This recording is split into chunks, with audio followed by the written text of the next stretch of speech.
In the hospital room, the sound of gasping echoed, causing the three young girls to blush. Is this the world of adults? Brothers, who understands? The three little girls from the Butterfly Mansion went to find Kanazaki Aoi, and upon reaching the door of the hospital room, they heard the following.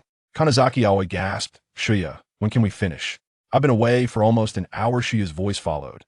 "Not all has been released, yet just endure a little longer, hold on." I couldn't help but laugh. This dialogue was far too easy to misinterpret. The three little girls instantly flushed, pondering, is this truly the world of adults? No, we must inform Lady Shinobu. Unbeknownst to them, the reality within the room was not as they imagined. Shuya was holding Kanazaki Aoi's hand, deep blue patterns transferring from his hand to her body, and Kanazaki Aoi was drenched in sweat due to the inheritance of abilities. This misunderstanding could encompass the entire Butterfly Mansion. Upon hearing this, Butterfly Shinobu glanced at the emerging Kanazaki Aoi and said meaningfully, "It's all right. We'll take care of the rest. You go tend to Shuya." Kanazaki Aoi, still oblivious, thought she meant healing. "I'm sorry, Lady Shinobu, I did indeed take a bit longer. I thought to myself, these two are clearly not on the same wavelength. It's too amusing." Later, Kanazaki Aoi learned that the entire Butterfly Mansion was abuzz with rumors of her and Shuya being together, and her face turned as red as a ripe peach. This is a colossal misunderstanding. This scene of social embarrassment is palpable even through the screen. Now, on the 14th day of Shuya's recovery, he was already able to move around. He sensed Kanazaki Aoi practicing her newly acquired blood demon art from afar. Yet, he still harbored doubts. During the last battle with Doma, how could he have manifested patterns when he clearly did not know the breathing techniques? When would this misunderstanding unravel? What precisely was the significance of Shuya's patterns? In the comment section, one might speculate whether Kanazaki Aoi would seek to settle the score with the three little girls.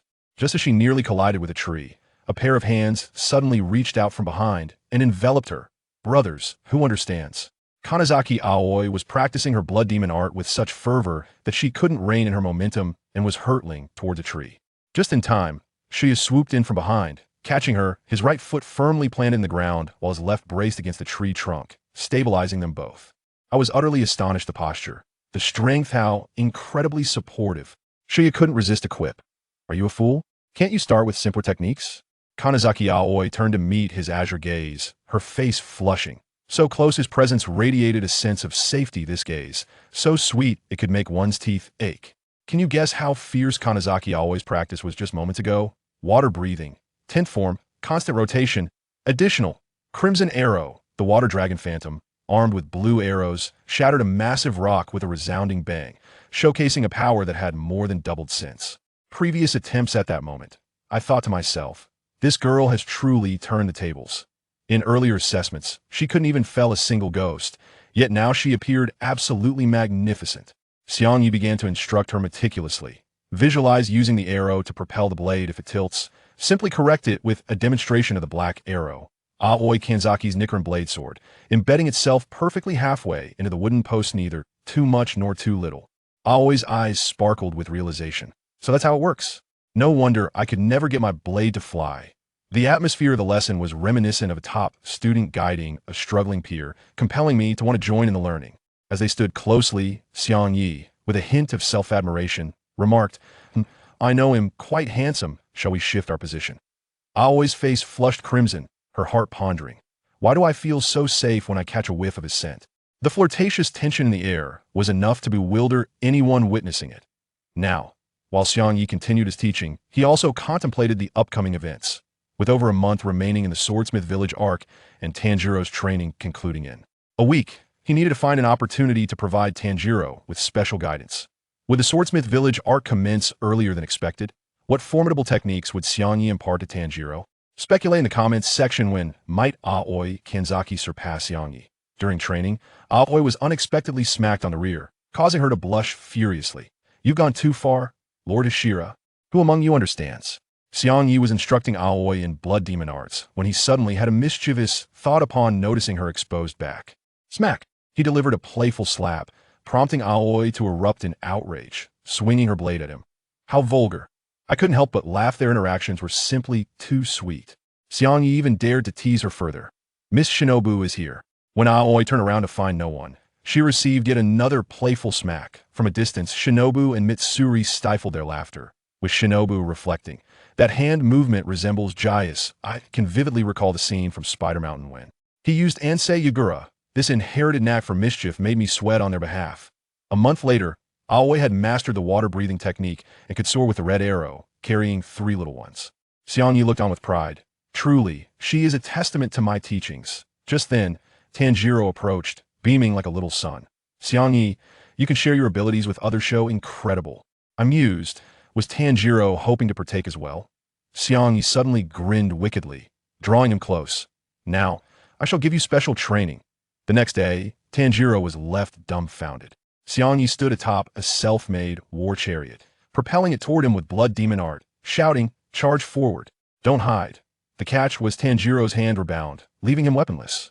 This method of training seemed designed to drive Tanjiro to madness. It was exceedingly ruthless. At first, Tanjiro was deeply moved. The Hashira actually applied for time to give me special training. I am immensely grateful. Now, as he watches the oncoming vehicle, he must be thinking, should I run? This stark contrast made me laugh until my sides hurt. In his heart, Yoya was calculating. If I can get Tanjiro to master the breath of the sun, he won't need to go to Swordsmith Village, and he can delay the awakening of his mark, allowing him to survive past the age of 25. Do you think Tanjiro can withstand this devilish training? Will Yoya also administer a special training slap to Tanjiro? Let's discuss in the comments who will falter first. The war chariot charged forward, with Tanjiro's hands bound, leaving him to rely solely on his waist and legs to evade. This training is utterly relentless.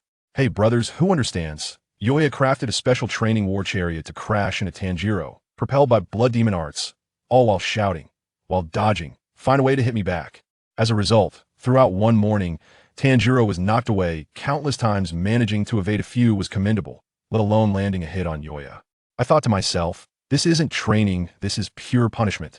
During a break, Yoya suddenly said, "The Kagura of the fire god that has been passed down in your family is actually the breath of the sun." Tanjiro's eyes widened in disbelief. "What did you say?" The breath of the sun is the original breath. All breathing techniques extend from Ichirichi Tsujikuni from the Sengoku period, almost slaughtered Muzan in a single encounter. Your ancestor, Tanjiro, saw it once and transformed it into a dance, which became the Kagura of the fire god. I was astonished. It turns out Tanjiro's family is so remarkable. Their ancestral technique is actually the ultimate breathing method. The practical training was even more intense. Yoya challenged Tanjiro and Aoi Kanzaki with bare hands. "Treat me as a demon, just hold out for 30 seconds. Aoi reacted swiftly, positioning her blue arrows in front of Tanjiro while she swung her blade towards Yoya's neck. Water breathing, first form, water surface slash. However, Yoya moved with such speed that he blurred, delivering a punch to Tanjiro's abdomen and simultaneously pinning Aoi down, both collapsing to the ground in an instant. This maneuver was so swift that my eyes could hardly keep up. The Hashira truly is formidable. Yoya pondered, am I being too harsh? Suddenly, clutching his stomach, Tanjiro sprang into action. The blade ignited in roaring flames, bearing down on Yoya. Breath of the sun, sunlight, rainbow. The attack extended like an illusion, seemingly poised to strike Yoya's neck. Could this move, sunlight rainbow, actually harm Yoya? Is Tanjiro's breath of the sun on the verge of complete awakening? Brothers, do you think this punch will land on Yoya? Take a guess in the comments. Just after being encouraged with a pat on the head, Aoi turned to confront a 10-meter-long centipede demon. What terrible luck she has. Brothers, who understands? Kanzaki Aoi is embarking on her first solo demon-slaying mission, carrying with her the spirit of Xiangye's gentle pat on the head. Except for the upper moons, no demon can stand against you. However, upon entering the dilapidated house, she encounters a centipede demon, covered in tentacles, salivating over a 13-year-old girl. I was immediately filled with concern for her. What an exhilarating start. The centipede demon had nearly reached the pinnacle of its power, stretching over 10 meters in length and exceptionally adept at evasion, managing to elude even the Hashiras. Search efforts, it was well beyond the capabilities of a lower moon. Kanzaki Aoi tightened her grip on her Nichirin Blade, rallying her spirits. Kanzaki Aoi, you are no longer the timid girl you once were. With great power comes great responsibility. This fierce determination made me want to applaud her. With a swift slash, a blue arrow shot forth. Water breathing, third form, flowing dance, blood demon art, scarlet arrow. The centipede demon instantly panicked. This aura, it's identical to that of the Hashira Xiangye. It had witnessed Xiangye devour demons firsthand, nearly fleeing in terror.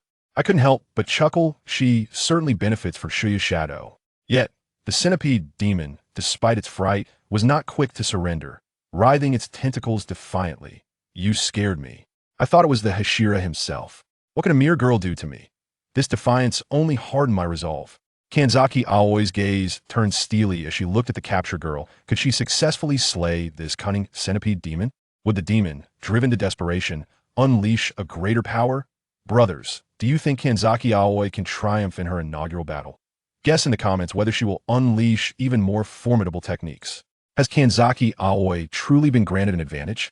Just as she steps out to slay demons, she is bestowed with 40 energy points. Brothers, who understands? While Shuya sought the rock Ashira to learn the breath of thunder, yet to even begin training, the system chimed. Your successor, Kanzaki Aoi, has slain a formidable evil spirit. Strength 1, energy points 30. I was utterly stunned. This girl is incredibly powerful for her first solo demon hunt. This rate of growth is faster than a rocket launch. As Shuya followed the rock Ashira to survey the training grounds, he was overjoyed. Slaying Lower Moon 5 only granted 25 points, yet she received 30 directly. Could she have vanquished something even stronger than a Lower Moon? But upon arrival, his smile faded. The rock Hashira pointed to a 30-meter-high peak. Choose a boulder that you can barely lift and carry it up. That boulder appeared to weigh hundreds of pounds. I thought to myself, this is no mere training, this is a test of life and death. Under the cover of night, Xiangye braced himself and leaped, only to plummet down several meters. With a resounding crash, shattering numerous bones upon impact lying on the ground, he feigned death, murmuring, "This breeze feels delightful, if only I hadn't broken any bones."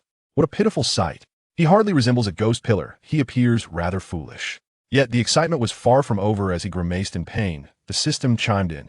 Energy value 40. Xiangye sprang upright, exclaiming, "Has Aoi Kanzaki stirred a hornet's nest? Why are there so many formidable demons?" It is worth noting that the Lower Moon demons had long been eradicated by Musin. Where could such fierce characters have emerged from? I sensed something was amiss. There must be some hidden agenda behind this. Indeed, Musin, within the infinite castle, suddenly sneezed, pondering, "Who is thinking of me?" He glanced at the shattered vials on the ground. A cold smirk gracing his lips. Just days prior, he had felt an inexplicable unease, convinced that Xiangye was alarmingly formidable. He had summoned both Hentengu and Yuhu to infuse them with additional blood. Make me stronger. This operation must succeed. I was utterly astonished. Is Musin truly intimidated by Xiangye? Has he voluntarily enhanced the upper moons? Now, with Aoi Kanzaki unleashing chaos and Musin secretly bolstering the upper moons, if the two were to clash, could Aoi Kanzaki triumph over the empowered upper moons? Would Xiangye, still untrained as Bloodblade, be able to withstand the onslaught? My friends, do you believe Musin's scheme will come to fruition? In the comments, speculate on which demon Aoi Kanzaki will slay next. Kanzaki Aoi frowned as she looked at the dirty and even torn uniform on the ground beside her. Xiangye hadn't rested all night. Or had he been messing around? Did he secretly go to train? Since Kanzaki Aoi no longer had to manage the internal affairs of the butterfly house, she moved into Xiangye's residence. The Lord's mansion is quite large, capable of accommodating 7 or 8 people at the same time. There are plenty of rooms. And Kanzaki Aoi moved here for the convenience of training. That's right, training. Looking at Xiangye, who was still sound asleep, Kanzaki Aoi relaxed her brow. He was already so powerful, yet he still worked hard to train late at night. He was just a 16-year-old boy after all. Maybe he should take a break. Suddenly, Kanzaki Aoi keenly noticed that Xiangye's facial muscles twitched slightly. Had he woken up early? The gentle heart that had just risen was suddenly extinguished, replaced by a fist filled with love. Pretending to sleep? Give me that. Get up. Bang. Xiangye touched the large bump on his head and fell into a daze. Was he too familiar with her? Why did it feel like the little girl who once admired him and cried out for him as Lord Ghost Pillar had been swallowed up? I almost fell for your trick, you sly guy. Ashiki only needs 3 to 4 hours of sleep. And now the sun has been up for a while. Yet you're still lazing in bed. Kanzaki Aoi scolded him with annoyance while handing over the wrapped rice ball. Looking at Kanzaki Aoi, Xiangye silently started eating the rice ball. After all, who was the stepson and who was the pillar? Suddenly, a petite figure appeared in the living room. It was Shadai. It was too late last night, and Kanzaki Aoi understood the reason after saving her. Shadai seemed to know the stone pillar, Haimajima Jayomiyai, and had something important to discuss with him. Xiangye looked at Shun Zaki Aoi with a face full of confusion. You brought a child home in just one night? Bang! Here, eat these rice balls first, and then we'll take you to find Mr. Xingming. Xingming? Xiangye looked at Sha Dai's appearance, who seemed to be a bit younger than him. Carrying a small backpack, he looked somewhat cute. Can I ask what your name is and what you need from Mr. Xingming? The sudden question from Xiangye left Sha Dai somewhat confused. I am called Sha Dai. Sha Dai. After pondering for a while, Xiangye suddenly remembered that Sha Dai was a child adopted by Xingming 10 years ago at the Temple of the Weeping Rock Pillar. At that time, one of the children in the temple disobeyed Xingming and went out, where he was found by a ghost. In order to survive, he extinguished the wisteria incense burner placed at the door, allowing the evil ghost to enter the temple while he escaped. The ghost then killed most of the children inside the temple. To protect Sha Dai, who was the youngest at only 4 years old and hiding behind him, Xingming chose to fight the ghost despite being blind and extremely frail from lack of food. Unexpectedly, he discovered that he possessed immense strength and beat the ghost to death until dawn, though he saved Sha Dai and the remaining children with his life. When the townspeople arrived at dawn and saw the blood-soaked scene and the corpses of the children, they questioned Sha Dai about what happened. However, Sha Dai, covering his eyes, vaguely said that the person was a monster, and it was he who killed everyone. Hearing this, Xingming believed that Sha Dai was too frightened to speak clearly. The ghost body had disappeared by dawn, and Xingming was thus treated as the criminal. Even when he was imprisoned and facing execution, he never heard Sha Dai express gratitude. Seeing Xiangye lost in thought, Sha Dai nervously squeezed a rice ball in his hand and asked, is there something wrong? It's nothing. But if you want to see Senior Xingming, you'll have to wait until evening, replied Xiangye. During the day, Xingming might go somewhere to train. And I also need to accompany Tanjiro and Kanzaki Aoi for training. So time is a bit tight. Is that so? Well, that's okay. Not knowing how to respond to Sha Dai's nervousness, Xiangye continued with the day. Tanjiro, you just try to run away, right? No escaping. Come at me. Tanjiro looked at the approaching car, filled with unspeakable grievances, thinking, what kind of training is this? It's clearly torture. Meanwhile, Kanzaki Aoi was in the shadows, gently petting Nezuko's head.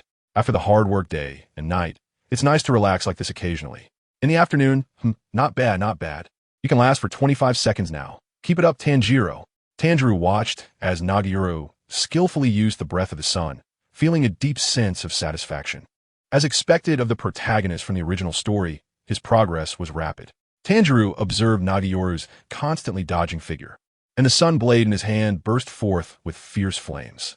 He felt that Nagiru was intentionally or unintentionally guiding him to use the breath of the sun, and now he no longer experienced the discomfort he once did when using it. If he continued like this and fully mastered it, perhaps he could battle against the upper moons. Just as Tanjiro was deep in thought, Nagiru's voice came through. Tanjiro, your breathing rhythm is off again, Xiangye said, and with that, a chop struck fiercely on Tanjiro's forehead. Thud! Tanjiro gritted his teeth. It hurts so much. Xiangye felt the swelling pain in his palm. His face twisted. It hurts so much.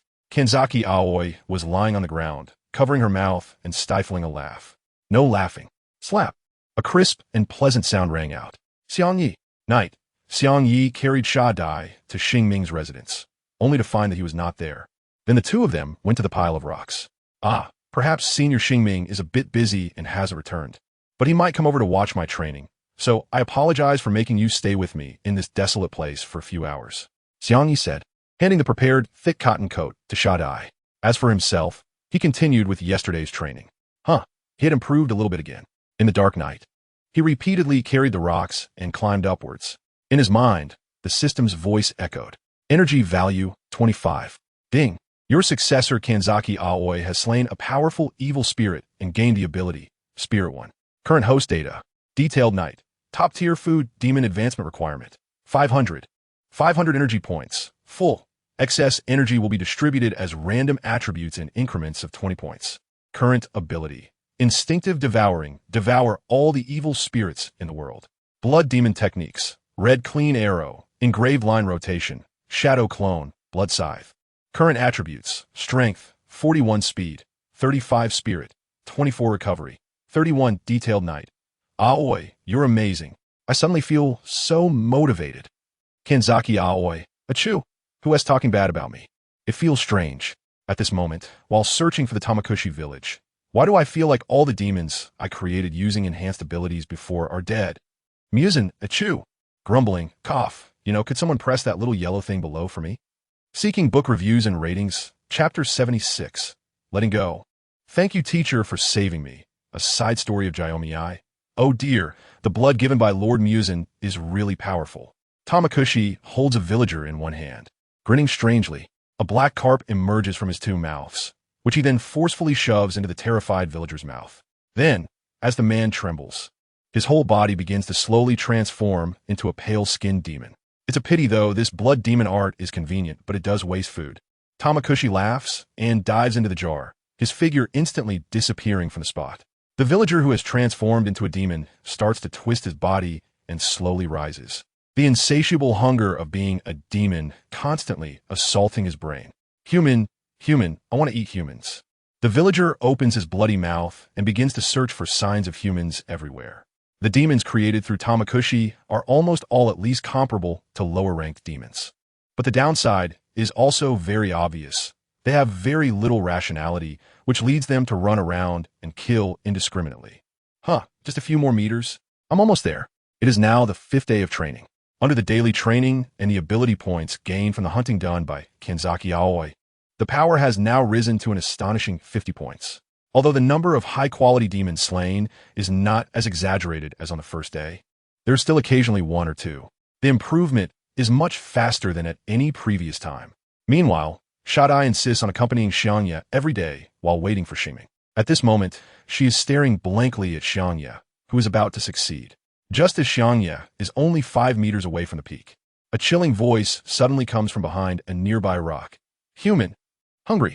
A fierce demon with large eyes growing on its belly opens its gaping mouth and rushes toward Xiangye. Seeing this scene, Xiangye feels a rush of panic. Don't come over. Whoosh bang. Before the demon could reach Xiangye, a stone smashed its head. The demon, surprised, touches the place where its head used to be and looks up. Where's my head? This is really confusing for a demon. It's just that I was so close, and it ended up being interrupted like this. Xiangye stared angrily at the stone he had thrown away. Due to the distance being too far, and his day will blade still left on Xiangye's side, he could only drop the rock and pick up a larger stone to throw. He thought the evil spirit would recover slowly, but the next second, the evil spirit instantly ripped its body apart, revealing a row of terrifying teeth from the torn flesh. It then crawled on the ground, moving toward Xiangye like a beast on all fours. Xiangye. Xiangye. Damn. This guy reacted so quickly. With this kind of strength, is he an upper moon demon? Just as Xiangye was about to use his fastest speed to rush over, a powerful figure suddenly appeared in front of Xiangye.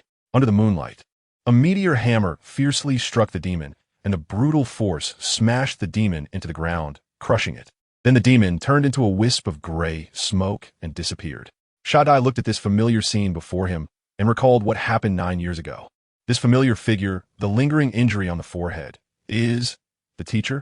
Tears flowed uncontrollably from Xiangye's eyes. Meanwhile, Xingming stood by the fallen demon's body, moving the beads in his hand and reciting, Namo Amitba. Mr. Xingming? He has been here all along. Xiangye let out a sigh of relief and quickly ran to the two people.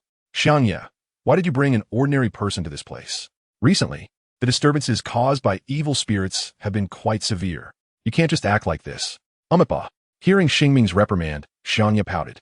Ahem. Well, Senior Xingming, this young lady came to see you, but I haven't been able to find you these past few days, so. Upon hearing this, Xingming clasped his hands together and turned to the side where Xiangye stood. In fact, he had been observing Xiangye's training over the past few days. For him, it was hard to believe the child's words, even if it was Xiangye. The event from 9 years ago had left him utterly disappointed, so he now held a skeptical attitude towards any child. He doubted whether Xiangye truly wanted to contribute to the Demon Slayer Corps and endure such torment. What kind of person was he who protected the Kamadu siblings? As he would put it, having been hurt by children made it difficult for him to trust them again. However, through his observations in the dark over the past few days, he gradually realized that what Xiangye said was not empty words. He worked hard, even after falling from height and sustaining many injuries, enduring the pain and quickly healing to continue training. In just a few days from Xingming's observations, Xiangye had already failed over 100 times. Moreover, he had witnessed Xiangye training the members of the Demon Slayer Corps and contributing to alleviating the Lord's illness. Xingming thought, such spirit is truly rare. Someone like this can become a pillar of the Demon Slayer Corps. It is indeed fortunate. Despite being young, he bore many burdens alone. Even though I do not know your true nature, I acknowledge you. After praising Xiangye, Xingming turned to the crying Xiangye. So, who might this be? Though Xingming was blind, he could sense a familiar feeling from the girl in front of him. Teacher, I'm truly sorry for letting you be wrongfully accused and almost executed. As Xiangye wiped her tears, she struggled to control her emotions. She genuinely felt very sorry and thanked him for saving her back then, but treated him that way. Hearing Xiangye's words, Xingming seemed to be lost in thought, as if he returned to that scene from years ago. This girl was Xiangye. In Xingming's imagination, the girl before him transformed into the little girl from back then, standing in front of him crying, while he became that thin, bloodied teacher. The young Xiangye spoke as she took out many items from her backpack. Ever since I heard that you were saved by someone else, I have been both surprised and worried. I have wanted to find you for all these years to apologize. Teacher, if only I had been able to explain things back then, you wouldn't have had to suffer in prison. After so much time, you must hate me, right? She pulled out an old bamboo flute from her bag and handed it to Xingming. Clang! The meteor hammer in Xingming's hand fell to the ground, and the fierce-looking monk giant now seemed somewhat restrained. He reached out to take the bamboo flute and gently stroked it. I have already explained to all the residents in the town who slandered you that you are not the murderer, but my savior. Tears flowed from Xingming's blank eyes once again. Is that so, child? You must have suffered a lot to come here. His strong hand rested on Xiangye's head, just like when he praised her as a good child back then. Although I have been inquiring about your news for months, I must thank Miss Kanzaki Aoi and Mr. Xiangye. Otherwise, I might have been attacked by evil spirits again and never see you again. At that moment, Xingming felt as if a certain shackle in his heart had suddenly broken, and the pain that had existed for nearly 10 years was suddenly released. Xiangye watched this scene without disturbing the two, instead sitting on a nearby rock. If he hadn't given Kanzaki Aoi the identity of a successor, then Kanzaki Aoi wouldn't have come to his jurisdiction to hunt demons. If Kanzaki Aoi didn't come, then Xiangye wouldn't have been saved, and at this moment, Xingming and Xiangye wouldn't have met to resolve their misunderstanding. Originally, I thought my arrival wouldn't significantly affect the original story's direction, but it seems that many things have already begun to change in the shadows. It's not only the changes on the demon side, but even the Demon Slayer Corps is experiencing the same. Chapter 77. Opening the Haida, Genshir's Inquiry. In the late night, Xingming had a long chat with Xiangye, while Xiangye, I'm exhausted carrying this huge stone while you all chat so leisurely. Isn't that a bit rude? But after all, it's my own training, and I have to push through even if my bones break.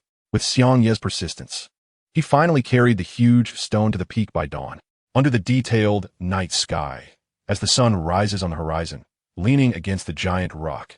The colors of the whole person seem to fade into gray and white. Xiangye, I really have done my best.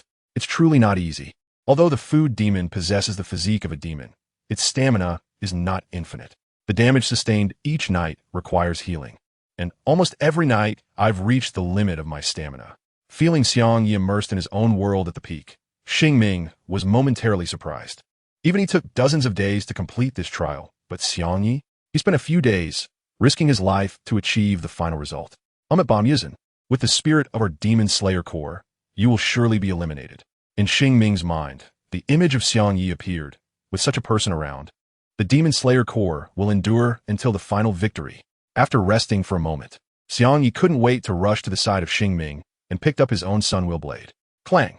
The blade with a strange hue was drawn from the blue scabbard of the Sunwheel blade.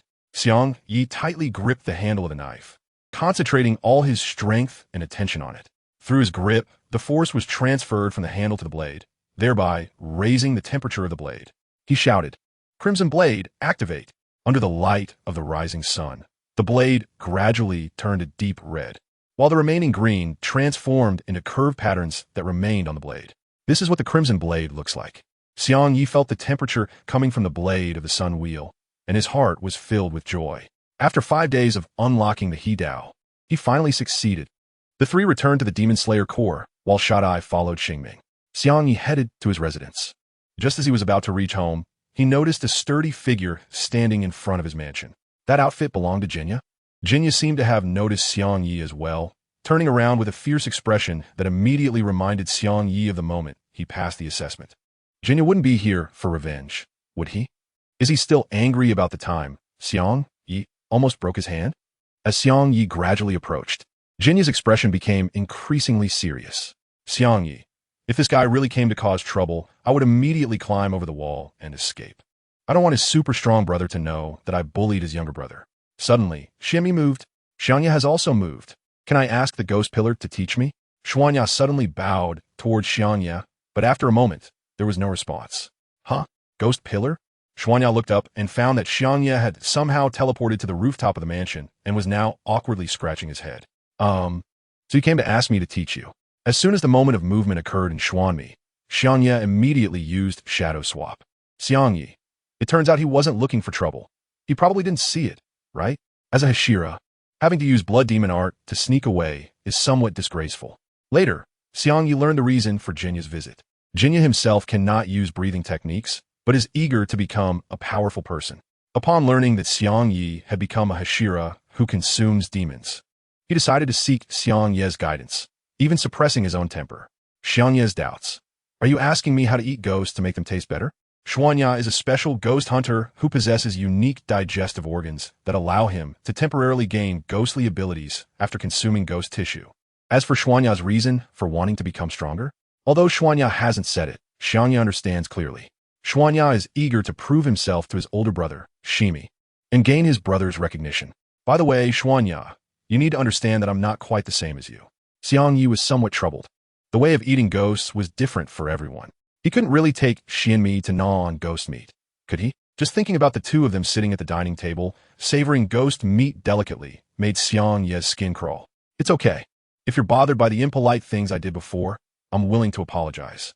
You can tell that Su-In Y really wants to improve. Otherwise, with his temper being as irritable as his brother's, would he lower himself to seek advice here?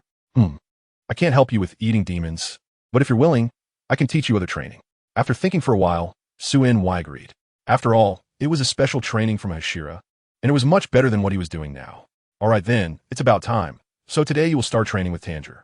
An hour later, hello. I remember you are Su-In Y, right? I really didn't expect someone else would join me in receiving Xiangye Y's training. Tanger smiled brightly, looking at the bewildered Su-In Y. Su-In Y's mouth twitched as he felt his hands tied behind him. What kind of training is this? Are you kidding me? Looking at the speeding car and Xiangye Y standing on top of it, Su-In Y suddenly regretted his choice. Come on, for the next 10 days. I will train you to become qualified demon hunters. Seeing Xiangye Y looking so relaxed while speaking, Su-In Y really wanted to curse. In the afternoon, please take care of me, Su-In Y. Miss Kamizaki Aoi isn't here today, so let's work together. Su-In Y widened his eyes, looking at Tanger with dissatisfaction. Why is this guy so happy? Didn't we have conflicts during the assessment? Also, is this really the kind of training we can engage in? Throughout the afternoon, aside from Tanger managing to last for a minute, Su-In Y was almost always being defeated. During the break, Su-In Y lay on the ground, panting as he looked at Xiangye Y. Damn it, if I could just have a bit of demon flesh, I could definitely last longer. Hearing this, Xiangye Y suddenly had a flash of inspiration and thought of something amazing. In that case, why don't you try eating my flesh? If Su-In Y can gain abilities by consuming demon flesh, then what if he eats the flesh of Xiangye Y, a demon slayer? Upon hearing this, Su-In Y was taken aback, the fierce light in his eyes fading. This kind of thing, maybe I can give it a try? All right. In the astonished gazes of Tanger and Su-In Y, Xiangye decisively picked up Xuani's wheel blade beside him and cut off a piece of his own flesh, directly handing it to Xuani. Xuani looked at Xiangye's wound that healed instantly, filled with surprise. If I could eat the flesh and blood of a Hashira, would I also gain such abilities? Without hesitation, Xuani directly consumed Xiangye's flesh. Watching this scene, Xiangye felt a sense of discomfort in his heart. His flesh was being eaten by someone else? Such a thing actually happened in reality. Under Xiangye's expectant gaze, Xuani's body gradually became more robust, with deep blue patterns spreading across his skin. Meanwhile, swirling blue vortices appeared on Xuani's hands. But at the same time, it has also caused a significant decline in his humanity. This is a serious issue that cannot be ignored. As they prepare to leave for the Swordsmith village, the trio reflects on their training and the changes they have undergone. Tanjiro, with his newfound abilities, feels a mix of pride and concern for his friends. Aoi and Jinya, although not as talented, have shown remarkable improvement, and their determination inspires him. As they set off on their journey, they understand that the challenges ahead will test not only their skills, but also their resolve to maintain their humanity in the face of darkness. Xiangye even wanted to thank whoever created so many powerful ghosts that gave him experience packs. But it seems that Kanzaki Aoi's attributes can only be increased through his own training.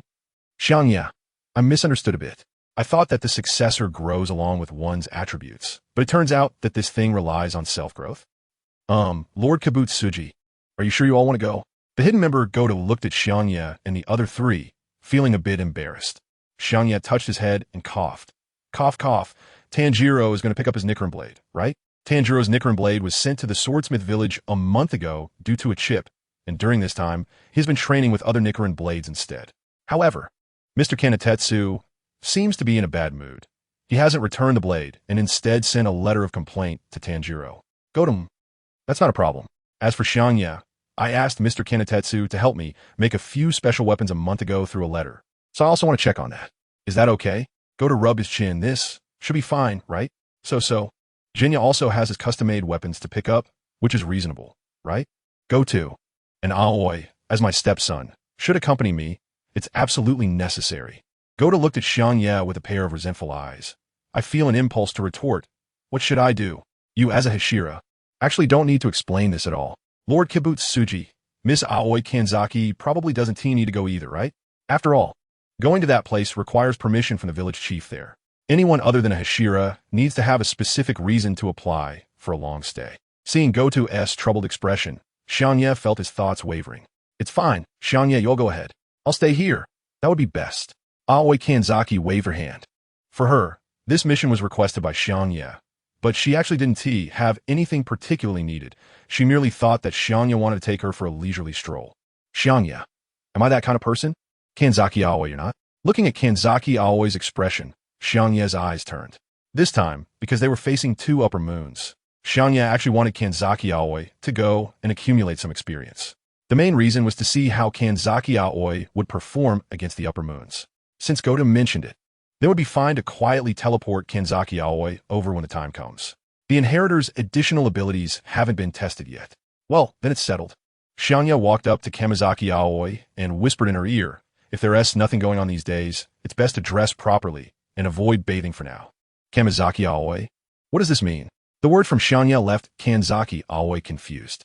What does it mean to dress well and not take a shower? Is there some kind of pervert watching? Anyway, just remember it. After casually brushing off a few words, Xiangye turned to Goto. Then I'll leave it to you to take Tanjiro, Jinya, and me to Swordsmith Village. Later, with the assistance of Goto and two other members of the Corps, they took turns carrying Xiangye and the others on their backs until they finally arrived at Swordsmith Village at dusk. It is worth mentioning that due to the importance of the location of Swordsmith Village, everyone had their eyes covered with cloth and their ears blocked with earplugs during the journey. Tanjiro, having an exceptionally keen sense of smell, even had his nose stuffed. As for Xiangye, his ears were blocked, his eyes were covered with an additional layer, and his nose was forcefully stuffed with an elongated nose plug. His whole head was wrapped up like a mummy. Detail night. I just have sharper senses than the average person. Is that so bad? After all. All right, it's time to take off the eye masks. As the voice of the hidden member sounded, Tanjiro and the others had their eye masks removed. What came into view were grand and imposing buildings, and the people living there all wore strange masks. They were all swordsmiths. Wow, how impressive, Tanjiro couldn't help but exclaim. Ouch, ouch, ouch. Be gentler, or I'll bleed. The sound of anguished screams came from behind.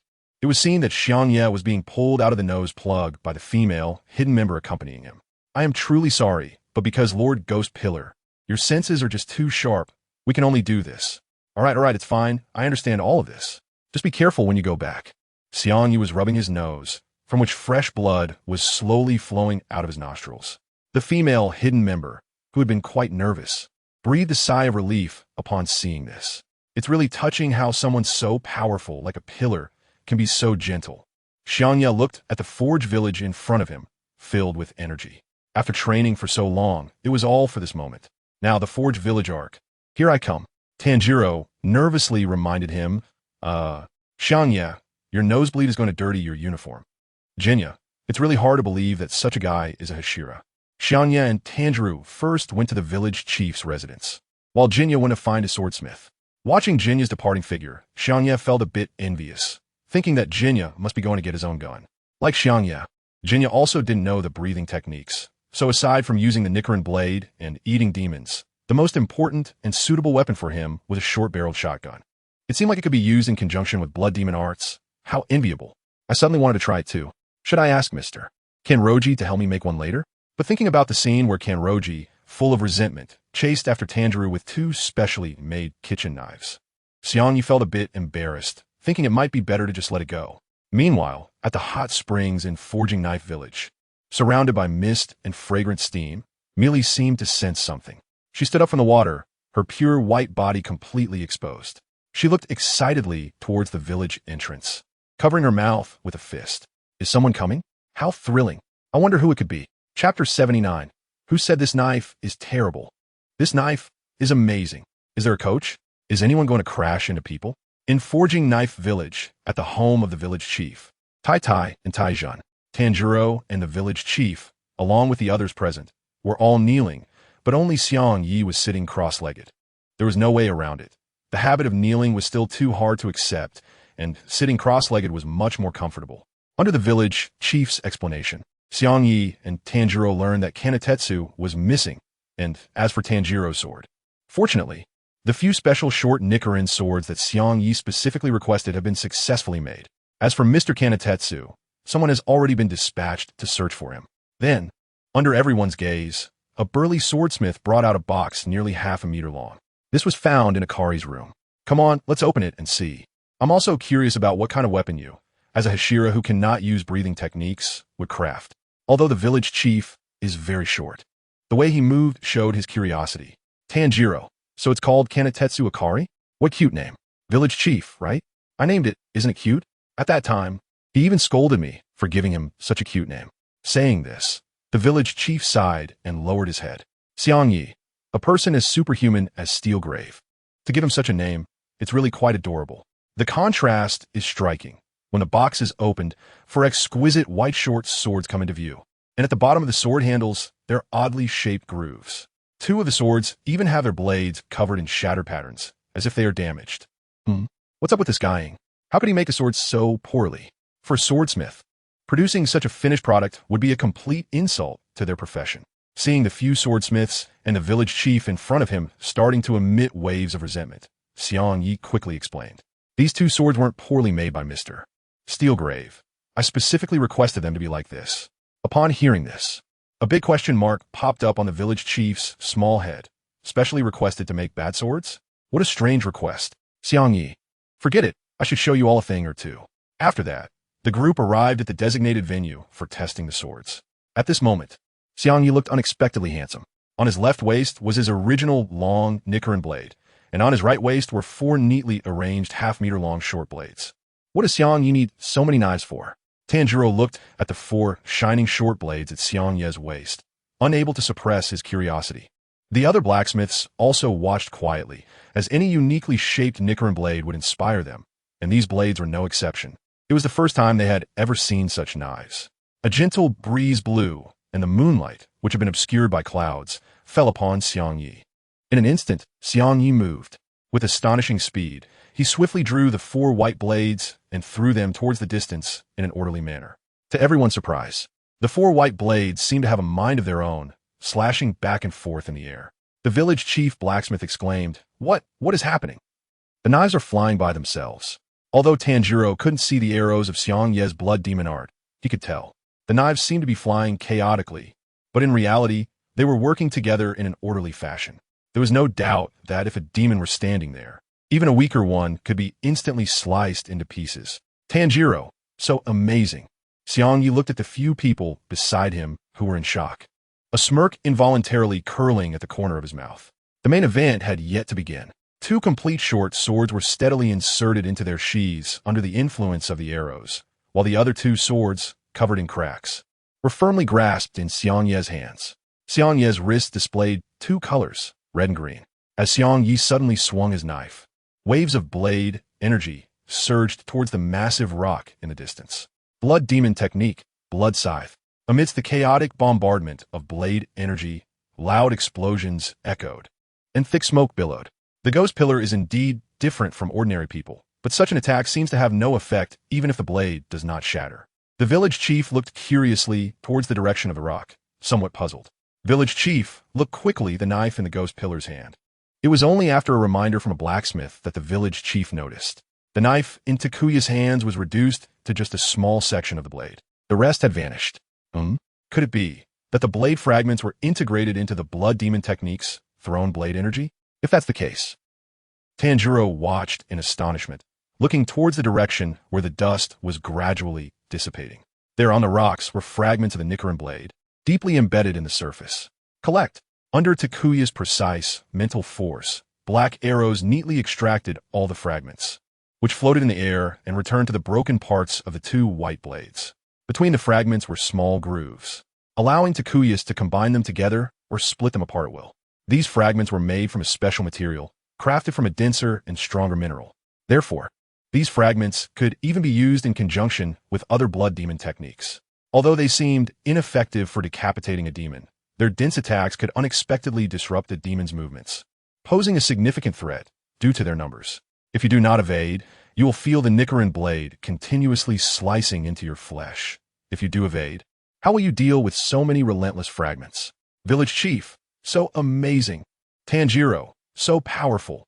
Watching the elder and the young child, Takuya sheathed the white blades and placed his hands on his hips. Xiangye, who says this knife is bad? This knife is amazing. After testing the knife, he headed to the hot springs in the forging village that have healing effects. The two had just arrived at the intersection with the guidance of a blacksmith. It's Xiangye's younger brother and Tanjiro. A loud voice rang out from inside. The two looked in the direction of the sound and saw Mitsuri running towards them with tears in her eyes.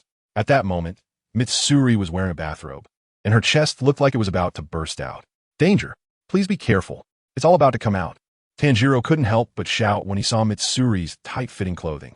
Xiangye stood with his arms crossed in front of his chest, eyes closed, and a soft smile waiting.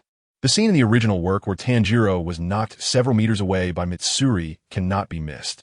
The amazing Tanjiro even managed to help Mitsuri fix her clothes during the collision. Just as Xiangye was thinking about this, a powerful force struck him right in the face. Xiangye, little brother. Mitsuri crashed into Xiangye, sending him flying over 10 meters, and at the last moment, she grabbed his shoulders, crying continuously. Xiangye, little brother, Tanjiro, you have to listen to me. I was just ignored over there. While looking at Xiangye, Mitsuri shook her head towards Tanjiro. I greeted them, but they completely ignored me. I'm clearly a Hashira. I asked for their name, and they didn't respond. It's really very rude. Mitsuri complained like a child, completely unlike someone a few years older than Xiangye and the others.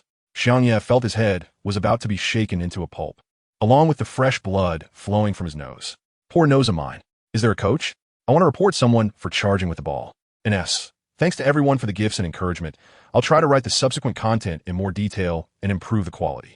Chapter 80. Honesty promotes friendship. The agreement between Miri and Xiaoba. Dinner was matsutake rice. Watching Miri bounce away, Xiangye squeezed his sore shoulders. Even though Xiangye's physique was already quite terrifying, Miri's muscle density, which was 8 times that of an ordinary person, could easily crush his bones if she applied force. Tanjiro, then let's go to the hot springs too. The two arrived at the hot springs, where a man covered in scars and with developed muscles was soaking in the water. Hey, Shinazugawa Genya. Tanjiro happily ran over. The next moment, a broken tooth was thrown at Tanjiro's face. Genya was angrily poking at the hole left by the tooth he had just pulled out. In front of Xiangye, he might be able to put aside his dignity and humbly ask for advice. After all, he was a powerful Hashira worthy of respect. But Tanjiro?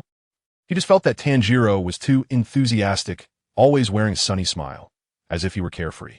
Genya, just seeing him is really annoying.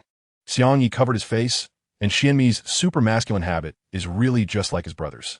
He didn't dare to intervene, but to his surprise, Tanjiro not only didn't get angry, but instead puffed out his cheeks and quickly took off his clothes. He was about to have an open and honest exchange with Xianmi to promote their friendship. Bang! As soon as Tanjiro entered the water, he waved his hand towards Xianmi's direction. And by the way, you have the same surname as your wind Hashira, Shinazugawa Sanemi. Are you brothers? Xianmi touched a nerve. Don't talk to me. Xiangye watched as Zenitsu firmly held down Tanjiro's head, while leisurely helping Nezuko comb her hair beside him. He wondered who taught Tanjiro that being completely honest and open would help build good relationships. After soaking a hot spring, it was delicious. Sister Mitsuri, are you only eating this little? Is it enough? Xiangye was showing off the dishes that had just been served while vaguely glancing in the direction of Mitsuri. It was evident that there was already a small mountain of bowls and plates piled up in front of Mitsuri. Ahaha, I'm not very hungry today, so I'm eating very little, Mitsuri said, covering her mouth and looking at Xiangye with a cute, gentle smile. So impressive. Everyone can eat so much, so I should eat more to become stronger, Tanjiro said, looking at the empty bowls surrounding Xiangye, filled with determination. Xiangye, who was busy eating, thought, why does it feel like there are more strange motivational stories? It must just be my imagination. Let's eat. Tanjiro then said, by the way, the person Mitsuri-san met before should be Taketo Michiru. Is that so? He's Taketo's younger brother, but Taketo said he doesn't have any siblings or something like that. Could it be that their relationship isn't good? Mitsuri said with her eyebrows raised, looking a bit worried. Xiangye was watching the two people chatting, deep in thought. Should I let Aki come over tonight? If she comes a bit earlier, she could adapt to the environment and the battle better. But how should I explain Aki's sudden appearance? While Xiangye was pondering, suddenly, the small-sized Nezuko climbed onto Xiangye's back and kept rubbing her face against Xiangye's back. Oh, Nezuko. Good girl. Gently holding the small version of Nezuko in his arms and stroking her head, he noticed the strawberry scent coming from her as she shook her head. Really? Who cares about the reason? Just call her over when the time comes. Then he would say, it's because of the inheritance of powers that she needs to be transported to him periodically, and he just needs to stabilize her physical condition with his own hands. Yes, just like that. After finishing the meal, Xiangye was holding Nezuko's hand and walking behind Tanjiro and Mitsuri, listening to their conversation. Tanjiro, Miss Kanroji, why did you join the Demon Slayer Corps? Upon hearing this, Mitsuri began to sway, looking a bit shy. It's really a bit embarrassing. What should I do? Do you really want to know? Well, I joined the Demon Slayer Corps to find a good man who can grow old with me. Tanjiro, find a husband? Think about it. As a girl, I definitely want to find a boy who is stronger than me to feel safe. You understand that feeling, right? But boys are really hard to understand. I wonder if Xiangye understands.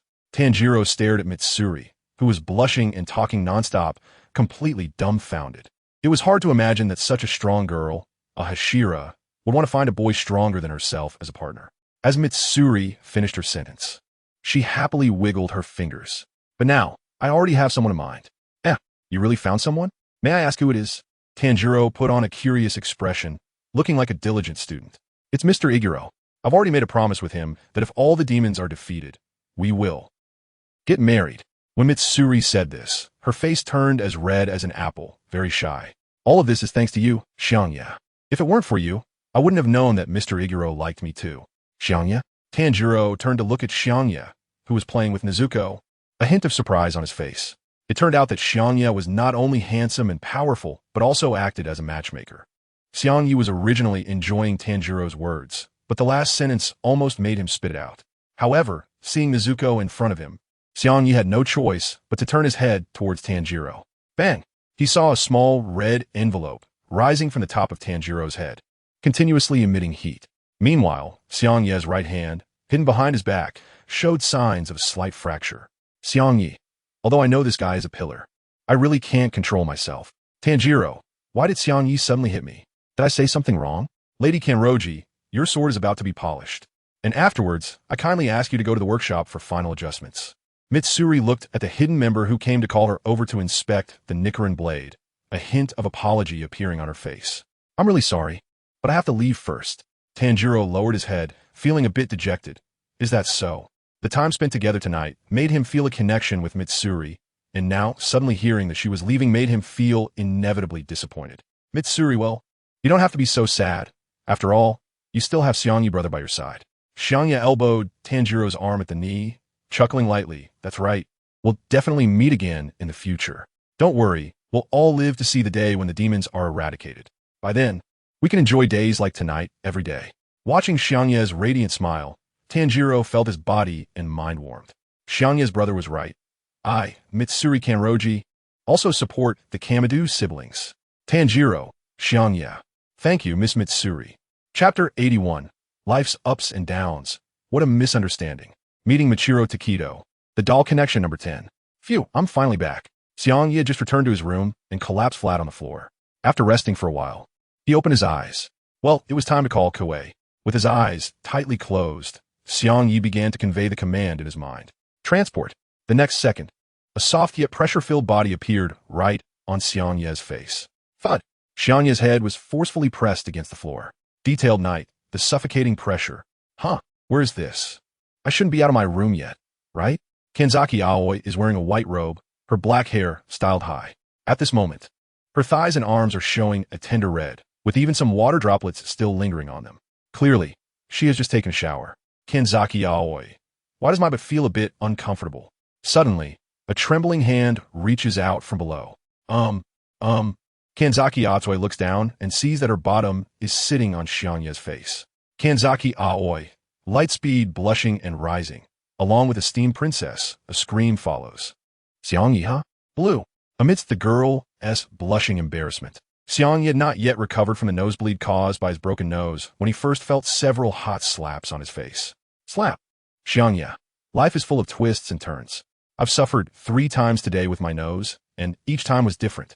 It's really unfair. Why am I here? I see Kanzaki Aoi sitting on her knees with her arms crossed, looking angrily at Xiangye. At this moment, the redness on her face has not faded, and thinking about what just happened makes her feel even more shy. She only wore a bathrobe and 2 tightly fitting pieces of clothing when she got here. Did that just count as being seen completely by Xiangye? The more she thinks about it, the angrier she gets. This must have something to do with Xiangye, after all. This guy told her those strange words this morning, and tonight she encountered such a situation. At this moment, Xiangye has several red handprints on his face, looking wronged as he lowers his head with his hands on his knees. Xiangye whispered softly, I've already told you, this can't be blamed on me. Feeling that Kanzaki Aoi was about to lose her temper, Xiangye immediately stood up straight. Their eyes met.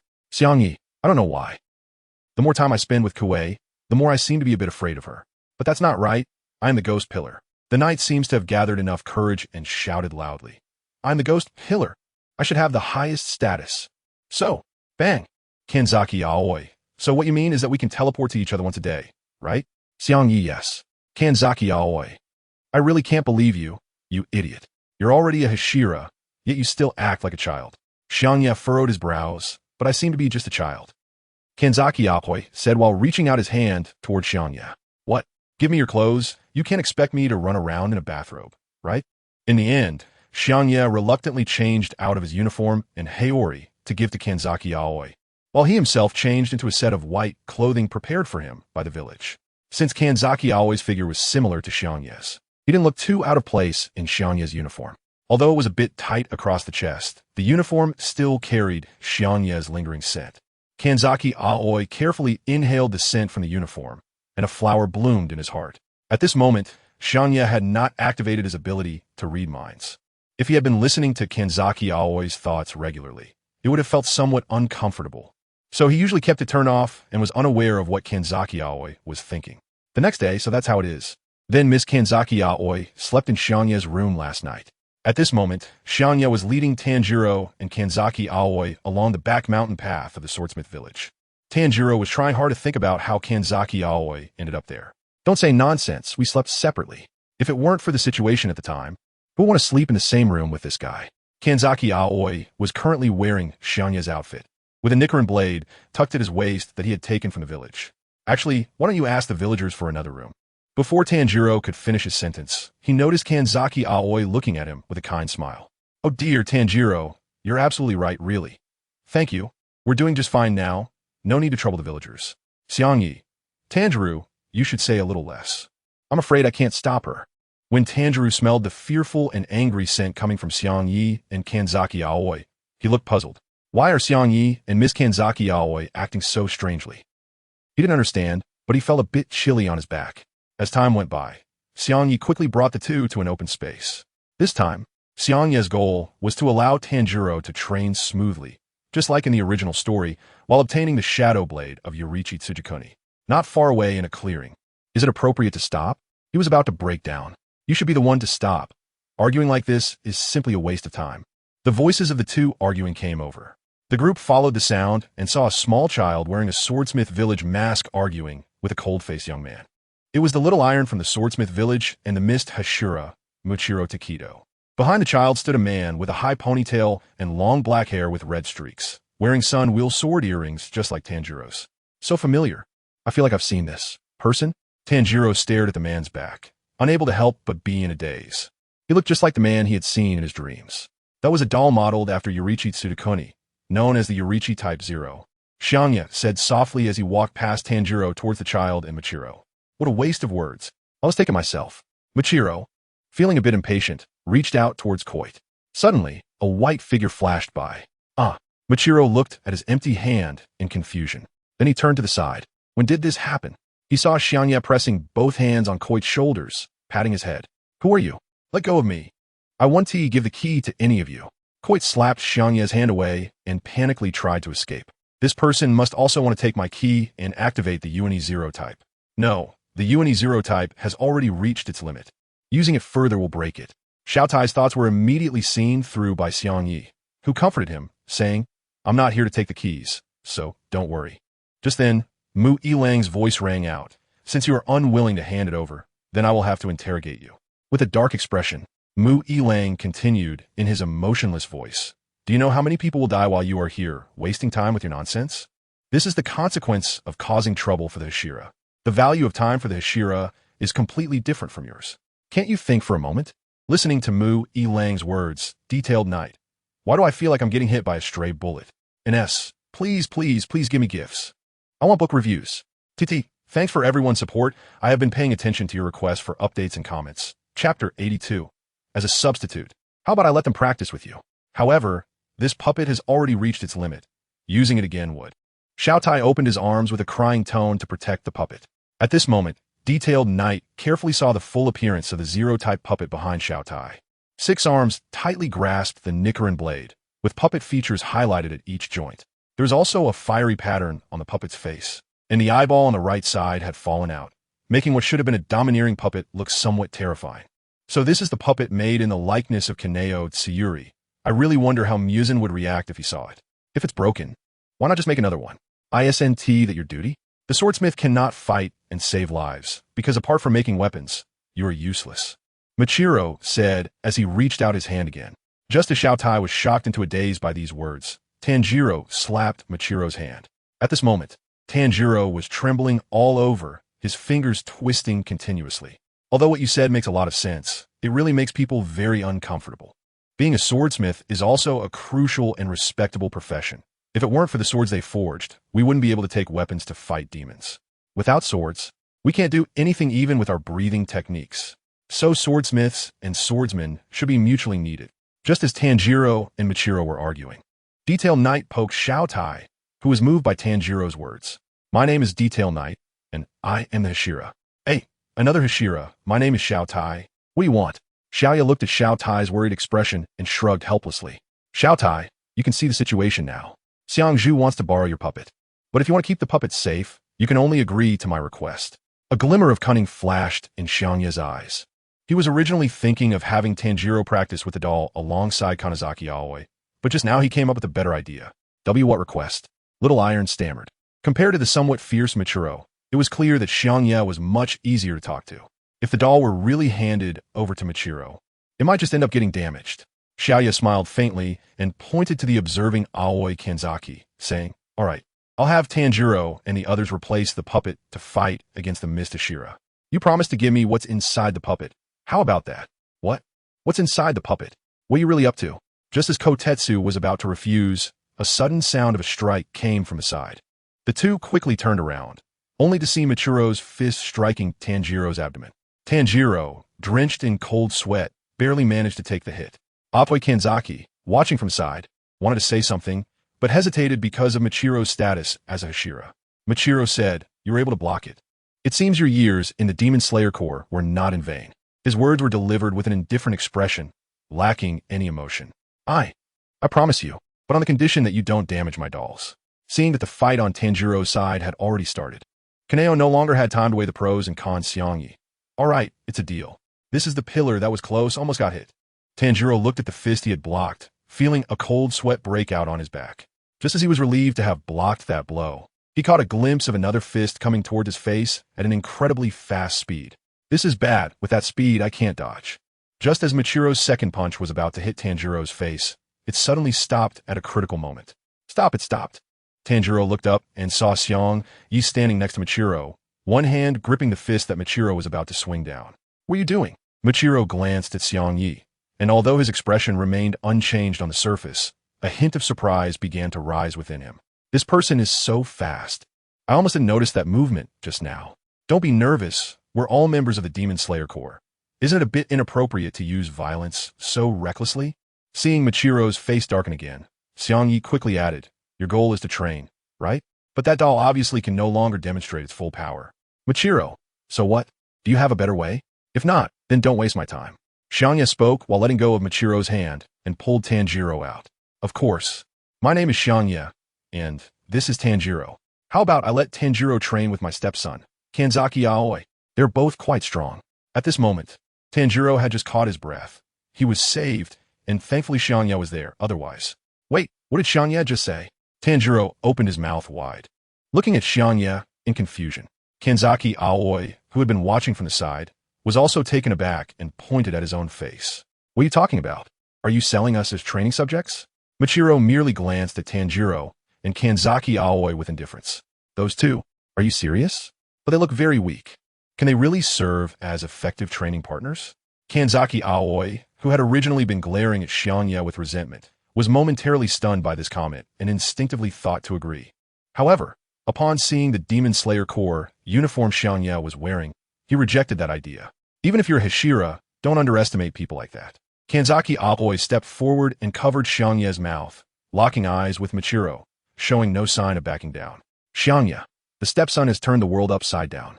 Tanjiro, only Miss Kanazaki Aoi can treat Xiangye like this. Their relationship is really good.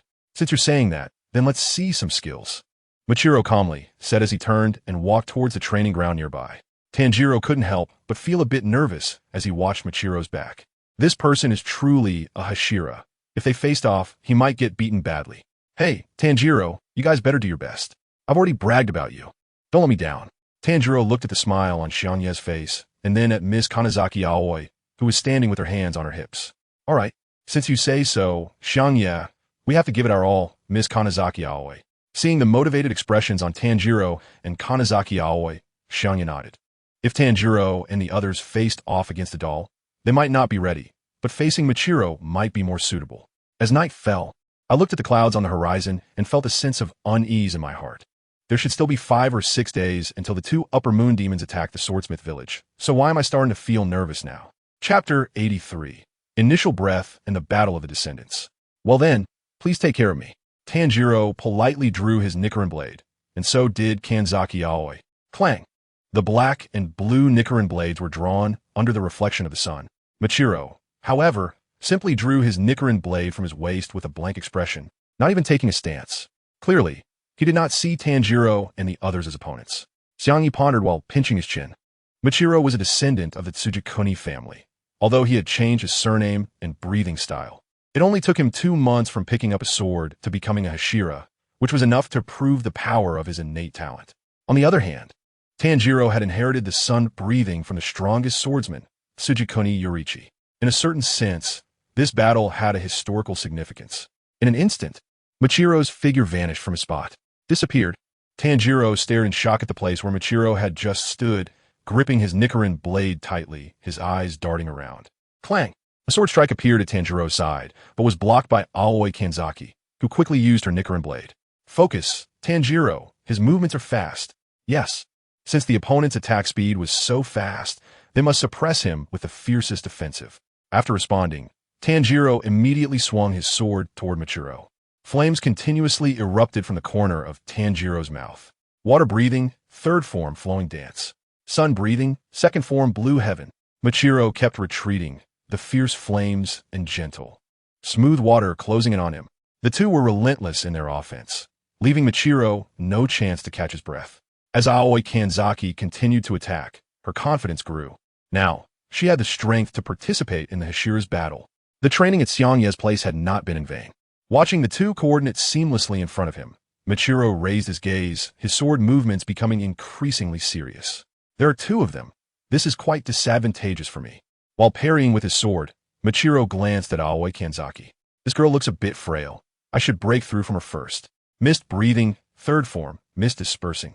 Michiro raised his hand and swung his sword forward, a hazy mist spreading from the blade of his Nichirin blade. The wide sweep directly interrupted Tanjiro and Aoi Kanzaki's attacks.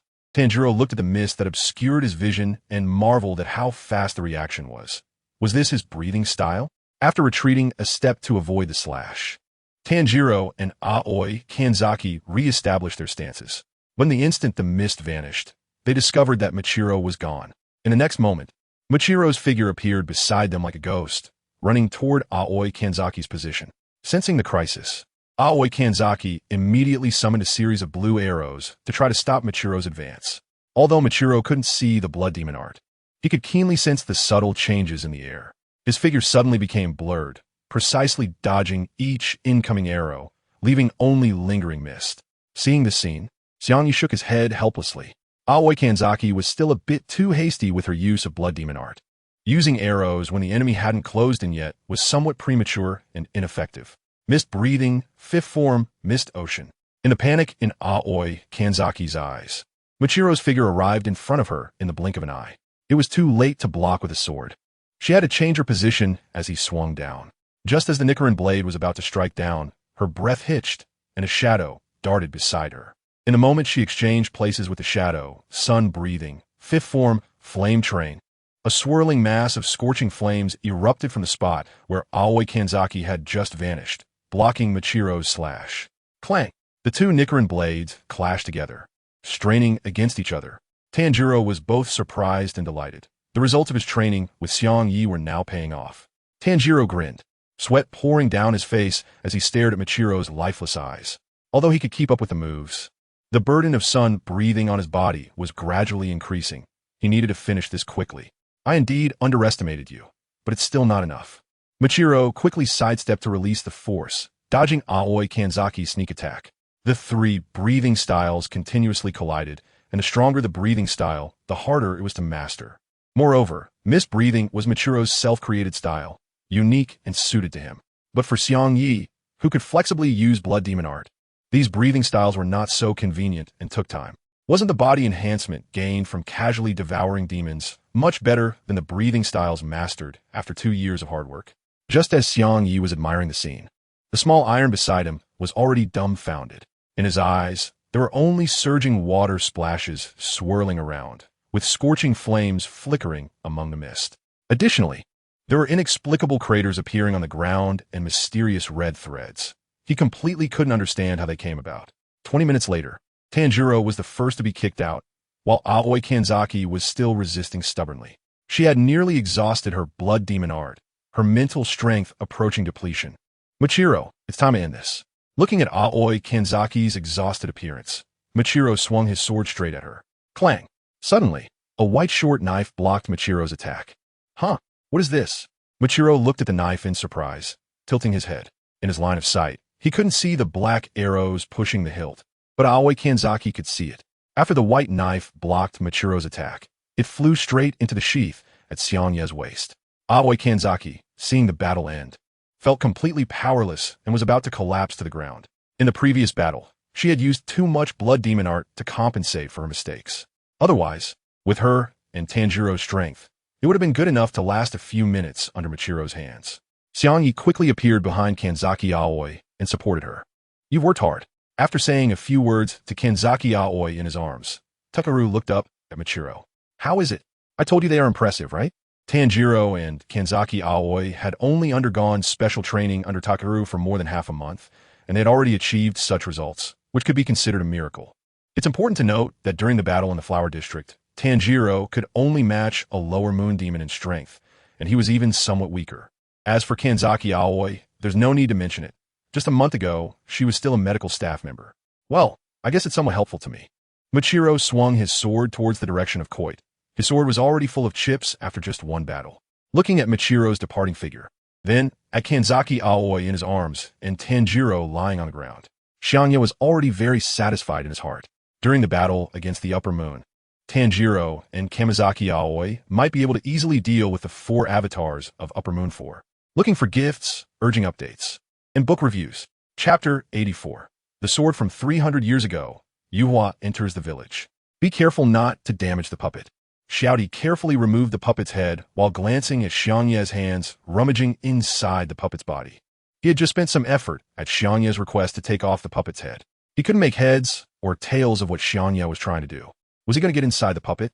Suddenly, something inside the puppet was revealed, and Tanjiro and the others surrounded Xiangye, their eyes filled with surprise and anticipation. Inside the Uni-Zero-style puppet, there was a Nichirin blade covered in dust and rust spots. Very good. The entire sword was cleverly inserted inside and did not affect the other structures of the puppet. Xiangye slowly pulled out the Nichirin blade, saying, "This blade has been inside all along? That's impressive. It must be at least 300 years old." Xiaotai looked at the Nichirin blade in Xiangye's hand with surprise. Although this doll was passed down from his ancestors, he wasn't sure why they had placed a Nichirin blade inside. Moreover, since he hadn't fully mastered the technique of repairing dolls, he hadn't examined it closely. This blade must be extraordinary. How exciting. Tanjiro stood beside Xiaotai, breathing heavily. In that case, let's hurry up and take a look. Kanzaki Aoi also watched closely, although she wasn't very familiar with these things. She couldn't help but feel curious after hearing Xiaotai's words. In the midst of everyone's excited expressions, Xiangye slowly drew out the sun wheel blade. A hoarse sound of clang echoed, revealing a severely rusted blade to everyone's eyes. The crowd, what a disappointment. Tanjiro, it's actually rusted. Keitetsu, we were so excited. But after all, this blade hasn't been maintained for 300 years, and no one knew there was another blade inside. So it's normal for it to be rusted. Xiangye, we helped you fight with the Mist Hashira, and you only brought out this unusable blade? Aoi Kanzaki angrily tugged at Xiangye's face, her beautifully arched eyebrows raised, her cheeks puffed out. Stop pulling, it hurts. This blade is powerful. It's just rusted. You have to know, this belongs to that man, Kigen Yorichi's Shadow Blade. The iron used is top-quality iron, and very few of the current Sunwheel blades can compare to it. The quality is one-to-one good. Originally, Xiangye's intention was to give this blade to Tanjiro, as it was suitable for the successor of the Sun Breathing. But upon reconsideration, since I've trained Tanjiro to this point, isn't it fair to reward myself with a good blade? Just as the group was celebrating, a series of powerful footsteps echoed from the woods behind them. Thud, thud, thud. The crowd hurriedly turned around to see a muscular man with his upper body bare, stepping into the sunlight. His inverted triangle muscular build and that oddly frowning mask were striking. The eerie aura emanating from him was even more frightening. Seeing the scene, Tanjiro and Keitetsu were stunned. Tanjiro, who are you? Mr. Keitetsuzuka? Didn't Mr. Keitetsuzuka say he had been missing for several days? Why is he suddenly appearing here? Aoi Kanzaki was so frightened that she tightly hugged Xiangye's head. A monster. Xiangye, you're not afraid of ghosts, but afraid of monsters? I heard your conversation, so I'll take care of it from here. Gang Tai Zhong said as he reached to take the knife from Xiangye's hand. Wait, I can't give it to you yet. Xiangye said that he had hidden the knife behind him. Huh? Why? Seeing the angry look on Gang Hong's face, Xiangye pointed at Tanjiro. First, bring me Tanjiro's knife. Then I'll hand it over to you. At this moment, Gang Hong had already been overwhelmed by the allure of that 300-year-old knife, and he couldn't care less about these trivial matters. A 300-year-old knife. It must be incredibly precious. The urgent task was to restore the knife's former glory. The spirit of the swordsmith. Gang Hong recklessly lunged for the Nichirin blade in Xiangye's hand. His momentum so fierce that even Tanjiro and the others didn't dare to stop him. After all, at this moment, Mr. Gang Hong seemed to be filled with a sky-high resentment. More terrifying than a demon. It was as if he would tear apart anyone standing in his way if he couldn't get that knife.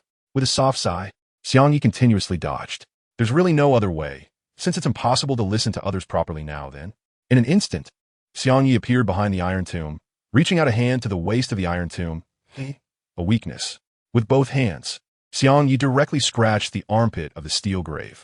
In an instant, the steel grave began to twist and then stood at attention. After a moment, give me the knife, and I will use the ancestral technique of the steel grave family to polish the Sunwheel blade and restore its sharpness. I have repaired his knife, so you can give me this embroidered knife for now. As he spoke, the steel grave took out a black Sunwheel blade from the nearby grass and handed it to Tanjiro. Xiangye, hey, miraculous recovery, isn't this rational? Tanjiro, is it really resolved just like that? Xiaotai, so Mr. Steel Tomb actually has such a weakness. Kanzaki Aoi, how does Xiangye know how Mr. Steel Tomb uses it? In the quiet of night, on the hot spring road of the swordsmith village, under the moonlight, a swordsmith with a towel around his neck is leisurely walking back to the village. The environment is so silent that not a sound can be heard, not even the buzzing of insects. It's quite late. Maybe he soaked for too long, and he still has work to do tomorrow. As he walks, he notices a pot adorned with intricate patterns placed on the stone steps not far in front of him. In the moonlight, the pot emits an unusual sheen, as if it were an enticing piece of art. A pot? I didn't see this when I came up just now, the swordsmith says as he approaches, bending down to observe it more closely. It looks a bit ugly. Whose night pot was forgotten here? In the next moment, a dark shadow suddenly extends from the black pot's mouth, swiftly pulling the swordsmith inside. The swordsmith's body twists continuously as he is forcibly dragged into the pot. The sounds of bones cracking and flesh being crushed echo from within the pot. Soon, the swordsmith's body is completely consumed by the pot. After a moment, the pot shakes a few times and tips over to one side. A large amount of black blood gushes from the pot's mouth, accompanied by the twisted body of the swordsmith, barely alive and trembling. How dare you call my pot a night pot? You really deserve to die. So tasteless and unrefined. The twisted figure of the pot emerges from the pot's mouth, constantly wriggling its small hands, looking down at the swordsmith's body. The swordsmith's flesh is indeed hard to swallow, but it has some value for turning into a demon.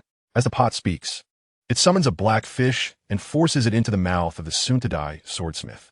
Crack, crack. The swordsmith's body stands up in an eerie manner, making his already blood-drained body appear even more bizarre. Ururu people. Food. The pot watches with delight as the transformed swordsmith crawls step by step towards the swordsmith village, a grin spreading across its face. After obtaining Musen's blood, the pot gained the ability to turn humans into demons. Although these types of demons have low intelligence, they are extremely sensitive to human scent, and while they don't possess blood demon arts, their own strength can almost rival that of weaker lower moons. If they destroy this place, they can surely weaken that group of demon hunters. Chapter 85. Upper Moon 4. Hantengu at this moment, Xiangye is lying on a branch, staring blankly at the moon. Below him is a Yurichi Type 0 doll with its head reattached. It should be at least 4 or 5 days before the upper moon arrives here. Before that, Mr. Steeltomb should be able to forge the sword well. As he fantasized about the appearance of holding that knife, he suddenly had his thoughts interrupted by a voice. That, who are you again? Do you know a knife maker named Tai Shue's-san?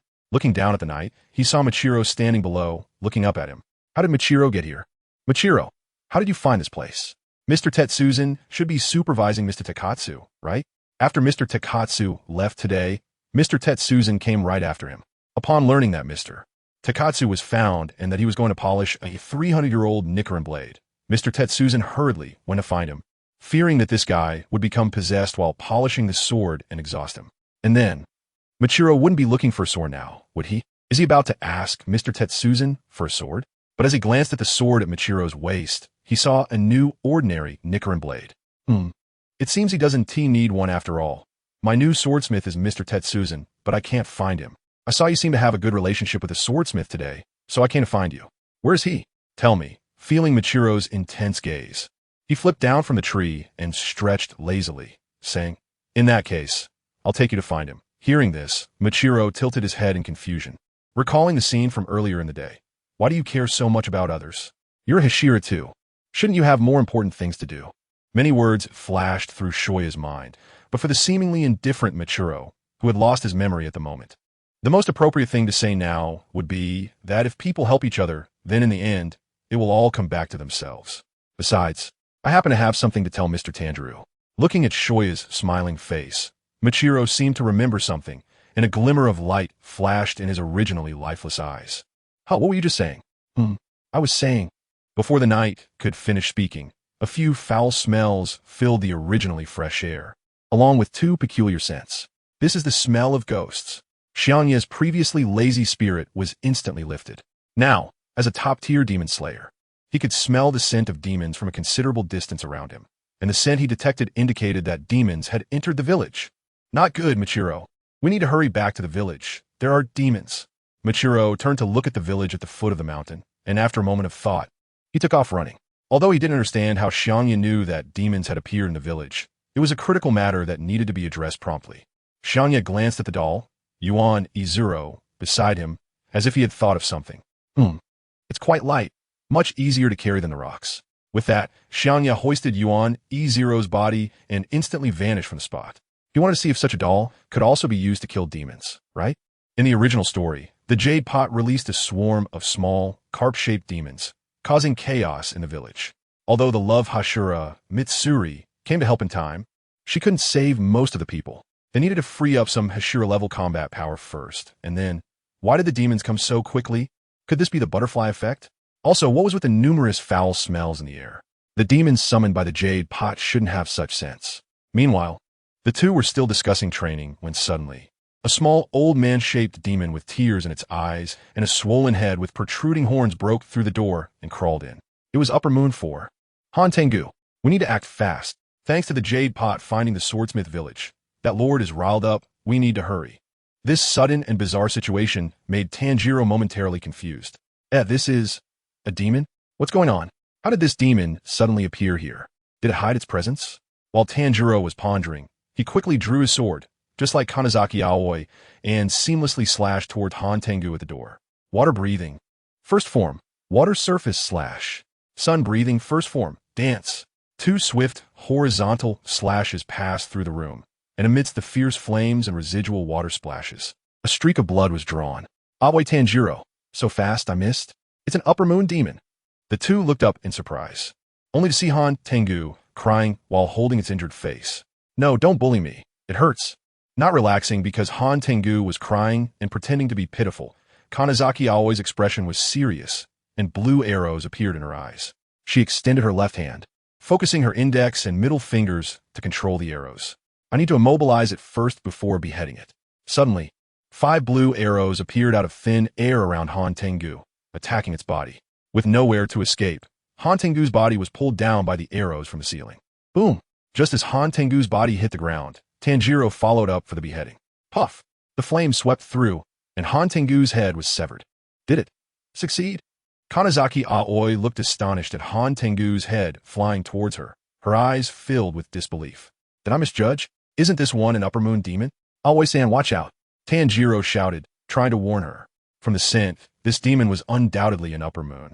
Even if an Upper Moon demon had its head cut off, it might not die, just like Jotaro. But it was too late. The head that was approaching Kanazaki Aoi grew a new body in an instant, with long hair, a pair of green pupils, a bare upper body holding a fan, and the character on its tongue. Upper Moon 4, Kaigaku. Kaigaku kicked the unsuspecting Kanazaki Aoi away, sending her flying to the other side of the room. This guy has so much strength. Afterward, Kaigaku casually waved, and a fierce wind swept through the room, destroying it and revealing the night outside. I'm so happy. I finally got out. While Tanjiro struggled to stabilize himself and hold onto Nezuko, the headless body grew a new head again. It wore tight clothing, held a silver staff, had blood-red eyes, and the character engraved on its tongue.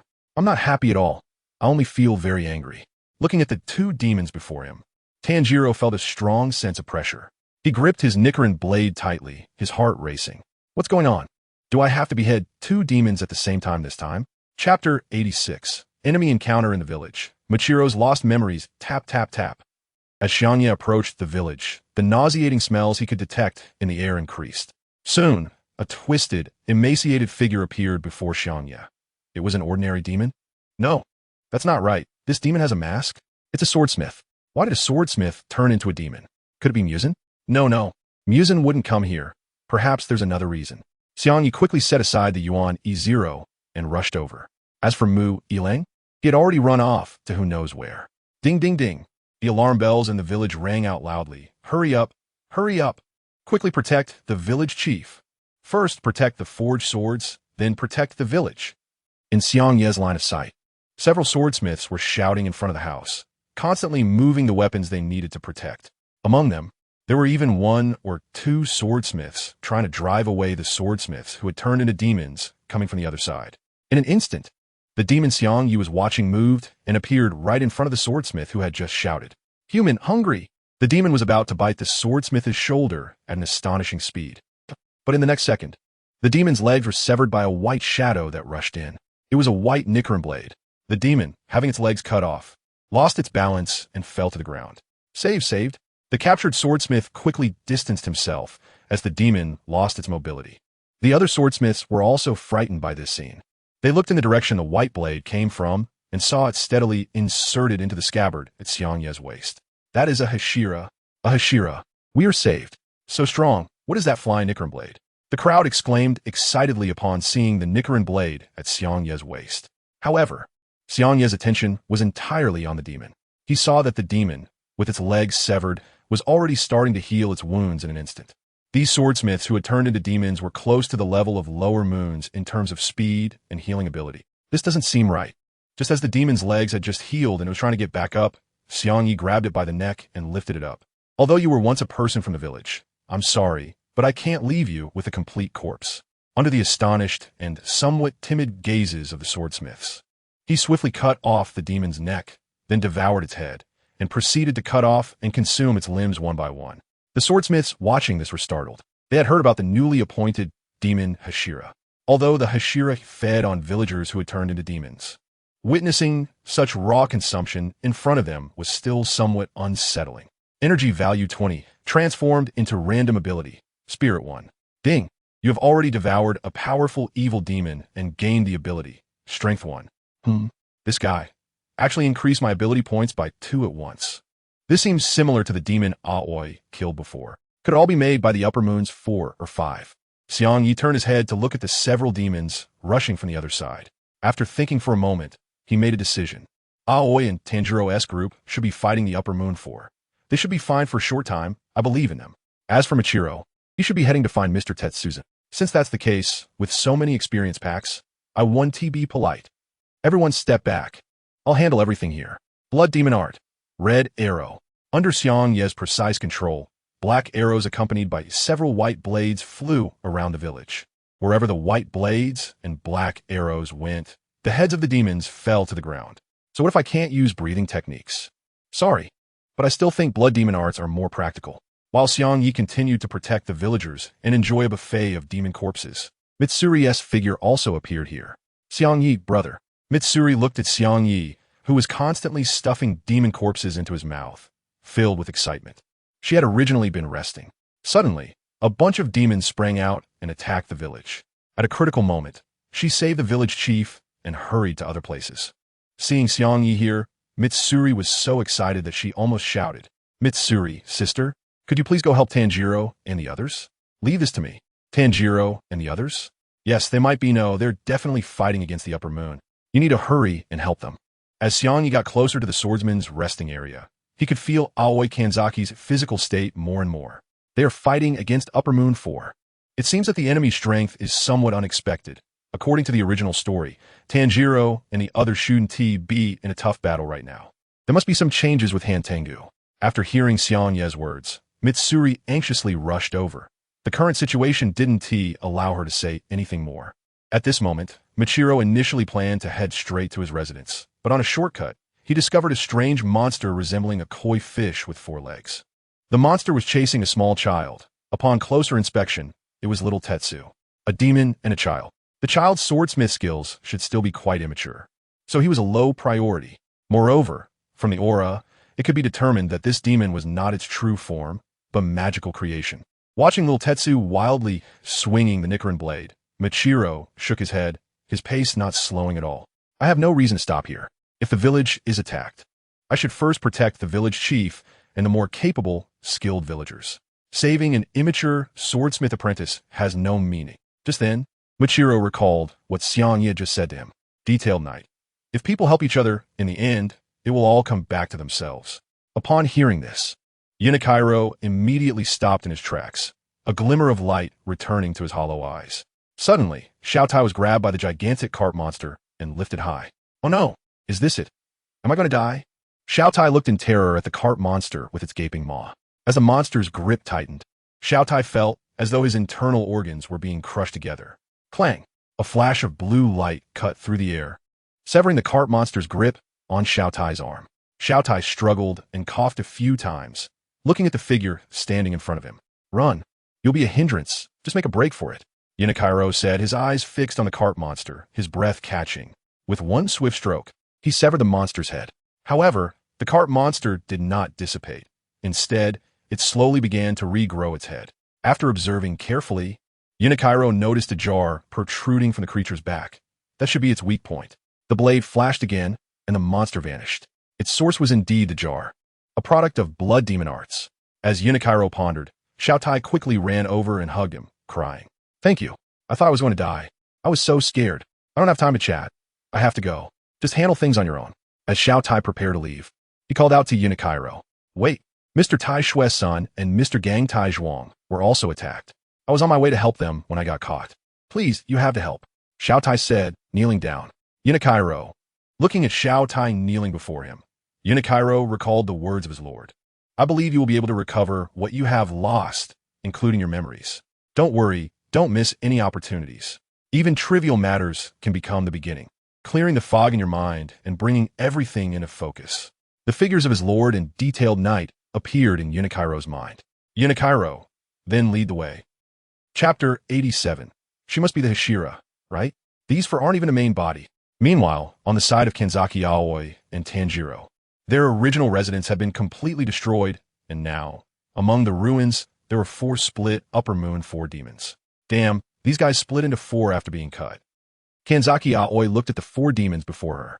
Besides the original Cola and Anger, the ones that regrew were a half-bird man with green pupils, sprouting wings, and a joyful expression, Upper Moon 4, Kongshi, a blue-eyed warrior holding a cross spear, with a pessimistic personality, Upper Moon 4, Ijue.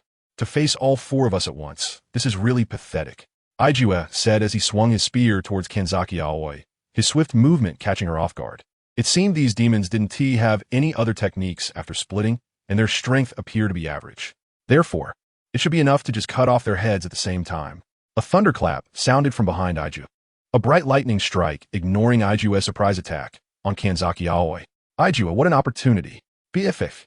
Taking advantage of the moment Kanzaki Aoi was struck by lightning, Ijue thrust his spear into her chest. Under the combined effect of the lightning and the spear, Kanzaki Aoi's body convulsed uncontrollably. Kanzaki Aoi, this lightning. It doesn't affect their own kind?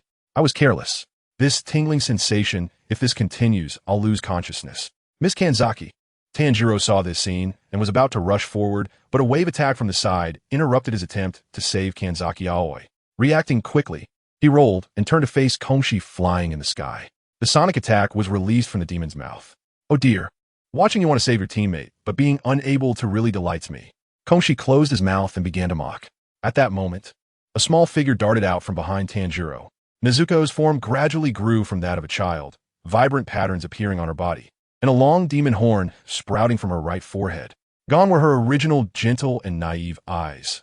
Now, in her demonized state, Nezuko's gaze was fierce. She charged towards Kanzaki Aoi. Suddenly, a gust of wind blocked her path. Hee, if you want to save someone, you'll have to get past US first. Cola waved the fan in her hand, eyes wide open, generously using her abilities. Instantly, the scene was filled with a raging wind. Tanjiro steadied himself while fending off Kongshi's relentless claw attacks and the sonic blast from her mouth. What to do? Miss Kanzaki is about to be done for. Although we haven't been injured, we are completely restrained, and the enemy is giving us no chance to counterattack. If only someone would come. Just as Kanzaki Aoi was about to lose consciousness. Bang bang. With the sound of 2 gunshots, Anger's head was shattered. With Anger's head exploded, the lightning ceased its attack. What? Is that a gun?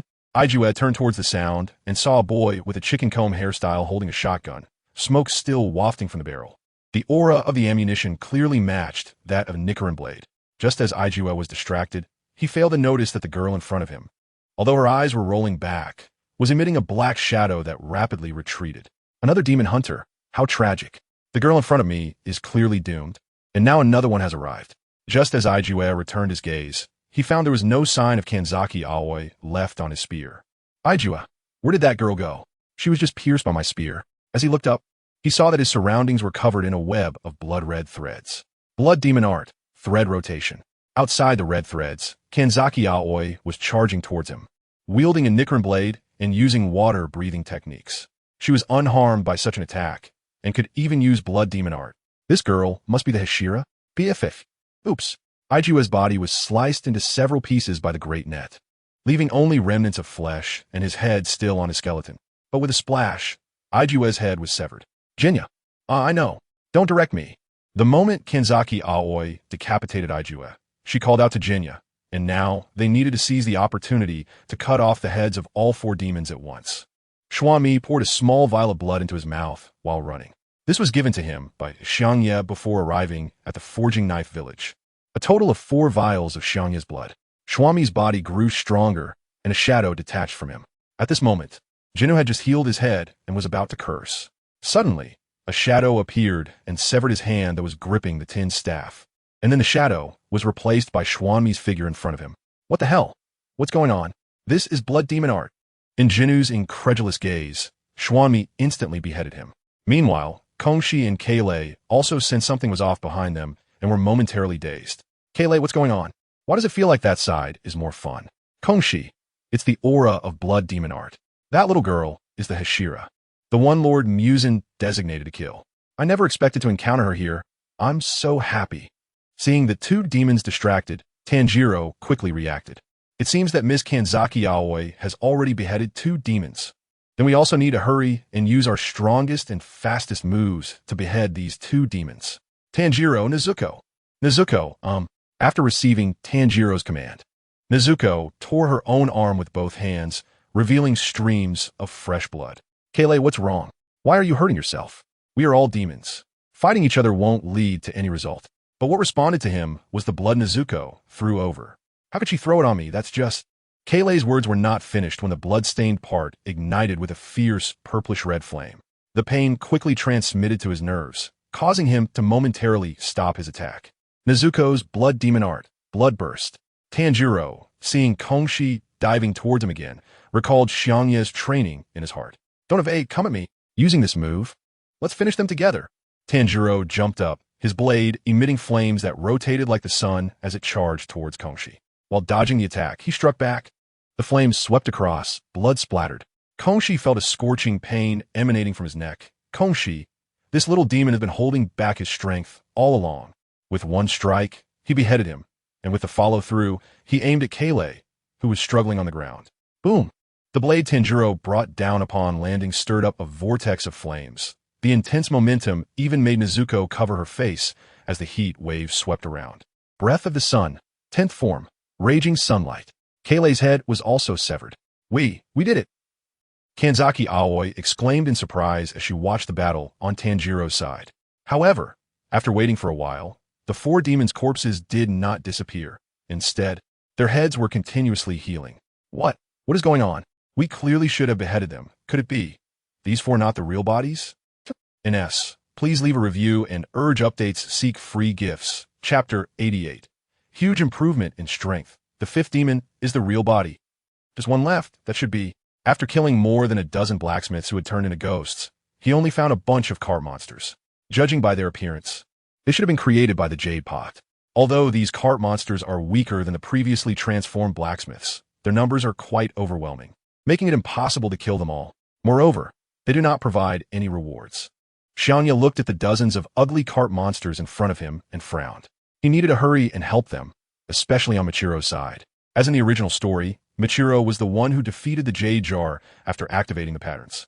However, if the patterns were activated at that time, it would cause those around him to activate their patterns as well. And eventually, everyone would only be able to live until the age of 25, even if they defeated all the demons. This was not what Xiangye wanted to see. In that case, it was time for you to take the stage. Xiangye quickly ran back to where the Yuaniazanshi was placed and hugged it. Ghost Pillar, what are you doing? Is it the puppet from Xiaotai's family, Yuaniazanshi? Under the gaze of the many blacksmiths, Xiangye first released a shadow to block the incoming koi monster. Then, after fiddling with it for a while, he activated Yuaniazanshi. So, I'll leave it to you now. After a moment of sluggishness, the puppet struck a pose with its 6 hands and quickly charged forward. Watching the puppet launch an attack on the koi monster, Xiangye nodded in satisfaction. Although the puppet's functions were not as good as before, its sharp swordsmanship combined with those 6 hands turned it into a killing machine as it entered the monster horde. His own attributes had also increased significantly, along with the energy points gained from slaying demons a while ago. Current attributes: Strength, 62, Speed, 40, Spirit, 35, Recovery, 40. Compared to a month ago, Xiangye had truly improved a lot. If these mass-produced entities that are similar to lower-ranked demons were indeed created by Yuhua and the others, then in a way, he was effectively grinding for a lot of attribute experience points. Improving strength is a good thing, but those must also be demons that were transformed from humans. Blood Buns, although he is not a good person, he cannot allow such things to happen. Ghost Pillar, where are you going? Is that puppet really okay? One of the blacksmiths, seeing Xiangye looking around and heading towards an open area, spoke with both concern and doubt. The puppet looked almost broken, and if the pillar wasn't there, they would feel quite uneasy. I'll go deal with the upper-ranked demon that produced these monsters. You all be careful. Xiangye finished speaking and threw out his sunwheel knife, leaping up to stand on it. Since he didn't know where they were, why not just go up to the sky directly? In the incredulous gaze of the blacksmiths, Xiangye quickly flew up into the high sky, seemingly stepping on the sunwheel knife. The blacksmiths were in disbelief. After forging knives for so long, how had they never seen a knife that could be used like this? Who forged this knife? Feeling the strong winds brushing against his face, Xiangye had already reached a high altitude, and at this moment, the entire village was laid out before his eyes. At the place he had departed from, the Yuan Zero type was still crazily outputting. As Xiangye looked down the path where the koi monsters came from, he saw in the distance a huge jar continuously producing these koi monsters. When did this guy, the jade jar, become so prolific? With a half-meter white sun blade in hand, Xiangye focused intently and threw it straight out. The white blade of light steadily shattered the jar that was producing the monsters a few seconds later. Now good, so next. As Xiangye's gaze turned to the distance, he saw that the swordsman's living area had been flattened. At that moment, Tanjiro and Nezuko, the two siblings, were dealing with 3 demons split off from Upper Moon 4. Kola, Konshi, and Aiju. Fiery flames ignited as Tanjiro, in conjunction with Nezuko's blood demon art, continuously suppressed the dead demons, and so far, it seemed to be going smoothly. After all, Tanjiro had undergone special training with Xiangye, so dealing with these lower-ranked doppelgangers was not too difficult. It seemed that everything was still under control, but why were there only the 2 of them, and only 3 demons? What about Kanazaki Aoi and the others? Xiangye turned his gaze to another battlefield where Tanjiro and his sister were. There, he saw huge, twisted wooden dragons coiled up. No, wait, what is that? In the center of the wooden dragon stood a childlike demon, seemingly surrounded by a circle of wooden drums. It was the emotion amalgamation of Upper Moon 4, Neikime. Opposite Neikime were Mitsuri and Kanazaki Aoi, dodging the wooden dragons. No, why are all 3 emotion entities still present while Neikime can still come out? The situation is becoming increasingly strange. I need to hurry and help Michiro and then return to assist Kanazaki Aoi and the others. Right now, Michiro is fighting alone, and as for over there, with Kanazaki Aoi and Jinya, who has his own blood, joining in, they should be able to hold on for a while. Xiangye looked around and discovered a wooden house surrounded by trees. Outside the wooden house, Michiro was fighting with the demons. In the original work, the 4 emotional entities were consumed by their accumulated anger and transformed into the form of Neikime because they couldn't defeat Tanjiro and the others. 10 minutes ago, Aoi Kanzaki and others were continuously beheading the 4 demons, but they could not kill them. Even when Mitsuri, the love Hashira, arrived, there was no change. What to do? What to do? I need to calm down. Perhaps the main body of these demons is nearby. Tanjiro breathed calmly, and after settling his mind, he carefully smelled the air. There was a very unique scent. Tanjiro turned to look deeper into the forest, and the scent became stronger. Unlike the other 4 demons, if it was hiding in such a place and not coming out, it must be the main body of the demon. Upon realizing this, Tanjiro shouted, "Miss Aoi, Miss Mitsuri, the main body of these demons is in the forest behind us," while beheading the demon in front of him. Tanjiro shouted. Hearing this, the 2 women quickly reacted and immediately broke away from the battlefield to rush into the forest. At this moment, the accumulated anger looked at the 2 rushing towards the main body with great fury. You demon slayers really make demons extremely furious. Just as Jinya was about to strike again, he saw that the previously unstoppable Nichirin Blade was now grasped by the accumulated anger. Tanjiro, is the scent of one of the demons changing?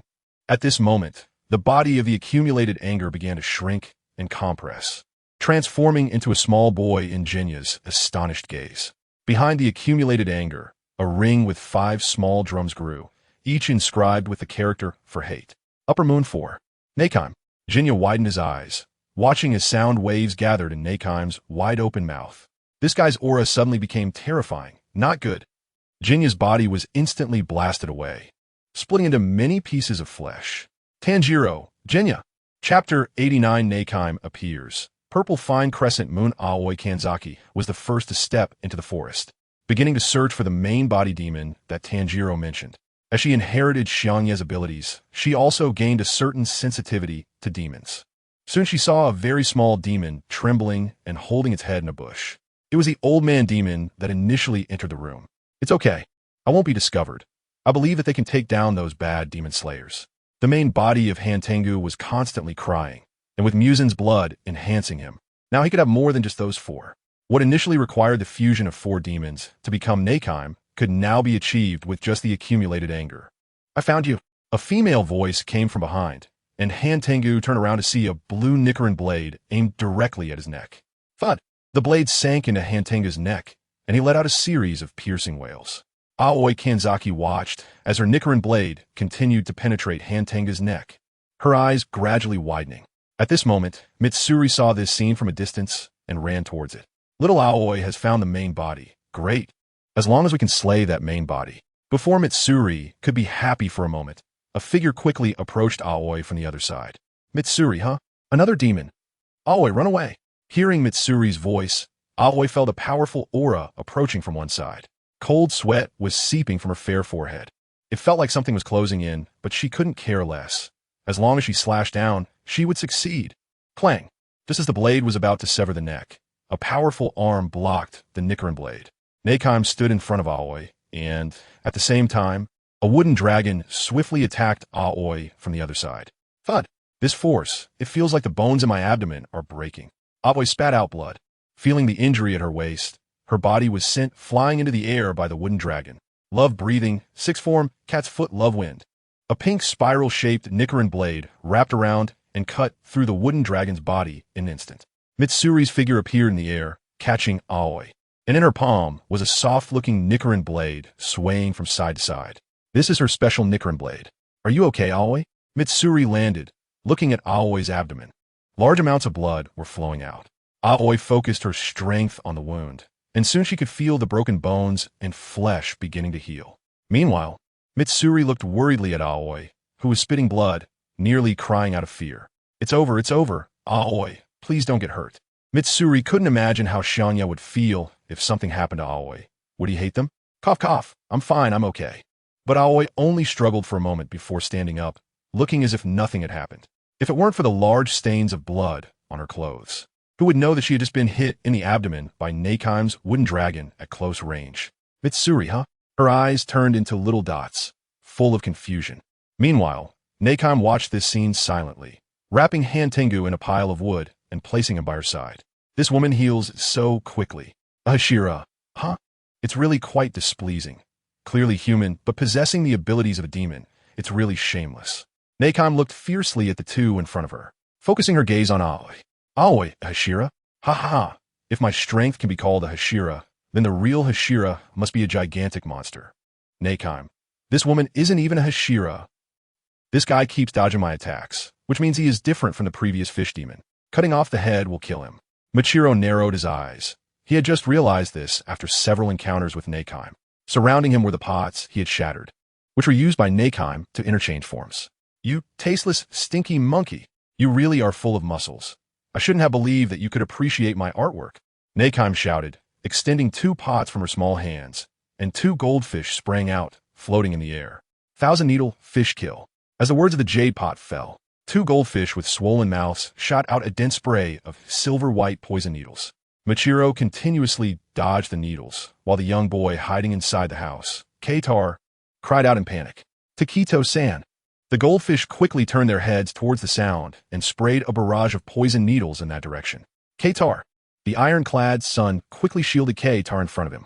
But moments later, there was a sound of whoosh, whoosh, whoosh, as the poison needles were blocked, followed by the sound of several needles piercing flesh. They didn't feel the sensation of the poison needles penetrating their bodies, so they turned to look. Michiro was standing in front of them with his Nichirin blade raised. Son, Takito-san, you are in the way. Quickly hide. At this moment, several poison needles were embedded in Michiro's arm, and on the ground in front of him lay a pile of poison needles and a pile of blade fragments. If it weren't for those blade fragments just now, he might have sustained even more damage at a critical moment.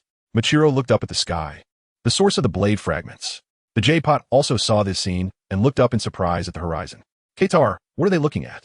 As Keitar and Sun turned their gazes towards the horizon, they were astonished to find small purple crescent moons flying in the sky, while a figure hovered above, continuously striking these crescents. Katar, is that the Hashira? Kate gets his sand. Why isn't he coming down to help? Were those delicate crescents? At that moment, the jade pot began to tremble all over. The others on the scene may not have recognized what those crescents were, but he would not forget. It was that esteemed one.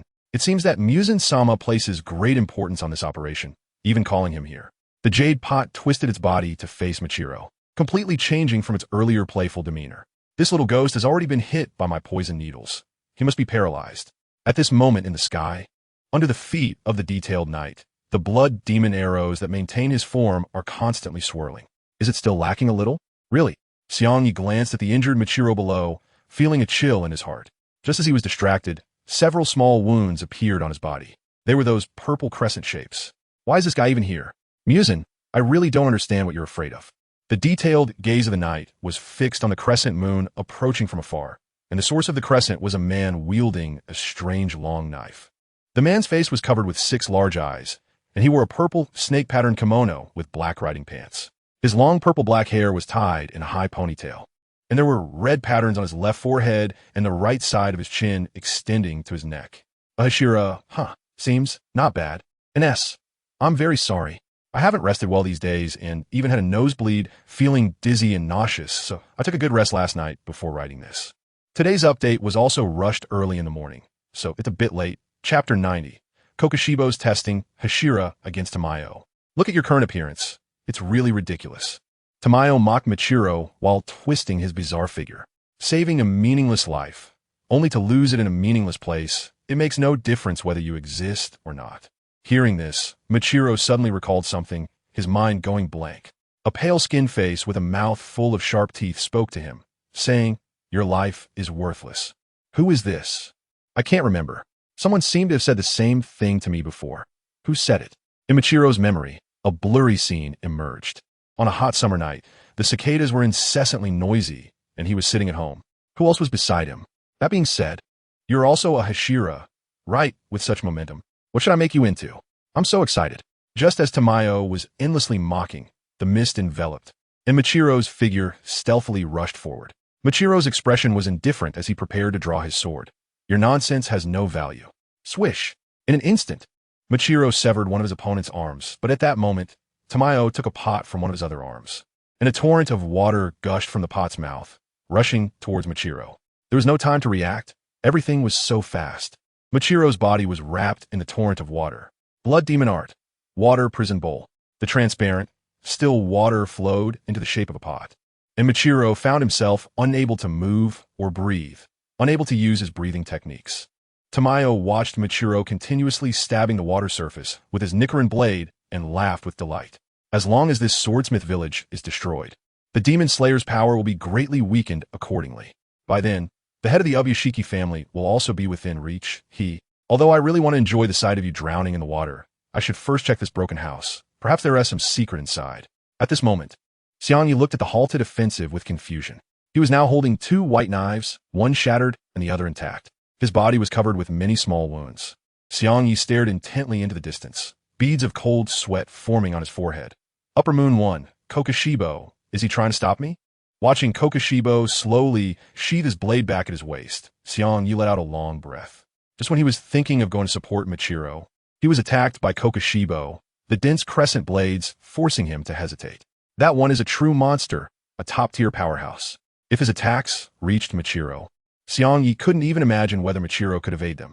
Although he doesn't use breathing techniques, his swordsmanship is still quite good, and his blood demon art is exquisite. Comparable to Doma, Kokushibo's voice was steady, observing Xiangye in the distance, who was also sizing him up. His sudden strike was merely to test what kind of so-called Demon Slayer could make Upper Moon 2 and Upper Moon 3 falter. When he saw Xiangye able to stabilize his form using blood demon art and apply it accurately, he was somewhat surprised. Is this really a human? It seems that the seemingly ordinary blood demon art beneath his feet can be utilized to such an extent. If it isn't due to innate ability or long-term training, then this Hashira's talent is indeed terrifying to a certain degree. Xiangye, is that guy Kurizetsu just trying to test me? Xiangye glanced at the jade pot attacking the house below, as well as Wu Yilong trapped in the water prison, feeling a shock in his heart. This guy, the jade pot, caught Wu Yilong so quickly. He didn't expect the situation from the original story to reappear. He needed to hurry and help him. It was clear that Kurizetsu was just here to maintain order, so Xiangye didn't need to be too cautious. Blood Demon Art. Red Pure Arrow.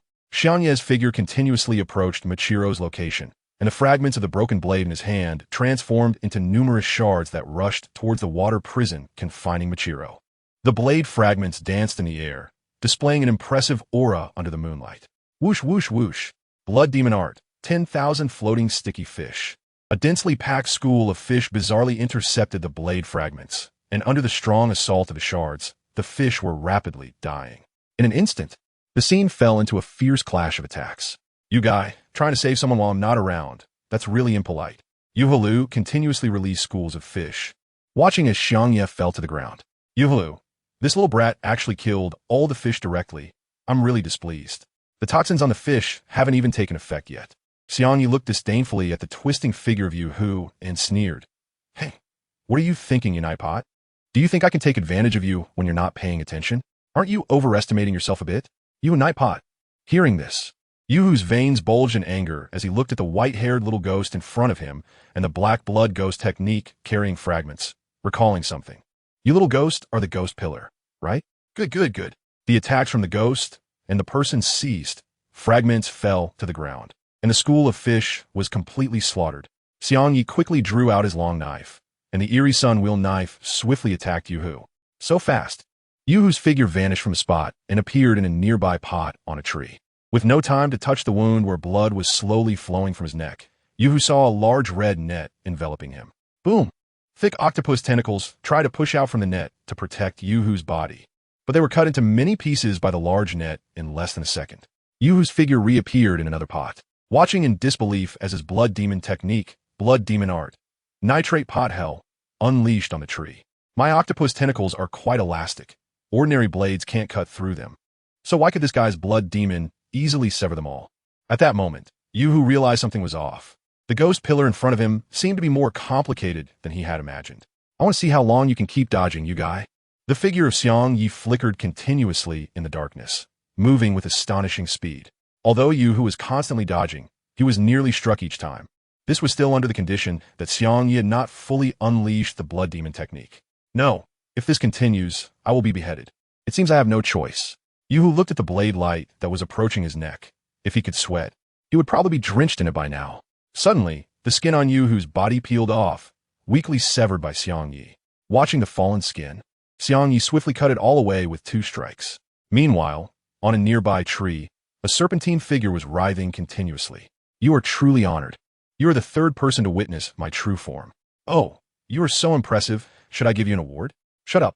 Once I unleash my true abilities, everyone will die. So, does your form have to be that ugly? Yuhu, furious at Xiangye's complete disregard for him, clenched his fists. Shut up, you little brat. At this point, Yuhu's entire body was exposed, with muscular arms covered in scales, and his legs replaced by a thick tail that coiled around the tree. The scales were crystal clear, comparable to diamond hardness. Look at this perfectly sculpted J-body I've crafted in the pot. Hurry up and kneel. The 2 demons locked eyes, and a 5-second silence ensued. Xiangye showed a look of disdain and waved his hand. Just the thought of eating you might affect my IQ. Makes me want to vomit. Yuhu, you white-haired monkey. Yuhu couldn't help but curse out loud. Chapter 91.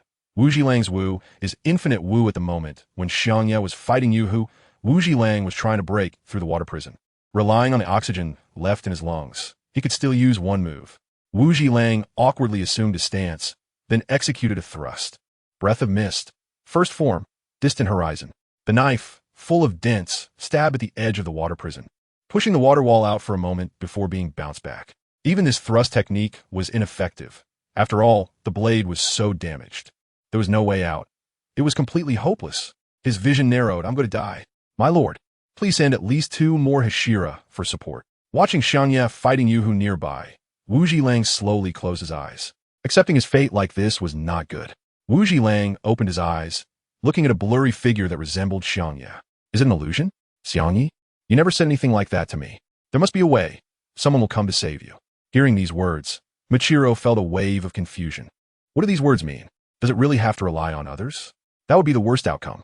The phantom continued to speak, its tone extremely gentle. The things one person can achieve are just this little bit. Saying this, The phantom extended its hand, demonstrating with its thumb and index finger. Everyone will unite and make an effort. Looking at Xiangye in the distance, who was fighting, Michiro slightly lowered his gaze. The others are too weak, and I should have done better, but I'm misjudged. Just because I'm a Hashira, I became complacent. I really am. Incompetent. Michiro was not wrong. It was okay. Just then, Xiangye rushed over, holding a kitchen knife and constantly poking at the water wall. "TRU, I won't let you die." Xiangye has already dragged that demon over. "I will save you." Damn it, what is this? It's so disgusting, bouncing back and forth.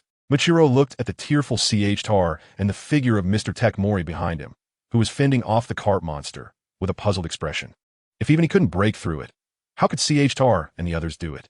With this time, it would be better to protect the village chief, even if it meant taking a few knives, rather than saving him, a person who was already useless and about to die. Suddenly, Mr. Tekmori's figure flew aside. Michiro and Xiangye looked over in shock, seeing a demonized swordsmith limping toward them. This demon walked alongside the cart monster, clearly targeting Michiro and Xiangye.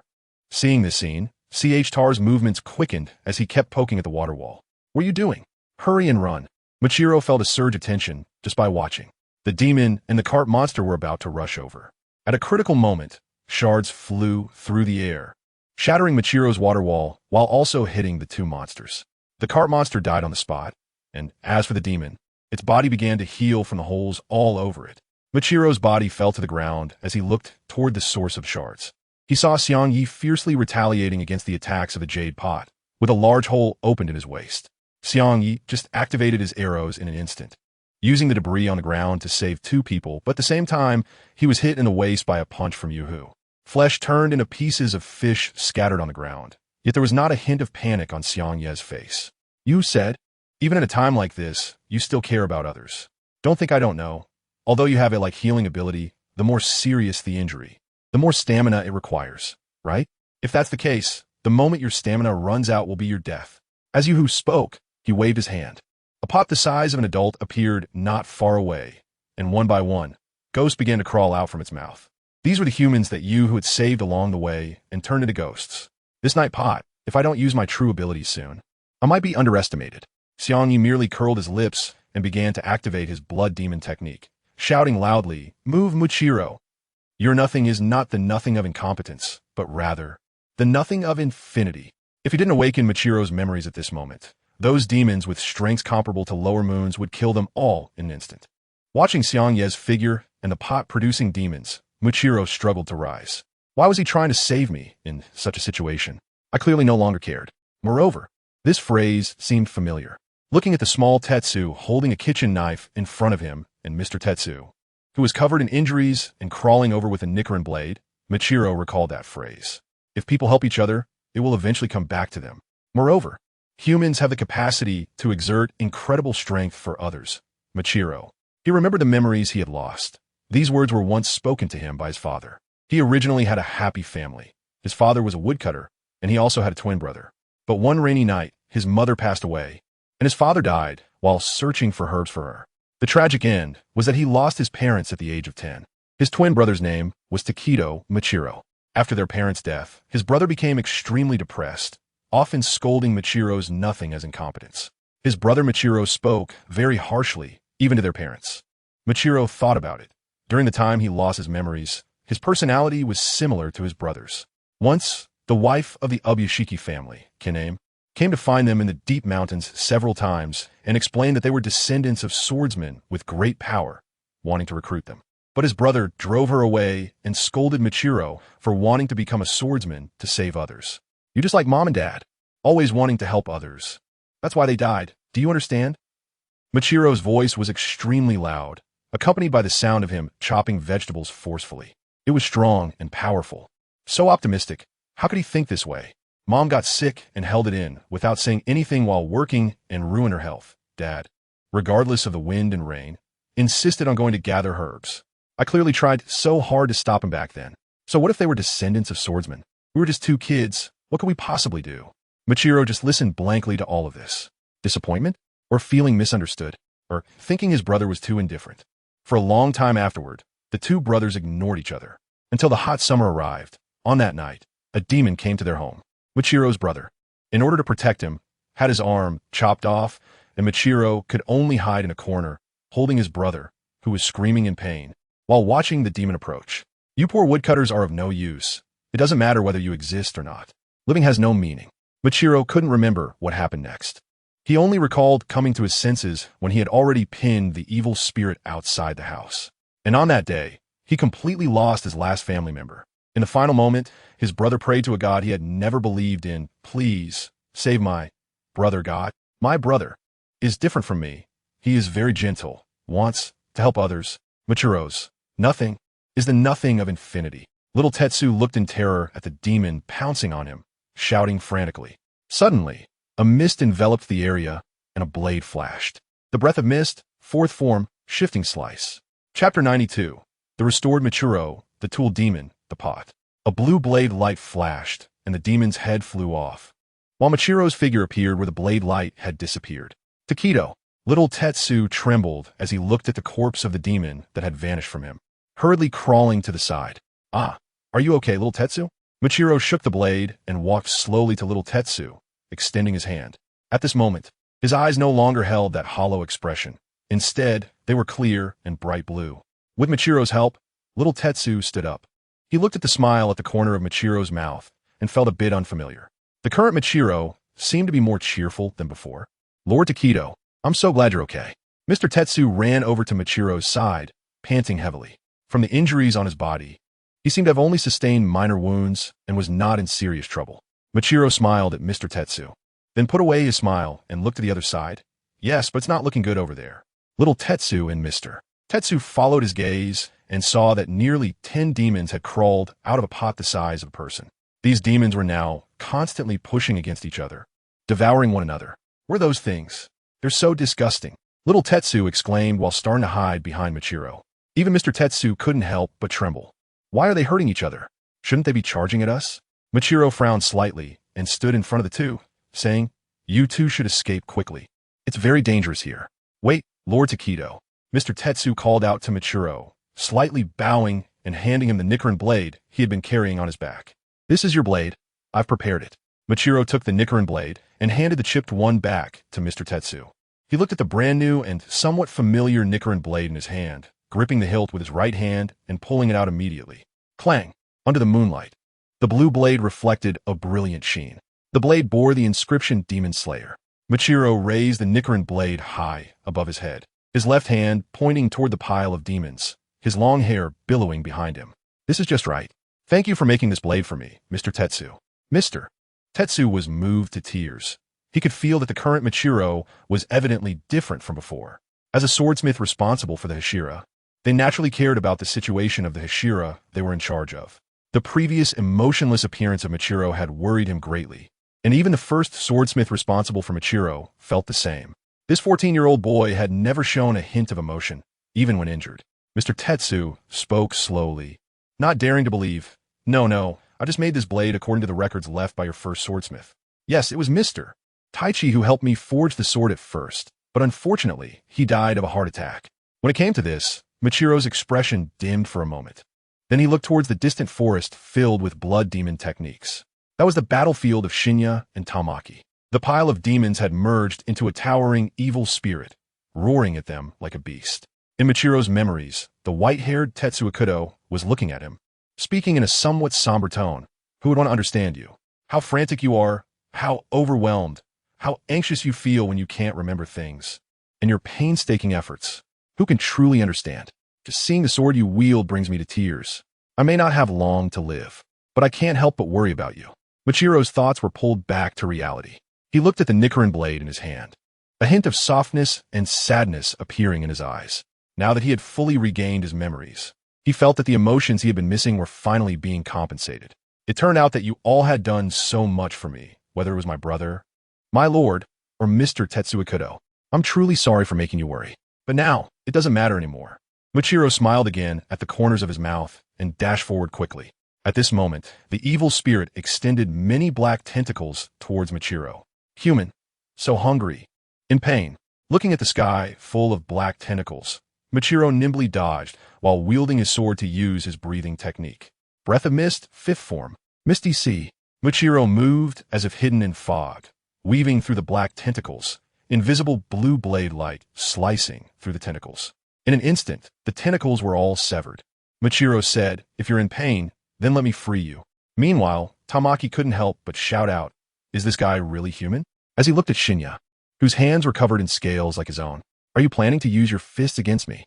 You're really underestimating demons." Xiangye clenched his fists, and the Nichirin Blade had already been returned to its sheath. During their previous encounter, Xiangye had suddenly unleashed a barrage of black arrows that continuously interfered with his movements, then took advantage of the chaos to slice off a part of his tail and eat it. He still couldn't understand how this guy did it. Even though his movements were so fast, Xiangye was still able to accurately predict his next move. Tamaki puffed out his chest again, twisting his body, and struck toward Xiangye with both hands. This is simply unreasonable, unforgivable. At this moment, in Xiangye's eyes, Tamaki's initial rapid punches that created afterimages had become clear and visible. Slow. Moreover, Xiangye could clearly see Tamaki's internal organs, the flow of blood, the direction of the next attack, all under his control. This was the feeling of completely mastering the transparent world. During his previous battle with Doma, Xiangye had gradually touched the threshold, but now, Xiangye felt the day-wheel knife swaying at his waist, tightening his fists like a boxer. While agilely dodging Yuhu's attacks, his fists circled around Yuhu's striking fists, hitting the opponent's arm. In an instant, Yuhu's arm transformed into pieces of stinky fish scattered on the ground. Under Xiangye's relentless assault, Yuhu's body continuously turned into rotting fish and then healed. Repeating this cycle, the previous fights were nothing but playful skirmishes, merely using Yuhu to help him become more familiar with the transparent world. A tool ghost. Yuhu's blood ghost technique, God's hand. Anything touched would turn into fish, a terrifying punch. But just like that, it was easily taken by Xiangye, who also gained 10 points in speed and 10 points in mental strength. Watching Xiangye frantically attack his body, Yuhu's heart raced with alarm. He couldn't really be facing such a humiliating death, being beaten helplessly by a small ghost. How could this possibly happen? This is unrealistic. The final punch of the detailed knight hit the abdomen of the jade pod, and a series of black arrows pinned the latter's body straight down into the ground. Closing the transparent world, the scales on the hand gradually faded away. Xiangye swiftly drew the sunwheel knife from his waist, his tone cold as he said, "It's about time. I need to send you on your way." He had now achieved his goal, restoring Weilong's memories and mastering the transparent world. He had to hurry to help Kanzaki Aoi and the others. They were still unaware of the changes that had occurred with the Hantengu. Without activating the patterns, it should be quite difficult for Mitsuri and the others to cope. In the panicked gaze of Yuhui, the eerie sunwheel knife struck down quickly. Clang! A long crimson knife, covered in eyes, effortlessly blocked Xiangye's sunwheel knife. So easily defeated. Yuhui, you are quite impressive. Xiangye was startled and looked up, only to see the figure of Kurozumikage suddenly appear beside Yuhu. Staring at those 6 large eyes, Xiangye felt a chill run down his spine. When did this guy arrive? Chapter 93. The Ancestor Meets the Descendants. How to React When Zero Frame Starts. A Master Kurozumikage, Yuhu said with a trembling voice, quickly retreating to the back. Xiangye, upon discovering Kurozumikage, immediately stepped back and activated the transparent world. If this guy hadn't activated the transparent world, he would have approached without anyone noticing. The gap in strength is quite significant. Xiangye pretended to be calm on the surface, his eyes fixed intently on Kokoshibo. Do you still want to protect such a guy? Although Xiangye didn't name names, everyone present, both humans and demons, knew he was referring to Yuhu. Kokoshibo sheathed his sword, his face showing not a trace of emotion. There's no choice. After all, he is an upper rank, even if very weak. Even if Kokoshibo didn't want to intervene, Muzan would most likely be unable to accept it, so providing some assistance could avoid a lot of trouble. Hearing the conversation between a human and a demon, Yuhu really wanted a vent, but he felt a sense of powerlessness, as if his fists were hitting steel rebar. Did he have the strength to refute or interrupt? No. Although Kokoshibo didn't show any emotions on the surface, he couldn't help but admire Xiangye internally. He didn't expect that Xiangye, who appeared to be only 14 or 15 years old, had already grasped the concept of the transparent world. Moreover, through his observation using the transparent world, he discovered that the internal organ structure of Xiangye's body was very intricate. It resembled both human and demon, and the cellular activity in his blood was similarly remarkable. Does such a creature as Xiangye really exist in this world?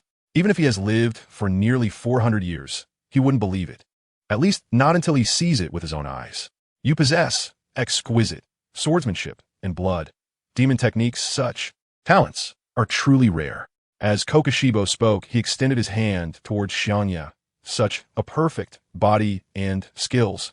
If they were to be lost, it would be a great pity. Hearing these words, Xiangye's eyebrows furrowed slightly. Such familiar words. Kokushibo's next line couldn't possibly be to become a demon. Detail Knight. Are you all ghosts involved in pyramid schemes? Xiangye constantly pondered strategies in his mind.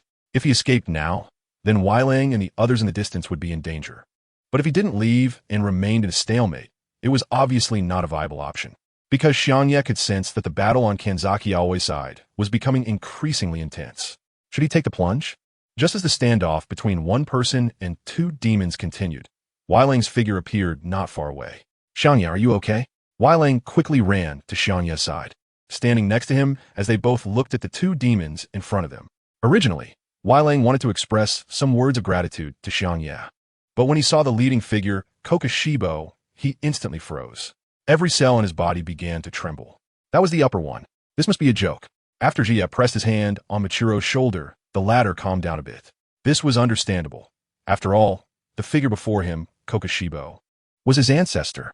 The bloodline suppression was strong. When Kokushibo and Tamayo saw Michiro emerge, one was surprised while the other was furious. Tamayo pointed at Michiro and began a curse. Why are you still alive, you little brat? You should have died from my poison and the attacks of so many Kijin. Just as Tamayo was about to finish, he felt his head being severed. He didn't even notice a thing. What? My neck. He thought he was struck by the Nichirin Blade, but his head was already cut into several pieces. Kokushibo, with one hand on the hilt, looked down at Tamayo's shattered head and said, Tamayo, be quiet. Upon hearing this, Tamayo immediately became obedient, slightly bowing his body. He never expected that it was Kokushibo who had cut him down. The reason Kokushibo did so was that Tamayo was too noisy and disturbed his observation of Michiro. Xiangye, is this Kokushibo protecting his descendants? After doing all this, Kokushibo looked at Michiro with some emotion and said, there are still my descendants. It's really incredible. Just as Xiangye and the others were in a stalemate, over at Kanzaki Aoi and the others, the healed Jinya was quickly rushing towards the battlefield with the gun in his hand. This is really annoying. I actually let my guard down and got smashed into pieces by that short guy. As Jinya ran, he poured the third bottle of blood into his mouth.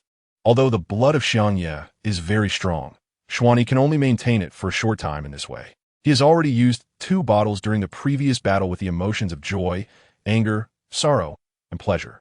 In his sight, Tanjiro is continuously blocking the 3 demons, Kongshi, Ijue, and Kale, along with Nezuko. Tanjiro is anxious. He has been held back for too long. Meanwhile, Kanzaki Aoi and Mitsuri behind him are also unaware of the situation, only able to hear the sounds of explosions in the distance. What should he do? Where have Xiangye and Michiro gone? Are there other demons holding them back? Just as Tanjiro is feeling anxious, Xuani's voice sounds from the side. Hey, you go help them. I'll hold off these ugly things. As Xuani speaks, a blue light appears from his right hand, which is holding the gun, and he fires blue bullets. The blood demon art, Blood Scythe of the Detailed Knight, caught Key off guard with its sudden attack, causing him to fall to the ground immediately. What kind of blood demon art is this? Are they willing to become like this just to defeat us? It's truly pathetic. Just as Ijue finished speaking, he was shot to pieces by bullets. Kra fanned herself with the fan in her hand, and the smile on her face finally changed. Hey, this isn't pleasing for the demons at all. Tanjiro watched Jinya, who was shooting at the 3 demons like a fierce general, first in shock, then in delight. Well then, I'll leave it to you and Nezuko here. With Jinya's help, he could confidently go assist Kanzaki Aoi and the others. Meanwhile, on Kanzaki Aoi's side, wooden dragons were continuously crashing into both Mitsuri and Kanzaki Aoi. The massive noise even cleared a large area in the forest, revealing the figure of Zangpo. If this continues, we won't hold out, Aoi. Mitsuri swung her Nichirin Blade in wide arcs, dodging the wooden dragon attacks while counterattacking. There were too many. Even if they destroyed one wooden dragon, others would follow in the attack. On the other hand, Zangpo only needed to tap the small drum on his back to produce more wooden dragons. Additionally, he would intersperse sound wave and lightning attacks. It was simply too overwhelming. Kanazaki Aoi felt that she had used up more than half of her spiritual energy and glanced toward Xiangye. Although she wished for the sudden appearance of the detailed knight to help them, now was not the time to be sentimental. They needed to find a way to clear a path through the wooden dragons first. Kanazaki Aoi's hands glowed with red lines, and blue light appeared on the blade. Mitsuri, I'll open a path for you. Mitsuri exclaimed, huh? As Kanazaki Aoi waved her hands, blue sword light instantly struck the wooden dragons, and the red thread woven into a net halted their movements. Kanazaki Aoi felt her spiritual energy rapidly depleting, with sweat pouring down. Seeing this, Mitsuri seized the opportunity, leaping in with the agility of a cat. This is a great chance created by Aoi. I can't give up. Breath of Love, third form, Love Cat Shower. Mitsuri's leaping figure launched an intense attack like a crescent moon at Xiangye and the wooden ball. Just as the attack was about to land on the wooden ball and Xiangye, he quickly unleashed invisible sound wave attacks toward Mitsuri from his mouth. Even Mitsuri's attack was intercepted. No way. Zero frame initiation. Mitsuri felt her breath catch as the sound wave attack approached, and the surroundings seemed to freeze. Tanjiro, who had just arrived, saw this scene and widened his eyes, shouting no. Chapter 94. Are we going to die? The words inthe had a chance to say. This woman's body hasn't turned into a lump of flesh? Xiangye looked in shock at Mitsuri, who was kneeling on the ground with her eyes rolled back and mouth agape, clearly having lost consciousness. Upon closer inspection, Xiangye discovered that Mitsuri's muscle density was different from that of an ordinary person. If it had been a regular human body, it would have turned into a lump of flesh like Xiangye did earlier. But Mitsuri merely fainted, demonstrating her physical strength. I never expected this woman's flesh to be so good. If I could eat her, it might have effects similar to rare blood. Xiangye said as he slowly approached. Suddenly, two bright flames lit up, illuminating the surrounding shadows. Breath of the Sun, third form, Raging Sun Red Mirror. Two rapid arc-shaped flames slashed toward Xiangye, but he showed no intention of dodging, allowing his head to be severed. At the same time, Kanazaki Aoi quickly rushed forward and picked up Mitsuri, preparing to retreat. Tanjiro, surprised that his attack had succeeded, opened his mouth in disbelief. I decapitated him? Was it really this easy? No. The scent of the real body was emanating from the wood beside him.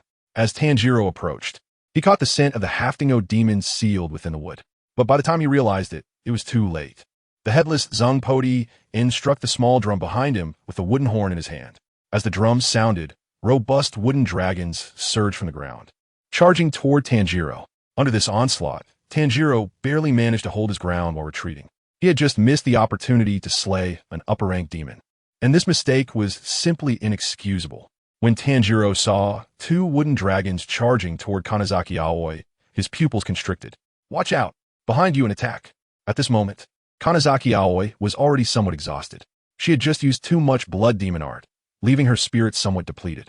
But hearing Tanjiro's shout, she instinctively used her last bit of spiritual energy to launch the red arrow to send Mitsuri out. Miss Mitsuri is a Hashira. She must not be harmed. A resolute glint flashed in Kanazaki Aoi's eyes as she quickly turned to use the breath of water.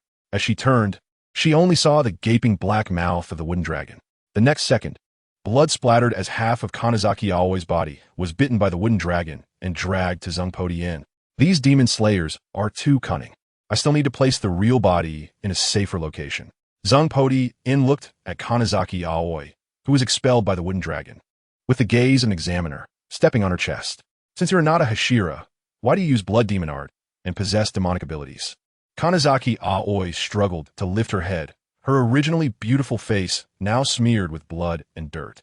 You don't have the right to know. Kanazaki Aoi raised her hand to swing her blade at Xiangye, but her hand holding the sword was instantly destroyed. Her bloodied arm fell to the side as she couldn't help but scream in pain. The agony quickly sent signals to her nerves. Even though she had a recovery ability, the pain remained. In the distance, Tanjiro, entangled by the wooden dragons, glared with wide eyes. Faster, faster. Miss Kanazaki is in mortal danger, that despicable guy. But even as Tanjiro swung his sword faster and the flames blazed brighter, he could not break through the siege of the dozen wooden dragons. In the swordsman's lodging area, Xiangye looked at the only remaining bottle of blood at his waist, a tense emotion spreading in his heart. So much time has passed. Why haven't they succeeded yet? I'm reaching my limit here. Xiangye noticed Nezuko was also seemingly running out of stamina while fighting close to Ijue. Kra, he said, healing himself while smiling at Xiangye. Even though you can use that strange ability, it seems you can't hold on much longer, Keiki added, exactly, this is so much fun. Your teammates chasing the real body have also been stopped. Now you're all done for.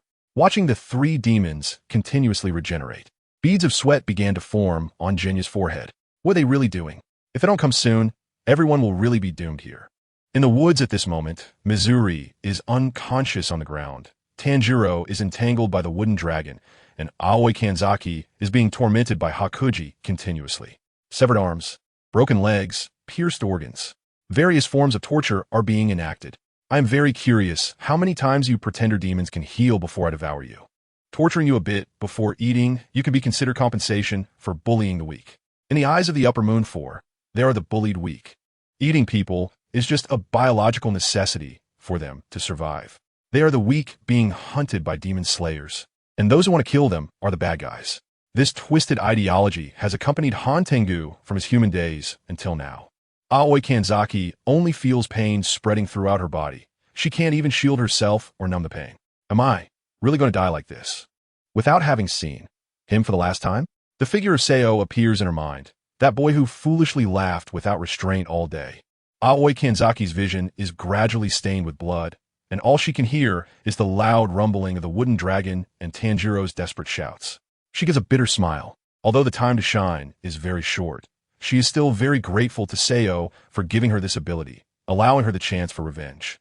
Her only regret is not being able to express her true feelings to Seo and not witnessing the day when the demons are completely slain. Half an hour ago, the two demons and two humans were in confrontation. Kokushibo used his transparent world to observe Michiro, nodded, and said, muscle, physique, at this age. Indeed, quite impressive. Xiangye covered his face, really unsure of what to say about Kageyama. Does this Upper Moon one like to see through other people's bodies for no reason? Is this considered a unique kink? Kageyama raised his head, as if thinking of something. What is your name? After hearing Kageyama's voice, Michiro glanced at Xiangye, and after seeing him nod, he replied. Although Michiro trembled slightly when looking at Kageyama, he managed to suppress the fear in his heart. I am Takedo Michiro. It's not just him here. Xiangye is also present. Kageyama's tone was somewhat gloomy. Truly worthy of my descendant, but it's such a pity that your surname has changed to Takedo. Descendant? Are you kidding? Michiro posed defiantly, frowning. How could he believe that his ancestor was a demon? That was too absurd. But the next moment he glanced at the sword in Kageyama's hand. The shape of that sword. Is it Nichirin Blade? No way. Could this guy be the original swordsman? A swordsman from the Warring States period. Now, just a demon. At this moment, Michiro was in shock. But Xiangye was already very unsettled. He could sense that Kanazaki Aoi was continuously using blood demon arts, which means their side was already in trouble. Under the night, I drew out the Sunwell Blade and said softly to Kokushibo, Michiro, we need to swiftly kill that Upper Moon. Aoi and Tanjiro's side is very dangerous. The reason we must eliminate Gyako is that his intelligence-gathering ability is quite terrifying. Just the fact that he was able to locate the Swordsmith village is enough to demonstrate that. Xiangye thought it was impossible not to target him. No matter what, this guy is a disaster waiting to happen, without a doubt. Kui Holdon. Chapter 95. Activate the ghost pattern and consume the flesh and blood of Kurizetsu. Even if you don't want to admit it, the bloodline of my blood indeed flows within you. Kurizetsu said intermittently, just as he was about to say the next sentence. Suddenly, Xiangye's figure vanished from spot. Yuhu looked at the scene in shock, confusedly looking around. Where did that white-haired monkey go? In the next moment, a sharp blade light was aimed directly at his neck. Xiangye's figure appeared beside Yuhu like a ghost. Yuhu, how did this little ghost's movements suddenly become so fast? At this point, even the most foolish person should understand that Xiangye had completely held back his strength during their previous battle. In other words, he was the one being toyed with. Clang! At the critical moment, Kurizetsu once again drew his sword to block this blow. After experiencing two life-and-death crises, Yuhu hurriedly retreated, his heart in a state of chaos. What arrogance! In the face of fear, everything is laid bare. Seeing his sneak attack fail, Xiangye immediately withdrew to the side. He saw thin, crescent slashes aimed at the spot where he had just been. This guy is so fast. If it weren't for his ability to perceive the world, he probably wouldn't have been able to predict that strike. As Xiangye defended against the attacks from Kokushibo, he was filled with shock. Why are you so persistent? Kokushibo asked in confusion. Clearly, as fellow warriors, they should be able to negotiate properly. Moreover, in front of two upper moons, shouldn't they be more composed? Why was Xiangye so anxious? Was there something else going on? Meanwhile, Tamayo was facing off against Michiro's attack. Although Michiro had not yet activated his markings, with his regained memories, he was still capable of fighting against the fully formed Tamayo. Even if he couldn't achieve the same feat as in the original story, defeating Tamayo without taking damage after activating his markings, he could still find opportunities in a 50-50 situation. You bastard, you're really embarrassing me tonight, making demons so detestable. Tamayo vented frustration while swinging his fists. If it weren't for Xiangye's appearance, this village would have been easily captured. If it weren't for Xiangye, Michiro would have already died at his hands. If it weren't for Xiangye, he wouldn't have lost face in front of Lord Kokushibo. Damn it, damn it, damn it. While Michiro continuously dodged, he also attempted to counterattack. Breath of Mist. 7th form. Obscuring Mist. A mist enveloped Tamayo's body as Michiro's figure darted around him. Seeing Michiro's figure appear and disappear, Tamayo was filled with anxiety. Turtle hiding its head. You're just prolonging your life. Michiro's attacks kept coming, but Tamayo narrowly evaded each one. On Xiangye's side, Kokushibo continued to swing his sword, trying to force Xiangye to use his ultimate technique, but Xiangye remained calm, repeatedly blocking with his sword. During the defenses, he would also use blood demon art to create red and green sword lights for unexpected close-range sneak attacks. Seeing that Xiangye had no intention of using all his strength, Kokushibo increased the speed of his attacks. In that case, I will use a bit of my true power. Kokushibo gripped the hilt of his sword tightly and began to slash rapidly towards Xiangye. A series of dense blade winds, accompanied by countless crescent blades, slashed towards Xiangye's position. Breath of the Moon, 6th form, eternal moon in the night, no interruption. Watching the imminent attacks, Xiangye's expression turned serious, as if facing a dire enemy. He could no longer dodge. Even if these attacks wouldn't kill him, they would surely consume a lot of his stamina due to the recovery of his injuries. He had to block some of them. A large red net appeared in front of Xiangye, rushing directly towards Kokushibo. The net intercepted some of the crescent blades, but a few still broke through the defense and sliced into Xiangye's body and the trees behind him. In an instant, blood splattered and trees collapsed.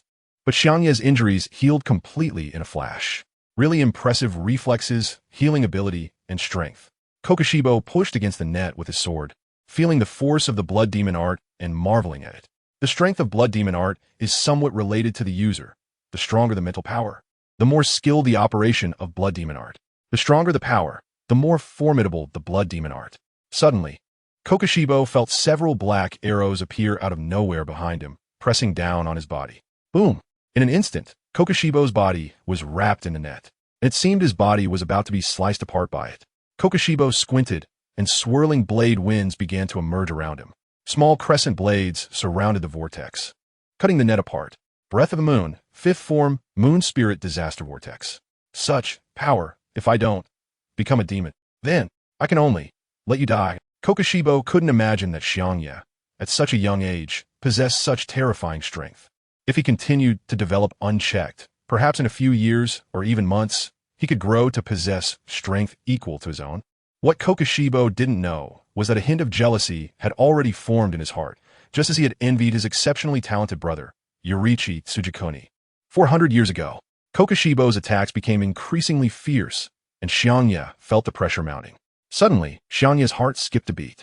He sensed that Aoi Kanzaki was continuously suffering harm. She was being tortured. Aoi, I don't have time to waste anymore.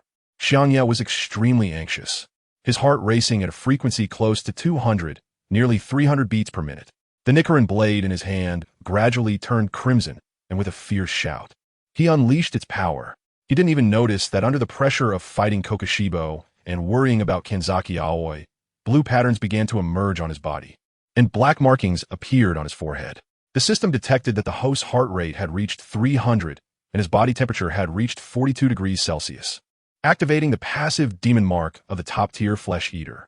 Once activated, the host's feeding ability could stack on different demons, up to a maximum of 3.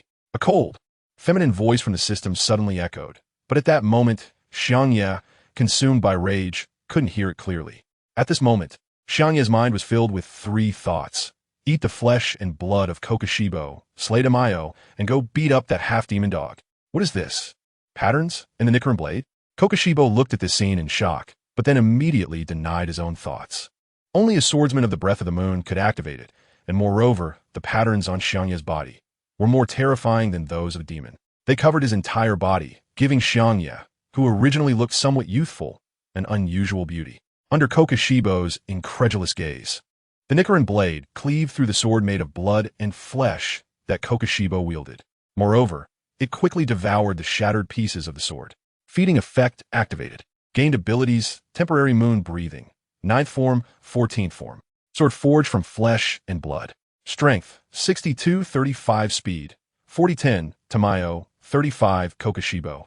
What shocked Kokushibo even more was that Xiangye's figure became extremely fast. He could barely catch a glimpse of Xiangye's movements even while fully focused. Just by consuming a portion of my flesh and blood, he could reach such a level. Xiangye felt the power he gained within him, and his gaze became increasingly fierce. The aura from Kanzaki Aoi was growing weaker, but he could still catch up. Half a day, dog. Ines, it's not ending soon. The author reminds you first. Chapter 96, Breath of the Moon, instant kill of the Jade Pot. As Xiangye's abilities improved, Kokushibo gradually sensed the uncontrollability of the situation. Xiangye's speed with the blade was increasing, and his strength was significantly greater. At this moment, he could only set aside his contempt and face Xiangye head-on. Such abilities, could they really come without any cost? As expected, just as he thought, Kokushibo saw through the situation inside Xiangye's body using the transparent world. In the state of activating the demon mark, Xiangye's muscles and blood cells were operating more terrifyingly than a demon.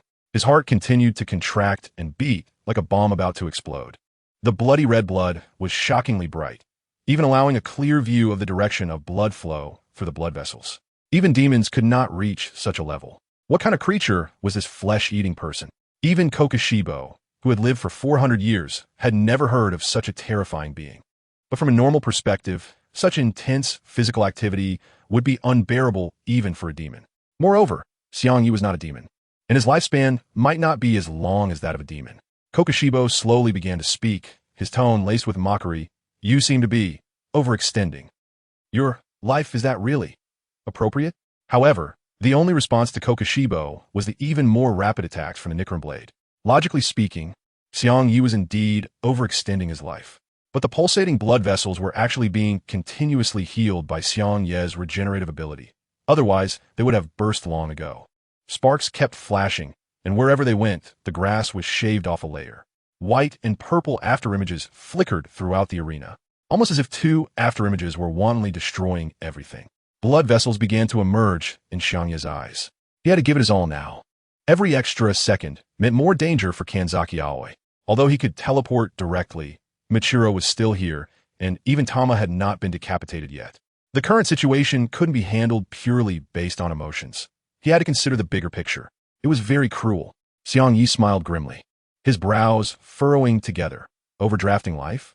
If I could exchange my life for the happiness of others, exterminating all evil spirits, I would be willing even if my body were to explode. In the end, what exactly did you become a demon for? An eternal life to hone your swordsmanship? No matter how hard you practice, you can never surpass Yuan-E. Hearing Xiangye's words, Kokushibo was taken aback, because what Xiangye said was almost all in his sensitive zone. The happiness of others? Becoming a demon to surpass his brother through sword training. Suddenly, memories of old Yuan-E standing before him flashed in Kokushibo's mind. How sad it was, brother. Watching Kokushibo's movements begin to slow, Xiangye understood that a good opportunity had come. Blood began to slowly seep from his palm, continuously flowing towards the Nichirin Blade in his hand. Even amid the rapid swings, the blood steadily wrapped around Xiangye's Nichirin Blade, covering the entire sword. Suddenly, the blood on the blade solidified, looking as eerie as Kokushibo's Demon Blade. But it wasn't over yet. The blade of Xiangye transformed into a ghostly sword, extending long blades that forked like tree branches. Kokushibo's ability, Blood and Flesh Forge Blade, came into play. Coming to his senses, Kokushibo looked at this scene with even greater awe, or perhaps confusion, towards the man-eating demon. Could he really do this too? Suddenly, several black arrows appeared around Xiangye. swiftly shooting towards Kokushibo. To evade this attack, Kokushibo distanced himself from Xiangye. After a long battle, the man and the demon finally separated at this moment. The area around them had turned into a wasteland, with fallen trees and the ground riddled with cracks from the blades. In the dark night, Daki raised the transformed demon knife high. Then his breath halted. Time seemed to freeze at that moment. Kizu, witnessing this scene, felt a wave of familiarity, the starting stance and breathing rhythm. It couldn't be. The next sentence of Xiangye confirmed his thoughts. Moon's breath, 12th form calamity, full moon and delicate moon. Xiangye let out a loud roar, swinging his ghostly blade recklessly towards Kokushibo. With each swing of the sword, enormous crescent-shaped wind blades were unleashed from the blade, and countless black, giant crescent blades split and spread out. In just a breath's time, an endless barrage of moon blades separated the two. The densely packed and frenzied moon blades slashed through the air, raising clouds of dust and toppling distant trees. There was no doubt that if any living being were caught in this, they would be sliced into minced meat in an instant. Kokushibo stared in shock at this scene, summoning all his strength to defend himself. The attack spread outwards in an arc from him. This was his breathing technique attack, and it was just taken away by Xiangye. After navigating through the dense assault, he looked again, but Xiangye's figure had long since disappeared. From the scent, it seemed he had gone towards Tamayo. Kokushibo rarely showed a wary expression, his figure quickly vanishing from the spot. This little ghost cannot be let go. Such a commotion must be Lord Kokushibo, truly deserving of being the sword demon who has lived for 400 years. Tamayo watched the tattered clothing of Michiro in front of her, excitedly screeching. At this moment, Michiro had already reached his physical limit, and the poison needle injuries he had sustained earlier had yet to heal. However, his thoughts were never on his injuries, but rather on worrying about Xiangye. Michiro slightly lowered his gaze, propping himself up with one hand on his sword as he looked at Tamayo. With such a huge commotion, Xiangye must be in great danger. I need to think of a way to hurry and help him. Stop struggling. That little ghost was able to save you once, but he cannot save you a second time. He is now facing Lord Kokushibo. I've heard stories of people escaping from his grasp. Tamayo's words momentarily paused. When he came to his senses, he realized, where did his body go? Looking down, he found that his body had already fallen to the ground, while his head was suspended in the air, unable to make a sound. Could it be Lord Kokushibo again? This is really going too far, such a joke. Just as he was thinking this, Xiangye's face suddenly appeared in front of him. This little ghost. He actually escaped. Have I been decapitated by him? When did this happen? Michiro looked at the lively Xiangye, tilting his head as he glanced at Tamayo. Is this what no one has ever escaped from? Tamayo felt resentment but couldn't voice it. This guy isn't even human. Without any hesitation, Xiangye instantly sliced Tamayo's body and head into dozens of pieces, devouring them at an extremely fast speed. Energy value 120 ding. You have now devoured a lower moon demon, gaining ability.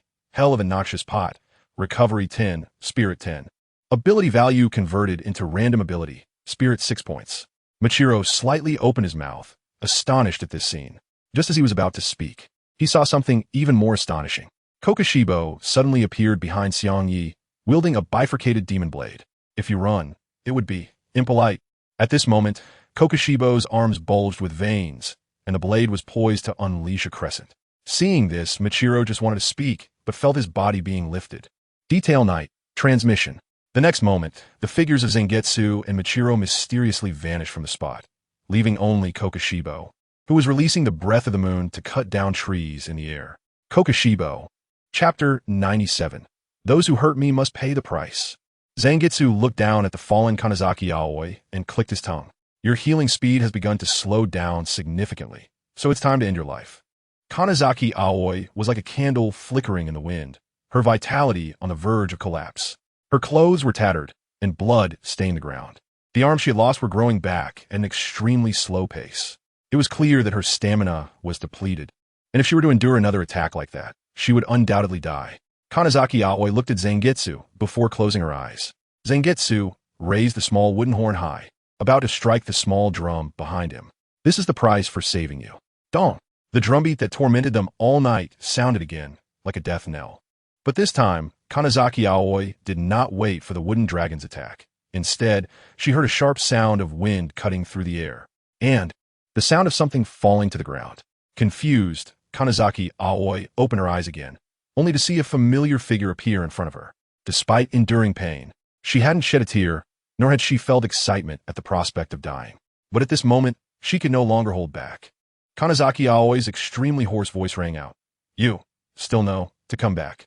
At that moment, she saw Zangetsu's body cut into several pieces, and the sound of something falling to the ground came from the drum behind him. Who the hell are you? Zangetsu instantly healed his wounds and quickly retreated several dozen meters, wrapped in a wooden sphere. His pupils trembled uncontrollably because just as he was about to strike the drum, two figures had suddenly appeared in front of Kanazaki Aoi, Xiangye and Wu Yichang. Wu Yichang quickly disengaged and retreated to the back the moment he landed.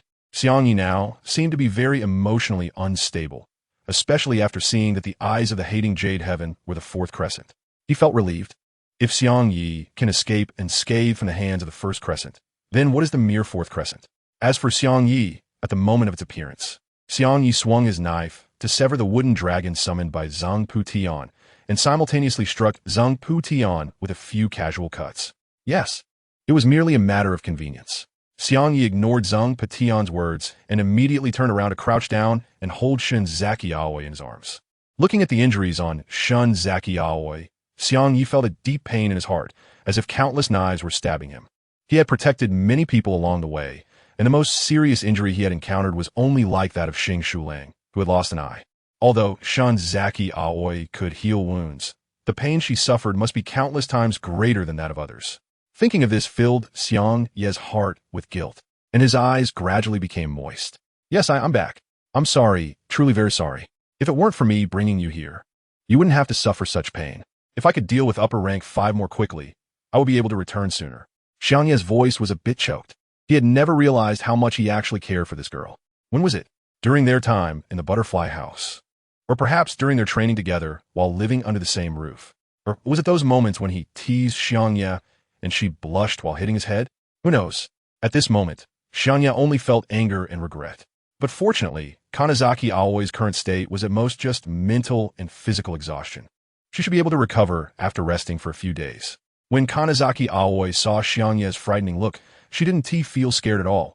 Instead, she tried hard to smile and comfort him. You really are impressive for having taken down an upper moon. I'm fine now. Don't worry about me. When you weren't around, I had it covered. Before Kanazaki Aoi could finish her sentence, she started coughing, but she continued speaking. I protected others well for you. How about that? I'm pretty amazing, right, you silly? As soon as she finished speaking, Kanazaki Aoi fainted. Her body had become extremely weak, and she had managed to hold on until now purely out of willpower. Yes, you did great. You truly are my stepson, Aoi. Xiangye tightly held Kanazaki Aoi in his arms, feeling the slowly healing wounds on the other's shoulders, and his inner anger grew even stronger. Meanwhile, Tanjiro, with the help of Michiro, managed to shake off the attack from the wooden dragon. The smile on Tanjiro's face vanished in an instant as he raised his sword to charge towards Xiangye's position. Great, Michiro, you've finally arrived. Now we can. But before Tanjiro could rush over, he was pulled back by Michiro. Tanjiro looked at Michiro with a mix of urgency and confusion, his body straining to break free. What are you doing, Michiro? Michiro looked seriously in the direction of Xiangye and shook his head. That area is very dangerous. Of course, that's where the upper moon for is.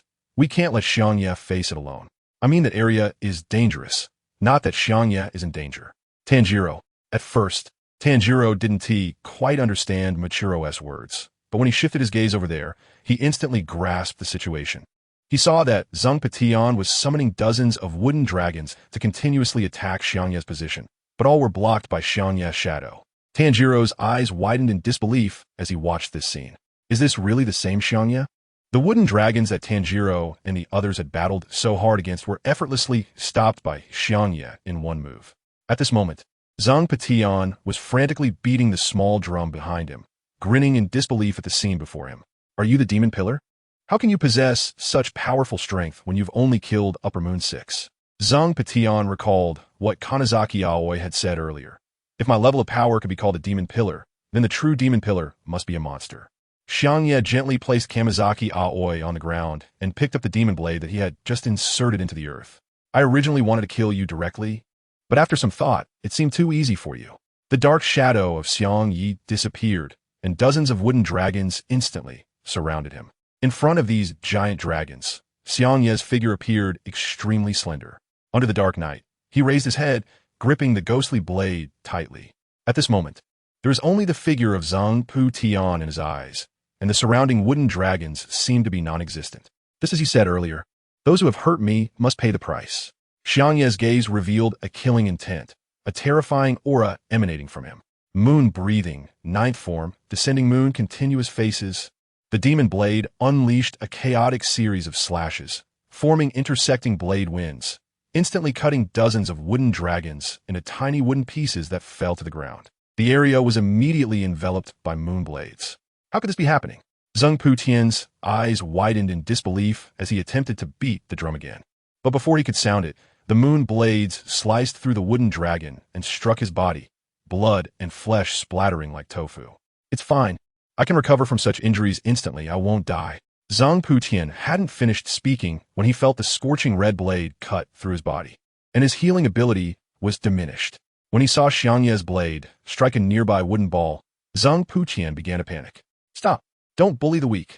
But as soon as Zhang Putian finished speaking, he was sliced into several pieces by the blade light. Xiangye then grabbed the trembling and crying Hantian dog, his eyes fixed on him. You're the one who bullied me. Seeing Xiangye's fierce and terrifying appearance, Hantian dog felt even more afraid. Zhang Putian, save me. But at that moment, Zhang Putian had already turned into chunks of meat, continuously healing, with no chance to help him. Poof, poof. The mournful cries of demons echoed through the woods. Hantian dog, already small in stature, was being bitten piece by Xiangye. Each bite took away a limb from him. Please don't eat me anymore. I was wrong. I won't do this again next time. Hantian dog pleaded while screaming in agony. Meanwhile, Tanjiro, watching from a distance, understood what Michirin had meant. The most dangerous thing over there wasn't the demon, but clearly Xiangye, whose rage had reached its peak. Chapter 98. Actively eating Hantian dog. Either die or turn into a demon. What is going on with these guys? Why did they suddenly run away? Jinya looked puzzled as he stared in the direction where the three demons had fled. Keiki, Koala, and Age all displayed panic on their faces. Keiki flapped his wings desperately, trying to fly faster. From the sky, he was the first to see the scene in the ruins, and the joyful smile on his face vanished, replaced by a hint of fear. Who is that little demon? Why is Zhang Putian in his hands? He saw Zhang Putian's figure, who was struggling to heal his wounds. But strangely, every time his injuries healed halfway, they would inexplicably be cut away. Age raised his eyebrows in alarm, his hands trembling as he held the cross spear. I see it, that strange pattern and the white hair. Could this guy be a new demon? Meanwhile, Age and Koala, who lagged behind, also witnessed the horrific scene. Outside the area were the previous demon hunters, and it seemed there was an additional long-haired boy. Inside, a bloodied girl lay on the ground, and in front of her was the white-haired boy holding her body. No, this guy has a human aura. Koala raised his fan and shouted. At the same time, Tanjiro was supporting the recently awakened Mitsuri. Be careful, Miss Mitsuri. Although Mitsuri had suffered that blow, fortunately, she had not sustained fatal injuries, only some internal damage. Mitsuri groggily lifted her head to look at the stained Tanjiro, then glanced at Michirin standing nearby, weakly speaking. Michirin, you are here too? Doesn't this mean the upper moon four has been killed? After she spoke, she noticed Nezuko and Jinya rushing over from a distance, further confirming her thoughts and sighed. But soon she realized that Kanazaki Aoi was missing. Mitsuri, where's Aoi? Tanjiro displayed a somewhat sorrowful expression as he looked toward the battlefield in the distance, remaining silent for a moment before speaking. She fainted, and the upper moon 4 has not been killed. The smile that had been on Mitsuri's face suddenly froze. The next moment, Mitsuri heard several screams coming from afar. She looked over in a panic and saw an unbelievable scene. Just moments ago, Keiki, Age, and Koala had discovered Xiangye and immediately rushed over. Before they could get within 10 meters of Xiangye, they were pinned down by 3 arrowheads, unable to move. Then, a cold voice reached their ears. Xiangye slightly turned his head to look in the direction of the 3 ghosts and whispered, "Dare to come closer, and I will make you 3 experience the pain of a living hell together." Huh? What is this human saying? We are ghosts, not afraid of pain or anything like that. Even if we are beheaded, it's just death. How can there be a pain worse than death? This was the thought in the minds of the 3 ghosts at that moment. AI Ju was struggling to prop himself up, wanting to stand. The main body is in his hands. We have to find a way to rescue it. Meanwhile, Keilei's face was twisted with anger as he yelled at the defenseless Zheng Putian beside Xiangye. Zheng Putian, what are you doing? Why are you letting this little ghost capture the main body? Kongxi, on the other hand, had a face full of disdain, arrogantly scolding. You little ghost. Don't get too smug. You're just a mere human. Hearing these words, the half-dog, who had just healed from his injuries, felt a jolt in his heart. Wanla, he had just been continuously bitten, and healed again. Xiangye was like a mad beast, not killing him immediately, but instead devouring him and waiting for him to heal before devouring him again. This cycle tormented him endlessly. Clearly, as demons, they should have no sense of pain, yet the bites from Xiangye felt directed at demons, each bite causing him immense suffering. Indeed, after the 3 demons finished speaking, the scene fell into a deathly silence. Only the sound of Zheng Putian slowly healing flesh could be heard.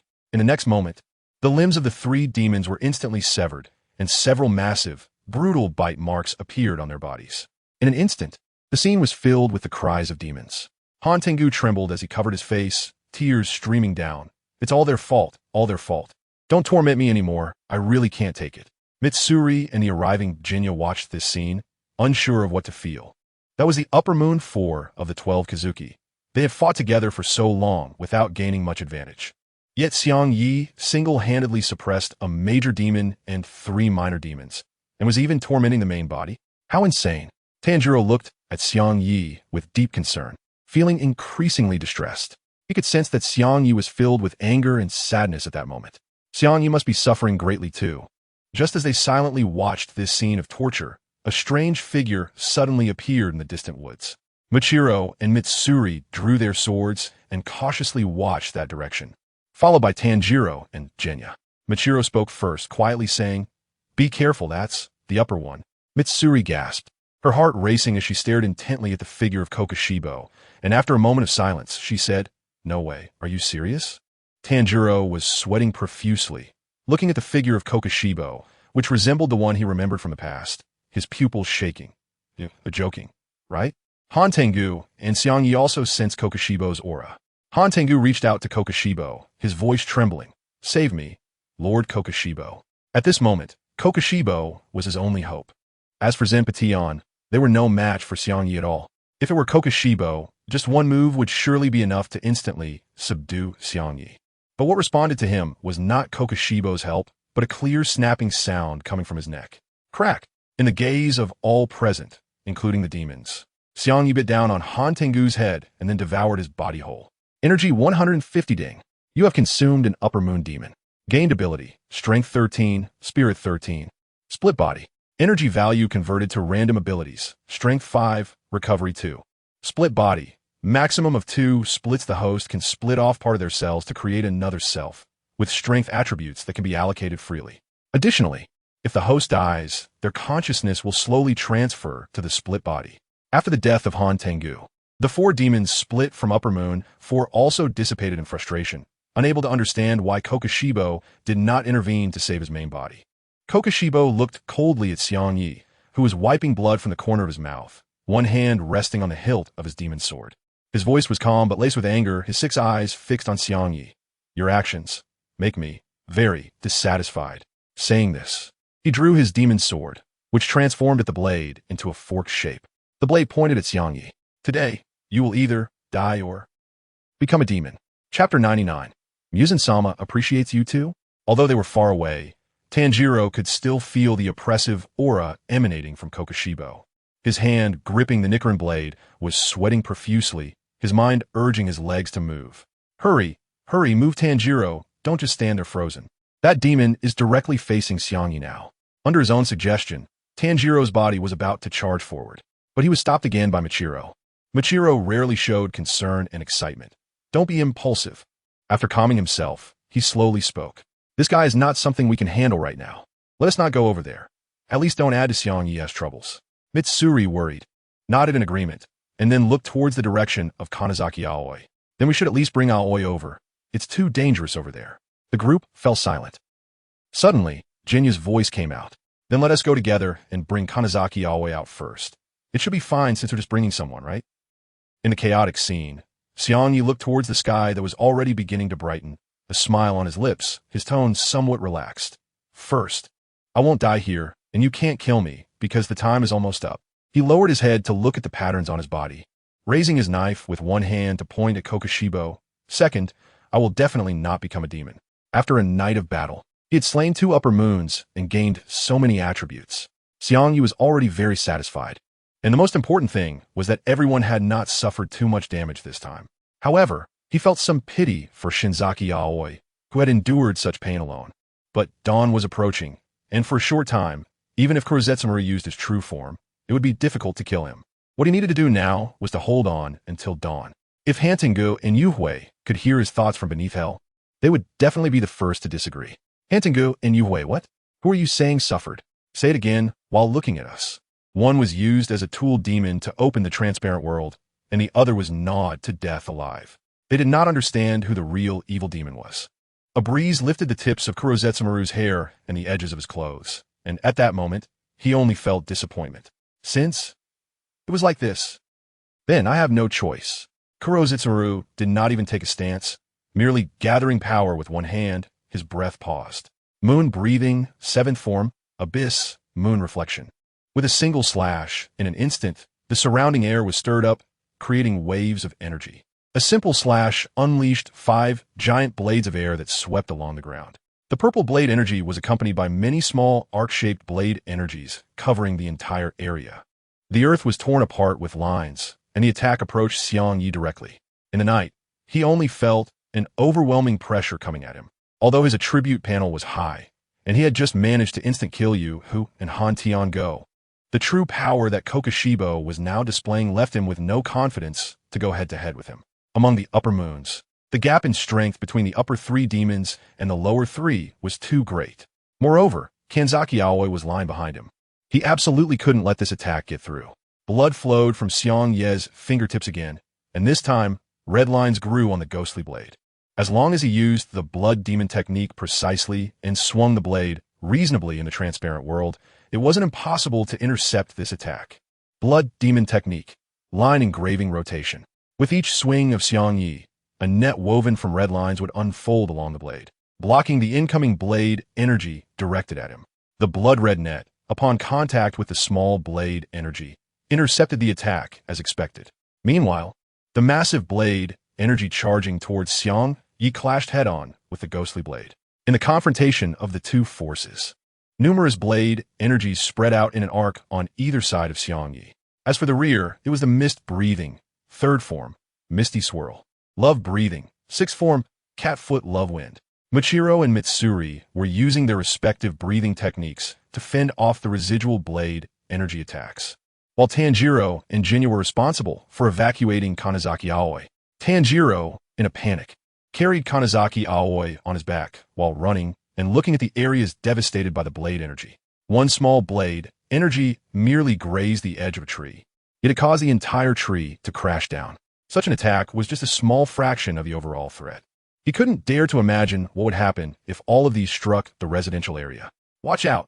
Tanjiro heard Michiro's voice from behind, and the next moment, a blade energy was narrowly intercepted by him. Tanjiro, thank you so much. Michiro stood in front of Tanjiro and quickly said to Mitsuri, you take care of them and leave, I'll hold off the rear. Given the recent defense, it was clear that Mitsuri was not suited to protect others while responding to attacks. Therefore, the only way to ensure Tanjiro and the others could safely retreat was for him to hold off the remaining attacks.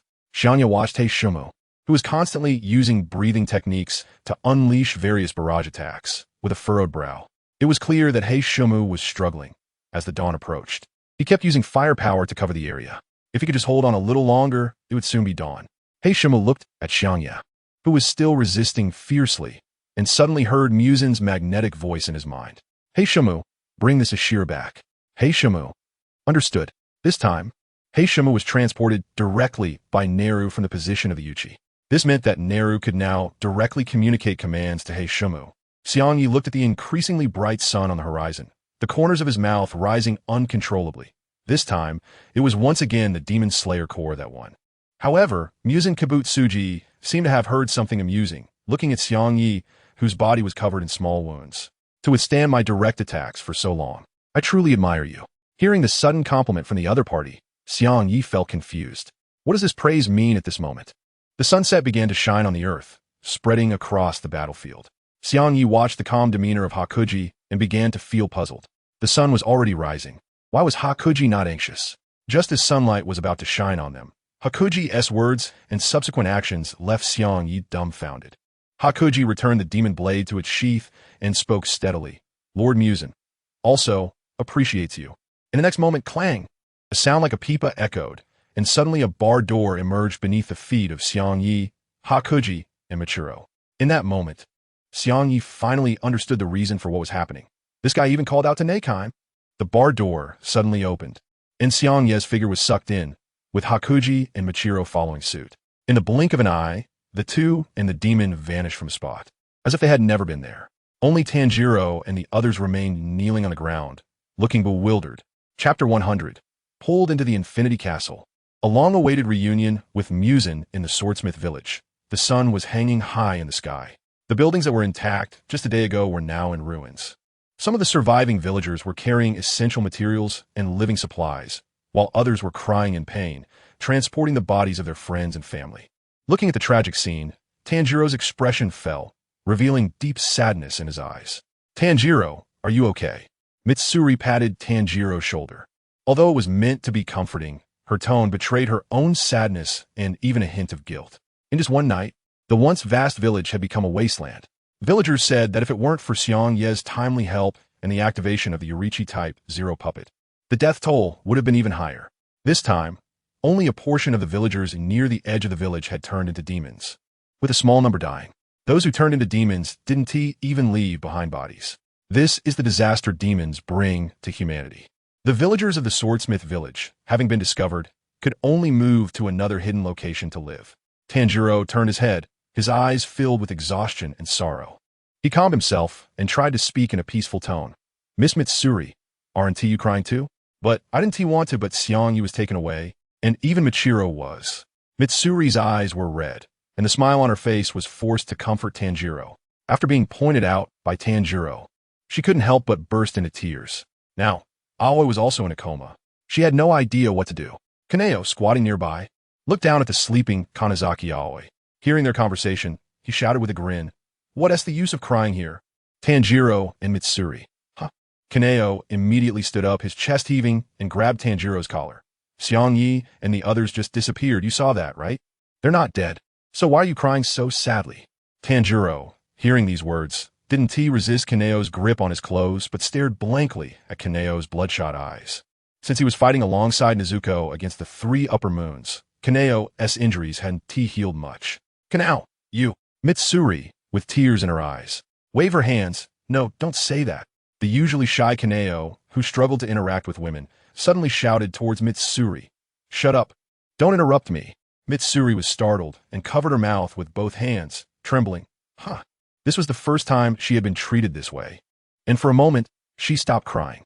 Rather than being sad here, you should do something more meaningful, like healing or training harder, Kaneo said, his eyes slightly moistening, his voice gradually lowering. Xiangye and the others will definitely come back. He even killed 3 upper moons. He can definitely take down upper moon 1. At worst, they can escape. As he said the last sentence, Kaneo couldn't hold back the tears in his eyes, which flowed down his cheeks. Even he didn't understand why he felt like crying now. He only knew that during their training days, Xiangye treated him well. Xiangye occasionally pulled him into conversation, earnestly teaching him how to use blood demon arts and fighting techniques that suited him, completely not excluding him because he couldn't use breathing techniques. Before this, many people had been scared away by Xuanyu's appearance and irritable temperament, and no one was willing to talk to him. It was only after meeting Xiangye that he experienced the feeling of having a friend. Tanjiro, Xuanyu. The scene fell into silence, and Tanjiro and Mitsuri both knew that these words were merely comforting. They also wanted to believe that Xiangye and the others could return safely. After all, the techniques used by Kokushibo at that time were still fresh in their memories. They had to use all their strength just to withstand the aftershocks from a distance. Such terrifying pressure and power were enough to instill fear. In the Infinity Castle, Xiangye looked at the vast space filled with complex and intertwined buildings. Tightening his grip on the ghostly blade, a few drops of sweat emerged on his forehead as he remained highly alert to the movements around him. He really didn't expect that Kurizumikage would actually bring Nezuko along. and even at the last moment, he wanted to drag him into the Infinite City. This Infinite City was created by Nezuko's blood demon art, belonging to an extremely secretive space hidden deep underground. Although this type of blood demon art had little lethality, its functionality was very convenient. As long as Nezuko locked onto the target's location, she could pull them into it. No matter who it was, once they entered, as long as Nezuko was not operating, it was almost impossible to escape from here. Suddenly, the platform beneath Xiangye moved and began to rise slowly. The lights of various rooms flickered by, and Xiangye started to abandon his vigilant stance, steadying himself. He had unexpectedly been brought into Infinity City and had not been attacked immediately. Combining this with the last words of Kurizumi, Muzan seemed to appreciate him. This meant that for now, he was temporarily safe. Not long after, Xiangye arrived at a spacious platform on the moving platform. Not far from him were his old familiar spirits. Kurizumi was currently kneeling on a tatami mat, calmly watching Xiangye. Directly opposite the knight is a man sitting in an armchair, wearing a familiar suit, with crimson eyes and an unabashed aura of cruelty. Muzan Kibutsuji. Beside Muzan are the smiling Tamayo and the furious Akaza. Xiangye smacked his lips and spread his hands. It's really been a long time since we last met. Isn't this meeting a bit grand for a sickly person? Upon hearing Xiangye's words, Iwaza couldn't contain himself, and the veins on his forehead bulged. You brat. Don't be so rude. Tong Mo covered his mouth with an iron fan, maintaining his composure. Although he was very angry about Xiangye's arrival, Muzan still patiently spoke softly, Iwaza, be quiet. Hearing this, Iwaza relented and replied with some restraint. As you command. Muzan stood up from his chair, spread his hands, and smiled. Indeed, the last time we met was in Asakusa. Should I call you Xiangye? Or the Hashira of demons? Or perhaps the blood demon? The gazes of the demon and the human collided over a long distance. And the simple exchange of words brought the atmosphere in the room to its lowest point. Chapter 101. Injected with blood to become a demon? The cells that rebound. After a moment of silence in the atmosphere, Xiangye shrugged slowly and began to speak. Don't tell me you went through all this trouble to bring me here, just to chat? While conversing, Xiangye was also carefully observing his surroundings, as he noticed that the manipulator of Infinite City, Ming-Nu, was surprisingly absent from the gathering of demons. It was clear that Muzan had understood his abilities and had kept Ming-Nu away from here in advance. What a complete coward. Being so cautious about such matters shows he has no dignity as a demon king at all. Muzan slowly approached Xiangye, speaking as he walked. If this were earlier, I might have killed you on the spot for that attitude, but I've changed my mind. As he spoke, he raised his head, and the buildings beneath him began to rise a few meters, giving Muzan a condescending view over Xiangye, which felt childish in its forced elevation of status. You kill my 3 upper moons. As a price, I offer you 2 choices. Muzan said, extending a finger and revealing a smile. First, become a demon and serve me. Your strength is impressive. I can grant you a lot of my blood, and you will surely become very strong, even surpassing the 3 upper moons behind me. Hearing this, the 3 upper moons, except for Kokoshibo, were slightly taken aback.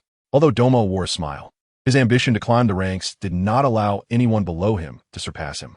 He began to calculate in his mind what would happen if Xiangye truly became a demon. If that were the case, how should he punish Xiangye if the latter used his blood demon art to swap places with him? As for Akaza, he clenched his fists and grinned, showing his fangs. Another strong one. If Xiangye could become a member of the demons, then he could continue to fight against Xiangye indefinitely. Xiangye stared at the laughing Akaza behind him, fully aware of what the other was thinking. Akaza was the kind of guy who loved to fight. If Xiangye really became a demon and defeated Akaza, taking his place, it was likely that Akaza would become upset again, unable to win and getting angry. Just like how he only got angry at the 2 upper moons above him. He couldn't handle it. Xiangye raised an eyebrow and drew the ghost blade, slashing towards Muzan. The green blade aura was about to destroy the steps beneath Muzan's feet in an instant. However, it was suddenly blocked by another set of steps that appeared ahead. The sound of splintering would immediately echoed. I refuse. How could I possibly team up with a coward like you? I heard it. The sound of a pipa being played, seemingly coming from several kilometers ahead.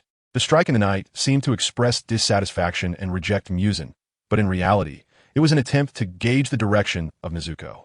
As long as he could devour Nezuko, even if it meant feeding, he could escape this place after gaining blood demon arts. Currently, he only dared to say he could fight against Doma and Akaza, but he had no confidence against Kibutsuji Muzan, not to mention Muzan himself. The smile on Muzan's face vanished, replaced by a grim expression. He extended his second finger and, after calming his emotions, said, "Secondly, if I were to eat you directly, even though you were a demon and possess regenerative abilities, if I were to devour you in an instant, obliterating your cells, you would have no chance of survival." Muzan had been very patient in his persuasion. As the proud demon king, when had he ever treated others this way? Aside from being arrogant in front of Yorichi for a few seconds and suffering a psychological blow, who else had he ever feared? The appearance of Xiangye is very close to that of a demon, able to live in sunlight. He is simply the ideal type, a dream.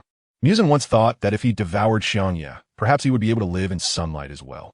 But Xiangye is not a demon, and he is not sure if that would be effective. The best way to do this now is to recruit a strong fighter like Xiangye to become a demon, and then destroy the Demon Slayer core. Silence fell, and the scene was enveloped in a deathly stillness. Xiangye's palms began to sweat coldly. Muzan's words were not without reason. If the latter were to completely annihilate his cells, he too might not escape death. But if it were the first option, to become a demon, his current physique, strictly speaking, was not exactly human. If Muzan infused his cells, perhaps he wouldn't necessarily turn into a demon. Everything was an unknown. Just as Xiangye fell into deep thought, Muzan clapped his hands, revealing a satisfied smile. He enjoyed seeing such emotions in humans. The fear of death and the selfish instinct to weigh pros and cons. Kokoshibo was an example of this. Fear of death prevented him from continuing to train his swordsmanship, leading him to choose to become a demon. Now, all that was needed was to apply a little more pressure. After the sound, a figure appeared between Muzan and Xiangye. It was Xiangye, lying there covered in blood, his chest rising and falling continuously. Originally, Kokoshibo had brought Xiangye back with the intention of turning him into a demon, but at Muzan's request, he had only tortured him. Indeed, Muzan planned to use Xiangye to crush Xiangye's last psychological barrier, forcing him to become a demon. Xiangye weakly spoke, Don't mind me, Xiangye, go." Suddenly, a powerful aura erupted from Xiangye's body, causing even Doma and Akaza to instinctively take a stance. Xiangye's face revealed a fierce expression, and the patterns on his body began to emit a faint glow. "You actually resort to such means? Truly worthy of you, Muzan." But just a moment later, Xiangye withdrew his pressure. With a clang, the demon blade in his hand transformed back into the original Nichirin Blade and fell to the ground. Given that the situation had reached this point, Xiangye had no choice but to take a gamble. Since he could devour the flesh and blood of demons, then perhaps Muzan's blood could work as well. He had to save Michiro's life. Muzan chuckled lightly, his right hand transforming into a long whip-like tentacle that writhed continuously. A wise choice.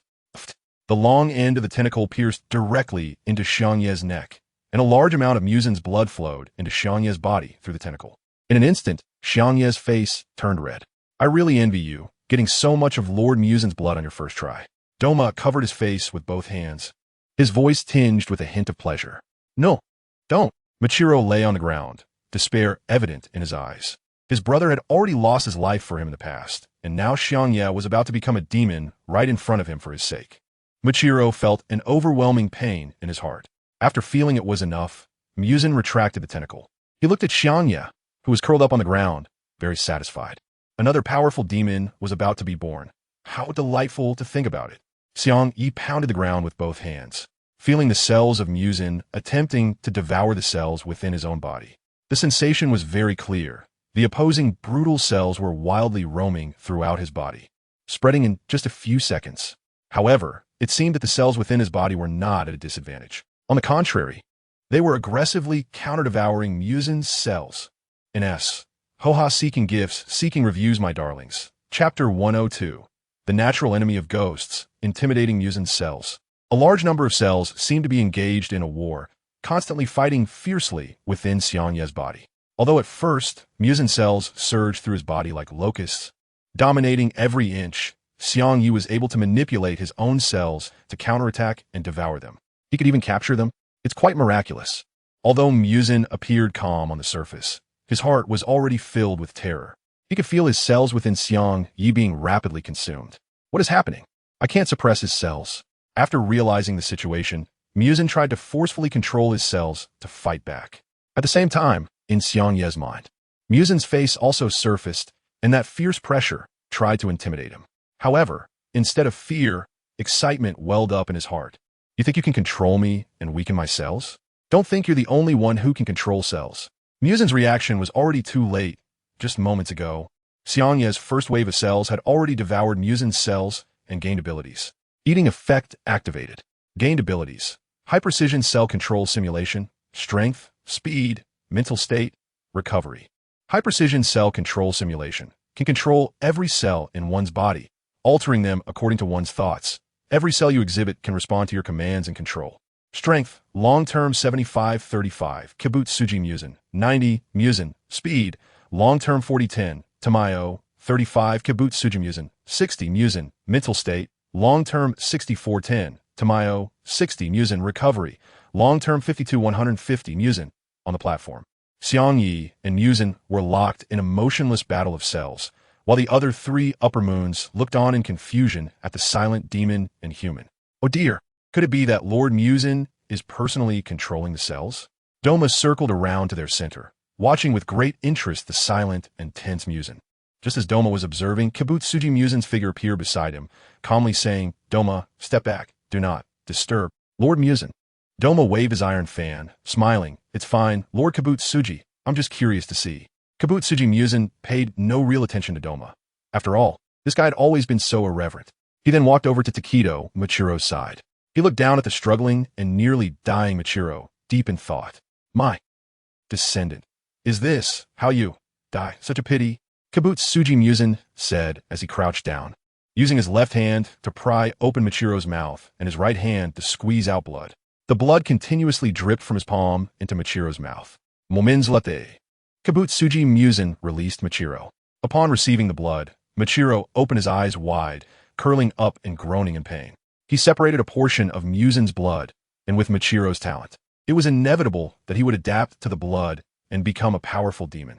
After doing all this, Kibutsuji Muzin returned to Xiangye's side, slashing the Nichirin Blade next to him into pieces and tossing it away. Since Xiangye was going to become a demon, there was no need to use the Demon Slayer core weapons. That was his thought. The more powerful the demon, the longer the process of transforming from human to demon would take. This time, Muzin had gathered them to witness the birth of a new demon, and secondly, to bolster his own confidence. Time passed second by second, with Akaza idly punching and Doma lazily waving his iron fan. They were completely unaware that during this time, Muzin remained motionless, just like Xiangye. Ah, so boring. Why does Lord Muzin need to personally control the cells this time? Could this little demon actually devour Lord Muzin's cells? Doma said, patting the shoulder of Akaza, and burst into laughter. "How about it, Lord Akaza? I just learned this. It's called a cold joke. Is it funny?" Akaza only furrowed his brow, about to curse. "Put your hand." Suddenly, a cough attracted their attention.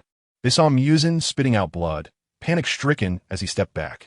This rare scene left the three demons confused. Then, they saw Muzin step back slowly, staring intently at Xiangye's figure, mouth agape in disbelief. "How is this possible? How can a being like you survive in this world?" Just now, Muzin's last cell had also been controlled by Xiangye. Yes, controlled, although he later desperately tried to control the cells, attempting to turn the situation around. The result was far from his intentions. Xiangye only devoured part of Muzin's cells, while retaining some to capture him. Now, with high precision control over his own cells, he is able to intimidate and capture Muzin's cells. In simple terms, it's bloodline suppression. He keeps Muzin's cells within himself to intimidate and grasp Muzin's position.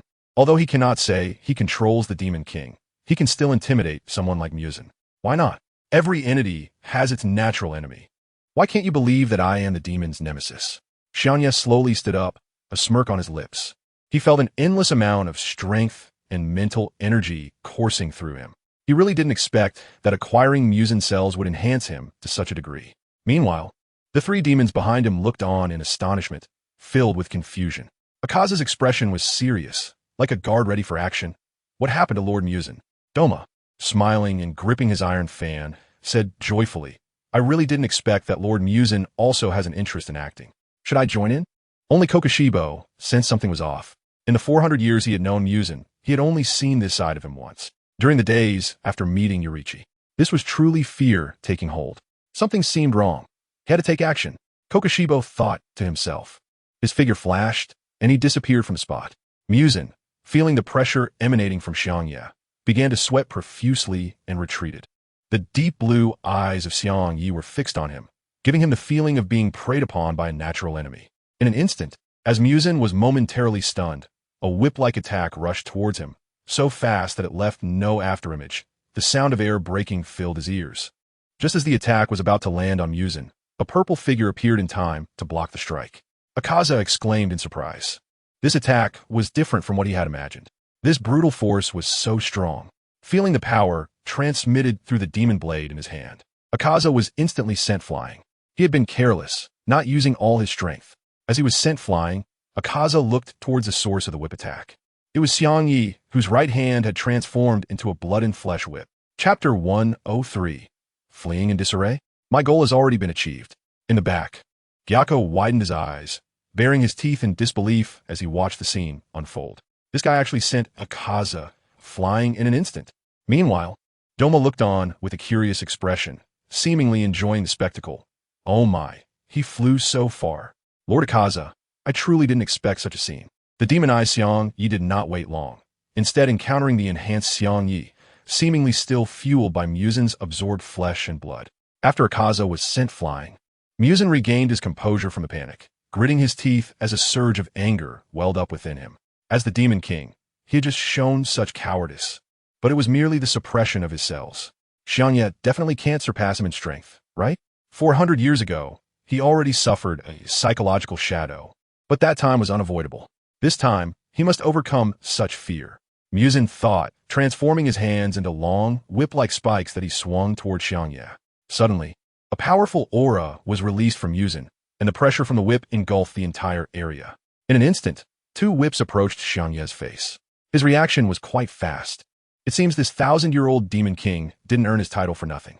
Although Xiangye has improved a lot now, and can almost say he has confidence in fighting Kokushibo, in comparison to Muzin's true strength, these improvements are clearly not to that extent.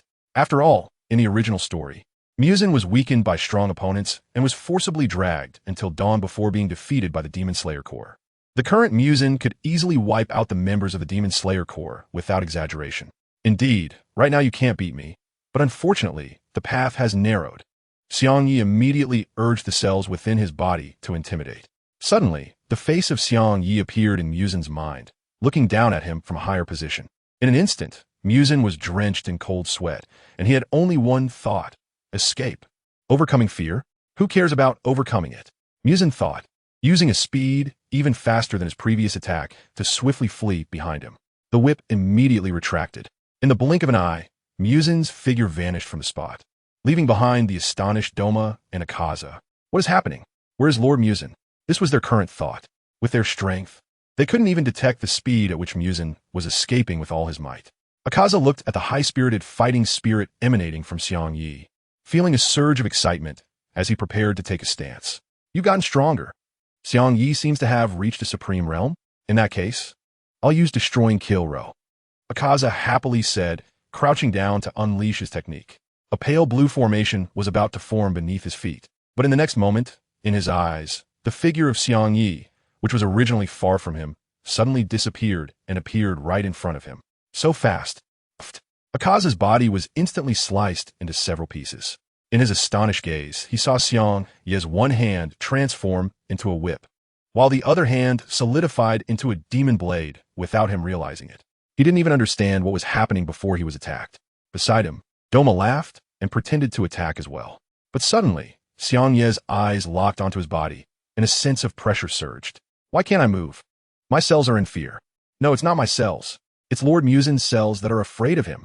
Doma quickly deduced his inner thoughts and immediately retreated to a distance. If even the cells of the Demon King are afraid, then, as his subordinates, they naturally lack the courage to strike. These guys are quite fast at dodging, so I need to hurry and find Nakeheim. Staying in a place like this for too long isn't a long-term solution. Then, let's first devour Akaza. Xiangye thought about it and extended his thorn whip, intending to shred the freshly healed Yuozo. Yuozo widened his eyes, watching the thorn whip about to strike him, his pupils shaking. But at the critical moment, Kokushibo appeared and saved Yuozo. Kokushibo? Why are we escaping? Yuozo looked angrily at Kokushibo, who was taking him away, his tone filled with rage. They were proud demons. When had they ever suffered such humiliation? If he didn't fight back, the anger in his heart couldn't be released. Suddenly, Doma's figure appeared behind Kokushibo, closely following them. Oh dear, Are we really going to leave our guest behind like this? Isn't that a bit rude? Doma said, glancing at the platform where Xiangye was. Looking at Yuozuo, who was being carried by him, Kokushibo spoke. This is all. Muzan Sama's order. Xiangye watched the disappearing ghosts and shrugged his shoulders. These guys know how to escape at critical moments. It's obvious that it was Muzan who gave the order. Although Xiangye can now pursue them, the most important thing at the moment is not them, but the ongoing ghostification of Wu Yilong. Xiangye jogged to Wu Yilong's side, squinting his eyes. They indeed did not kill Wu Yilong, but they turned him into a demon, which was truly shameless. However, there was nothing to be done about it. After all, the other party was a demon. If the previous Xiangye had encountered such a situation, he could only say there was no way out. Now though, Wu Yilong, don't worry, I will take you out, Xiangye whispered, as one hand transformed into a thorn whip and pierced into Wu Yilong's neck. He intended to inject part of his own blood into Wu Yilong's body to completely eliminate Muzan's cells. Many of the cells inside Wu Yilong had already been demonized, and if they were to be removed, his flesh and blood might suffer some damage. After carefully experiencing it, Xiangye attempted to use his own cells to heal and merge within Muzan. Half an hour later, the figures of Muzan and his group of demons appeared on a platform. Neikime and Kokushibo were kneeling behind Muzan. Muzan covered his face with one hand, looking angrily at the kneeling Doma and Akaza in front of him, and began to scold them. You couldn't even stop him. What use are you to me? He created the 12 Kizuki. They should be his powerful subordinates that he can command at will. They should be the ones eliminating obstacles for him. But now they are running away with him. They are also suppressed by bloodline. What kind of situation is this? Just as Muzan was about to say more, a sharp crescent attack suddenly appeared in the distance, heading straight for them. It was Xiangye. The moment the attack appeared, Muzan and the demons fled in all directions. Only Neikime was slightly slower and had one of her feet severed by a crescent strike, falling in place. Muzan looked at the 3 upper moons behind him, filled with rage. You upper moons, don't follow me. Stop that guy. Doma shrugged, answering somewhat helplessly, Lord Muzan. We can't do anything against that little demon. Your cells have already been seized by him. Originally, Muzan was considering whether to have Neikime send Xiangye away, but upon hearing this, he seemed to think of something. Cells, that's right. Why not cut off the connection with the cells in Xiangye's body? That way, he wouldn't be suppressed by the fear of the cells. With this thought, Muzan immediately took action. Meanwhile, Xiangye suddenly felt that all the cells related to Muzan in his body lost their vitality. The cells belonging to Muzan no longer had that sense of consciousness connection. Xiangye smacked his lips, feeling a bit speechless. Muzan was truly a complete coward. Then, Xiangye smiled again, looking at the foot of Neru. However, his goal had already been achieved. NS, seeking book reviews and gifts. Hey, more segment reviews are also welcome also. Please forgive the parts with 00C. The author is still a bit inexperienced. Chapter 104. One person, 3 bodies, facing 3 upper moons. Leaving Infinite City. After devouring Neru's foot, Xiangye frowned. This guy, is he really just a tool ghost? It's one thing not to be given many attribute points, but even the blood demon technique is just a space technique for plucking the pipa. However, there isn't much time to complain now. Muzan will be back soon. Xiangye felt the 3 powerful auras approaching from a distance. Without a second thought, it was those 3 upper moons who had suffered setbacks. The priority now was to create a clone to take Wunyang away. As for Xiangye, he needed to hold the attention of a few demons here for a short while. Otherwise, if Muzan got angry and sent Nezuko to lead the demons to find them, what would they do then? At that point, not to mention Wunyang, even Xiangye would find it difficult to truly escape. While thinking, Xiangye split a piece of flesh and blood from his body, which instantly transformed into his likeness. The ability to create a clone was activated. Looking at the clone that looked exactly like him, Xiangye nodded in satisfaction. Well then, Wunyang will be entrusted to you. I will give you a quarter of my attributes and Nezuko's blood demon art. Xiangye spoke seriously to his clone, who nodded and then disappeared in a flash. With a quarter of his attributes, he was invincible not just among humans but even among demons. After all, the strongest upper moons were right here, and Xiangye felt quite assured. Shortly after the clone left, Xiangye encountered 3 upper moons returning. Seeing this, Xiangye smirked and teased, "Oh, back so soon, 6-eyed lemon spirit, chicken coop seed," and before he could finish his words, a blue fist light and a massive crescent attack flew towards his face. Boom! The 2 attacks instantly shattered the platform, sending wood splinters flying and dust billowing.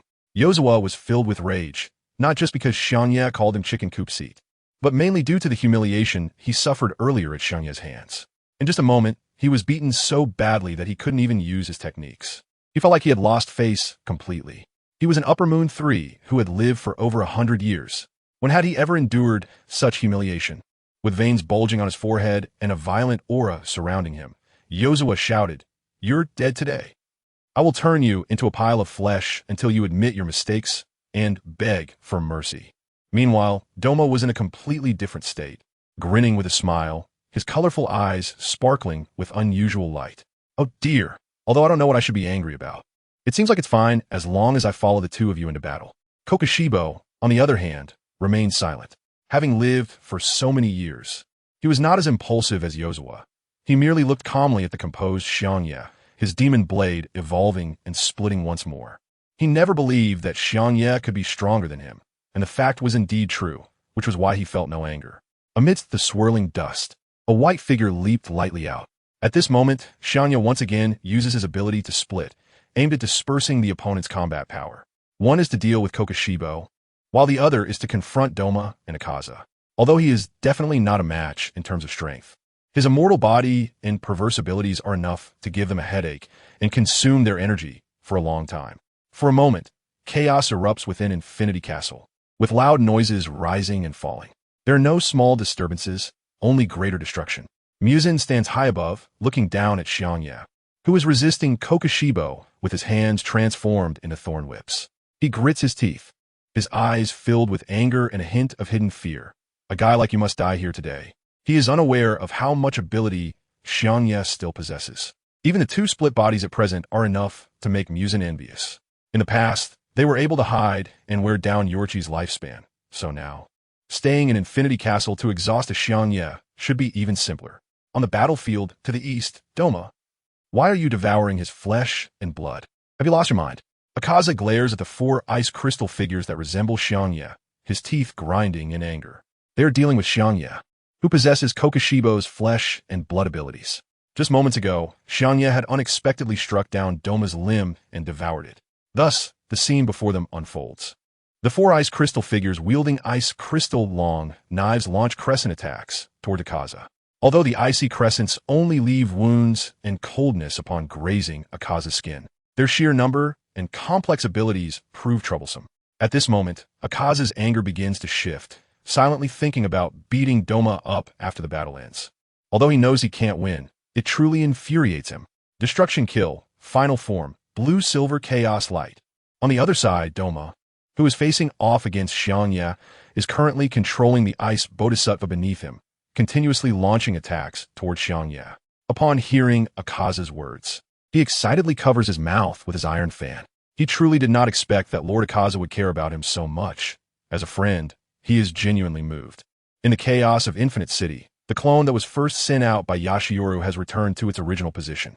He supported the extremely weak Michiro and smiled. It seems the effect is good.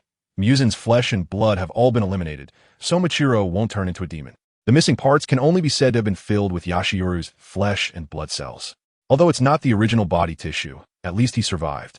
Perhaps it could even strengthen Michiro to some extent. A peepa materialized in Xiangye's hand as he chuckled softly. Well, it's time for us to leave. In his mind, images flashed of his other two selves battling against the three upper moons, and the corners of his lips curled upward uncontrollably. Thinking back to when they had first arrived, Xiangye had been filled with trepidation, wondering if they could even make it out alive. But now, it seemed his worries had been unnecessary. Muzin, that fool, was blinded by his own arrogance, just like when he had encountered Yorichi back then. He had so carelessly injected his blood into Xiangye's body, never once considering the possibility of losing control. Perhaps this was the pride befitting a demon king. Twang! With the sound of the peepa, Xiangye and Michiro vanished from the spot. At the same time, Muzin suddenly felt a jolt of unease. Just moments ago, he had sensed something unusual, an unfamiliar presence disappearing. But after carefully assessing the situation, he found nothing amiss and quickly dismissed his concern. For the Demon King, the occasional disappearance of his blood cells was nothing out of the ordinary. After all, there were countless demons in the world, and the demise of any one of them could trigger a reaction in Muzin. This time, however, the sensation had been unusually close, causing a stronger reaction than usual. What he didn't know was that during his earlier clash with Xiangye, Kokushibo had attempted to turn Michiro into a demon. The sensation he had just felt came from the disappearance of his own cells within Michiro's body. Chapter 105. The Unsatisfied Musen. Prey encountered on the path a day later, on the western battlefield of the Infinity Castle. Amidst the ruins of collapsed buildings, two figures stood facing each other. Kokushibo observed Xiangye, whose regeneration had slowed drastically, panting heavily as he struggled to stay upright. The demon blade in Kokushibo's hand shifted slightly. After a full day of battle, the power of their flesh and blood within Xiangye had long since faded. Were it not for Xiangye's demon-like physique and bizarre abilities, Kokushibo would have already emerged victorious. He could sense it. Xiangye's stamina had reached its limit. You are strong. I acknowledge you. Kokushibo spoke haltingly, exhaling a heavy breath. But it's a pity. Today, you are fated to die. Moon-breathing eighth form, Moondragon Tail. In an instant, Kokushibo swung his blade with all his might. The demon's sword, propelled by his immense strength, unleashed a devastating horizontal slash, akin to the sweeping tail of a dragon. Countless massive crescent moon blades surged forth alongside the slash, tearing through the battlefield. The ground shattered where the attack passed, and moon-shaped slashes scattered in all directions. Battered and bruised, Xiangye gazed at the incoming onslaught and smiled faintly, spreading his arms wide to embrace the attack. My mission is finally complete. Amidst the storm of blades, Xiangye's body was torn apart, his remains scattering across the ground. What happened next, however, was something Kokushibo had never expected. The body of Xiangye gradually began to decay and collapse, just like a ghost encountering sunlight. A food demon? Really? How sad. Kokushibo bowed to Xiangye and then turned to walk away into the distance. He recognized and respected such an enemy, as even in death, there was such spirit. In the eastern battlefield, the sounds of fists striking flesh echoed. All right, that's enough. If this goes on, he won't be able to recover, and Lord Musen will be angry. Doma was squatting next to Akaza, resting his chin on his hands, speaking in a somewhat teasing tone. But Akaza ignored Doma's words and continued to punch Xiangye's face with great effort. Doma looked at Xiangye, whose aura was weakening beneath Akaza, pouted and said, "It's about time for me to have a turn, otherwise if he dies, I won't have anyone to play with." Listening to Doma's repeated remarks, Akaza couldn't help but curse. "Mind your own business. If you keep talking, I'll hit you too." "Oh dear, Lord Akaza, please don't be so angry. I'm doing this for your sake." Just as the two demons were conversing, a powerful aura made them stop talking. Musen stood proudly not far away. Behind him were the calm and kneeling Kokushibo and Neikime. He narrowed his eyes, looking at Xiangye beneath Akaza, and said in a steady tone, "That's enough, Akaza. Don't go too far." "Yes, Lord Musen." Seeing Musen arrive, Akaza immediately knelt on one knee and lowered his head deeply. Beside him, Doma sighed during his greeting. "What a pity I haven't even had a chance to play with the Hashira yet. I want to dress him up and share some life experiences." Musen ignored the two upper moons and flashed to stand in front of Xiangye. Looking at the barely surviving Xiangye, who had been beaten to a pulp, Musen grinned. "So, this is the fate of opposing me. Painful, isn't it? You should regret not accepting my blood to become a demon." As he spoke, Musen raised his arm. He looked like a complete victor, although it seemed quite childish. Meanwhile, Xiangye was trying hard to squeeze out a smile, saying nothing, his mouth opening and closing as if trying to say something. Musen looked disdainfully at Xiangye's appearance, wondering what he could possibly be saying in such a dying state. So, he leaned his face closer to Xiangye's mouth. The next moment, a thick liquid was spit from Xiangye's mouth onto Musen's face. Instantly, the scene fell into a deathly silence. Musen, a whip-like strike lifted Xiangye's body high off the ground. Watching Xiangye struggle in pain, Musen's lips twitched in anger. Just as he was about to continue tormenting him and say something unexpected happened. Suddenly, Xiangye's head tilted, his eyes closed, and his body began to gradually collapse. Just like that, without any warning. Dead? Musen tilted his head and slowly turned to Akaza's position. Akaza, in his mind, he believed that Xiangye must have been beaten to the point of losing all strength because of Akaza. Although Akaza did nothing wrong, he could not endure that he hadn't vented his anger, yet his subordinate had already finished first. Looking at Musen, who exuded an aura like that of the Grim Reaper, Akaza was already sweating profusely. Though there was resentment in his heart, he couldn't even dare to think about it, because Musen could read their thoughts. After that, The sounds of blood and flesh being violently beaten echoed throughout the Infinity Castle. Not far away, Doma looked at the beaten Akaza with some sympathy, thinking to himself, does this count as domestic violence by Lord Muzan? The next moment, Muzan's fierce gaze met his eyes. It seemed he couldn't escape unscathed either.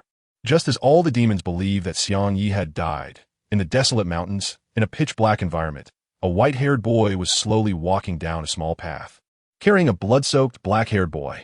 The boy sighed as he walked. Which direction is the Demon Slayer core? This blood demon art is really useless when I can't remember the location. Just then a sinister voice came from ahead. Hee, two boys, you look so tender. My luck is quite good today. Following that, a small, thin demon appeared. The demon licked the saliva from the corner of its mouth and was about to rush at the boys.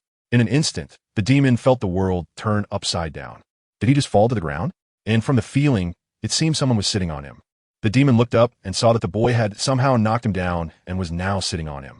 Such power belongs to a demon slayer, and it looked like he was a very strong one. Just as he was terrified and thinking about how to escape, a somewhat hoarse voice came from behind him. Hey, skinny demon, where is this? Xiangye patted the evil spirit's head and asked. After observing for a while, the evil spirit noticed that Xiangye was not carrying any weapons like the Sunwill Blade, and suddenly started laughing. You little ghost, although you're strong, without the Sunwill Blade, you can't kill me. Hearing the evil spirit's words, Xiangye raised an eyebrow and impatiently shook his hand. All right. Since you don't want to talk, then I'll just treat you as my food. Before the evil spirit could react to Xiangye's words, his limbs were bitten by Xiangye in an instant. The intense pain spread through the evil spirit's nervous system, forcing him to scream. Perhaps feeling that the spirit was too noisy, Xiangye plunged his knife into the spirit's mouth. As he devoured, he began to think. His two clones left in the Infinite City had already died, and although their powers had returned to him, he was still somewhat weak due to their deaths. This wild spirit was just what he needed to replenish his strength. Chapter 106. Existence Beyond the Demon King 3 days after the battle at the Swordsmith Village.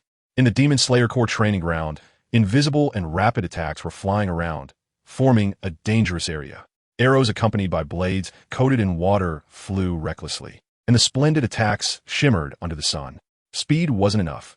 He needed to be faster and exert more power. Such a level was still insufficient to sever the neck of an upper moon demon, and he had to incorporate blood demon arts into his breathing techniques for deviation correction. As Kanzaki Aoi thought, she trained desperately. Large patches of sweat soaked through her clothes, and her black hair was tied up high, giving her a very capable appearance. If one ignored her somewhat hollow eyes, Kanzaki Aoi's eye circles were slightly red. Whether from crying or overtraining was unclear. Just as she was immersed in her grueling training, a woman's voice filled with a bit of anger rang out. Aoi, that's enough. Your body has just recovered. Why are you training again? Hearing the woman's voice, she paused, her vacant eyes glimmering slightly, and slowly turned her head. Not far away, Shinobu Kocho stood with her hands on her hips, smiling as she stared at her, the veins on her forehead indicating her anger. As Shinobu approached, Kanzaki Aoi lowered her gaze and softly said, Lady Shinobu. Aoi, I know you're very sad. We are also very worried, Shinobu said, her eyes fixed on Kanzaki Aoi, trying to calm her anger. But you fainted yesterday from overusing blood demon arts during training. Have you forgotten about that? Kanzaki Aoi lowered her head, glanced at her Sunwill Blade, and softly replied, I'm sorry for causing you trouble. It was understandable that Shinobu would be angry. After all, 3 days ago, after the battle at the Swordsmith Village, Kanzaki Aoi had fallen into a coma and only woke up in the afternoon. When she learned that Xiangye and their other Hashira had been taken away by the Upper Moon One demon, she was so shocked she couldn't speak. Knowing the almost hopeless strength of Upper Moon One, she fell into silence. After that, she became immersed in endless training. While training for a day wasn't a problem, Kanzaki Aoi was doing so while heavily using blood demon arts. When she was found the next day, her eyes were already blood red, and she was in a state of extreme daze. Looking at her condition, Shinobu sighed helplessly and gently comforted her. Xiangye and the others will be fine. The most important thing for you now is to take care of your body, or when he returns and sees you like this, he won't be happy. Okay, I understand. Lady Shinobu. Shinobu reached out and patted Kanzaki Aoi's head, her eyes showing no emotion. You were just a girl weaker than me a little over a month ago, and now you've grown stronger than I am. In the dark night, within a house tightly surrounded by woods, Tamayo was sitting at a table writing a letter. The contents of the letter included research on the blood of the 12 Kazuki and speculations about Nezuko's current situation. Beside Tamayo's left hand was a letter sent by Tanjiro yesterday. The general content of the letter was about the deaths of 2 Upper Moon demons before and after the battle at the Swordsmith Village, and how Upper Moon one subsequently took Xiangye and another Ashira. Although the letter did not mention any further information about Xiangye, Tamayo could infer it from Tanjiro's description. As for Xiangye, he had entered the Infinite City, and it seemed likely that the situation was dire. Just as she was writing, Tamayo's gaze slightly lifted, as if she sensed something and looked out the window. But outside, there was only moonlight and the dense forest covering the houses. Feeling a bit uneasy, she approached the window and glanced outside. After hesitating for a moment, she slowly spoke. "Is it my illusion?" After carefully observing and finding nothing, Tamayo turned away. When she saw the scene inside the room, she suddenly froze. There was a white-haired youth leisurely sitting on a chair against the wall, the soft yellow light illuminating his face and revealing a smile at the corner of his mouth. "Oh, it's been a while, Miss Tamayo." Tamayo covered her mouth in disbelief, pausing for a moment before slowly speaking. "Xiangye, aren't you trapped in the Infinite City?" Hearing this, Xiangye noticed the envelope on the table and shrugged his shoulders helplessly. "Hard to believe, right? We were entertained by Muzan and his crew, but their hospitality was just terrible, so I came back on my own." Looking at Xiangye's nonchalant demeanor, Tamayo found it hard to imagine that he was someone who had come out of the Infinite City. Moreover, from what he said, Muzan was also in the Infinite City? How did Xiangye manage to come out in such circumstances? If it weren't for the human aura still lingering on him, Tamayo would have really thought Xiangye had turned into one of Muzan's demons. As for how Xiangye found this place, it wasn't worth worrying about. After all, he was a Hashira.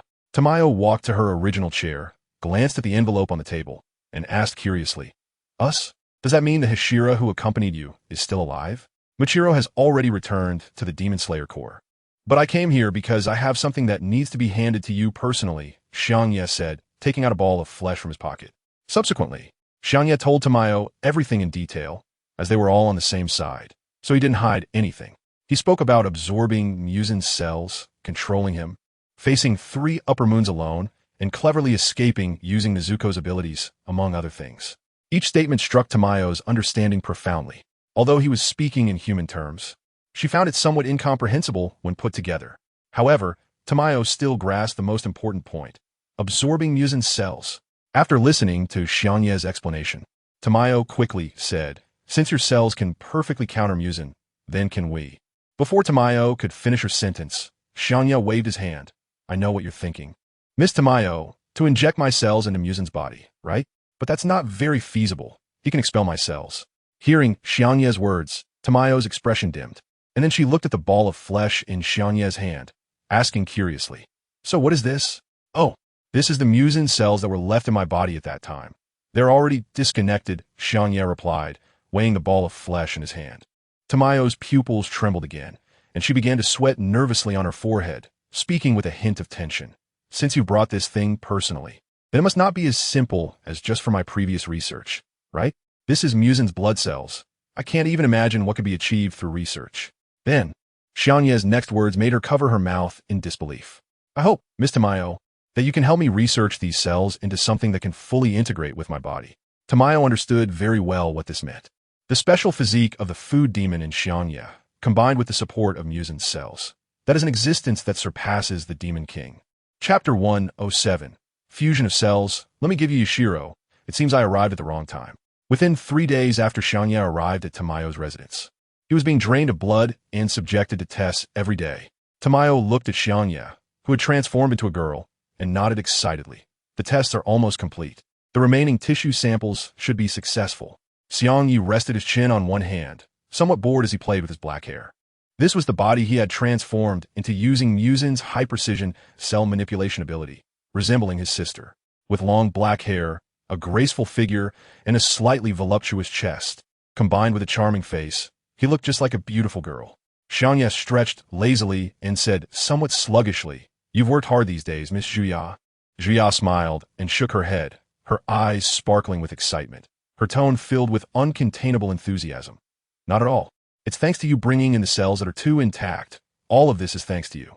For the past 3 days, Xiangye had been continuously perfecting Muzin cells to make them more compatible with Xiangye's original cells. In every subsequent test, Xiangye was able to achieve the effect of feeding. Although the values were getting higher each time, they ultimately did not reach the effect of devouring. According to the original settings, Xiangye indeed had to completely consume an entire demon to gain their abilities and attributes. However, the current situation was different. With Zhuya's help, there had been significant breakthroughs. Outside the door, Yu Shilang watched Xiangye chatting happily with Zhuya, his eyes filled with resentment, his teeth chattering. Even if he turned into a female form, so what? He was still an ugly girl. Calm down. This little demon hasn't done anything outrageous to Miss Zhuya yet. I have no reason to kick him out. Then his gaze shifted to Zhuya, his eyes almost glowing with admiration. The smiling Zhuya was truly too adorable. Suddenly, in Yu Shilang's line of sight, it seemed that Xiangye said something to Zhuya, and the latter nodded after a moment of silence. Then Xiangye's figure suddenly appeared beside Yu Shilang, like a ghost. Seeing Xiangye suddenly appear next to him, Yu Shilang stepped back in shock. What do you want to do? I have something I want to discuss with you, Xiangye said with a sinister smile, making Yu Shilang break out in a cold sweat. Yu Shilang nervously retreated, speaking in a panicked tone. Don't come over, don't come over. Just say it directly. Wait, what do you want to do? Then came a series of screams. Zhuya was momentarily stunned, but then continued to ignore it. In the evening, although very reluctant, I still had to say this. Zhuya looked into Xiangye's eyes, her expression serious as she continued. This tube of blood can enhance your strength, but it definitely won't be as powerful as Muzin. Also, your lifespan may be reduced to that of a normal person. Do you understand what I mean? Although enhancing Xiangye's abilities right now presented the greatest opportunity to slay Muzin, Xiangye's current physique and situation made it almost immortal without using this tube of blood. This was a desire pursued by many, including Muzin. So she wanted to ask Xiangye's opinion first. I'm not interested in longevity. It's fine, come on. Xiangye naturally understood what Zhuya meant. However, he did not long for such a life. A long life would only bring endless sadness and solitude. It was better to briefly shine with the light of life and experience moments of beauty and tranquility, which felt more comfortable. Zhuya looked at the syringe full of blood in her hand, then at Xiangye, who nodded in response. The syringe pierced into Xiangye's skin, and as Zhuya pressed down with her thumb, the blood in the syringe continuously decreased. The blood quickly flowed throughout Xiangye's body, and this time the sensation was different from when Muzin injected it. Although the blood was still brutal, unlike the previous mutual devouring, the cells began to merge with each other now. Moments later, as the blood fusion completed, Xiangye felt a significant change in his body. A cold female voice echoed in his mind. Host current data. Detailed night. Top-level food demon current abilities. Instinctive devouring. Blood demon technique. Scarlet arrow. Engraved line rotation. Shadow clone. Blood scythe. Hell of nitroglycerin. Split body. High-precision cell control simulation. Current stats. Strength. 205. Speed. 160. Spirit. 164. Recovery. 152. Attributes are almost 3 times higher, which is simply terrifying. Xiangye clenched his fist, savoring the flow of blood within his body, feeling quite comfortable. On the other hand, standing outside the door, Yu Shilang was not as comfortable. His face looked as if 2 large lumps had swollen on it. That was a result of being hit by Xiangye, and it also carried Xiangye's cells, meaning that in a short time, Yu Shilang's face would not return to its previous appearance. Who told this guy to have a loose tongue, silently cursing in his heart? After that, the person and the ghost communicated about Nezuko and the blood demon art created from Xiangye's blood. The good news was that the creation of the blood demon art was very successful. Tamayo was now able to use that kind of blood demon art, which was similar to a control type. Subsequently, Xiangye still looked like that sister, wearing loose clothing that was convenient for movement as she walked to the window. She turned her head and nodded at Zhuyi. All right, then I'll head back first. The members of the Demon Slayer Corps have probably been worried since I left for a few days. As Xiangye spoke, she prepared to use the teleportation, but seemed to think of something, waving her hand with a smile. Goodbye. We'll meet again in the Demon Slayer Corps. As soon as Takaya finished speaking, he disappeared from the spot. Both Tamayo, who was standing still, and the Shursui behind her looked completely bewildered.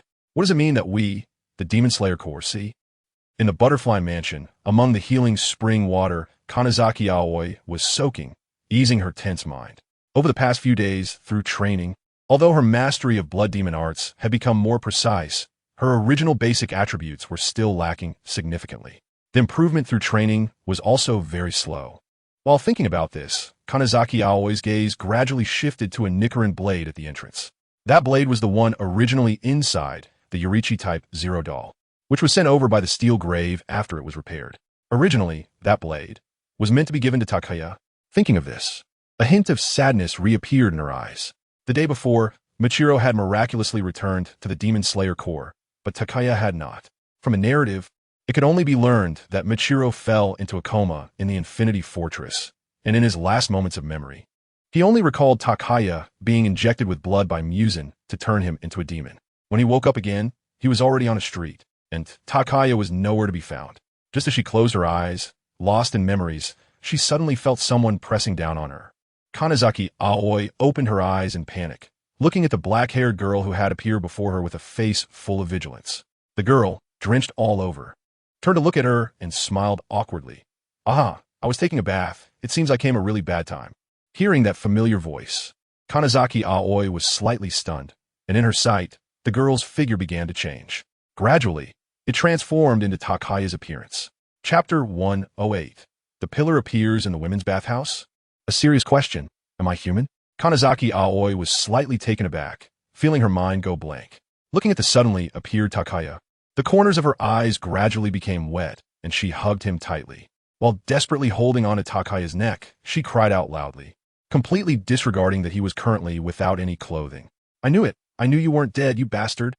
Xiangye felt the suffocating sensation around his neck and the slight softness on his chest, awkwardly responding, "I'm really sorry for making you worry." After a moment, looking at the tearful girl in front of him, he gently patted her back and said, "It's fine. I'm okay now. Besides, isn't it a bit inconvenient for us to talk here?" Upon hearing this, Aoi Kanzaki was momentarily stunned, realizing that she wasn't wearing any clothes and was embracing Xiangye like this. Moreover, she noticed that Xiangye was grinning, his mouth twitching as he looked towards the door. Following Xiangye's gaze, she saw the three little ones from the butterfly house standing at the door, all blushing as they watched the scene, holding various items like brooms, sticks, and even a frying pan. Aoi Kanzaki. A few seconds later, the girl's face turned into a steam girl, her cheeks flushed and her eyes wide in shock. Realizing they had been discovered, the three little ones hurriedly covered their mouths, stood together, and deeply bowed to the two in the water. "We're so sorry. We came because we heard crying. We'll go tell Lord Shinobu that you're back right away. You two continue." Before Xiangye could say anything, the three little ones immediately closed the door behind them, leaving Xiangye with his hand half outstretched, frozen in place. "No, don't apologize. What do you mean continue?" In the middle of the night, he felt himself getting flustered, looking at the unconscious and dazed Kanzaki Aoi in front of him, who was tightly holding onto his waist. He couldn't break free, being in a women's bathroom at this hour and being seen in such a situation. He was afraid he would be mistaken for a lecherous scoundrel. Xiangye helplessly rubbed his forehead, revealing a mixed expression of laughter and tears. "Sigh. Never mind. Let us wait for her to wake up." Soon, the news of Xiangye's return to the Demon Slayer Corps spread everywhere. Although it was night, everyone who received the news was excited. At this moment in the Kaniyoshiki mansion, the leader Kaniyoshiki Zai, with the help of his wife Aminai, struggled to sit up. Listening to the message conveyed by the crow, he squeezed out a sincere smile. "Is that so? That child Xiangye, cough cough, actually came back, huh? This news is truly wonderful." While speaking, he coughed, and even though he felt unwell, he couldn't contain the excitement in his heart. A few days ago, the crow had brought him both good and bad news. Hearing that 2 upper moons had been slain filled him with immense joy. Tanjiro, Mitsuri, and the others managed to hold off Upper Moon 4, minimizing casualties and holding on until Xiangye and Michiro arrived. Moreover, after killing Upper Moon 5, Xiangye went on to crush Upper Moon 4 with overwhelming force, a feat that the Demon Slayer Corps had not witnessed in 1,000 years. If the good news invigorated every member of the Demon Slayer Corps, then the bad news plunged them into sadness. Yoru and Michiro were taken away by Upper Moon 1. And according to the speculations of Mitsuri, Tanjiro, and others, Upper Moon 1's strength is definitely enough to crush the current Hashira. The injury of 2 powerful Hashira and such a desperate message felt like a cold splash of water on everyone's heads. The master turned his head towards the boundless night sky, and the previously joyful mood became serious again. In the past 2 days, based on Michiro's miraculous return, it seems that Yoru currently does not know whether he is a demon or his original self. All of this remains unclear to them. However, The good news in the current situation is that Yoru's appearance has not caused any casualties, nor has there been any sign of him being a demon. But what puzzled the master was how Yoru ended up in the women's bathhouse. Without thinking for too long, the master softly said, "Amain, please call the Hashira-level children here. I need to have an urgent discussion." An hour later, in a slightly spacious room at the Butterfly Mansion, Xiangye's restless eyes wandered around, and a few pillars were kneeling in front of him. Among them, Xingming was kneeling beside the Lord, hands clasped together. Through the transparent world, Xiangye could see the flow of muscle and blood in the other person. The muscles were tense, and the blood was flowing somewhat rapidly, clearly indicating vigilance. On the sides were the other pillars, each with different emotions in their eyes. Eon was, as always, looking down. Meili was filled with worry as she looked at Xiangye. Xiaoba seemed a bit uncomfortable, glancing to the side. As for the others, they appeared to have many things to say, but it seemed that due to some circumstances, they did not speak up. Xiangye keenly noticed that one person's atmosphere was off. That furious and venomous gaze. Shimizu Samiya? It's midnight, and a meeting is being held. Xiangye understands the reasoning, but why is he being kept so far away? Yes, Xiangye's position now feels like that of a scrutinized criminal, quite a distance from them. So what is the situation now? At Iwa's reminder, the Lord slowly spoke. I truly appreciate everyone coming to this meeting at such a late hour. Given the circumstances, the Lord should be better than by now. However, with the help of the medicine concocted from Xiangye's blood, it was already quite a feat for him to barely support himself here. Although he wanted to ask directly, due to his physical discomfort, the following questions would be posed by Tianyin on his behalf. After the Lord spoke, he fell silent. Tianyin, receiving the cue, cleared her throat twice and looked at Xiangye. I'm very glad to see you alive, Xiangye. However, I hope you can answer the next question truthfully. With this statement, Xiangye clearly sensed the atmosphere around him was tense. Everyone seemed to be on guard. Against him? Answer truthfully? What question? Xiangye furrowed his brow, filled with confusion. But Tianyin's next words left Xiangye stunned. Tianyin gazed intently into Xiangye's eyes, her tone steady. Is your current identity human or demon? Silence. Looking at the expectant gazes around him, Xiangye slowly opened his mouth, somewhat bewildered. Huh? Am I not human? Chapter 109. Clearing up misunderstandings. Let's conduct the pillar training listening to Tianyin's words. Xiangye felt like he was in a fog. Why was she suddenly asking such a strange question? Of course, I am neither human nor demon. Seeing Xiangye's genuinely confused expression, it was Mitsuri who spoke first. Hey, didn't Muzan inject his blood into you? Xiangye, didn't you become a demon? Kyujiro smiled, taking a deep breath. Xiangye, if you really haven't turned into a demon, that's the best. Just thinking about facing you as a demon troubles me. Hey, kid, you better not lie. Although you killed an upper moon demon and made a contribution, if you have turned into a demon, I will definitely cut off your head without hesitation. Shimizu looked at Xiangye with a fierce expression, his Nichirin Blade seemingly ready to be drawn at any moment. After all, Xiangye was someone who had returned from the hands of the Demon King, making it hard for others not to suspect him.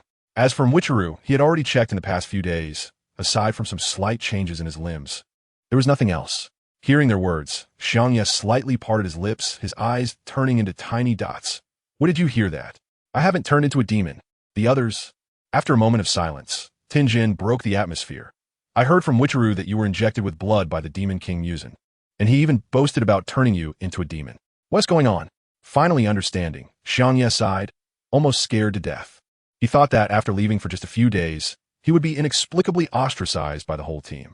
Under the shocked gazes of everyone, Xiangye's right arm began to change, gradually transforming into a whip made of flesh and blood. The sight was extremely unsettling, and for a moment, everyone prepared to draw their swords.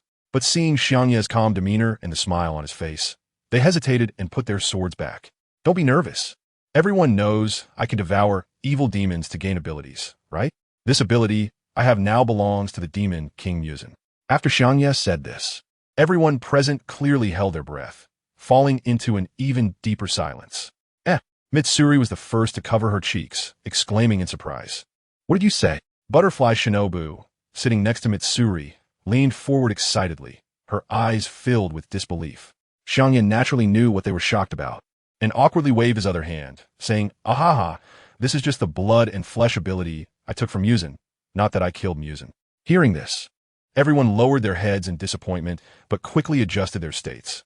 After all, if Xiangye had taken down Muzan by himself, then the Demon King would be too undervalued. This experience is quite long, so everyone should sit down. At Xiangye's gesture, Hashira sat back in their places. During the subsequent time, Xiangye carefully recounted the entire process of falling into Infinity Castle and his experiences returning to the Demon Slayer Corps. As for Tamayo's part, Xiangye did not mention it, only saying she was a woman he happened to meet who had a deep study of demons. Everyone listened in shock, while Michiro looked at Xiangye with gratitude because Xiangye mentioned that he was saved just before he was about to turn into a demon.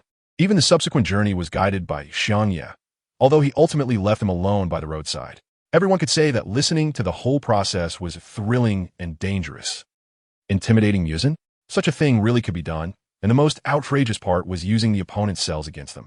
Everyone sighed inwardly, thankful that someone as abnormal as Xiangye was not a demon, but stood on the side of humanity. Otherwise, with such a growth rate, he would only be more terrifying than Muzin. As for fighting 3 upper moons alone and secretly taking Michiro to escape, it further impressed everyone with his courage and adaptability in battle. If that's the case, then that's truly wonderful. Cough, cough, cough. After hearing Xiangye's words, the leader covered his chest, enduring the pain while expressing his happiness. I'm truly glad that you returned safely, Xiangye, and I also appreciate your efforts. I apologize for being wary of you just now. Ba. Xiaomi slightly bowed toward Xiangye. Seeing this, the other Hashira followed suit, except for Shinazugawa, who smirked with disdain. What angered him even more was the matter of Xiangye training his brother, Jinya. He was already extremely dissatisfied with Jinya joining the Demon Slayer Corps. So upon learning that Xiangye specifically trained Jinya and was involved in such a dangerous situation as the Swordsmith Village, he naturally did not show a good face. Even in the current situation, Shinobu let out a sigh of relief, the huge stone in her heart finally settling. Indeed, being able to return safely is better than anything. Ha! Xiangye, you are indeed amazing, very good. Kaijuro's voice was extremely loud as he laughed with his arms crossed. As expected of the big brother, even mastering the Hinakami Kagura is not a big deal. After chatting for a long time, the discussion about Xiangye's encounter with Muzin finally came to an end. Xiangye even transformed his face to resemble Muzin's to show everyone, ensuring they remembered Muzin's appearance deeply. To this, he could only say that this ability to precisely control cells is truly useful. During this time, Tenjin joked with Xiangye. You just returned and went to the women's bathhouse to look for girls. You really are a unique extravagance. No wonder you're called Yako Oiran. What Yako Oiran? Xiangye looked at Tengin's carefree smile with suspicion, feeling the malicious intent of dark history coming at him directly. Of course, back in the Pleasure District, Tengin's words were abruptly cut off as Xiangye tightly covered his mouth. Xiangye, big brother, please don't say anything. I'm begging you about the dark history. Kochu Shinobu smiled sincerely and looked at Xiangye meaningfully.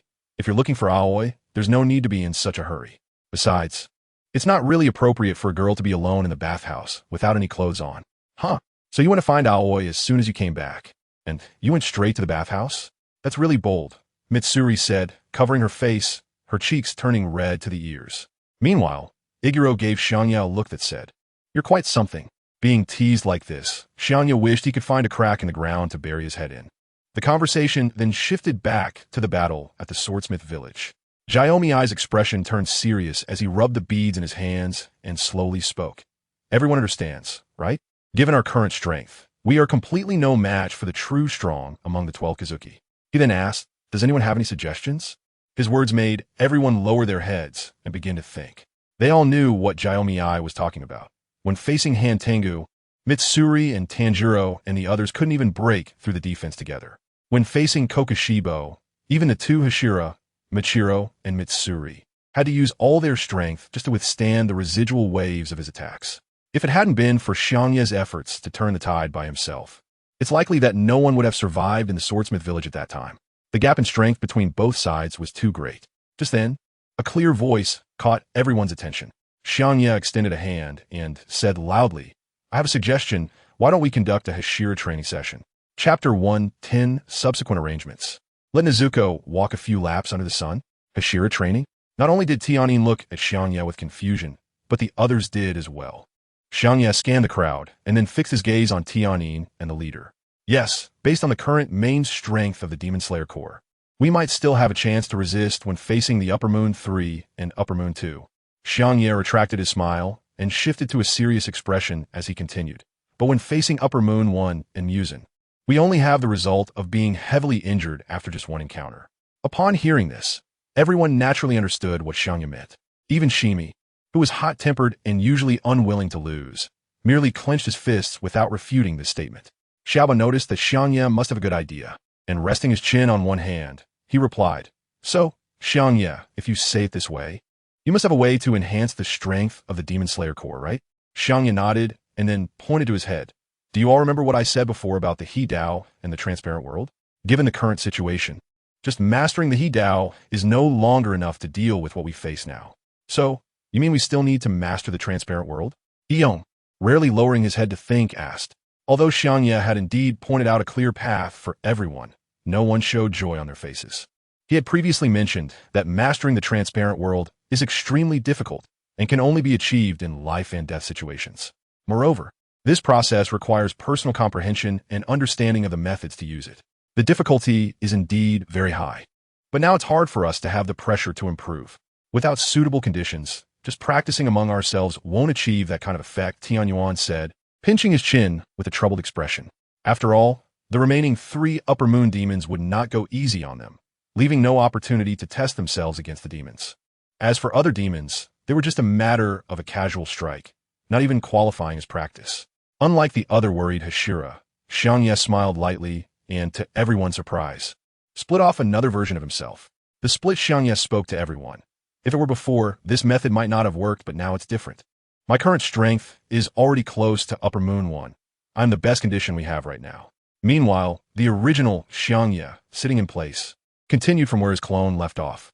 After a moment of silence, Butterfly Shinobu, looking somewhat worried, raised her hand and said, "Then, if it can only be done in life and death situations, everyone will inevitably suffer serious injuries, and that won't work either." The question raised by Butterfly Shinobu was indeed crucial. Ordinary training with minor injuries was manageable, but serious injuries would significantly affect the combat power of the Demon Slayer core. They had to ensure that their combat strength wouldn't be compromised while training. After Butterfly Shinobu finished speaking, Kaijiro Rengoku immediately added, "Yes, not only that, but due to the restless demons, we can't even afford to be distracted." These issues were the biggest challenges currently. How to maintain combat effectiveness while training and ensure that the demons wouldn't become restless. "Don't worry about those. I have a solution." Xiangye first suggested that Butterfly Shinobu extract his blood again for research. Since Xiangye now had the ability to precisely control cells, enhancing the previous recovery potion's effectiveness by several levels was still achievable. While he couldn't guarantee the healing of severed limbs, he was absolutely confident in regenerating damaged flesh and blood. As for the second issue, Xiangye proposed a method that no one had anticipated. Let Nezuko sunbathe and then catch a few demons to show you all. That was simply absurd. Wait, isn't Nezuko a demon? She would die under the sun. Mitsuri waved her little hands, somewhat at a loss. You were just protecting those siblings before. Why are you suddenly so eager for that demon to die? Kanroji clicked her tongue, her words laced with a hint of sarcasm. The way of Xiangye truly confounds everyone. As a demon, if Nezuko were to go out into the sunlight, wouldn't that be equivalent to sending her to her death? But what shocked them even more was what came next. Xiangye, supporting his own clone, calmly said, "Based on the current information, Nezuko has likely overcome sunlight, and Muzin can see through the eyes of all demons. Do you understand now?" Upon hearing this, everyone fell into a storm of thoughts again. No one could sit still, their eyes filled with astonishment. A demon that can overcome sunlight? It's important to note that even Muzin, who has lived for over 1,000 years with this goal, has not achieved this step, yet Nezuko can? This must be a joke. If anyone else had said this, they might not have believed it. But if it's Xiangye, they would certainly not doubt it, because the contributions he has made so far are simply too numerous to count. How could they doubt such a person? Everyone was silent, but the Lord could no longer sit still. "Xiangye, do you mean that Muzin will lower the actions of all demons to spare no effort in finding and devouring Nezuko?" Although the Lord spoke softly and intermittently, it clearly captured everyone's attention. This meant that when Muzin found Nezuko, he would personally come to devour her. At this moment, the gazes directed at Xiangye were tinged with a bit more reverence. With such immense power and a well-thought-out plan, with someone like him around, the demons that had survived for 1,000 years would surely be slain in this generation. Subsequently, under Xiangye's guidance, everyone discussed and finalized the details of these matters. They would be able to complete everything in a few days. So, The last thing would be the training content. Michirin looked at Xiangye, smiling happily. Perhaps it was the hope of seeing the evil demons that killed his brother being eradicated? Or maybe he felt a different atmosphere now. Compared to before when the Hashira were each doing their own thing. Under Xiangye's leadership, they were clearly much more united now. It felt like home. Yes. In the end, it was the training content suggestions and key points that I would share with everyone, as well as the planning for the final battle. The night gradually gave way to the rising sun outside the door, and hope filled his eyes. Chapter 111. Training for a Transparent World, Column Training Content. I really didn't expect a meeting to last until morning. After a deep sigh, he decided to let the Lord rest first. The Lord, why Zai, had not been in good health and had been awake since midnight. If he didn't let the Lord rest now, it might harm his health, and they could handle the upcoming matters on their own. Xiangye looked towards the Lord with some concern and said, "My Lord, it is getting late, and you're not feeling well. Please go and rest." The Lord did not refuse but struggled to sit up straight, then leaned towards Xiangye and said, "I truly appreciate your efforts, Xiangye. If it weren't for you, perhaps the evil spirits would still be rampaging unchecked. But with each child that appears, I see the hope of dawn." His words were very sincere, and it was evident that he was forcing himself to speak, trying to finish his sentence. Seeing this, everyone couldn't help but gasp in surprise. Then they all neatly followed the Lord's example and bowed to each other. After the Lord left, Xiangye then sat beside Xingming, watching everyone. Firstly, this training not only includes the training among our pillars, but also involves the low-level swordsman. Xiangye said as he gestured with his hands. The low-level swordsmen struggle even when facing ordinary demons, and many demons will surely appear in the upcoming battle. If we do not enhance their strength, it is likely to result in huge casualties. Everyone is clear about what Xiangye said, although it may be a bit troublesome. It is still acceptable. Shimi, somewhat impatient, his right hand in a claw-like gesture, veins popping on his forehead, and said to Xiangye, I know, but they're just a bunch of unreliable, low-level swordsmen anyway. First, tell me what the so-called transparent world actually requires." Even though Shimi's behavior was quite rude, no one said anything, as this was indeed what they were more concerned about. Feeling the gazes of the crowd, Xiangye took a deep breath and positioned his hands as if holding a sword. There aren't many key points, but everyone must listen carefully. When attacking, you need to ignore unnecessary movements. For example, when I swing this sword, I will only feel this swing. As she spoke, she demonstrated with her hands. A few minutes later, when Xiangye finished speaking, everyone began to think. Shimi, however, appeared indifferent and said dismissively, "What? I thought it was something serious. Turns out it's that simple." Seemingly sensing something, Xiangye's gaze slowly turned to Yong. This guy, wouldn't he really start praising Shimi again? I really envy your simple mind that thinks this matter is easy. Yong, just as Xiangye thought, calmly said this. Sure enough, as expected, after hearing this, Shimi revealed a friendly smile that was filled with anger, his eyes wide open as he stared at Yong. Huh? What do you mean by that? No, it's nothing. Seeing that the two were not arguing, Xiangye breathed a sigh of relief. He shrugged. After all, this wasn't the first or second time such a thing had happened. It was time to focus on arranging the main tasks. So let's plan the training for each Hashira. As soon as Xiangye finished speaking, Yong stood up, picked up his sword, and was about to walk outside. Since the key matters have been discussed, I will take my leave. Seeing this, Shimi's face was filled with anger. Hey, stop. You can't just leave. We still need to decide on future arrangements, right? Yong paused for a moment before replying. This matter is for you 9 to discuss. It has nothing to do with me. Wait, Mr. Yong, what do you mean it has nothing to do with you? Could you please explain? Seeing that Yong insisted on leaving, Butterfly, Shinobu quickly stood up to try to stop him. But all she got in response was Yong's words. I am different from you. After saying this, Yong walked out of the room. Frustrated, Shimi shouted and was about to chase after him, yelling, Do you look down on us? Stop right there. Just as Shimi was about to rush out, Xiangye's figure suddenly appeared at the doorway, blocking Shimi's path. So fast. Everyone was shocked to see this scene. Even Xingming was no exception. While others saw Xiangye suddenly appear at the door, only he barely managed to catch a glimpse of Xiangye's movement. What height has Xiangye reached now? This is a question that Xingming and everyone else are puzzled about. After all, they have never witnessed the strength of Upper Moon One, so it's naturally difficult for them to judge Xiangye's current power. Could it be that you also want to protect Tenjin?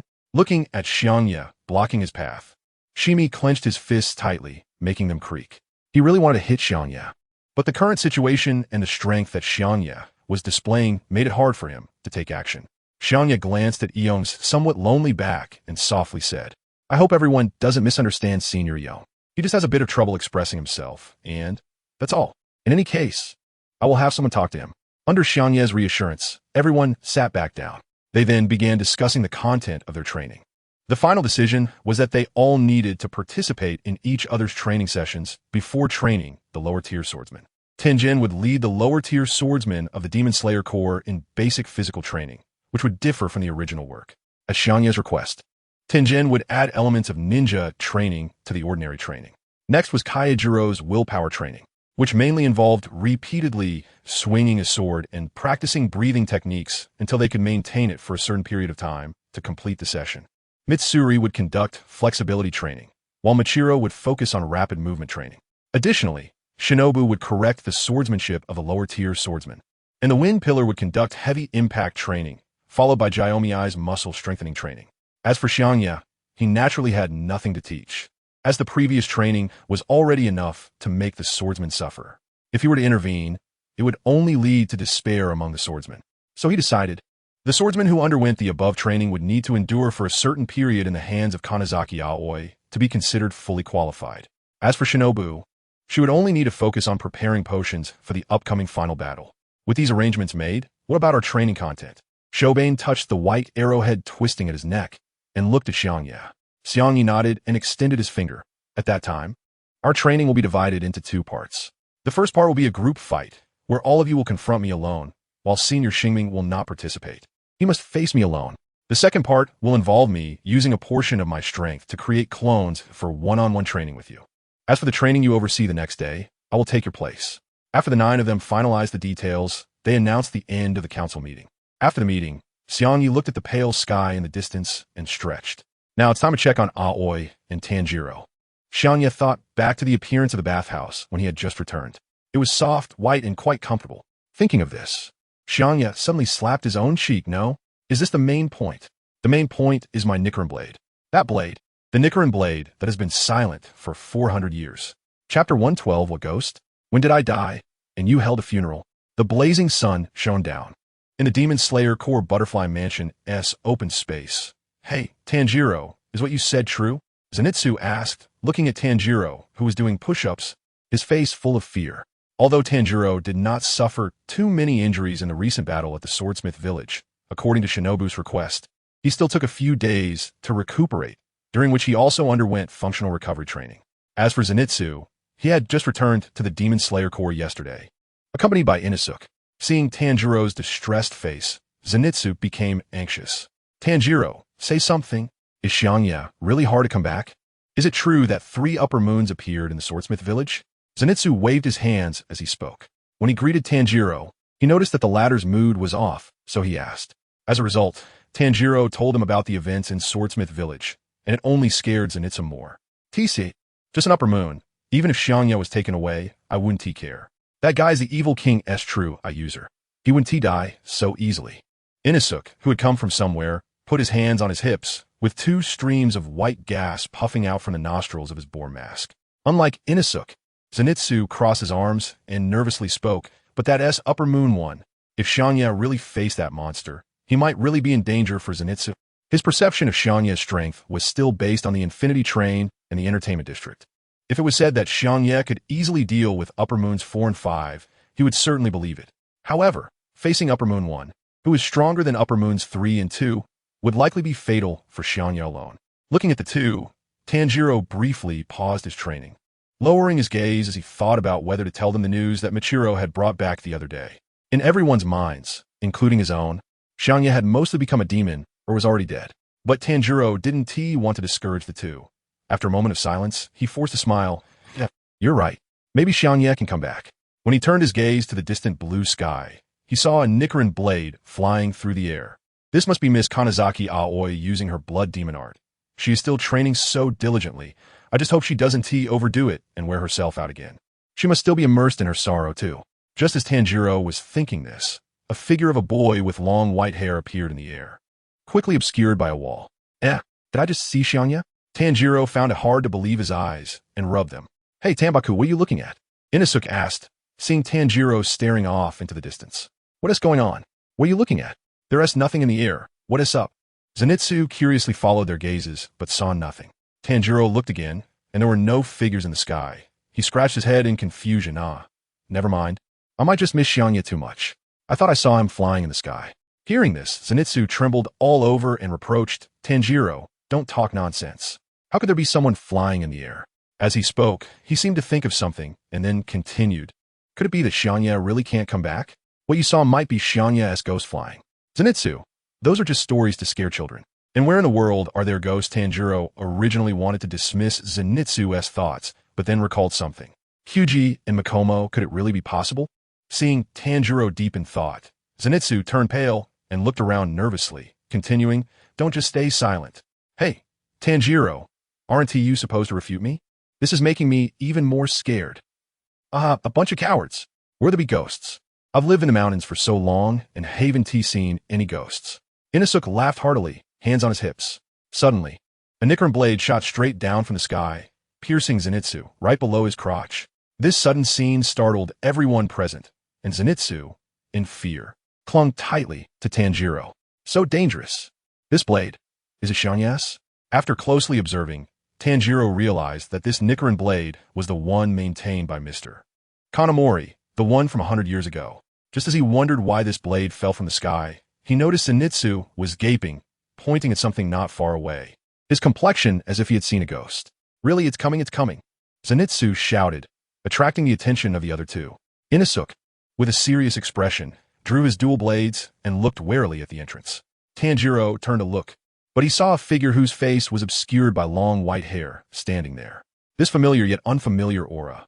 Is it Xiangye? Hey, are you a person or a demon? Why are you radiating black mist? Inosuke was the first to ask, pointing his blade at the figure. The scene fell into a moment of silence. In the gazes of the three, that figure suddenly vanished from sight. Disappeared. Tanjiro looked in astonishment at the vanished figure, scanning around. But the next moment, a pale face appeared right in front of Zenitsu. Long time no see, Zenitsu. How have you been lately? Looking at the blue eyes hidden beneath the white hair, Zenitsu slowly opened his mouth, hesitating for a moment. A ghost. Zenitsu let out a scream that he had never made before, the sound echoing throughout the butterfly mansion. After his scream, he rolled his eyes and fainted, seemingly spitting out a white, ghostly mist from his mouth. Tanjiro glanced at the fainted Zenitsu, then turned to the rapidly retreating figure, covered in a cold sweat. What is this thing? Why did it run so fast? Could it really be a ghost? Seeing Zenitsu faint, Inosuke excitedly waved his dual blades and leaped up. Ghost. Take this from me. Beast breathing thud. Before Inosuke could finish his words, he was struck down, his head plunging straight into the ground. What did you call me, you dead pig? A shadow complained a bit. In just 3 or 4 seconds since the shadow disappeared at the door, Zenitsu and Inosuke had fallen to the ground. Tanjiro was truly panicking now. He pretended to charge forward with a headbutt. For him, the shadow's speed was too fast, and he wouldn't be able to escape, so it was better to take the opportunity to sneak attack and find a chance. Just as Tanjiro's head was about to hit the shadow, he suddenly felt darkness envelop him, and he collapsed to the ground. In pain, Tanjiro barely opened his eyes, and this time he clearly saw the shadow's appearance. A head full of long white hair, a face completely white. Yasuru. Is this really Yasuru's ghost? Hearing Tanjiro's words, Yasuru was slightly taken aback. No, why have I turned into a ghost? When did I die? Did you hold a funeral? Chapter 113. Who planted 2 people in the yard? Nezuko overcoming the sunlight. Yasuru? It really is you. That's great. Seeing that it was a real person and not a ghost, Tanjiro smiled happily. But then he became a bit nervous again. Was the Yasuru in front of him a ghost or a human? Why did he suddenly appear here? Seeing Tanjiro's wary expression, Yasuru naturally understood what the other party was thinking. Don't worry, I haven't turned into a ghost, nor have I become a demon. I'm still the original Yasuru. Hearing this, Tanjiro let out a sigh of relief, and then his eyes became slightly moist as he looked at Yasuru. At this moment, Yasuru, who was a bit troubled, pulled out the Nichirin Blade stuck in the ground, and his long hair gradually returned to its original state. It's really exhausting. When Yasuru returned home this morning, Kanazaki Aoi insisted that he compensate her. Then, this girl started doing makeup for Yasuru. Such behavior left Yasuru completely confused. Girls really do love to dress up and such, but Kanazaki Aoi seemed to have taken an interest in him. He didn't even know where she learned it from. At this moment, Mitsuri, who was discussing training content with Iguro, sneezed and said, "Is someone thinking of me?" So there was no choice. His stepson still needed some pampering. After all, He had heard from Kochu Shinobu that Kanazaki Aoi had been so heartbroken over him that she trained all day and even overexerted herself to the point of fainting. If he couldn't even satisfy this small request, that would be a bit heartless. Half an hour later, Xiangye stood in front of the three, crossing his arms as he recounted his previous experiences and the upcoming pillar training. So impressive. Tanjiro couldn't hide his surprise at all, his mouth agape. Inosuke, on the other hand, jumped up and shouted, "Whoa. I knew you were capable, Xiangye, and you didn't disappoint my expectations." Bam! The next moment, Inosuke's head was once again plunged straight into the ground, his legs stretched out straight like straw. Xiangye clapped his hands and closed his eyes tightly, cursing, "You guy, what do you mean by disappointing your expectations? Don't talk with that big brother attitude. Also, I am not called Midnight." Seeing this, Zenitsu recalled how he had just called Xiangye a ghost, and then tightly hugged Tanjiro's body. Xiangye just looked at Zenitsu with suspicion and didn't say anything. Tanjiro, unfazed, continued to smile and then pointed to the Nichirin Blade at Xiangye's waist. "So what about this sword that just fell from the sky?" Xiangye awkwardly scratched his head and said apologetically, "Well, I accidentally threw the knife out while testing a new combat technique." Hearing this, Zenitsu looked at Xiangye with some resentment and said, "Do you have any idea that the knife you casually threw almost chopped off my lower half for the rest of my life? You devil." Xiangye was indeed not wrong. After all, there were only a few days left until the training started. And then Xiangye began to try out the combat techniques in his mind. Muzan possessed the ability to heal at high speed, and even with the enhancement of the Heck, he could still heal quickly. However, Xiangye was unable to use the scorching sun breathing technique to defeat Muzan. He couldn't rely solely on his own abilities to fight Muzan, as that would lead to no results. Therefore, Xiangye thought of integrating the Nichirin Blade into the whips, using continuous long-range attacks to hinder Muzan's regeneration, which would achieve a good effect. However, the first test failed. The Nichirin Blade could not be perfectly integrated into the whips, and maintaining the attack made it easy for the blade to fall off. Although the result was a failure, Xiangye came to a better conclusion. If he shattered the blade and integrated the fragments into the whips, wouldn't that achieve the best effect? After chatting for a while, Xiangye looked up at the sun and solemnly said to Tanjiro, "Tanjiro, go call Nezuko out to bask in the sun." Tanjiro hesitated for a moment, still immersed in the joy of Xiangye's return. "Oh, okay, I'll go get Nezuko." Suddenly, Tanjiro realized something was wrong with this statement, and even Zenitsu's eyes turned into dead fish eyes, staring intently at Xiangye. "No, Xiangye, what are you saying, letting Nezuko bask in the sun?" Tanjiro exclaimed, his eyes wide with panic, hurriedly waving his hands. Zenitsu, gritting his teeth and suppressing his fear, shouted, "Do you want Nezuko to die? I think you've become a demon. So ruthless." Bang! The next second, Zenitsu's figure was straight up beside Inosuke, his yellow Haori looking like straw. It was just a step away from fluttering in the wind. The three little ones in the butterfly mansion thought that a series of noises were caused by Tanjiro overtraining and damaging some facilities. However, when they reached the door, they were stunned. Looking at the two people embedded in the ground, question marks popped up over their heads. Who planted two? People in the courtyard?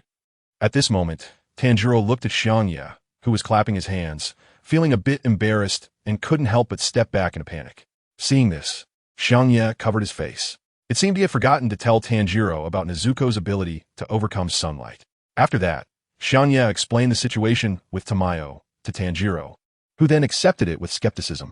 Xiangye also informed Tanjiro that the research on the medicine to restore Nezuko to human form would be completed soon. Upon hearing this news, Tanjiro was extremely excited. After a while, "Nezuko, can you try to come out?" In the courtyard, Yoshio stood, watching Nezuko, who was standing beside Tanjiro, extending her hands. Nezuko was naturally very excited and wanted to run over to Yoshio. After all, it had been a long time since they had played together. However, she looked at the sunlight shining on the ground and showed a worried expression, glancing hesitantly at Tanjiro. Tanjiro noticed Nezuko's concerns. But in order to fulfill the important condition of luring Muzan out, Nezuko had to overcome the hurdle of sunlight. In fact, he was also worried that something might happen to Nezuko, as it was unprecedented for demons to move under sunlight. Tanjiro nodded at Nezuko, and after a moment of hesitation, she finally took a step forward. The moment Nezuko's body was exposed to the sunlight, her skin suddenly began to burn, just like those demons that turned to ash under the sunlight. Seeing Nezuko in pain, Tanjiro couldn't bear it and wanted to rush over to pull her back. But Yoshio stopped him with even greater speed. "Don't worry, just wait a little longer, it will be fine soon." Nezuko's flesh was burning under the sunlight, and it seemed like her skin would disappear along with it. At that moment, an unexpected change occurred.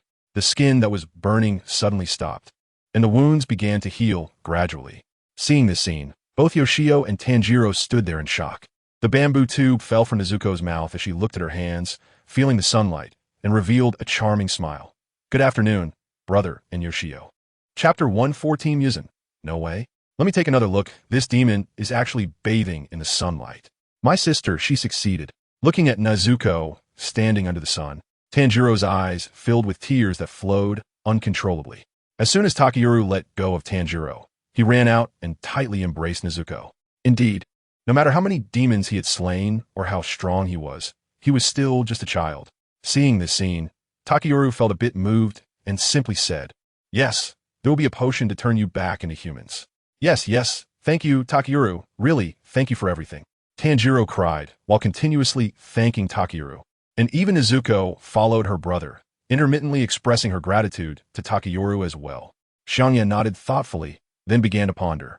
Since Nezuko has already overcome the sunlight, the next step is to catch more demons. Hey, Miss Nezuko can already move in the sunlight, but isn't she a demon? How amazing. We need to hurry and tell Lord Shinobu. The three little ones at the butterfly mansion stared in astonishment at Nezuko standing in the sunlight, holding Tanjiro, momentarily forgetting the two people in the courtyard. In the evening, in a mountain forest, Lord Ashira, please spare me. I really haven't eaten anyone during this time. I'm begging you. Just give me a quick end if nothing else. A demon that looked like a street punk kept pleading. Although his body was not bound, he was currently walking behind Xiangye. He really didn't dare to run, even though Xiangye was completely off guard at the moment. In front of him was the Hashira, whose notorious reputation had spread far and wide. Almost every demon hanging around this area would know the name of the Hashira. Feeling a bit annoyed, Xiangye slightly turned his head, his eyes fixed on the demon. Just that stare nearly made the demon kneel down on the spot out of fear. Xiangye coldly said, a terrifying aura emanating from him. You, shut up. I'm not here to torment you. The little punk ghost trembled, afraid to express anger or speak. His eyes turning clear. Being by your side is the greatest torment, understand? Well, after a while, Xiangye led this ghost to an open area where there was a large iron cage containing many various ghosts. Looking at the ghosts inside the cage, Xiangye shook his head. In just one night, he had captured more than a dozen weak ghosts, which was far below his expectations. At that moment, not far away, the figure of Shinchi Aoi appeared in the woods. Xiangye, did you catch another one so quickly? As Xiangye turned his head, he saw Shinzaki Aoi holding a demon's head in one hand, dragging it forward. The demon's body was already battered and bruised, with a large hole in its chest slowly healing. As she approached, Xiangye also noticed a bite mark on the left shoulder of her clothing. Although the skin on her shoulder was intact, it was clearly the appearance of having healed. Xiangye furrowed his brows, looking at the dragged ghost with confusion. How can it still be injured? It's nothing, just got bitten a bit accidentally during the dragging process. This guy isn't very obedient. Shunkai always shrugged, appearing unconcerned. Well, after all, it's a ghost. It's normal for some slightly stronger ones to be proud and resist. So Xiangye just glanced at it and said nothing. Seeing the two relaxed, the foreign ghost slightly opened its mouth, revealing green teeth. As long as I can suck a bit more blood, I can recover my strength and use blood demon arts to escape. I definitely don't want to be caught by humans. That's just embarrassing. Once the thought crossed its mind, the ghost's eyes suddenly widened, and with a drive of its limbs, it intended to swipe and attack Shunkai Aoi. Thud! The sound of flesh being torn apart echoed. Hearing this, the evil ghost's face showed no excitement. Instead, it was filled with terror, because at that moment, its ghostly hand was instantly bitten off by something indistinct, and a sharp pain spread throughout its body. The little ghosts in the cage witnessed this scene and huddled together, fearing they would be the next to be eaten. Under the moonlight, a mouth was continuously chewing on the ghost's hand, and blood slowly dripped onto the ground. Yikes! Did it really get bitten off like that? A panicked voice came from a nearby tree, followed by the sound of something hitting the ground. Zenitsu, holding his head, wobbled to his feet, looking at the ghost's hand in Xiangye's mouth, trembling as he raised one hand. Then, another figure jumped down from the tree and came to Zenitsu's side. Inosuke laughed heartily, slapping Zenitsu on the back. Ahaha, coward, it's not the first time seeing Xiangye eat a ghost. What are you afraid of? Not paying attention to the ruckus from the two, Xiangye turned to look at the evil ghost holding its arm in pain, slightly frowning. Although the process of gnawing on a ghost was somewhat boring and frightening, it was still quite useful for intimidating and deterring these ghosts. Just like the little ghosts huddled together in the cage. Seeing that this ghost wanted a sneak attack again, Xiangye Aoi threw it into the cage, also cutting off its remaining 3 limbs in the process. Thud thud. Watching the ghost that had just been thrown in and turned into a ghost stick, the other ghosts exchanged glances. Are we the ghosts? Or are they the ghosts? This method is simply devoid of ghostly principles. The next day, within the Demon Slayer Corps, in a temporarily established small house, the ghosts captured last night were all placed inside. They were surrounded by members of the Demon Slayer Corps, and as for the only exit, it led to a courtyard filled with sunlight, where several people and a ghost were playing happily outside. Come on, Nezuko called Zenitsu. Zen. Zenitsu? Zenitsu was standing in front of Nezuko, looking infatuated as he taught her to speak. Meanwhile, Tanjiro, Xiangye Aoi, and Inosuke were engaged in simple training. The ghosts inside saw this scene and were all dumbfounded. If it weren't for the ghostly aura emanating from Nezuko, they would have thought she was a human girl. In the night, Xiangye looked at Nezuko from the rooftop, revealing a charming smile. Although Muzan generally wouldn't watch the perspectives of other demons. With so many demons triggering emotions together, it should arouse his curiosity to some extent, no matter how small. A few days later, it would be time to prepare to take Tanjiro and the others for pillar training. At this moment, in the Infinity Castle, Muzan stood in front of a table covered with potions, conducting alchemical experiments. Ever since Xiangye's death, he had been surprisingly comfortable. He had merely dealt with a few humans and lost 3 upper moons. He should have been troubled. Yet, the abilities demonstrated by Xiangye forced him to feel fear. Suddenly, Muzan seemed to sense something and curiously pondered in his mind. Many demons appear to have triggered the same emotion at the same time, which was neither death nor fear. Intermittent sounds echoed in Muzan's mind. Why? That girl is clearly a demon. A demon. Why is she with humans? Muzan focused his vision on one of the wild demons, and several figures appeared in his sight. That little demon wearing earmuffs? A person in a strange pig mask and an ordinary woman. As Muzan's gaze gradually shifted, he saw Zenitsu amusing Nezuko. Tisich, just a traitor who betrayed the demons. Nothing surprising, a waste of my time. Just as Muzan was about to refocus on his experiment, his hand paused. No, wait a minute. This demon is actually basking in the sunlight. Chapter 115. Heading to Momoyama, the disappearing Kaneo, Muzan held his forehead, resting one hand on the table. Finally I found it, a demon that can withstand sunlight. Muzan laughed heartily, as happy as an old man celebrating his 1000th birthday. For him, if he couldn't find the blue spider lily, just eating a demon that can withstand sunlight would have the same effect. After 1,000 years of waiting, he had longed for this moment. Were those demon slayers capturing so many demons for? Muzan suddenly sensed something was off. So many demons were captured and imprisoned, yet not killed. It was as if it was a trap specifically prepared to attract him. However, after hesitating for a moment, Muzan dismissed this thought. Even if it was a trap, the strongest Xiangye of the Demon Slayer Corps was already dead. How could the remaining humans face him? The opportunity for immortality was right in front of him. He could not let it slip away. While thinking, Muzan spoke to the woman behind him. Nai, call all 3 upper moons to me. I have important matters to discuss. At that moment, Nai was no longer obscured by her long black hair, but instead revealed a single large eye. The character 4 was engraved within her eye, indicating that she had now become upper moon 4. Nai nodded slightly and said softly, as you command, Lord Muzan. Clang. In the Demon Slayer Corps. All right. Xiangye gazed at the blue sky and recalled something, clapping his hands. The training was still lacking for Iyong, so, for the next few days, it would be best to have Tanjiro go and guide Iyong. After all that was needed here was to catch demons and intimidate Muzan a bit every day. What Xiangye didn't know was that at this moment, Muzan was already in chaos in Infinity Castle. A few days later, in the morning, Xiangye stretched lazily and said, the time should be about right. Today, let's take those few to see how the Hashira training is going. Just yesterday, Xiangye finished off all the demons he had caught. As he expected, the number of demons appearing recently had decreased significantly. It seemed they had all been concentrated, likely due to Muzan's movements. Moreover, Tanjiro, using his persistent and clingy ability, had successfully troubled Ju. Ju agreed to participate in the Hashira training, but he needed a few days to prepare. It was said that he returned to the house last night with 2 dark circles under his eyes. Who knows what he has been through in these past few days? This shows just how terrifying Tanjiro's fiery enthusiasm can be. Let go, Aoi. Xiangye waved his hand, and soon Kanazaki Aoi ran out of the house. The color of their hakama was symmetrical, and if they walked down the street like that, it would really be difficult to tell who was who without looking at their hair color. Half an hour later, Xiangye led his little brothers energetically to the first training location. I just finished my mission not long ago, and now I have to undergo such terrifying training. It's really going to kill me.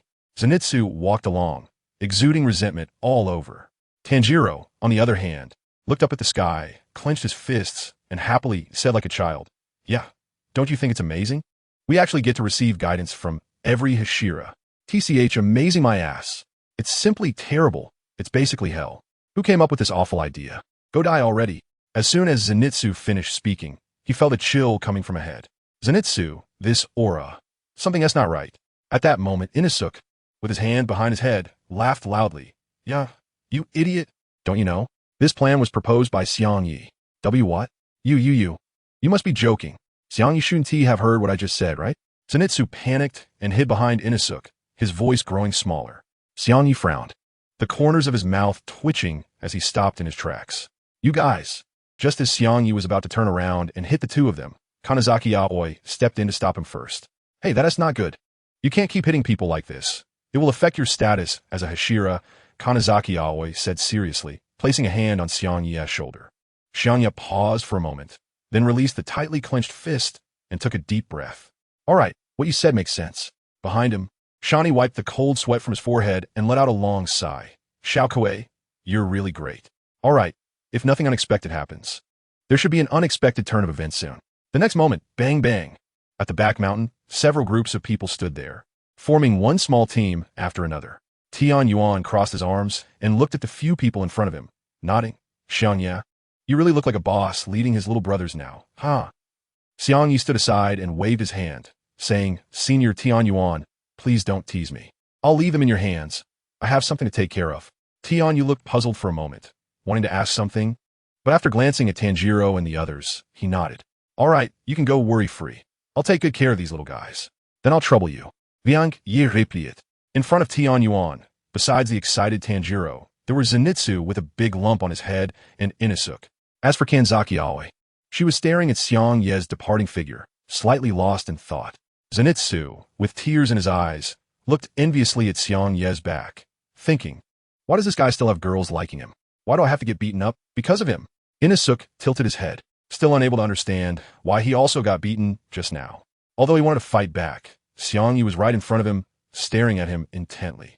In his words, being watched by an extremely fierce beast means you can't move recklessly. Tian Yuan spread his arms wide and shouted, "All right, now, the little brats need to keep up with my training pace. I want to see you all achieve some specific results before Xiangye comes back." After leaving, Xiangye headed straight for a place outside the Demon Slayer Corps. His destination was the residence of the former Sound Hashira, Tachibana. At the current speed, he should be able to reach there in about 2 days, hoping to arrive in time. As he calculated, he ran like a gale. In the original work, the former Hashira, that is to say, the master of Zenitsu Agitsuma, was Kagaya Ubuyashiki. Upon learning that his disciple, Kaigaku, had turned into a demon, he believed that as a master, he should take responsibility, and then, filled with sorrow, he committed seppuku. Moreover, he died painfully without anyone to act as a kaishakunin. During this time, Xiangye has indeed tried to locate Kuaizhou, but according to the information from the Demon Slayer Corps, Kuaizhou has long lost contact, and no one knows where he has gone. Moreover, that guy has a strange personality and a bad temper, so very few people are willing to act with him. As for why Xiangye didn't find and kill him earlier, it is naturally due to the lack of a reasonable motive and the current sense of cohesion. Kuaizhou is a shameless person who turned into a demon to save his own life, and he was once raised by the current stone pillar, Kanroji Mitsuri. It was also this guy who allowed demons to enter the temple, which led to the tragic events that occurred at that time. The scene in the night vision kept shifting backward, but all of his thoughts were focused on this matter. Kuangyue, when exactly did you become a ghost? Chapter 116, either die or become a ghost a few days ago, after 2 of Xiangye's avatars were killed in Infinite City. On a small path, several members of the Demon Slayer Corps were patrolling the surroundings as usual. One of the teammates yawned and rubbed his eyes, saying, "So boring, hey? Do you guys know any interesting gossip or something? Spill it." The girl at the front, holding a lantern, turned to the yawning boy and said, "We're on patrol right now, so wake up, you guys. Oh, come on, with so many of us, if we run into some little ghosts, we can just take them out easily. No need to be so tense." "Exactly, Kuang Yue, you're with us, right?" The boy at the back, with a scar on his face, elbowed Kuang Yue and grinned. But Kuang Yue just looked at him with some disdain, patted his hand, and said proudly, "Of course, with me here if they're ghosts. I can kill them with a single slash." Seeing this, the girl at the front could only shake her head helplessly and focus on the path ahead. "Since you guys are asking, let me tell you something I've heard recently. Although doing this during duty is quite lax and dangerous, the long night would indeed be hard to endure without anything to refresh or entertain them." After clearing her throat a couple of times, the girl slowly began. "Do you all know about that new Hashira?" "Hashira? Yeah, I think it's called Xiangye." "That's right, it's him. I remember he's not even 15 years old and became a Hashira in just a month. Although he can't use breathing techniques, he can eat demons." The boy with the scar frowned, his eyes filled with both envy and a bit of disgust. They all envied Xiangye for becoming a Hashira in less than a month, as it not only represented great strength, but also meant their treatment would significantly improve. TCH, it's just a little talent. Just a little ghost who happened to become a Hashira. If you ask me, eating demons might have side effects. It's disgusting. After hearing the boy praise Xiangye, jealousy surged in Kuang Yue's heart, and his expression was extremely disdainful. The others ignored Kuang Yue's words, as they all knew this guy had that kind of personality and would just get angry if they said anything to him. After listening, the girl pretended to be mysterious and continued, "Do you know what news I learned yesterday? Come on, stop teasing us, just tell us." "Exactly." Seeing this, the girl stopped holding back and excitedly said, "The Hashira Lord teamed up with 2 other Hashira and a few ordinary members to slay 2 upper moons in Swordsmith Village." As soon as this was said, everyone gasped in surprise. No way, that they actually killed upper moons again. Just recently they killed 1 upper moon, and now they killed 2. So impressive. But soon, the girl spoke with a bit of sadness. However, in the end, the Hashira and one of the other Hashira were taken away by the upper moon one. It seems like they might be in great danger. Hearing this, Kuang Yue sneered. Doesn't that just mean his strength isn't strong enough? Clearly, they killed 2 upper moons, but in the end, they were taken away. "Hey, Kuang Yue, that's too much. The Hashira is fighting on the front lines with their lives against the upper moons, and you're here, making snide remarks." The boy beside Kuang Yue couldn't hold back and reached out as if to teach him a lesson. Suddenly, the girl at the front stopped in her tracks, her mouth agape as she looked at a figure not far away. The other members also noticed this scene and quickly looked over, only to see Kokushibo walking toward them ominously. "It's a demon!" Clang! In an instant, swords were drawn from their sheaths, all pointing at Kokushibo. But only the girl did not do this. Others might not be able to see clearly, but with her excellent night vision, she could see that among the 6 eyes, 2 had the words Upper Moon 1 inscribed in them. "Let me take the lead. You guys support me from the sides." The scar-faced boy rushed forward first, and the others followed closely behind. Kuang Yue, however, was a beat slow. At this moment, he thought to let the others exhaust the demon's stamina first, and then he would take advantage of the situation to reap some benefits. But soon, his plan was about to fall apart. He saw that the person who had rushed up was instantly torn into several pieces in the blink of an eye, falling to the ground. Kuang Yue instantly stopped in his tracks, his eyes wide open in disbelief at everything happening. The girl behind him saw this scene and immediately turned to flee.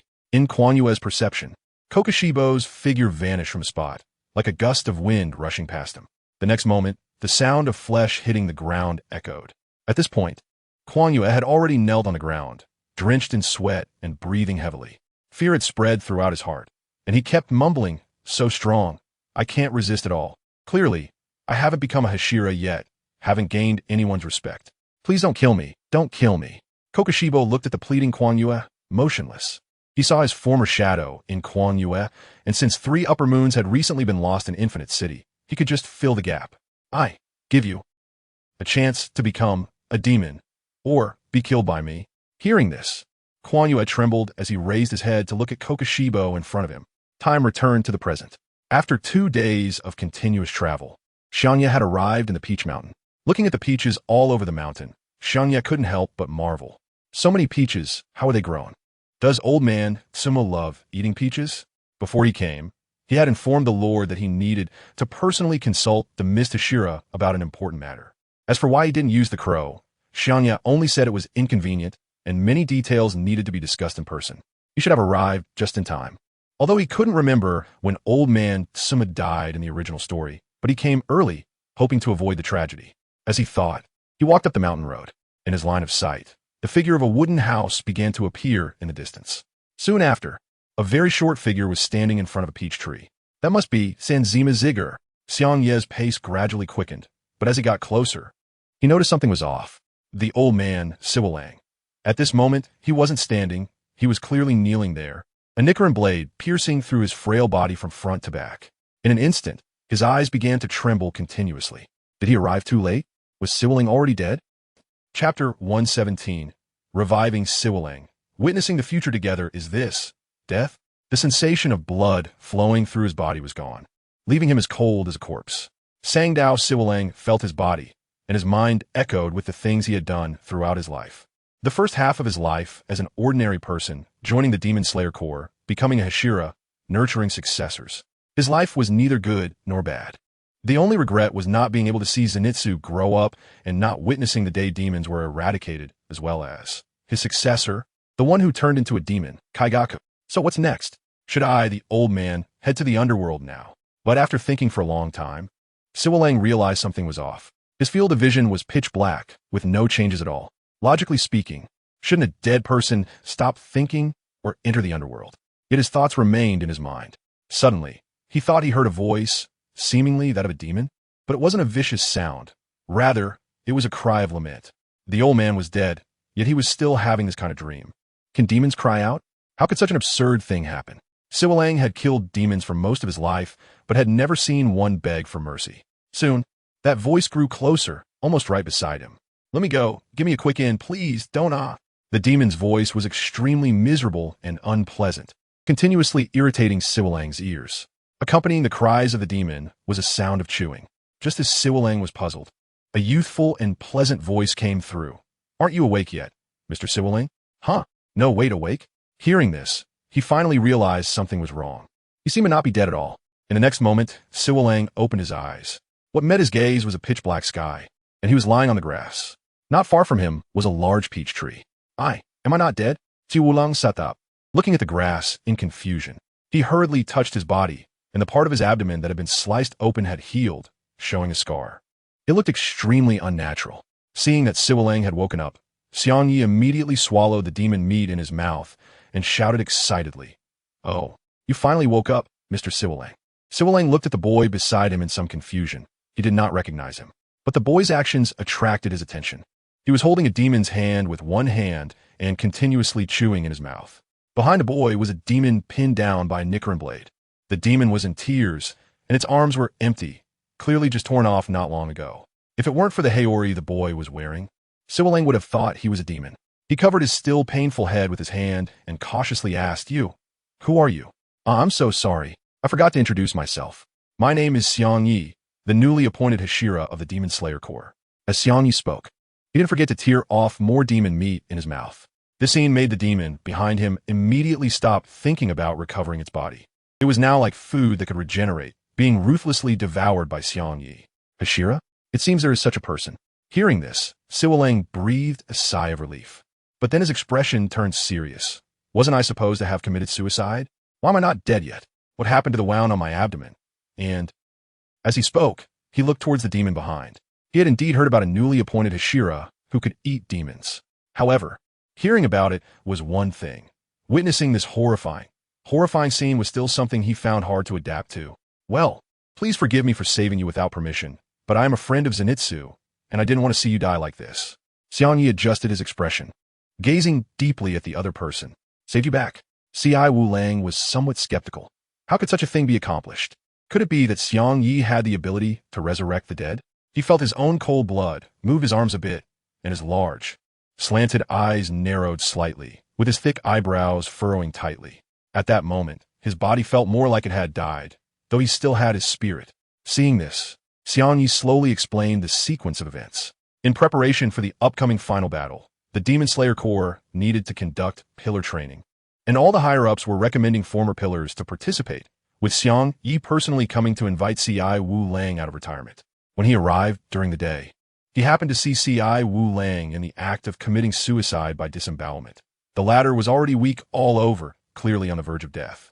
In a critical moment, Xiangye injected his own blood cells into Cai Wu-Lang's body, preserving the last remnants of his life signs. However, the consequence of this was that Cai Wu-Lang's body, apart from the preserved heart, would be unable to grow. In other words, his body could only maintain its current state indefinitely without aging over time, due to the replacement of his blood with Xiangye's. His current body was even stronger than before. While this might sound somewhat similar to being a demon, if his flesh were severed, it would not heal. This ability was not eternal life. Cai Wu-Lang could live until his heart ceased to beat, which meant he would eventually die. Upon hearing this, Cai Wu-Lang did not feel happy. Instead, tears streamed down his face as he choked out, "Why did you save me? I should have committed suicide to atone for my sins. A demon appeared among those I taught, and I have no face to continue living." After a moment, a hand pressed on his shoulder. Cai Wu-Lang turned to see Xiangye smiling, with a hint of apology in his voice as he said, "You have already died once. This is your second life. Please do not refuse it. You are Zenitsu's grandfather. If you truly wish to atone for your sins, you should follow Zenitsu and join him in slaying the demon that has become the heir. That is what you should do." After Xiangye finished speaking, he paused for a moment and then continued, "Zenitsu, he will be very sad. In his eyes, you are his only family. And don't you want to witness the conclusion that the Demon Slayer Corps has been approaching for 1,000 years? All right, you little brat, I'll agree to it. I just hope you won't dislike this old man with a crippled leg when the time comes." Cai Wu-Lang put away his sad expression, grinned widely, and patted Xiangye on the head. Just as the two were laughing, a rustling sound came from nearby. The demon that Xiangye had caught was trying to find a way to break free from the pressure of the Nichirin Blade and was about to escape. But the next second, it was beheaded. Xiangye held a half-severed thigh in his hand and offered it to Cai Wu-Lang, saying, "Here, do you want to eat it?" Cai Wu-Lang replied, "That kid Zenitsu is eating this stuff right next to you?" "Just joking. This is just something I grabbed to replenish my strength, haha." Following that, both of them burst into hearty laughter, gazing up at the night sky. Only the corner of the head of the demon that had just been beheaded slowly shed a tear. The demon said, "This is really funny. Next, let's return to the Demon Slayer Corps and undergo pillar training." The author has been a bit down these days, so if the writing isn't great, please forgive me. Dear readers, the plot will progress a bit slowly. Chapter 118. The Demon Slayer Corps is indeed quite lively tonight. At this moment, in the pitch-black woods of the Demon Slayer Corps, two figures were continuously weaving through the trees. Clang, clash, the Nichirin blades kept colliding, and the sparks illuminated the darkness for a moment. It was clear that Kanzaki Aoi was currently sparring with Tenjin. Their movements were so fast that the Demon Slayer Corps members watching from a distance couldn't see clearly. How impressive, it's impossible to see. Is this the level of someone who has fought against Upper Moon demons? It's simply terrifying. Just as they were marveling at this, a loud voice interrupted their thoughts. Tanjiro, bare-chested and holding a wooden sword, smiled at them and said, "Everyone, don't dawdle. We'll be starting our training soon." Over the past few days, under Tungen's leadership, they had undergone a lot of basic physical training. They trained during the day and sparred at night. In the first phase, all the trainees attacked Tenjin together. But the result was predictable. Everyone except Tanjiro couldn't even touch Tenjin, let alone pose any threat. As for Kanzaki Aoi, she did not participate. Since the battle at the Swordsmith Village, her strength had significantly improved. So now she was naturally more suited for one-on-one training. Therefore, after the first phase of training ended, Kanzaki Aoi sparred with Tenjin, while Tanjiro trained the others. And now it was naturally the second phase. "Tanjiro, be a bit gentler, that hurts." Zenitsu, who had just been hit by a wooden sword, covered the mark on his back and kept wailing. Tanjiro continuously dodged, appearing to handle the attacks from a dozen people with ease. Such strength should qualify him as a Hashira. A somewhat timid team member looked at this scene, unable to believe that Tanjiro was just on their level. Hearing this, Tanjiro gave a bitter smile. It wasn't that he was too strong, but rather, they were too weak compared to the pressure that Xiangye brought. Tanjiro still vividly remembered being chased by a car. "Don't run. Come at me." Before long, a group of people was knocked down by Tanjiro. Inosuke stood up shakily, gasping for breath as he pointed at Tanjiro. "Did you secretly learn something behind our backs?" Because in Inosuke's impression, Tanjiro's strength was similar to theirs just a few months ago, but now he had improved rapidly. He must have learned something secretly during this time. Does being chased by a car count? Tanjiro scratched his head, pondering. Inosuke was being chased by a car. A group of people lay on the ground, looking at Kanzaki Aoi and Tenjin, who were still engaged in fierce combat. These two had been fighting for quite a while, yet there was still no clear victor. Could it be a joke? Even little Aoi is so impressive, working so hard despite being a girl. Zenitsu lay on the ground, gasping like a dead fish. Just as everyone was marveling, Kanzaki Aoi was kicked out of the fight, performing a perfect roll before standing up. She wiped the cut on her cheek, and her chest rose and fell slightly. Shortly after, Tenjin also appeared in the clearing, holding his large sword and striking a cool pose. I say, Kanzaki Aoi, you should use your blood demon art, relying solely on breathing techniques. You can't win against me, but this is a physical sparring session. How could I use that? Come on, Kanzaki Aoi said as she charged forward. Just as the blue Nichirin Blade was about to collide with Tengin's large sword, suddenly, two figures appeared between them. At the moment of his appearance, Xiangye quickly set down Siwulang's body and extended his arms to seize the knives of the two. Everyone, Xiangye, all eyes were on him, their faces filled with shock. Among them, Zenitsu's eyes widened in disbelief, unable to close his mouth. Xiangye raised his eyebrows and looked at the standoff between Tianyuan and Shunxiao Aoi. Oh, what are you doing? It's so lively. Seeing this, Tianyuan happily said, What a splendid entrance, Xiangye. Immediately after, he said somewhat disappointedly, You came at just the right time. Your wife is unwilling to use blood demon techniques and fight me with all her strength. What kind of situation is this? My wife? Xiangye glanced back at Shunkai Aoi. He noticed that after hearing those words, Shunkai Aoi's face was already flushed, her small mouth tightly closed, unable to say a word. She had completely turned into a steam girl. As for the Siwulang beside Xiangye, he had already rushed into the crowd when he landed, grabbing the fallen Zenitsu by the collar.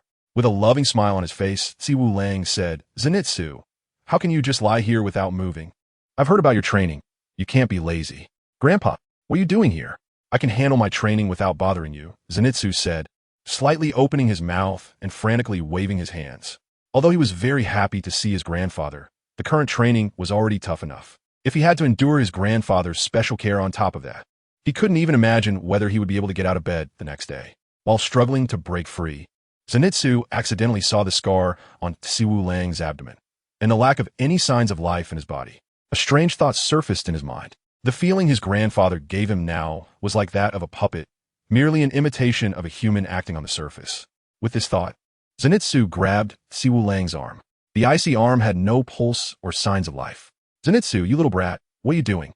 You're too old to still be acting spoiled with your grandpa. Siwulang's words were cut off as he sensed that something was wrong with Zenitsu. Zenitsu knelt down in confusion, looking at Siwulang and tremblingly asked, Grandpa, what's wrong with you? Hearing this, Siwulang initially wanted to wave it off, but the words were swallowed back. He recalled what Xiangye had said earlier.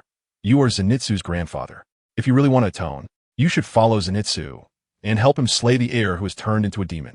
Meanwhile, know that, seeing Shunkai always flushed face, Xiangye turned around to explain something, but was interrupted by Tenjin. Look at you. Your business is spread everywhere. Who in Hashira doesn't know about you too? Sooner or later, you'll get married. It's just a matter of time. Tenjin narrowed his eyes, staring intently at Xiangye.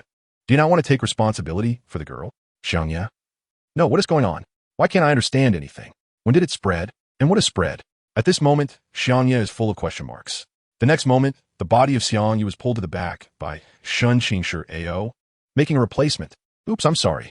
Shun Qingshi Ao said, her face flushed, exuding a unique aura that directly pressured Tianyuan to attack.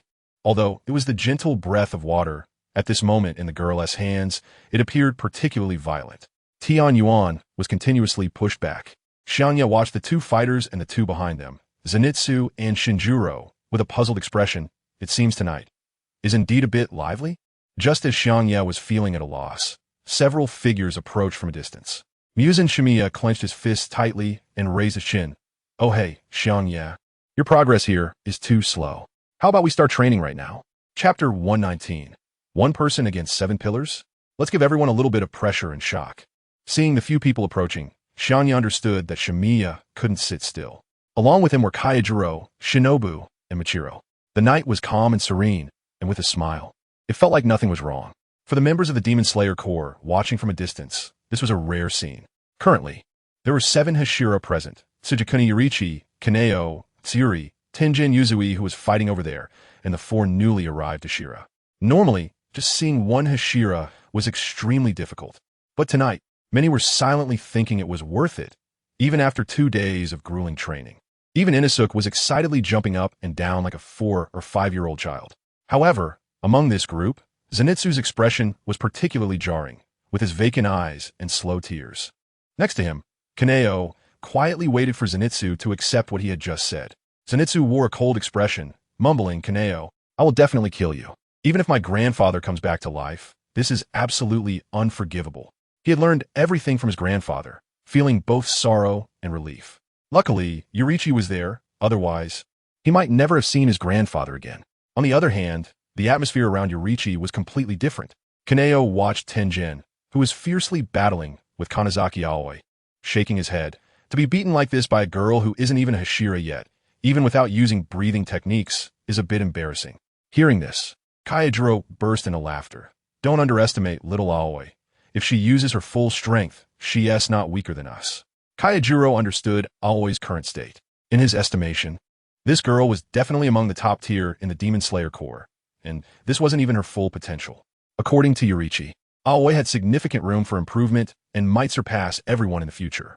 After all, she had a capacity for sustainable development.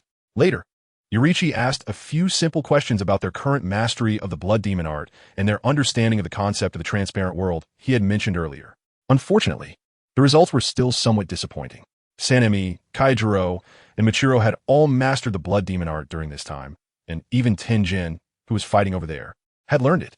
As for Kaneo, it seemed she was still a bit behind, especially since her grip strength was the weakest among the Demon Slayer Corps. However, Yurichi speculated that after a few days of intense training, mastering the blood demon art should not be a problem. As for the transparent world, no one had been able to comprehend it yet. Even the strongest Hashira, Jiomi-ai, had only had a slight understanding and could not be said to have touched the threshold. Although the situation was not the best-case scenario, Yurichi felt that it was manageable because he was already prepared. Moments later, Yurichi and the others arrived at an exceptionally spacious area. Even Kanazaki, Aoi, Tenjin, and the lower-ranked Demon Slayers had all gathered. The lower-ranked Demon Slayers kept their distance, watching the Hashira in the arena with their spirits heightened. For them, seeing the Hashira was a rarity, but to see them sparring was even more unusual. Moreover, it was Yurichi's idea to let them stop training and observe the battle. Perhaps these lower-ranked swordsmen would gain some inspiration from witnessing this fight. In any case, being able to see someone stronger than oneself in battle was beneficial no matter what. Sanemi looked at the row of people standing nearby and covered his face. In his view, Yurichi was a bit too arrogant. Relying on one person to take on so many Hashira, including Tanjiro and Kanazaki Aoi, was a stretch. Although Sanemi was reluctant to admit it, these two kids, when using their full strength, still possessed the power of a Hashira, even if they had only just touched the threshold. So at this moment, Yurichi was essentially one person fighting against 7 Hashira-level swordsmen. Yurichi, are you sure about this? Should we pull some people back? Kayajiro crossed his arms, his big eyes fixed on Yurichi, his voice booming. Upon hearing this, the teammates in the distance began to whisper among themselves. Is the Hashira really that strong? He could take on so many Hashira by himself? I think it's a bit unlikely. Although the Hashira has killed 3 upper moons, other Hashira might be able to do it too. They just haven't had the chance. What nonsense are you talking about? You may not know, but in the Demon Slayer Corps, Yurichi is almost unanimously recognized as the strongest among all the Hashira. Is that true? Feeling the commotion from afar, Sanemi clicked his tongue, resting the Nichirin Blade on his shoulder, impatiently saying, "Can you hurry up? You're so cocky about taking on all of us. You're not scared, are you?" Ignoring Sanemi's words, Yurichi merely moved slightly, splitting into 2 clones. This was a technique Yurichi had devised to create enough pressure for everyone to progress, with each clone receiving 1/3 of his attributes. Their abilities were also randomly distributed, each possessing strength close to that of Upper Moon 4. The pressure was significant. The plan was to first elevate their physical abilities through training and then have the main body exert full force to draw out their potential. Suddenly, the scene fell into a deathly silence. A gentle breeze blew, swaying the Haori of the Ashira. As everyone's breath hitched, a smirk appeared on Yurichi's lips, and all figures sprang into action. Kayajiro, Tenjin, and Kaneo faced the clone of Yurichi on the far side. In an instant, flames and serpent-like shadows surged toward the clone, accompanied by a series of booming sounds. But the next moment, The clone held an ordinary Nichirin Blade, swinging it to unleash waves of blade energy in a massive red net. This clone was imbued with blood-flying scythe and engraved line rotation abilities. The four figures intertwined, and soon the sound of explosions reverberated around them. Unusual flashes of blade light darted everywhere, and the observing swordsmen were momentarily dumbfounded. This was the strength of just one clone? The flesh that could be cut and instantly regenerated, along with its bizarre abilities, was practically like an upper moon demon. Before they could recover from the first chaotic battle, the second fight kicked up a tremendous cloud of dust. Xiangye and Michirin confronted Yurichi's main body in the center. Breath of Wind, second form. Gale slash. Breath of Mist, fourth form. Shifting flow slash. At this moment, Xiangye leaped high, raising his Nichirin Blade above his head, ready to deliver a powerful blow. Today, if I don't knock this kid down to the ground, I won't feel comfortable at all. Looking at the two people in front of him, one tall and one short, the arms at Xiangye's shoulders transformed into whips, swiftly blocking the attacks of their Nichirin blades. Moreover, to Shimi and Michiro's astonished gaze, 10 pipe-like appendages extended from behind him, and slender whips quickly enveloped the area they were in. In an instant, the sounds of the whips striking the ground and clashing against the Nichirin blades echoed continuously. Shimi, incredulous and somewhat annoyed, swung his sword to defend himself, cursing, "Where did such disgusting things come from? It's so annoying." This was the true body of Xiangye, equipped with high-precision cell control simulation. The other team members were truly left speechless, not daring to breathe. This is someone who can fight back against the upper moons, the strongest member of the Demon Slayer Corps at present. The most overwhelming presence they felt belonged to the third battle. The second clone of Seo faced off against Tanjiro and Kanzaki Aoi. Chapter 120, This is a Hashira? I would believe you if you told me this was an upper moon demon, under the moonlight. The third battle was proceeding in an orderly manner.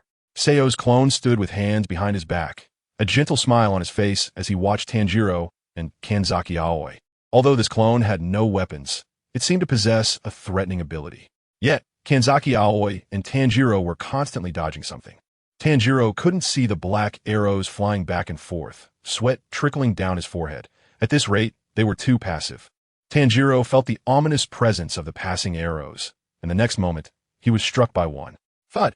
His body was sent flying, but at the critical moment, Kanzaki Aoi used her blue arrows to pull him back. "Thank you." Tanjiro steadied himself and hurriedly expressed his gratitude. However, Kanzaki Aoi ignored him, continuously using water breathing to block the incoming black arrows. "I will take care of these attacks. The rest is up to you." Although she shared the same blood demon art as Seo, her power was significantly weaker, and her proficiency was not on the same level. Her red arrow would require at least 3 of her blue arrows to block one of Seo's arrows. "All right." Hearing Kanzaki Aoi's words, Tanjiro nodded and tightened his grip on his Nichirin blade, charging towards Seo's clone. In response, the clone merely smiled slightly, black arrows materializing in his eyes, constantly flickering. In an instant, several black arrows shot straight at Tanjiro, like fierce swords. There was even a black shadow that separated from the clone, wielding a black phantom Nichirin blade, charging right after. Just as the arrows were about to hit Tanjiro, Kanzaki Aoi appeared in front of him, her water-like attacks restraining all the arrows. A large blood-red net suddenly appeared, tearing through the ground to block the shadow's advance, covering Tanjiro's progress. All of this happened in a matter of breaths. To the watching team members, many invisible and sharp attacks were constantly darting through the air. The sudden appearance of the black shadow and Kanzaki Aoi's red net, reminiscent of Seo, forced Tanjiro and Kanzaki Aoi to use all their means despite Seo's clone not moving at all. Tenjin stared at the 3 different battlefields, whispering in surprise, "This kid is really strong." As a former Hashira, he naturally understood just how powerful these Hashira were. Now, Seo was almost single-handedly holding them off. He had never seen such a battle in his life. Perhaps Seo could really lead the Demon Slayer Corps to eliminate Muzan Kibutsuji. No, it is certain. Just as he pondered, the situation on the battlefield changed again. Tanjiro was getting closer to the clone, and fierce flames erupted from the blade of his Nichirin blade. The scorching heat seemed to burn the very air, and the blade headed straight for Seo. Breath of the Sun, 6th form, Burning Bones Sun. At that moment, everyone's gaze was fixed on Tanjiro. Was he about to succeed so quickly? But things were not that simple. The clone casually extended a hand, and a transparent water sphere appeared in his palm. In an instant, the water sphere grew larger, engulfing Tanjiro's attack. To everyone's disbelief, his entire body was drawn into it. Tanjiro was trapped inside this enormous water sphere, suspended within it, and unable to breathe. Blood Demon Art. Jade Pothell. Was Tanjiro really subdued like this? Just when one wave seemed to settle, another arose. Boom! Suddenly, a sound of the earth cracking echoed. Everyone looked over to see the battlefield in the middle. The ground was fissured, and indistinct whip-like attacks were emanating from Seo, enveloping Mitsuri and Michiro. At this moment, Mitsuri had already begun to show signs of wounds, the blade in her hand creating afterimages and gusts of wind. Yet, she still saw no hope of breaking through. What kind of monster was this guy? Are you telling me this is just a power? Mitsuri was furious as she defended herself, trying to execute her breathing technique to push forward. Unlike Mitsuri, Michiro was attempting to feel out the rhythm, remembering Seo's words. He methodically received each incoming attack. He steadied his breathing, trying to remove unnecessary movements, attempting to discern the source of the attacks to defend against them. Watching the two in front of him, Seo couldn't help but chuckle inwardly. Mitsuri's anger was understandable. After all, this ability originated from Muzan. It was only reasonable that she couldn't withstand many waves. If Seo hadn't divided his ability into 3 parts, Mitsuri probably wouldn't have been able to endure even 3 attacks. This was a terrifying fact. For the Hashira who hadn't activated their marks or entered the transparent world, facing a fully powered Muzan would likely be like this. They could easily be crushed. But now, with Seo's help, the Hashira would soon be able to grasp how to activate the transparent world.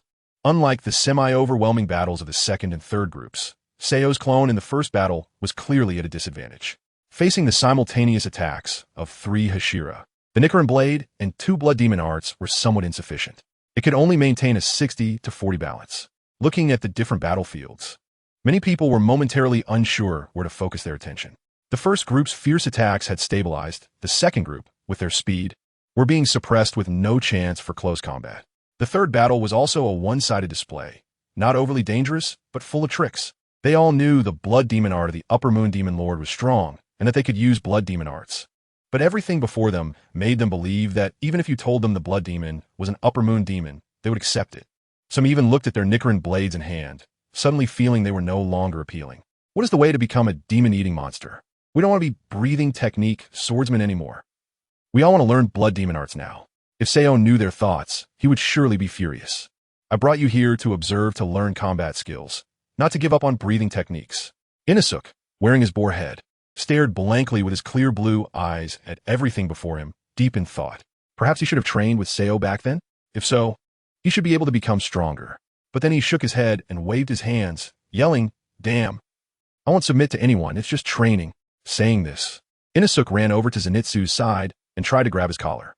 "Hey, sleepyhead, come train with me. These people's battles are really infuriating. Why are they all so strong? We can't fall behind." Zenitsu was crying and shouting while holding onto the arm of Samuji. "You crazy guy. Don't touch me. Go train yourself. What kind of skill is it to drag me along? Tanjiro and the others are monsters. Why do you want to compare yourself to them?" Chapter 121. There are no geniuses. A beautiful future should be achieved through everyone's efforts together. Time passed second by second, and soon 2 hours had gone by. Everyone looked at the battlefield where the fighting had stopped, and their mouths fell open. On the devastated ground, several Hashira were injured in various positions and forced to stop fighting. Shimi even shouted that he wanted to stand up, but due to an injury to his hamstring, he couldn't even muster the strength to get up. Shinobu covered her injured right arm and questioned, "Why did you, Taketsu, get attacked first? We were so close to succeeding." "Yeah, it's really a pity. We were just moments away from beautifully beheading that clone-ass head, but your main body suddenly rushed over. What a letdown." Tenjin laughed as he looked up, his body covered in numerous wounds. Behind him, his 3 wives were bandaging his injuries. This scene made the other's eyes turn red. Hearing these 2 statements, Shimi's head throbbed with anger, and he shouted defiantly, Hey, that's not right. Didn't you hear that brat say at the end that this is the Demon King's ability? Meanwhile, you 3 Hashira have been fighting for so long and still haven't defeated the enemy." Seeing the atmosphere becoming tense, a drenched Tanjiro immediately stepped in to mediate. Waving his hands, "Everyone, let's not argue. This is unavoidable. As long as we practice more later, we will definitely be able to defeat him." Shimi shot a discontented glance at Tanjiro. "What do you mean, you drenched chicken?" Tanjiro replied, "W what? Drenched chicken? Are you talking about me? Seeing the atmosphere becoming harmonious, Tsurugi collected both clones back into his body and stretched his limbs. Although everyone was badly beaten, they seemed to be in decent condition. Each person had only sustained some internal injuries and important tendons, nothing too serious. Soon, the logistics team would bring special healing potions to help them. If they continued to train like this, he believed that everyone would soon be able to unlock the transparent world. Aoi, you've worked hard, Tsurugi thought while patting the head of Kanazaki Aoi in front of him. Kanazaki Aoi just lowered her head in silence, feeling somewhat downcast. Ever since Tsurugi returned from the Swordsmith village battle, she had developed a strange mentality towards him, making it difficult for her to get angry at him. So at this moment, she allowed him to pet her head. Kanazaki Aoi felt that tonight's performance was a bit too disappointing. Clearly, as Tsurugi's stepson, he couldn't even defeat a clone while teaming up with others. This made her very unsatisfied. What she didn't know was that Tsurugi had heard her little thoughts, which is why he took the opportunity to comfort her by patting her head. Xiangye. It was definitely out of desire to comfort, not because it felt good. After a while, the discussion among the Hashira came to an end. At this point, the members of the Demon Slayer Corps who had been watching from a distance surrounded them, their eyes filled with excitement and admiration. The Hashira is so amazing. May I ask if we can also learn these blood demon arts? Please, how can we become demon eaters? Idol, please teach me the techniques for eating demons.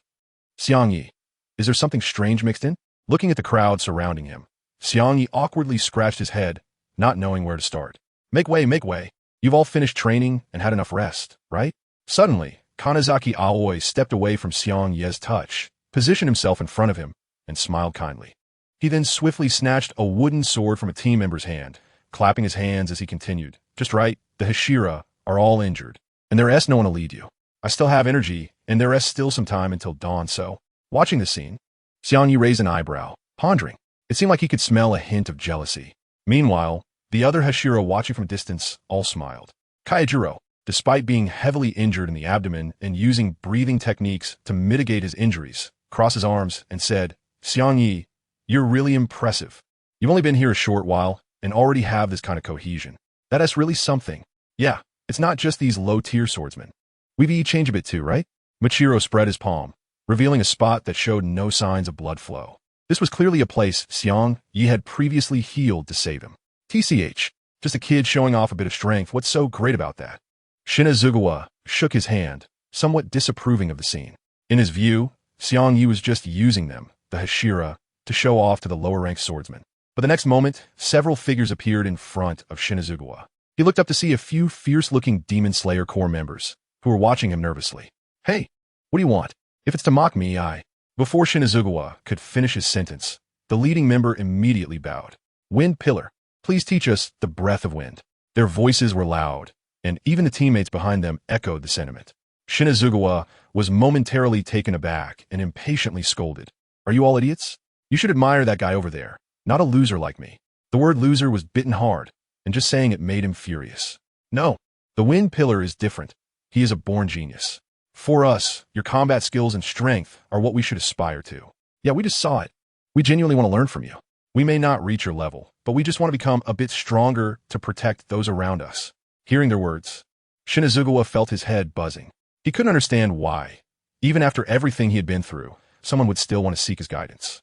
On the battlefield, losing could mean being eaten by a demon. How could someone who could die in battle talk about having the ability to protect others?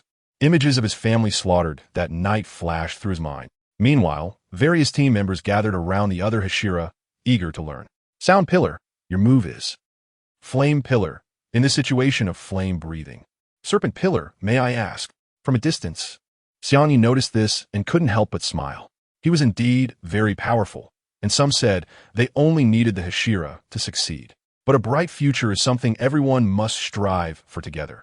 It cannot be protected by just one person as strength. There are no geniuses, just pillars walking ahead for everyone.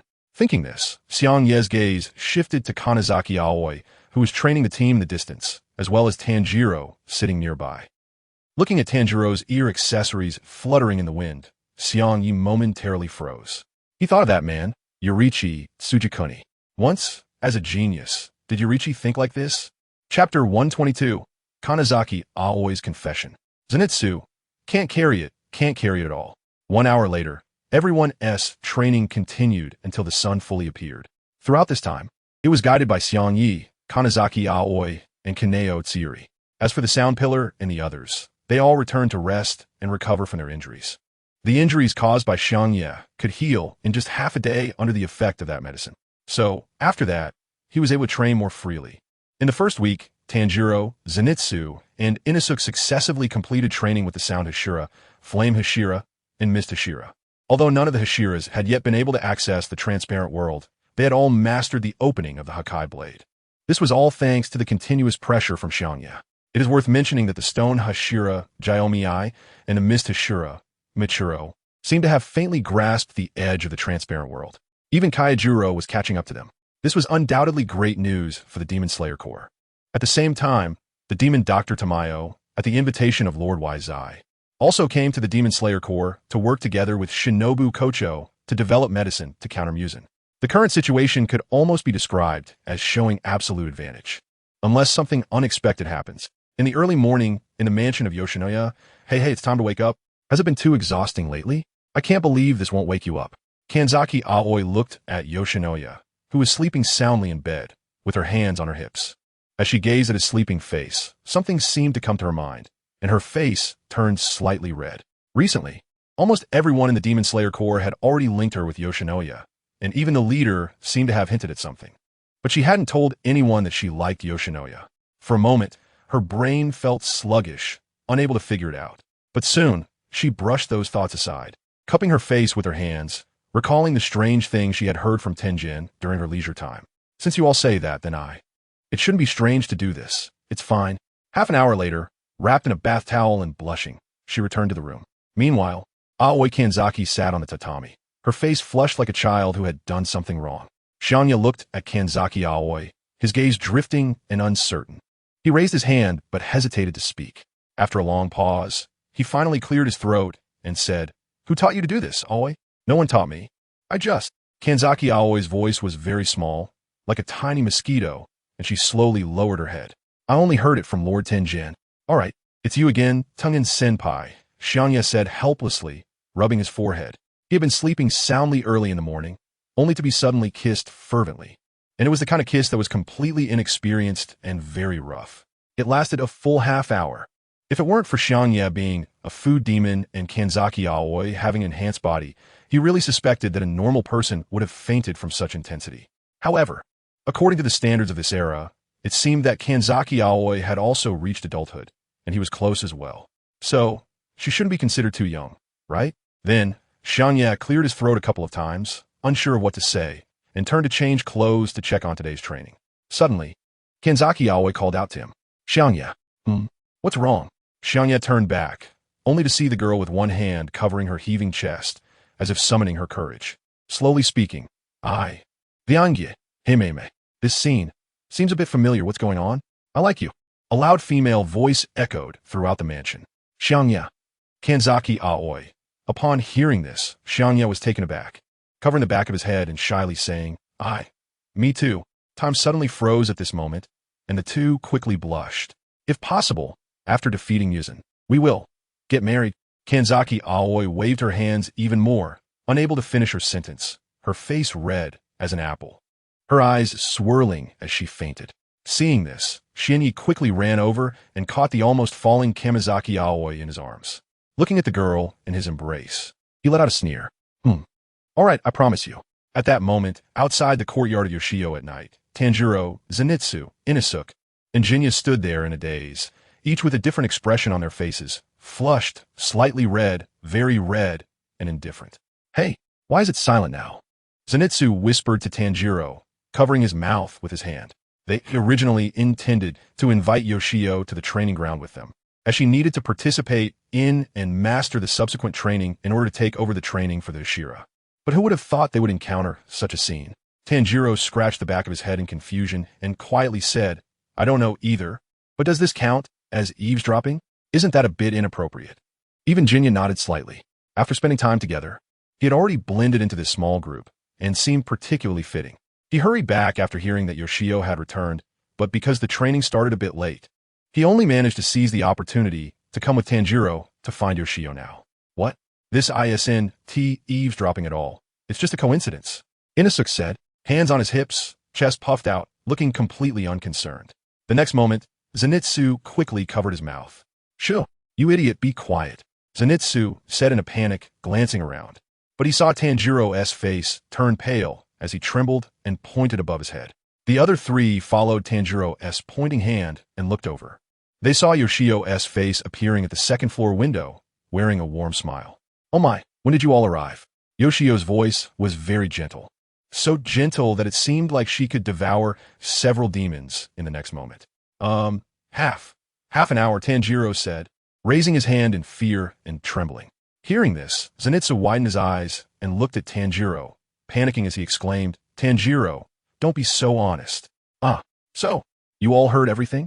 The knight continued to wear that expression, and the tone was eerily flat. Inosuke was the first to answer, interrupting Zenitsu, who was about to speak. Of course, we arrived here half an hour ago and heard everything clearly. Seeing this, Jinya also wanted to cover Inosuke's mouth. But unfortunately, the pig was wearing a headpiece, leaving no place to cover. Zenitsu immediately froze in place, tears uncontrollably streaming from the corners of his eyes. I can't handle this group of teammates. Oh, I see. Then I can't leave any survivors. As Xiangye spoke, the smile on his face grew wider, and he slowly extended a wooden sword out the window. If such a shameful thing gets out, how can I maintain my image? It was the moment for the hunt. Soon, several tragic sounds echoed from Xiangye's residence. No. Meanwhile, not far away by the wall, the female team members from the Butterfly Mansion, who were with Nezuko, covered their faces with their hands, showing a hint of a knowing smile. This is really juicy gossip about Lord Hashira. No, it's good news. I have to tell the others. Nezuko looked a bit dazed, tilting her head. Xiangye, good news. Chapter 123. The Strongest Jealousy, We Are Family. At noon, in the residence of Love Hashira Kanroji Mitsuri, she joyfully waved her hand at the few people at the gate. Oh, Brother Xiangye, and everyone, welcome to my home. Mitsuri happily ran up to Xiangye. Xiangye just nodded, resting his hands behind his head. I'm really sorry, Meili's sister. They wanted me to give them some pointers just now, so I was a bit late. Is that so?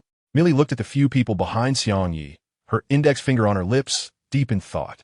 At that moment, Tanjiro and the others looked as if they had been drained of energy, listless. Even Inosuke, who usually had a lot of spirit, was staring blankly with a distressed expression. They had all just been beaten up by Xiangye, and after that, potions were used for healing. Although the physical injuries weren't severe, their mental state had suffered greatly. Tanjiro, well, let us just consider this as a training session.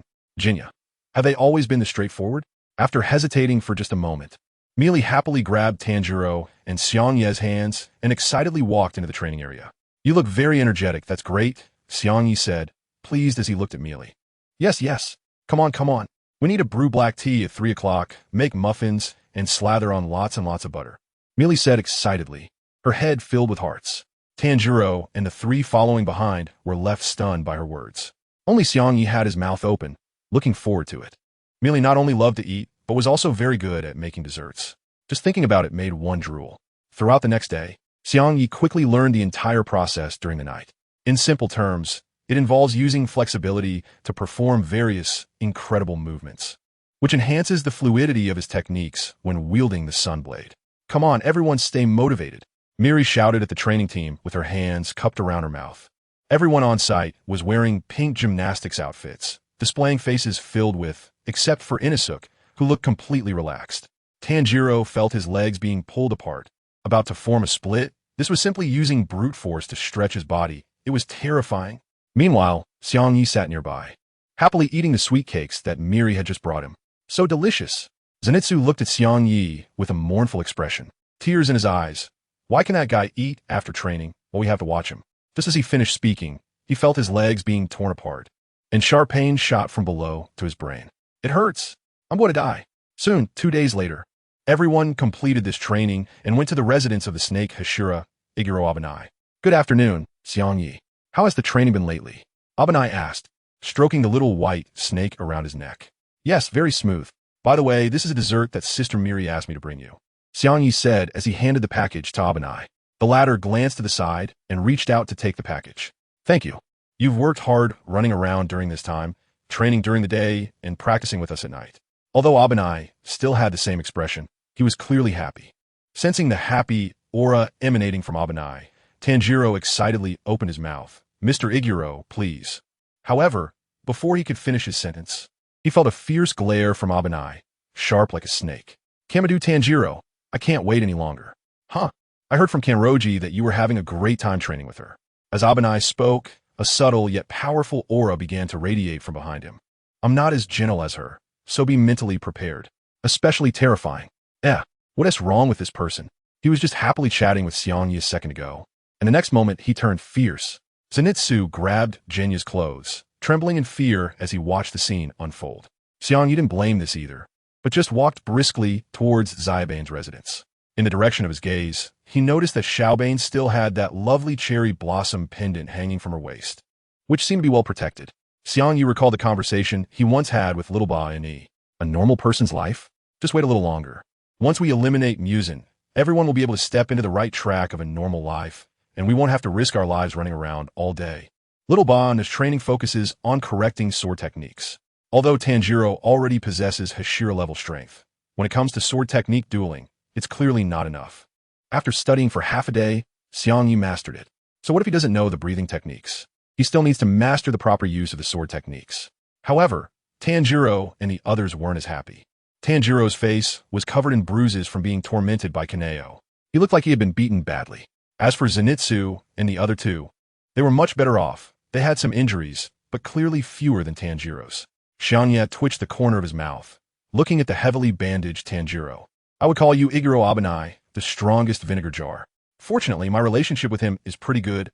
Otherwise." After a day of training, all the other trainees had left, leaving only Xiangye and Abanai waiting for nightfall to continue their training. The two sat on the steps, gazing at the slowly setting sun on the horizon. "Xiangye, do you want to eat something?" Abanai asked as he took out the dessert Mitsuri had given him, opening it while inquiring. "No, thank you, Iguro-senpai. I had some a couple of days ago, and besides, this is also for you from Mitsurine." Xiangye waved his hand with a light smile. It was hard for him to believe that just a year ago, when he and Tanjiro had just entered the Demon Slayer Corps headquarters, Abanai had been quite fierce towards him. But now they shared a moment like good friends, calmly sharing food from their loved ones. "Is that so?" "All right," Abanai said, slowly removing the bandages wrapped around his mouth. In no time, the appearance beneath the bandages was revealed to Xiangye. Xiangye was somewhat puzzled. For Xiaoba and Ei, his appearance should be something he would not want others to see. So is it really okay to expose himself like this in front of Xiangye? He noticed that there were deep scars on both sides of Xiaobane's mouth, which almost reached the roots of his ears. His looks were extremely frightening. Seemingly sensing Xiangye's confusion, Xiaoba and Ei rarely smiled. "You are my friend, I don't mind. And I still need to thank you properly." As he said this, he took a bite of dessert and looked very happy. This was completely different from his usual aloof and unapproachable demeanor. After finishing, he continued, "If it weren't for you, I might still be unable to confess to Kanroji, let alone dare to aspire to that happy life. Indeed, if it weren't for Xiangye, he couldn't even imagine that Musin Kibutsuji would be defeated in their generation. It was Xiangye who brought him hope. Without Xiangye's help, he wouldn't have stepped out of the shadows and mustered the courage to confess to the girl he loved. These were things he had never dared to wish for or imagine. In response, Xiangye simply smiled lightly. "No need to be so polite. We in the Demon Slayer Corps are family, aren't we?" "You are right, we are family." Chapter 124. The Immortal Chuan Brothers. Their combat power can still improve. Soon it was evening. Xiangye looked at the 8 pillars in front of him and nodded. Tonight's training was a culmination of previous sessions. In the past, Xiangye had been using clones to train against them daily. Now, it was time to test the results. At this moment, Xiangye had changed into formal attire. At his waist hung the 400-year-old Nichirin Blade, as well as 4 short swords on the other side. These 4 short swords were sent by Mr. Steeltomb a few days ago. This time, there were not 2 broken swords, but 4 intact ones. It is said that he found them while searching around the swordsmith village, and fortunately, the blades were not damaged. Otherwise, he would probably have been angry enough to chase Xiangye with a kitchen knife. As for why there were 4 broken swords, it was due to Xiangye's request. With one hand resting on the top white short knife, if all of them were pulled out, it would be clear that different words are engraved on each blade. When put together, they read, "Evil spirits devour completely. Now, shall we divide into 2 groups for training?" Xiangye looked at everyone, stroking his chin in thought. His strength was indeed very strong, but facing so many pillars at once would likely still be a bit precarious. Moreover, it would be difficult to push them to the brink of life and death. Their main goal now was to master the transparent world, not just to fight. The pillars exchanged glances, and under Xiangye's command, they split into two groups. At this rate, would they only be able to achieve training for one group in a night? Shimi said blandly. After so many days of training, the hostility he felt towards Xiangye had diminished considerably, mainly because he couldn't win. Indeed, is there a way to be more efficient? Michiro said, with his head down, feeling somewhat anxious, because he and Xiaomi could sense that they only needed a battle that brushed against life and death to master the transparent world. Regarding their question, Xiangye naturally had thought of it. There is, and it should be coming soon. Xiangye gazed at the moonlight and began to ponder. Before long, 3 people appeared at the scene. Everyone looked at the 3 who had suddenly appeared, puzzled, and turned to Xiangye. It wasn't their fault. The appearance of these individuals was indeed unexpected. Kanzaki Aoi arrived, which was understandable since she was Xiangye's stepchild. Moreover, given her current strength, she could be considered at the upper end of the Hashira level, so becoming a Hashira was not a problem for her. Tanjiro's presence was also within reason. As a successor who could use the initial breathing techniques, his potential was undoubtedly immense, especially with Xiangye's guidance. However, the moment the third person appeared, it instantly unsettled Taketu Michiro. The newcomer was his brother, Taketu Genya. Before anyone else could speak, Michiro stepped out of the group with a dark expression, staring fiercely at Genya, and said, "Hey, why are you still in the Demon Slayer Corps? Didn't I tell you to get out of the Demon Slayer Corps?" This scene left many confused. Why did Michiro start by cursing Genya? The relationship between the two brothers seemed a bit strained. Genya pressed his lips together, took a deep breath, and said seriously, "Big brother, I have something to say to you." "Huh? What could a useless person like you, who doesn't even know breathing techniques, have to say to me? Also, don't call me big brother. I have no brother like you. I want to apologize to you, big brother. I misunderstood you before. That kind of thing doesn't matter. Get out of the Demon Slayer Corps. I don't want to see you." "How could that be? I have done everything to become stronger, even devouring demons to get to this point." As soon as Genya finished speaking, a shadow lunged at him. "What did you say? You ate demons?" Michiro's words were heavy, and it was evident from his tone that he was extremely angry. By the time Genya reacted, he saw Michiro's fingers pointing directly at his eyes. His older brother was trying to blind him. From a distance, Mitsuri even covered her face with worry. The other Hashira focused intently on the scene. At a critical moment, Kanzaki Aoi grabbed the hem of Genya's clothing, narrowly avoiding the attack. Michiro missed and quickly turned, kicking at Kanzaki Aoi with a fierce expression, "Don't get in the way." Bang! His swift kick was unexpectedly caught by Xiangye with one hand. "Michiro, if you two brothers have something to discuss, please do it further away. The others still need to train here." Although Xiangye's words were calm, the aura he exuded contained immense pressure. Michiro merely clicked his tongue and pointed to an empty space in the distance. "Fine then, just right. I have something to say to him too." Watching the Taketu brothers walk away, Tanjiro and the others were filled with concern. "Amiba, Xiangye, is it really okay to let the Taketu brothers be together like this?" Hakuji rubbed the Buddhist beads in his hands and couldn't help but ask. He was quite concerned about this child. Initially, when Genya approached him, claiming he wanted to be a successor, he had rejected him. However, with Xiangye's appearance, Hakuji realized that Genya, who also devoured demons, might be very suitable to be trained by Xiangye. Subsequent events had proven this point. Xiangye's eyes brightened, showing a look of complete confidence. "Well, don't worry, the current Xuanyu might be stronger than you all." As soon as this was said, everyone was left puzzled. Only Miri and Tanjiro, who had experienced the battle at the forging village, understood. Xuanyu could gain enhancements by drinking Xiangye's blood. During the forging village incident, he was already able to single-handedly hold off 3 split demons close to lower rank 1. Moreover, Xiangye's attributes have now been elevated to a very high level. As the conversation turned, Xiangye clapped his hands to attract everyone's attention. In short, everyone, don't worry about them anymore. Let's continue. After saying this, his right hand transformed into a whip-like spike, slowly piercing into Kanzaki Aoi's neck. A portion of blood flowed into her body. Before long, Kanzaki Aoi could feel her physical body greatly enhanced. Her perception of blood magic also became more attuned. This was a question she had posed to Xiangye a couple of days ago. Kanzaki Aoi felt that she was still too weak. With such ordinary training, it would ultimately be difficult to achieve effective improvement. So, Xiangye looked at the gradually stabilizing breath of Kanzaki Aoi and retracted the whip with satisfaction. With his high-precision cellular control enhancement, Kanzaki Aoi's attributes could now be increased by at least 3 times. This means that Kanzaki Aoi now possesses nearly 1/3 of his own strength.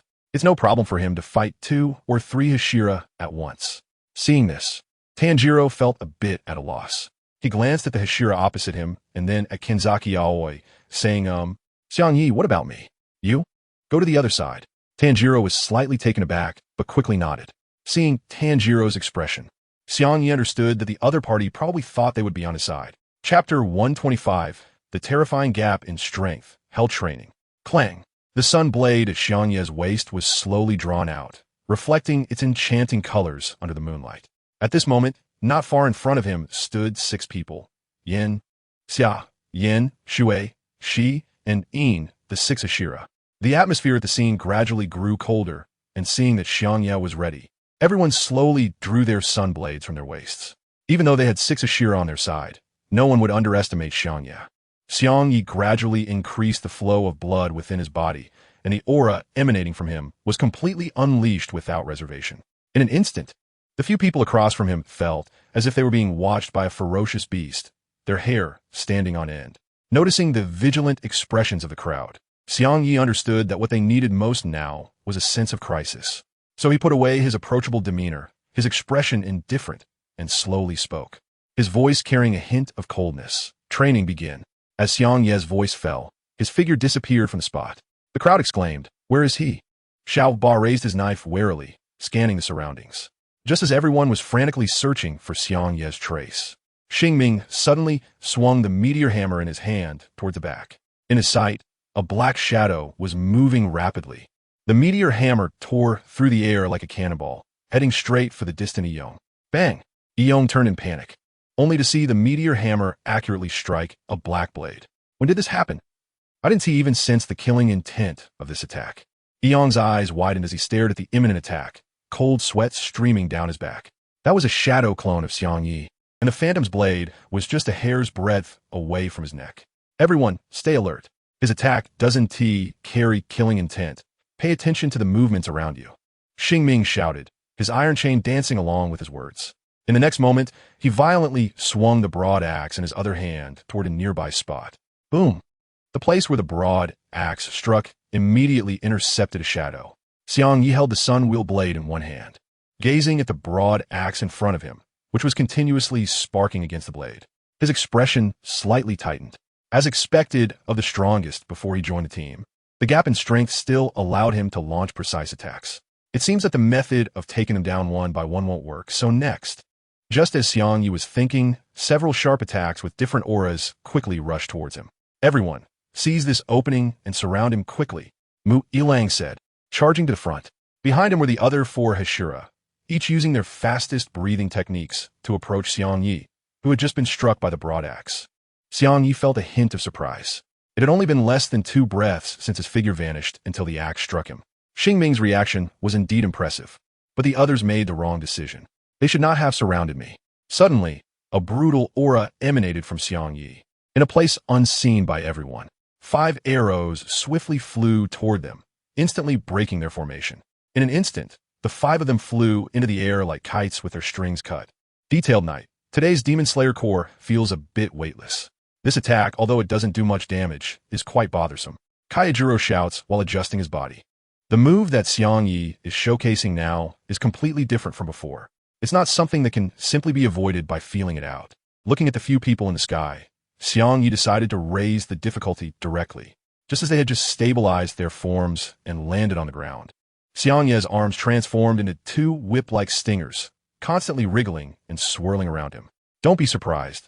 The real show is just about to begin. As soon as Xiangye's thoughts moved, several slender whips swiftly drew out the 4 white knives from his waist. The white knives floated in midair and then began to move in an incredible manner.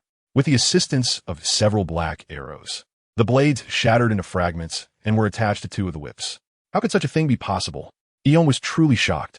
Looking at the whips emitting a cold gleam, his heart filled with uncontrollable fear. To actually use the Nichirin blades to become fragments attached to an attack, achieving a Nichirin blade that could act freely over a wide area, this was simply too magnificent, truly a genius move. Tian Yuan watched this scene with excitement. gripping the two broad knives tightly in his hands. Although beads of sweat started to form on his forehead, the current adrenaline was telling him that after a few such battles, he would definitely gain a tremendous boost. Yes, this was the reason why Xiangye had Mr. Steel Tomb turned the four short knives into fragments. Just imagine if during the battle in Infinite City, Xiangye were to encounter Muzan and did not have a superior breathing technique to cut down his body. What use would it be to cause damage with endless demon techniques?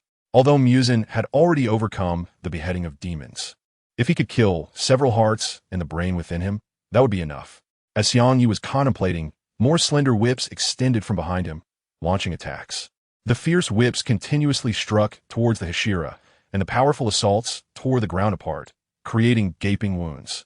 Even the rocks that were caught in the onslaught were reduced to powder upon contact. The attacks fell like a torrential storm ahead. This was the pressure that Xiangye exerted. Each Hashira struggled to cope with the whips that came at them at any moment, and they couldn't help but marvel. Is this the power equivalent to Upper Moon 1? Moreover, Xiangye was different from his opponent, as he was not using breathing techniques. How monstrous must Upper Moon 1, who does use breathing techniques, be? Before long, numerous small wounds appeared on everyone. However, they had clearly adapted to such attacks.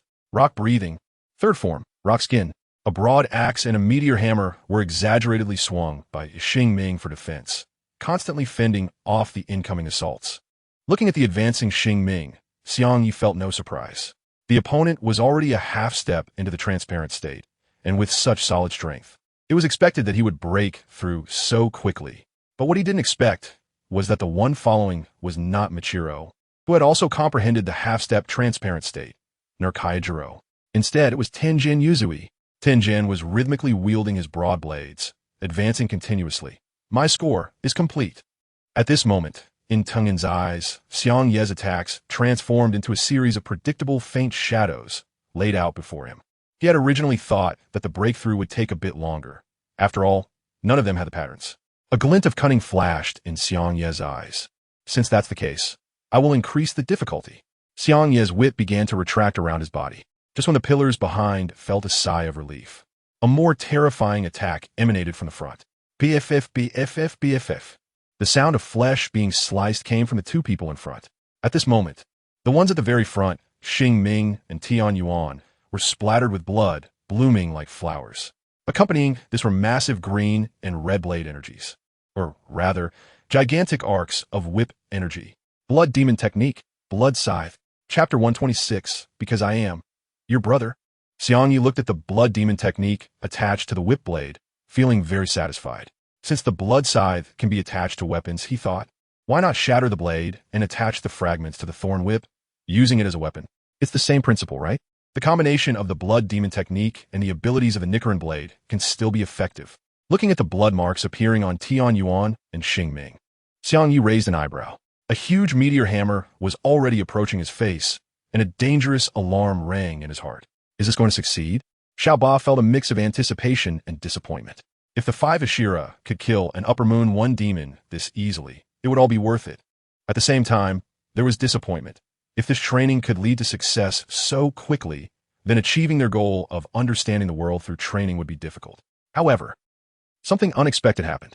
Xiangye slightly parted his lips, and from his mouth, he unleashed a water ball that enveloped the meteor hammer. The wrapped meteor hammer instantly stopped and could no longer advance. Blood demon technique. Hell of the nitrate vessel. Seeing this, Xingming immediately pulled the meteor hammer back to defend, silently sighing in regret. Xiangye was pondering in his heart, realizing that the pressure was still not enough. It might be sufficient for others, but for now, he had to focus on restraining Xingming, the strongest combat force. As he thought this, his attacks became even more fierce. Seeing Xingming continuously retreating and dodging, he felt pleased. It seemed that he didn't need to increase the pressure any further. He could save his trump card. However, not far behind Xingming, Tianyuan was silently complaining. He had just taken a wave of damage and was about to withdraw to find an opportunity when he was met with such a strong attack. Although he understood this was a training exercise to push limits, Tianyuan couldn't help but wonder if he had somehow offended Xiangye. Are you trying to kill me directly, senior? If something's bothering you, just say it, and we can have a good talk. Of course, while attacking the two in front, Xiangye didn't let the 4 Hashira behind him rest either. The small thorn whips behind him continuously arced through the air, combined with 7 invisible black arrows striking at them. The unseen control of the arrows, along with the sudden and powerful whips, made it seem like a monster among monsters. Wajiro, was it the same when you faced Upper Moon 1? Rengoku couldn't help but ask. Wajiro glanced at the surrounding devastation and the injuries on everyone. Narrowing his eyes slightly, the aura that Xiangye is displaying feels even stronger than that demon. He was neither lying nor exaggerating. If the aura that Kokoshibo had given him back then felt like a wild wolf that had consumed many lives, then the current Xiangye was like a fierce lion that specifically hunted wild wolves. His claws and teeth were far more terrifying. If Xiangye heard this, he would probably be unable to stop himself from sneering. In just over a year, I have consumed hundreds of demons. Wouldn't you say I'm like a lion that eats wolves? Meanwhile, in the distance, the 3 of them, Aoi Kanzaki, shuddered at the sound. The massive destruction sounded as if placing me in the town would turn it into ruins in less than a minute. If this is not the power of the Demon King, then they can hardly believe how terrifying Muzan Kabutsuji's strength is. They have their training. We cannot fall behind. Aoi Kanzaki said, swiftly swinging her blade with astonishing speed, her figure flickering around Tanjiro and Mitsuri. Tanjiro and Mitsuri could only defend passively. It wasn't that they didn't want to counterattack, nor could they keep up with her movements. Aoi Kanzaki was simultaneously using various blood demon arts to interfere with them. Blue arrows continuously struck the ground and then rebounded towards them. A slight misstep would result in being hit, and then they would face Aoi Kanzaki's Nichirin Blade head-on. There was no time to catch a breath. This was a relentless assault. Little Aoi has become so fierce, so terrifying, Mitsuri exclaimed while dodging the blade's aura. But this was a critical moment. They had no choice in the matter. Aoi Kanzaki was not disturbed by these sounds. Instead, her resolve grew stronger. She must be decisive to help me and to work together to eliminate Muzan, and then everyone's happy life and their future.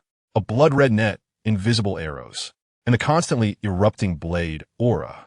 The strength of Aoi Kanzaki wielding her Nichirin Blade was such that a moment's carelessness could lead to being downed on the spot. Tanjiro struggled to counterattack using the sun-breathing technique, recalling the transparent world that I had taught him. That method was similar to what his father had taught him when he was young. So now, he just needed to focus more and try to wield the 13th form of sun-breathing. Muzan, we will eliminate you in this generation and avenge the dead. The scorching flames flickered, colliding with the rushing water. This was not just training, it was their yearning for the future. Only Mitsuri struggled to use her breathing techniques to fend off the incoming blood demon art attacks, looking distressed. In another part of the forest, bang! Shinazugawa's body was violently knocked to the ground, but quickly got back up. Not bad, kid. Do you really think defeating me will allow you to participate in this operation? Shinazugawa wiped the blood from his nose and raised his wooden sword to attack ahead. In front of him stood his brother, Xiangye. At this moment, Xiangye's gaze was resolute, with arrows appearing in his eyes. He had consumed the blood that I gave him, strengthening himself. Xiangye recalled what I had told him back then. Xiangye, since your brother is unwilling to listen to your apology, then knock him down until he calms down. Xiangye really wanted to argue at that moment, but this was the only effective method available. Shinazugawa Sanemi's temper was too volatile. He wouldn't pay attention to anything he said. While counterattacking, Xiangye shouted, "Brother, I truly apologize for what I said back then. What use is saying this? Ultimately, why did you end up in such a place? I refuse to acknowledge you as my brother," Sanemi said, intensifying his attacks, unleashing various breathing techniques. Xiangye, feeling the excruciating pain in his body, cried out in tears, "Aren't we brothers? Even if our siblings and mother are gone, we should bear difficulties together, just like you said." Hearing this, Sanemi was momentarily stunned, only to be punched to the ground by Xiangye. Memories surfaced in his mind, pulling his thoughts back to that night many years ago. The useless father, the united mother, and their siblings. Under the setting sun, after their father's death, the 2 boys vowed to protect their family. But the mother's sudden transformation into a demon killed all their siblings except for Xiangye. To protect his younger brother, who was still small, Sanemi single-handedly held back their demonized mother, dragging her until sunrise. By that night, only the 2 of them survived in the family. The confused younger brother Xiangye scolded him, crying in pain. Everything was vivid in his memory. He understood all of this, and Sanemi had always understood too. But he just wanted to be the villain, to slay the demons, allowing his younger brother to live a stable life. Because he was the brother. He wanted to protect his brother, just a brother who wasn't good with words.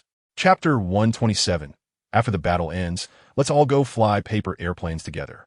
In the butterfly mansion, Shinobu Kocho furrowed her brows as she heard the commotion from afar. The training ground for the Hashira was quite far from here, and with such a huge noise, were they going to tear down the entire mountain? But she was also worried. If everyone trained so recklessly, wouldn't something really bad happen? Although the batch of medicine from Xiangye was indeed excellent, allowing humans to heal quickly like demons, if there were instances of broken arms or legs, that couldn't be guaranteed. Meanwhile, the ordinary swordsmen resting in the Demon Slayer Corps were terrified and turned over. With such a noise, if you told them a natural disaster was coming, they would believe it. It was truly terrifying. The fighting on the mountain continued until dawn before it finally stopped. At the battlefield, there was not a single intact spot on the ground. Blade marks, cracked earth, and deep trenches pulled by red lines were everywhere in this area. In front of Xiangye lay several injured Ashira. Shinobu sat cross-legged, controlling her breathing to manage her wounds, alongside Kaidro Rengoku and Michiro Takedo. There was even Tenjin Yuzui and Kanroji Mitsuri who had fallen into unconsciousness. Tomioka couldn't help but look up and reflect. Is the future going to be like this in battles against the upper moons? Amiba, but luckily this was just training, and everyone didn't suffer any fatal injuries, which was truly not easy. Shinobu's eyes were filled with tears, but there was no change in her expression. However, her massive body was covered in scars, looking particularly disheveled. There was even a horrifying wound on her chest, caused by Xiangye's whip piercing in, nearly penetrating her internal organs. Xiangye slowly walked towards the crowd and sat down beside them with a thud. He appeared uninjured, only his clothes were torn. However, for him, the use of a large amount of blood demon techniques required precise control, which consumed a significant amount of mental energy. Additionally, during the battle, he had sustained several wounds inflicted by Xingming. The others had also suffered some minor injuries, leading to considerable physical exhaustion. He needed to enhance everyone's sense of crisis while ensuring no severe injuries occurred, a level of mastery he had never achieved before. The battle situation was dire, but the outcome was always positive. Wu Yilang and Xingming were the first to grasp the transparent world, and even Xingzhua and Tian Yuan were close to understanding this level. This was undoubtedly a significant breakthrough. Xiangye now has great confidence in reducing casualties in the battles of Infinite City. Death? Don't even say it. Everyone is not allowed to even think about losing a hand. Thank you all for your hard work. I may have been a bit harsh, but the people from Butterfly Mansion should be arriving soon. Just hold on a little longer. Xiangye showed a tired expression and lay down on the ground. Thank you so much for everything you've done, young Xiangye.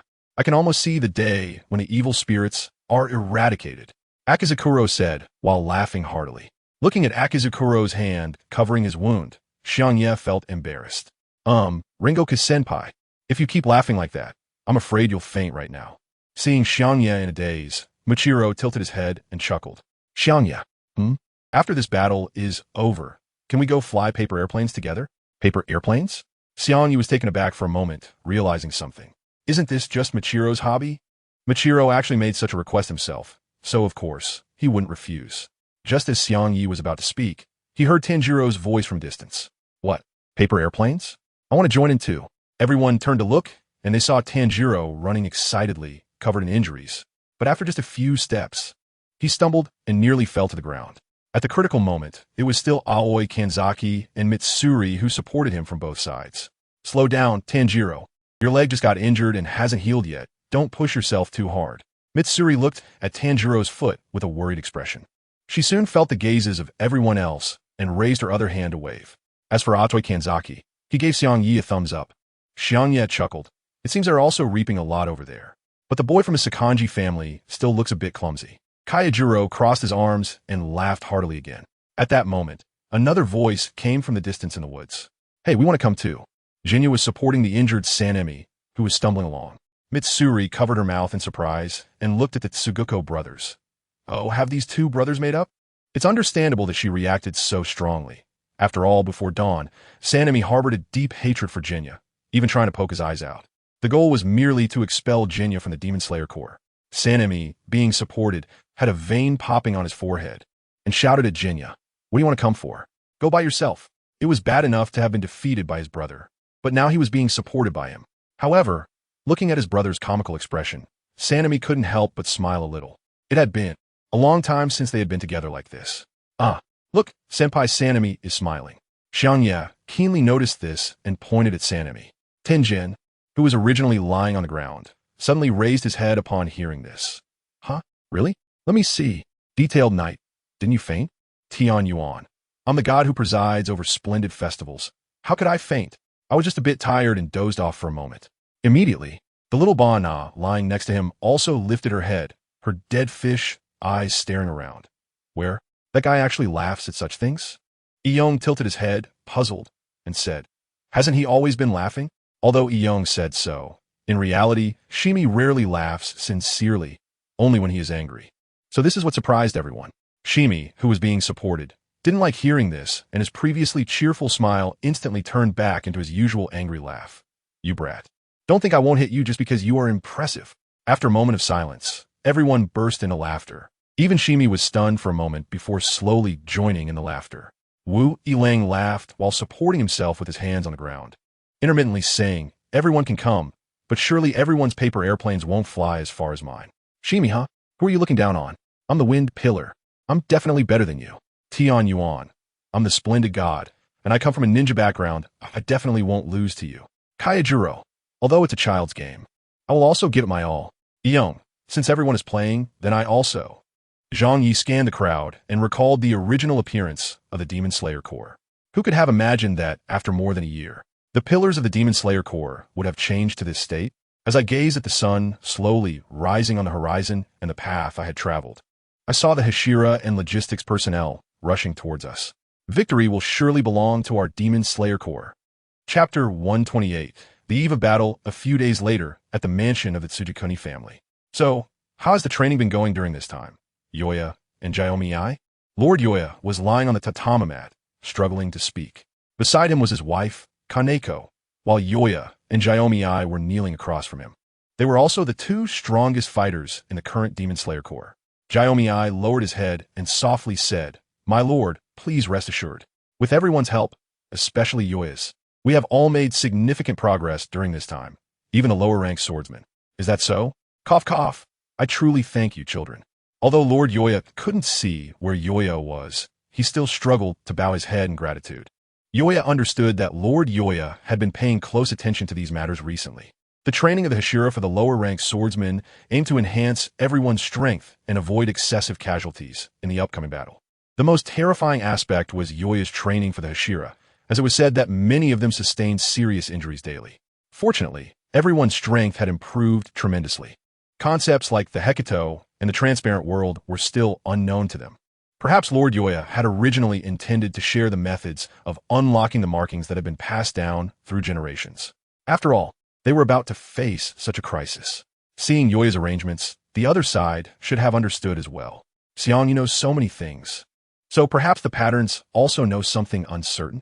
However, since no swordsman who has activated the patterns has lived past the age of 25, aside from the initial breathing swordsman, this is something they all do not want to witness. In terms of feelings and reason, Yaozai Kanesuk, as the leader of the Demon Slayer Corps, regardless of Xiangye's identity, this is something he cannot repay. Now, he can only bow down to show his gratitude. This is what I should do. I was once human, Xiangye said lightly. In his previous life, he was human, although after acquiring the system upon crossing over, he should no longer be considered human. Eating demons, perhaps that could also be considered human, regardless of whether it is driven by instinct or due to his understanding of this Demon Slayer world. He is willing to act this way. Therefore, seeing the leader like this, Xiangye did not stop him. The leader is truly grateful. If he is not allowed to express his thanks, perhaps he would feel uneasy. After a moment, the leader discussed recent arrangements with the two, and the medication jointly developed by Tamayo and Shinobu has been completed. Upon hearing this, Xiangye felt a surge of joy. The medication developed by Tamayo is crucial, as it includes 4 types of drugs that severely restrain Musen's abilities, restoring humanity, accelerating aging, prohibiting division, and finally, destroying cells. With these, their chances of victory will greatly increase. Next, they need to discuss when Musen will arrive. So, Xiangye, how do you determine when Musen will come? Tianyin asked, noticing that the leader was somewhat out of breath. Everyone already knew that Musen would come to seize Nezuko, and the leader has a brief ability to foresee the future, although it is limited and not specific. But if even the leader can only know that Musen will arrive soon, then how does Xiangye know? The night deepened, and Xiangye began to explain simply. Usually, when there was no large training session for the pillars at night, Xiangye would send out a clone to patrol the area far from the Lord's residence. As expected, while his clone was on patrol, it detected many hidden eyes in the dark through the unique sense of smell of the food demon. Although he discovered the presence of the eyes, Xiangye's clone did not disturb them, as these eyes were merely the ability of the transformed Mingnu after becoming a lower moon. What he needed now was to let Mingnu naturally find the headquarters of the Demon Slayer Corps and allow Muzan to enter. It was a trap to lead the enemy into the pit. As long as Xiangye did not reveal that he was still alive, Muzan would surely be driven by desire to rush into the Lord's residence, allowing him to personally deal with this long-time nemesis that had troubled him for 1,000 years. As Xiangye finished speaking, everyone fell into silence. Wouldn't such words expose the Lord to danger? Xingming's deep voice sounded, filled with confusion. The Lord managed to force a smile and said lightly, "It's fine, Xingming. Just use me as bait. In fact, I anticipated that Muzan would arrive soon, and my time is already limited." As he spoke, he glanced toward the place where Xiangye was. "When I die, it will surely stir the emotions of all the children, and the Demon Slayer Corps momentum will reach an unprecedented height." Hearing this, Xingming hurriedly spoke, "But you." Before he could finish, the Lord interrupted him. "It's fine, Xingming. I trust Xiangye. He will definitely come up with the best solution." At this moment, Xingming had already mastered the transparent world, and under these circumstances, he could clearly see the situation within the Lord's body. It was extremely dire. The poison had spread throughout the Lord's body. If Muzan was not killed soon, the Lord could only survive for 2 more months at most. Xiangye glanced at a few people with confidence in his voice. Well, at that time, just like Kanzaki Aoi protect the Lord, and everyone else can withdraw. The rest I can arrange. Xiangye wasn't worried about this kind of thing. He just needed to arrange for Kanzaki Aoi to guard the Lord. At a critical moment, he would ignite the massive amount of explosives that the Lord had hidden underground in the mansion a long time ago. Xiangye only needs to use the teleportation ability between him and Kanzaki Aoi to bring the two of them over. After that, it's only necessary to conceal the fact that the Master is still alive from everyone, building up the momentum to its peak, and then surround Muzan together. Muzan would never expect that Xiangye is still alive. The most important thing is that he has set up such a trap for him. A group of Hashira who master the transparent world and the Hekazai, along with Xiangye who has grasped his abilities. Right now, they only need to patiently wait for Muzan to come knocking. Meanwhile, in the Infinite Castle, Naruko kneels on the floor, her black hair spreading out like a spider web, covering the entire building behind her. Muzan sits beside her, crossing his legs, supporting his chin with one hand, eagerly watching this scene. "Naruko, I really didn't expect that after giving you my blood, your abilities could be enhanced to this level." Muzan's magnetic voice carries delight, and images of the Demon Slayer Corps members appear in his eyes, including some of the Hashira. These are the eyes he has sent out through Naruko to search for the Yuzui mansion, and he has already locked onto most of the Demon Slayer Corps members. In just a few days, Naruko will be able to find Nezuko, or the Yuzui mansion. It's secretive and useful, now that the strongest member of the Demon Slayer Corps, who is also the biggest threat, Xiangye, is dead. This farce that has lasted for 1,000 years should come to an end. "Ufuya, I really want to see what you look like," Muzan said, unable to stop smiling. "Kamadu Nezuko, I will definitely get you." Chapter 129. Cosplay, Origin 1. Important items delivered by Tamayo. Demon Slayer Corps. In the mansion of Xiangye, Ka. Looking at the raven flying in from outside the window, Xiangye stretched out his arm, allowing it to perch on him. Having just finished discussing matters at the Lord's mansion, the raven returned quickly. As Xiangye spoke, there was an unmistakable joy in his eyes. Hearing Xiangye's words, the raven lifted its head and happily replied, "Ka. Who else could it be but my raven?" Xiangye looked at the bronze crow with suspicion, feeling puzzled. Do these bronze crows really have the ability to think like humans? He began to doubt what kind of creatures these bronze crows were. They were nothing like ordinary crows. They were even more useful than carrier pigeons. Xiangye didn't pay much attention to Kagaya's words and instead took off something from Kagaya's foot. It turned out to be a small package. After bringing the package back to his room, he carefully opened it, and inside was a jar of blood. This was Nezuko's blood. Nezuko was currently in a very secret place, being looked after by the former water Hashira, Shinazugawa Esken. Due to recent changes, the medicine for humans developed by Tamayo had been completed, so Xiangye used Kagaya to inform Mr. Shinazugawa that he needed a bit of blood from Nezuko in her demon form. The request was quite strange, but fortunately, the other party was still able to extract a bit of blood. Xiangye picked up the vial of blood and shook it under the night sky. As he inhaled the fragrant aroma of the blood, he couldn't help but be somewhat entranced. The smell of strawberries. It was definitely much better than the stench of those evil spirits. Although Xiangye consumed demons, he often did not like their taste. The more human flesh a demon had consumed, the harder its meat was to swallow. So, most of the time, he preferred to devour them. Of course, he wanted this vial of blood not just for consumption, but mainly to restrain Musen's perverse regenerative abilities. Since Nezuko's explosive blood could also burn demon cells like the Nichirin Blade, perhaps combining these two abilities could achieve a heightened effect. In that case, even in a one-on-one confrontation with Musen, Xiangye would have a certain level of confidence in dealing with him. It would serve as a solid foundation of assurance. After carefully putting it away at his waist, Xiangye turned to look at a pile of clothing on the table. It was a pure red haori, accompanied by a yellow garment, and beside the clothes were two Nichirin Blade ear accessories, just like the ones on Tanjiro's ears. These were replicas he had someone create for him. To achieve a complete victory in this battle, Xiangye had to resort to some underhanded tactics. Xiangye thought deeply, pressing one hand on the cold hilt at his waist, taking a deep breath to adjust his state. His gaze turned icy, filled with killing intent. As he looked ahead, what do you really take life for? He then drew his sword high above his head, the blade glinting coldly in the moonlight outside the window.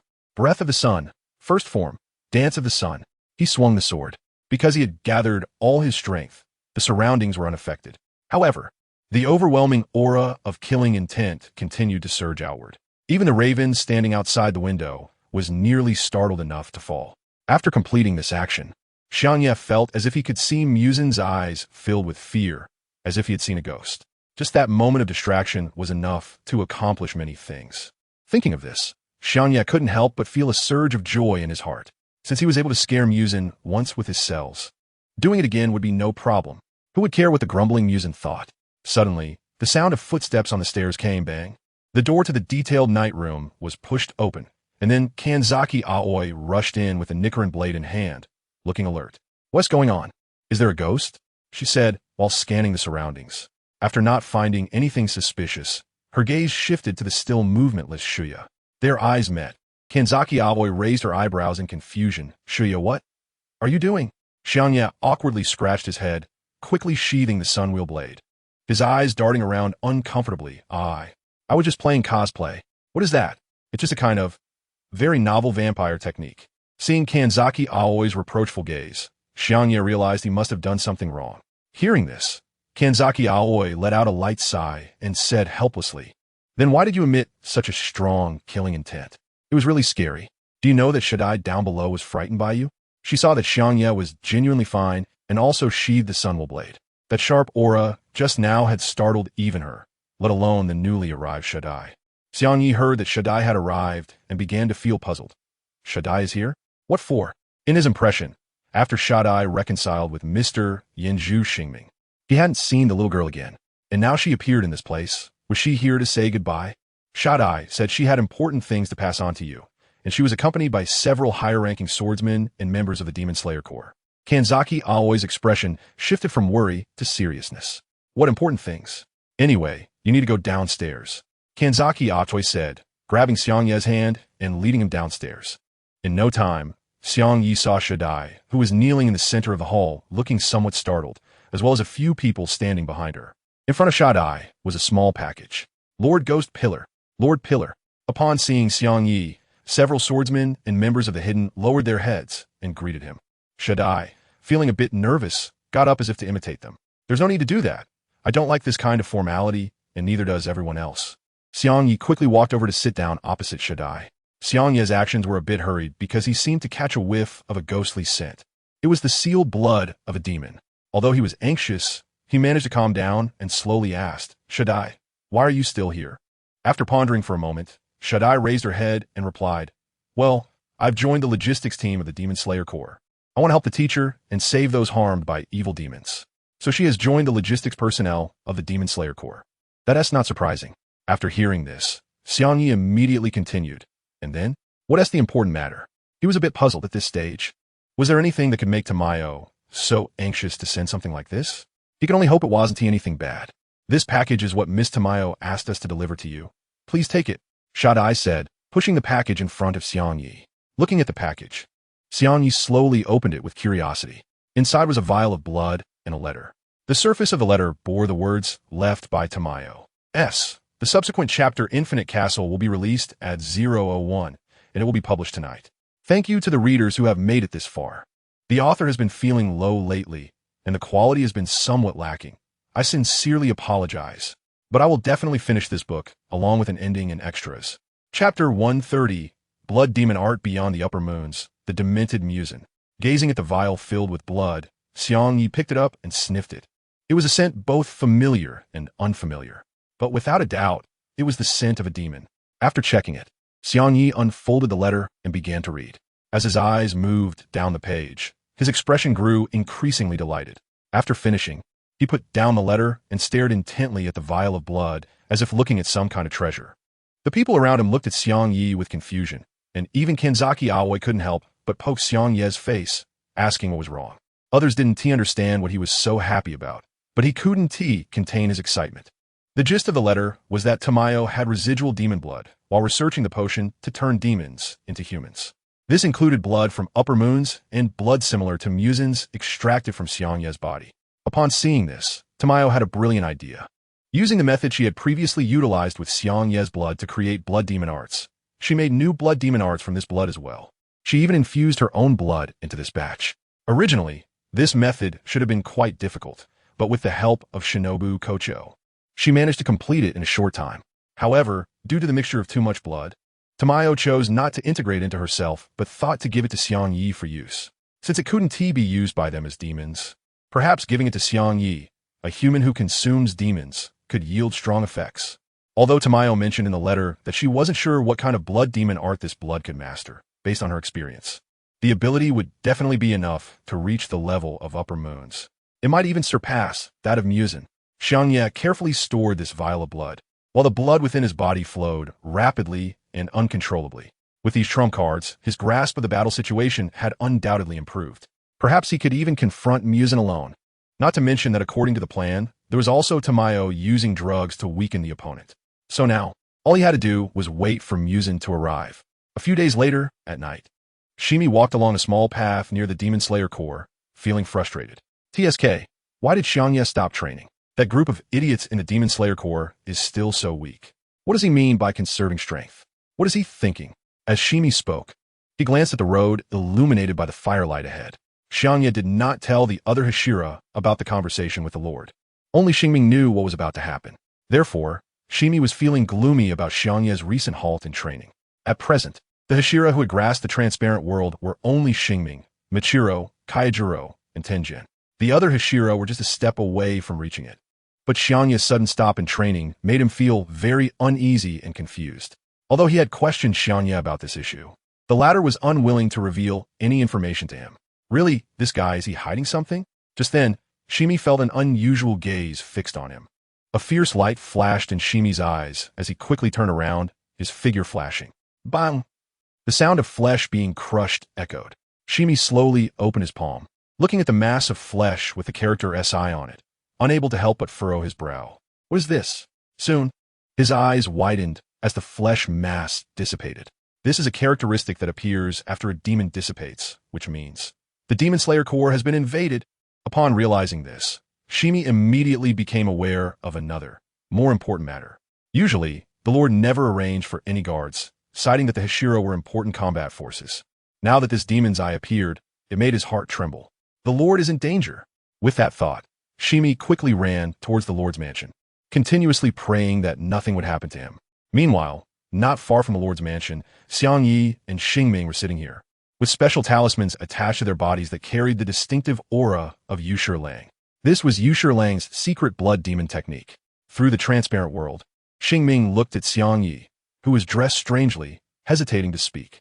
At this moment, Xiangye had his long hair tied up in a high ponytail, with black hair tinged with red, wearing sunwheel flower earrings and deep red patterns painted on his forehead. His pupils had turned blood red, as if filled with blood, obscuring his blue irises. He was dressed like a warrior from the Warring States period, and his face had transformed into that of a man they did not recognize. If Tanjiro were here, he would definitely recognize him. This was the man he had dreamed of, the one who had saved his family and was passed down from his ancestors' cells. It was the appearance of Yurichi Tsujikuni. But Xiangye was very busy at the moment and did not notice the unusual gaze from Xingming beside him. At this moment, what Xiangye saw was a completely different scene. Ever since he had infused his blood into Kanazaki Aoi's body, he could access her vision at any time. Just like Musen Kabutsuji. Through Kanazaki Aoi's perspective, Xiangye could see the weakened lord lying beside her in the lord's mansion room. And at the entrance of the room, there was a soft moonlight. In the courtyard, there was a man walking slowly. The man had a faint smile on his face and was still wearing that standard suit. However, unlike before, his black suit was draped over his shoulders, leaving behind trails of white mist as he walked. A pair of rose-red eyes were fixed intently on the lord lying on the ground. Seeing this scene, Xiangye really wanted to ask, Musen, did you stuff some of Tamayo's dry ice into your pants pocket? One could only say that he was indeed the Demon King, so good at putting on a show. As Xiangye thought of this, the corners of his mouth lifted into an arc. He wondered if Musen would still act so composed when he saw Xiangye like this. Soon, Musen approached the front of Kamado Aoi and the master, Zai. The master seemed to sense something and slowly turned his head towards Musen. This is our first meeting, Kabutsuji Musen. Musen's suit billowed in the wind as he looked at the sickly Zai with a mocking smile.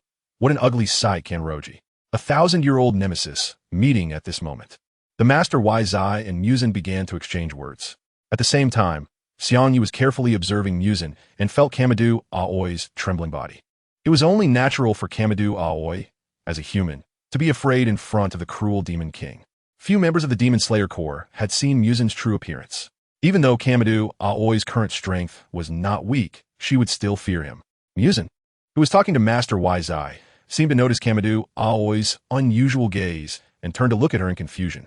Gazing into Kamado Aoi's blue eyes, he felt a chill in his heart, as if there was another person looking at him from within those eyes. I never expected, Kanroji, that you would only send one guard. Musen couldn't help but speak up, asking Kamado Aoi, what is your name? Kamado Aoi was taken aback, cautiously looking at Musen. My name is Kamado Aoi. I am the adoptive child of the Hashira. Hearing this, Musen couldn't help but cover his face and laugh. I see. So you are that guy's adoptive child. But even though you're an adoptive child, you're not a human eater, right? Musen did not feel the same sense of oppression from Kamado Aoi as he did from Xiangye, which relieved him somewhat. Seeing that Kamado Aoi did not respond, he continued, even the Hashira died at my hands. What can a mere adoptive child do to protect this sickly Kanroji? Musen looked forward to seeing Kamado Aoi's panic, anger, and fear. It had been many years since he had deliberately intimidated humans, and moreover, Xiangye had humiliated him not long ago. Therefore, he wanted to gain some psychological satisfaction from this. But after a while, neither of them reacted. Kamado Aoi even helped the latter sit up. At this moment, Musen was stunned. Aren't you at all worried about that Hashira? He is dead. I killed him, you know? Chapter 131. Yurichi Tsujikuni. What do you regard life as? After failing to achieve the desired result, Musen continued to chat with Master Zai, losing interest. At this moment, snow began to fall gently from the sky. Xiangye straightened up and turned to look at where Lord Zai and the others were. Soon, it would all come to an end. Inside the Kanazuki mansion, Lord Zai struggled to say his final words. Fortunately, several Hashira of the Demon Slayer Corps held him in high regard. In other words, if I die, the morale of the Demon Slayer Corps will reach unprecedented heights. Musen looked at Lord Zai with some boredom, his right hand slowly raising. Clang! Blood instantly surged to his pale left fingertips, and sharp nails quickly grew out. Clang! At that moment, Kanazuki Aoi swiftly drew his sword to confront him. The scene fell into a moment of silence. Have you finished?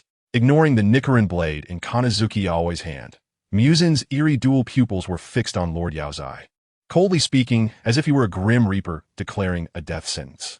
Well, I really didn't expect you to listen to me for so long, Lord Zai said, leaning against Kanazuki Aoi's arm. Thank you, Musen. Upon hearing this, Musen's body stiffened for a moment. He acknowledged that Kanazuki was very brave, even daring to face him with such a frail body. But the sudden statement left him somewhat bewildered.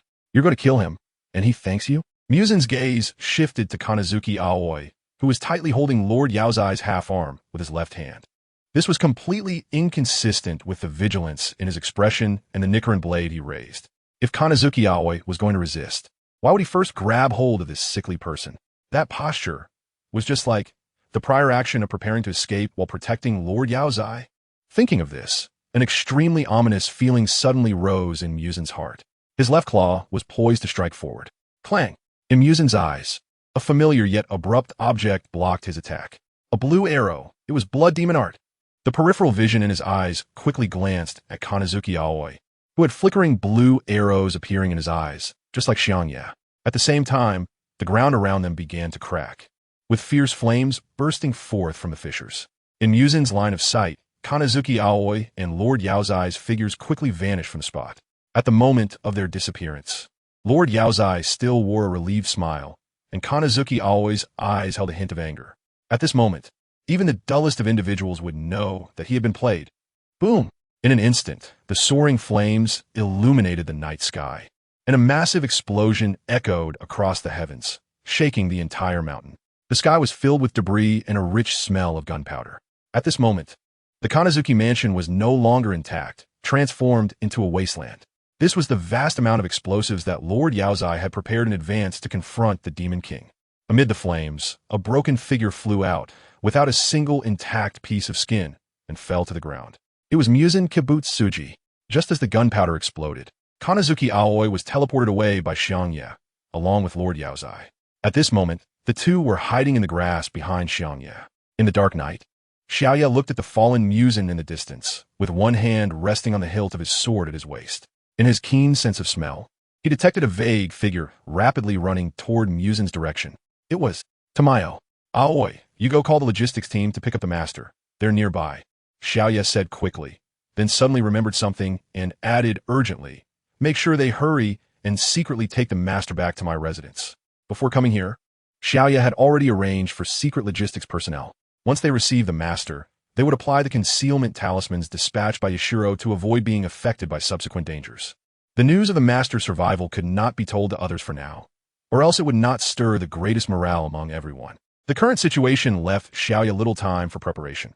He needed to keep pace with Xingming and follow Tamayo to complete the subsequent support. In Xiangye's line of sight, Muzin, who had been blown to a pulp, was now slowly regenerating his body.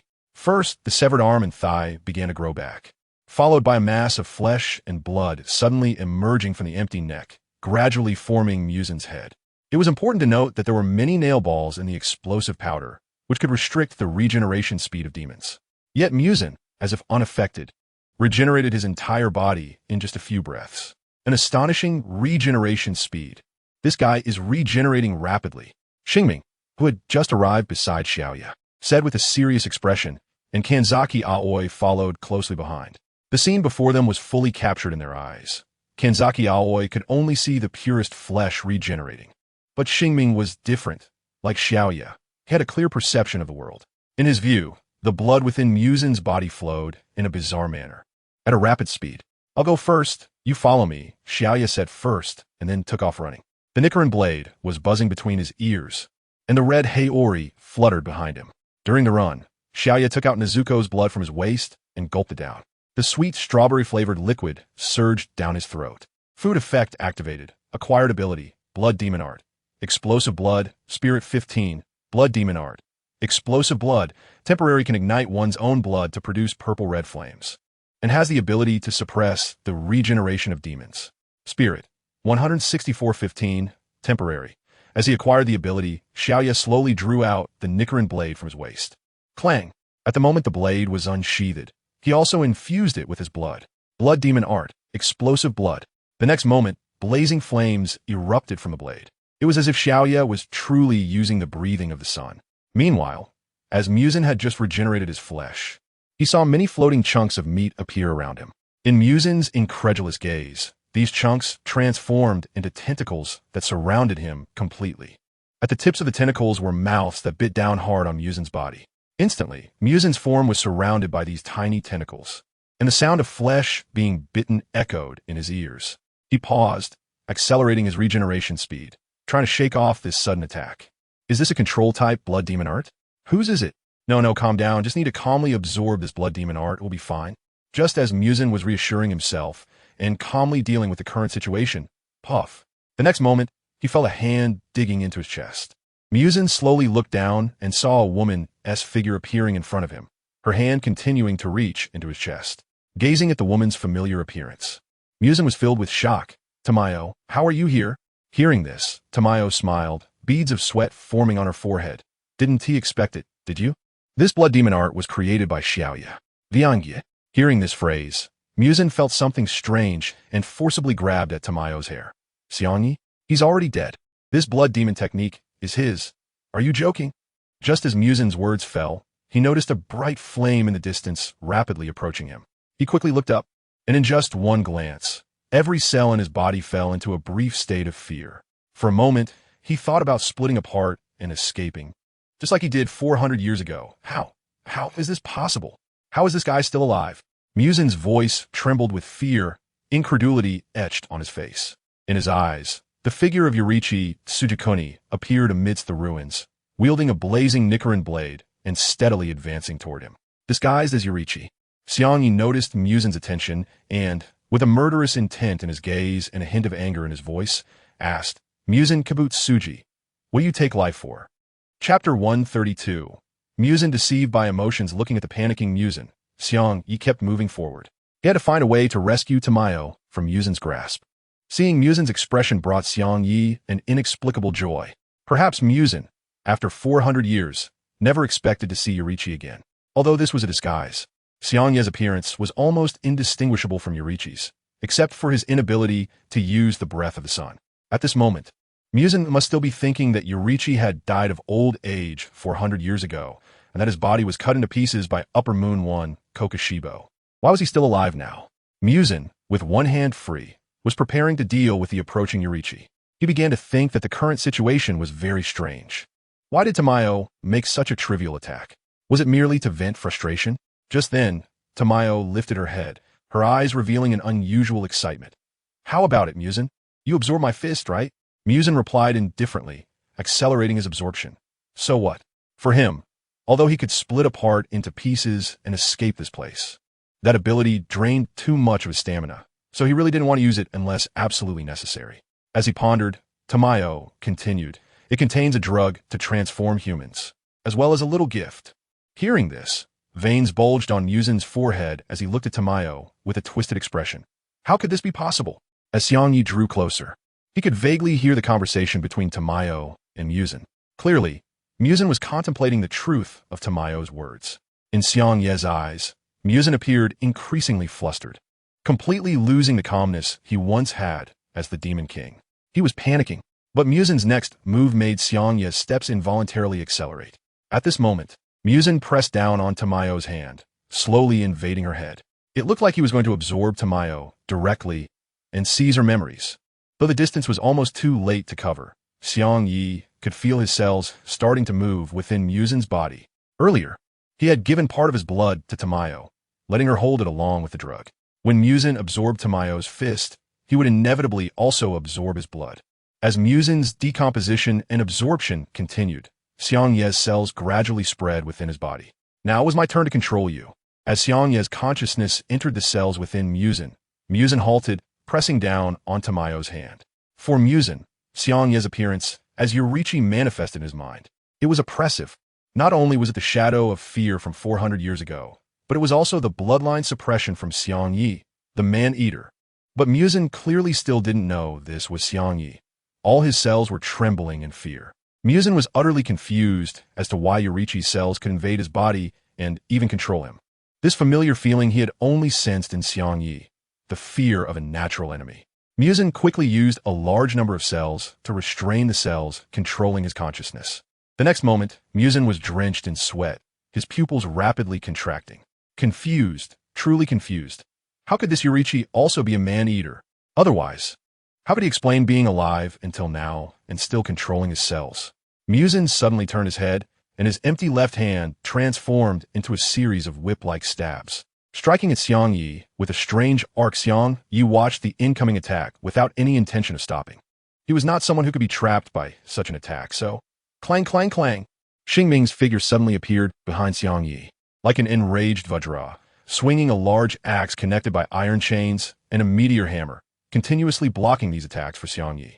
Even though the power Xingming displayed at this moment was frightening, Xiangye could sense that Xingming was somewhat straining from the momentum.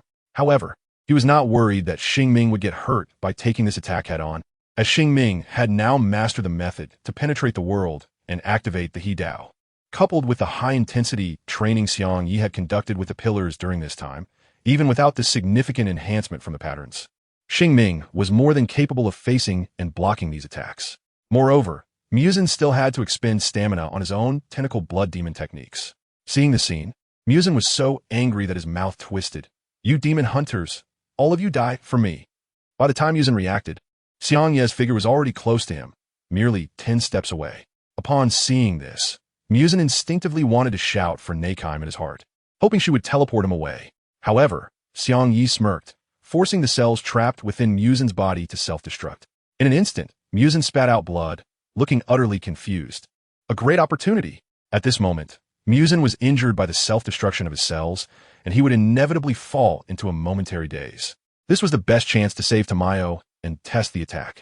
In the blink of an eye, Xiangye swung 2 blades. Bright purple flames swept across Muzin's arms and neck in succession. At the same time, Xiangye shouted the name of Kanzaki Aoi. As Tamayo fell weakly forward at the moment Muzin's arm was severed, she was caught by an invisible figure. Meanwhile, Xiangye looked at his second blade.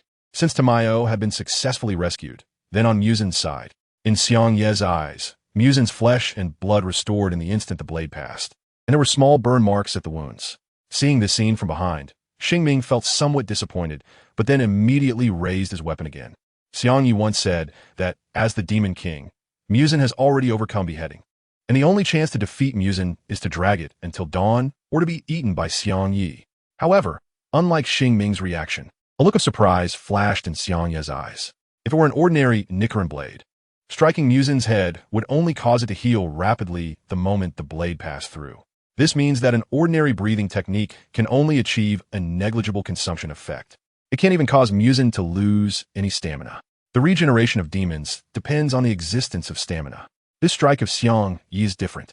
Although it is not like the sun-like attack launched by Jigui Yuan 400 years ago, it still has a clear damaging effect. Xiangye looked at Muzin, who was lowering his head, and saw the corners of his mouth uncontrollably rising. In the next second, a series of sharp attacks came from behind Muzin. It was the tiny whips from behind him. There were quite a few of them. However, Xiangye had already seen this attack through the transparent world and quickly retreated. Dodging the blow, Muzin, filled with extreme anger, looked at Kaneo Tiuri in front of him and said with a tone full of fury, "Who are you?"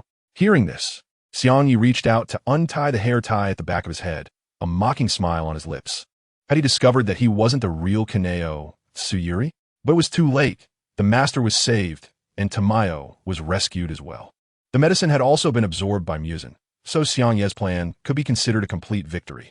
In Muzin's incredulous gaze, the knight gradually changed back to its original form as he sheathed the sun-wheel blade with one hand. "Hey, coward, do you not recognize me so quickly? You are Xiangye." Chapter 133 Xiangye. "I am the master whom Muzin killed." Muzin? What the hell? Muzin looked at Xiangye with eyes full of resentment. If he weren't currently restricted by that controlling blood demon technique, he would probably rush over to beat up Xiangye right away. Just as Muzin was about to say something, figures began to appear around the mansion. Xiangye scanned the area and saw that the rest of the Hashira from the Demon Slayer Corps had arrived, including Tanjiro and Shinobu. It seemed they had all been summoned by the crows at the first opportunity. "Where's the master? Who is this guy? The house has been destroyed." The newcomers shouted, trying to find the master's whereabouts. Seeing this, Xiangye put on an angry expression and pointed at Muzin, shouting, "The master has sacrificed himself. The murderer is this guy, Kabutsuji Muzin." Beside him, Jiomi-ai added, "Everyone, even if Muzin's head is cut off, he won't die." Upon hearing this, everyone's expressions changed.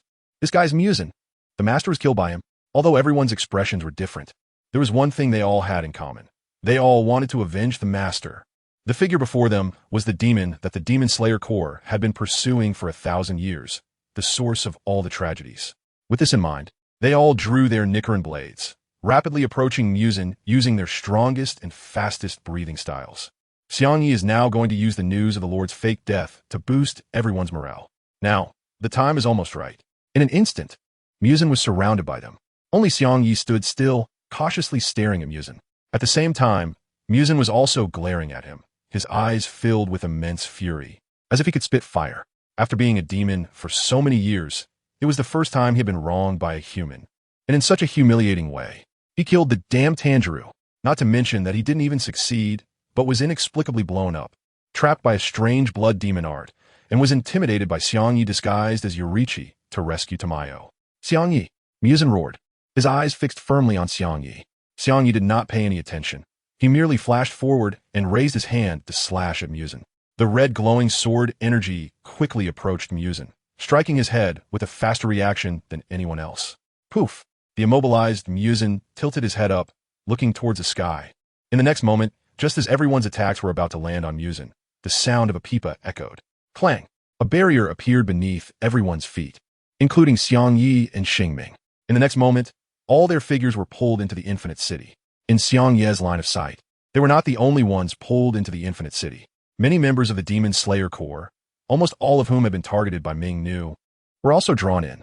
This even included Zenitsu and his grandfather, Sakanji Urokodaki. The figure of the detailed knight was rapidly descending, looking at Muzan, who was staying on the highest platform in the middle.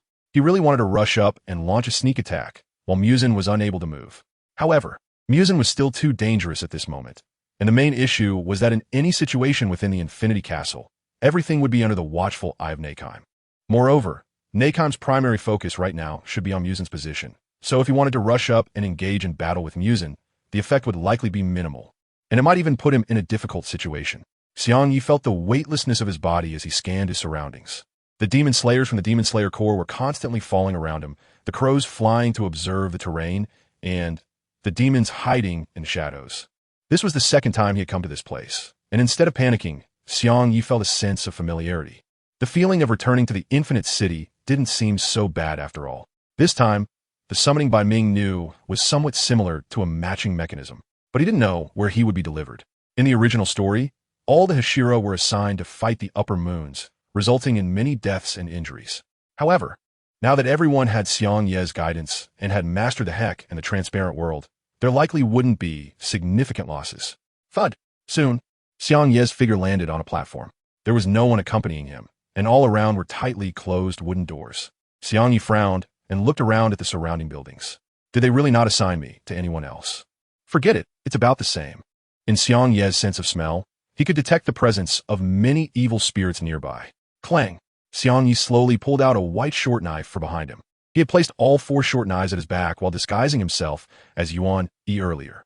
Now, he needed to hurry and find the nearest battlefield. As Xiangye slowly drew his knife, evil spirits began to appear in the dark surroundings. At first, there were only a few, but soon an almost countless number of evil spirits surged forth. Xiangye felt the brutality emanating from the demons, and he suddenly found himself at a loss for words. Muzan seemed to have created many demons with strength close to that of the lower moons in a short period of time. Although these demons were not as powerful as the previous lower moons, they made up for it with their sheer numbers, and they lacked excessive intelligence, not understanding fear. I'm really sorry, but I'm in a hurry and not very hungry, Xiangye said, as all the demons surrounded him like a tide. Looking at the demons in front of him, Xiangye thought that directly killing them would be a bit wasteful. After all, eating them could still slightly enhance his abilities. A buffet offered by Muzan should not be passed up. In the next moment, the short knife in the hands of the detailed knight transformed into shards, swiftly slicing through the surrounding evil spirits with the help of several black arrows. In an instant, blood splattered everywhere, resembling a large slaughterhouse, as the bodies and heads of the evil spirits were cut to pieces by these shards. In just a few breaths, the once ferocious evil spirits were eliminated. Then, I made my move. Meanwhile, Kanzaki Aoi followed Butterfly Shinobu to a strange place.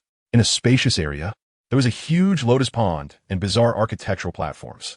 Additionally, the air was thick with the heavy scent of blood and the smell of demons. Kanzaki Aoi unsheathed her sword first, guarding in front of Butterfly Shinobu.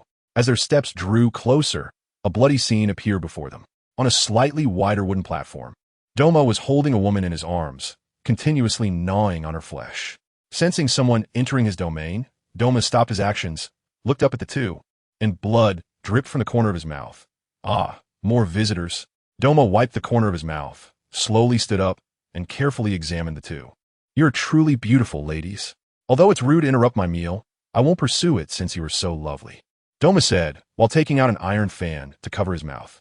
Meanwhile, Butterfly Shinobu was already trembling all over, her gaze fixed intensely on Doma. This was the upper moon demon that had killed her sister. Chapter 134. Let's have a magnificent showdown. In the open area of the Infinity Castle, shadows of demons continuously rushed toward the center, even though the ground was already littered with corpses. Xiangye stood in place, continuously wielding two short knives, with fragments of red arrows swirling around him. Shards shimmering with cold light flew by, and wherever they passed, the bodies of the evil spirits were reduced to fragments. TSK, how many more are there? Xiangye scanned the surroundings with some impatience. He saw that around him, there were already heaps of evil spirits' corpses, large and small. Although he had already consumed a portion, there were still many left on the scene. Due to the special nature of the flesh-eating person, the demons he beheaded would not turn to ash and dissipate. Instead, they would remain to provide him with food. However, since the beginning, Xiangye had been surrounded by this relentless stream of lower-tier demons. Although they posed no real threat to him and were merely a matter of convenience, their sheer numbers were overwhelming. For every one he killed, two more would immediately take its place. Xiangye even doubted how many demons Muzan had forcefully injected his blood into during this retreat. For Muzan, creating lower moons wasn't difficult. The challenge lay in the difference in quality. Take Rue from the Spider Mountain, for example. Despite being the weakest of the lower moons, he could skillfully use blood demon arts. Now, looking at the demons in front of Xiangye, almost every one of them was a mindless brute charging around. At that moment, a scene suddenly appeared in Xiangye's mind. It was the perspective of Kanzaki Aoi. In front of Kanzaki Aoi was Doma, who was constantly waving his iron fan, playfully toying with her and Shinobu. Oh dear, isn't it better to give up resistance? Just merge with me and enter the paradise of bliss. I promise you won't suffer any pain or torment, Doma said, closing his eyes with one hand over his chest, as if enjoying something incredibly wonderful. Only I can redeem you. The followers I consume will experience a long time with me. I will accept your blood, your bodies, your emotions. Through the scene, Xiangye felt a bit worried. Although Kanzaki Aoi was now very strong and could almost certainly defeat Upper Moon 4, they were currently facing Doma, Upper Moon 2, a truly powerful Upper Moon demon. With the abilities of Shinobu and Kanzaki Aoi, it was likely that they were in a tough battle at this moment. I can't play with you anymore. I need to get out of here, Xiangye said calmly, directly opening the transparent world. Under the transparent world, Xiangye's gaze swept around the buildings. He now needed to find the quickest route to seek out the upper moons. As for these demons, Xiangye leaped forward, and a large red net surged towards the demons. In the blink of an eye, many demons turned into meat chunks and fell to the ground, their bodies slowly reorganizing. While he continued to run, he also used the transparent world to observe the situation nearby. As Xiangye's steps drew closer to the center of Infinite City, the surrounding conditions continuously appeared in his vision. Many places were filled with swordsmen fighting desperately against the demons. Clang! Thud! Watch out! A Demon Slayer Corps swordsman exclaimed in panic, shielding his injured companion. In front of him were ugly demons, each launching attacks at him one after another. Although his strength was decent, and he could still hold his own against one or two demons, it was clear that with so many demons, he would be knocked to the ground in just a few exchanges. No! Just then, a strange blade shadow flashed by, moving at a speed almost imperceptible to the naked eye, swiftly cutting through all the demons present. In the blink of an eye, the demons were easily decapitated. Two swordsmen stood with their mouths agape, shocked into silence. The demons that had almost killed them moments ago were dispatched so effortlessly. When they shifted their gaze to the floating blade, returning to its position, they immediately became excited. Lord Hashira, Xiangye did not pay attention to them, merely nodded, and quickly rushed to the next location. The current situation was dire.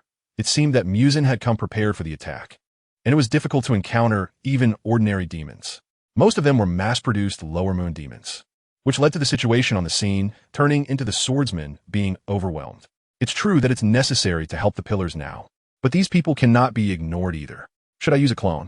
Just then, a confident voice echoed from not far away. As he looked into the night, he saw Tianyuan jumping down from high place. The moment he landed, he spun around with a flourish, using his knife to kill all the ghosts around him. Xiangye, your performance just now was truly magnificent. You might be very suitable to be a ninja, Tianyuan said with a smile as he walked toward Xiangye. Looking at Tianyuan, Xiangye felt that the timing of his approach was just perfect. He wanted to pat Tianyuan on the shoulder, but realized that there was a slight height difference between them. Xiangye awkwardly slapped Tianyuan's arm and said in a deep voice, "Forget about being a ninja. I'm not really suited for it. But right now, I need your help to deal with these low-level swordsmen and the evil spirits. As for you, I need to help others. There are 3 upper moons in this infinity city, and I have to hurry over." Seeing Xiangye's serious expression, Tianyuan shouldered 2 broad blades and lowered his body, saying, "All right, leave this grand task to me, and you can rest assured." After saying that, Tianyuan dashed out like an arrow released from a bow. Watching Tianyuan's back, Xiangye couldn't help but shake his head. With that speed, he truly deserved to be the god of magnificent festivals. With Tianyuan's help, Xiangye felt much more at ease. Now, he only needed to continue exploring the surrounding environment and the unique scent of the upper moons in the air. During Xiangye's run, he saw that Ju Tomioka was also busy rushing around in Infinity City, seemingly very occupied. Ju was helping the low-level swordsman too. Well, that's good, right? Then Xiangye seemed to recall something and raise his eyebrows. According to the original story, Ju shouldn't be fighting Upper Moon 3 alongside Tanjiro at this moment, right? Did Muzan dismiss Ju because there were too many of them? Then, who was fighting Akaza now? Meanwhile, Akaza looked at Kaijiro Rengoku and Tanjiro in front of him with disbelief. Impossible. You actually reached that supreme realm? For Akaza, it hadn't been long at all. Even someone he once looked down upon like Tanjiro could briefly open the transparent world, and he felt both shocked and confused. But more than anything, he felt anger. However, the current situation did not allow him to continue being angry, because, at this moment, he was being overwhelmed by the two's cooperation. Sun breathing, flame breathing. 2 blazing fires crossed before Akaza, forming a dazzling brilliance. Chapter 135. Decapitation of the indestructible Akaza? Come and try in my belly. While continuously on the move, Xiangye had already reached a high point in Infinite City, and from a distance, he could see Kaijiro and Tanjiro fighting fiercely against Akaza. From the current situation, it seemed to be an overwhelming advantage for Tanjiro and his team. However, one strange thing stood out. Despite clearly overpowering Akaza, Tanjiro and the others displayed signs of fatigue. This shouldn't be the case, right? In the original work, it was Ju who joined forces with Tanjiro, who had activated his mark and entered the transparent world to deal with Akaza. Kaijiro, even without the mark, had still gained the powerful ability of the transparent world. Their strength shouldn't be significantly weaker, especially since Tanjiro had already reached a high level of power. He was even able to utilize the powerful Hinakami Kagura breathing technique normally. Logically, the combination of these two shouldn't be inferior to the original pairing. So where was the problem? But soon, the battle between the two and the demon provided the answer to his question. With Kaijuro's support, Tanjiro landed a precise strike on Akaza's neck. As the blade sliced through, Akaza's head flew off. However, contrary to expectations, Akaza did not fall into a daze or stop moving after losing his head. Instead, he quickly regenerated his head, overcoming the decapitation. At the same time, he was awakened to memories of his human past, recalling the moment his lover unplugged the cord and how he ultimately destroyed his own body to escape. But the current situation was completely different from what was anticipated. A shocking scene unfolded. Not only did Akaza not cease his actions, he kicked Tanjiro away and forcefully pressed him back down with one hand. This guy had already overcome being decapitated. Moreover, it appeared that there was no operation resembling being unplugged. Even though there is a heart full of confusion, the current situation is not optimistic. No matter how much Tanjiro and the others suppress Akaza, he is ultimately the Upper Moon 3, with his own strength and the inability to be decapitated. Akaza has become an extremely terrifying existence now. In the dim night, a hint of cunning flashed in his eyes as he muttered to himself, "Since I can't behead and eliminate it, then I'll just eat it." Subsequently, his figure wildly leaped between the buildings of Infinite City, utilizing the blood demon art, Red Arrow. On the battlefield, Tanjiro, who had just fallen to the ground, flipped over and saw a fist coming at him. Flame breathing, second form, rising flame. At that critical moment, an upward attack carrying intense flames intercepted this blow for Tanjiro. Hey, Kaijiro, are you really not considering becoming a demon? At this rate, you all will exhaust your stamina. Akaza laughed recklessly, although he initially felt unwilling when he was beheaded. Clearly, he had been much stronger than these demon hunters a year ago. In the blink of an eye, he had reached a height that he couldn't attain in hundreds of years, which made him furious and envious. Fortunately, his powerful will allowed him to overcome this weakness of being beheaded. This meant he was now almost an invincible existence. Kayajuro swiftly swung his Nichirin Blade to block Akaza's attacks, and the speed of the man and demon had become so fast that it was nearly invisible. Only the bright flames and blue fists continued to intersect. Although Kayajuro had not taken much damage due to his transparent world, his stamina was almost at its limit. Even if you've overcome the weakness of beheading, I can't defeat you, but I will never agree to become a demon, you life-cherishing fool, Kayajuro said as he prepared to unleash his strongest strike with the little stamina he had left. Watching the rising momentum around Kayajuro, Akaza excitedly opened his mouth, and the speed of his fists reached its peak. Good. Kayajuro, if you can't agree to become a demon, then let's have a good fight. Just as Tanjiro, who had just gotten up and covered his wound, saw this scene, he immediately wanted to help despite his injuries.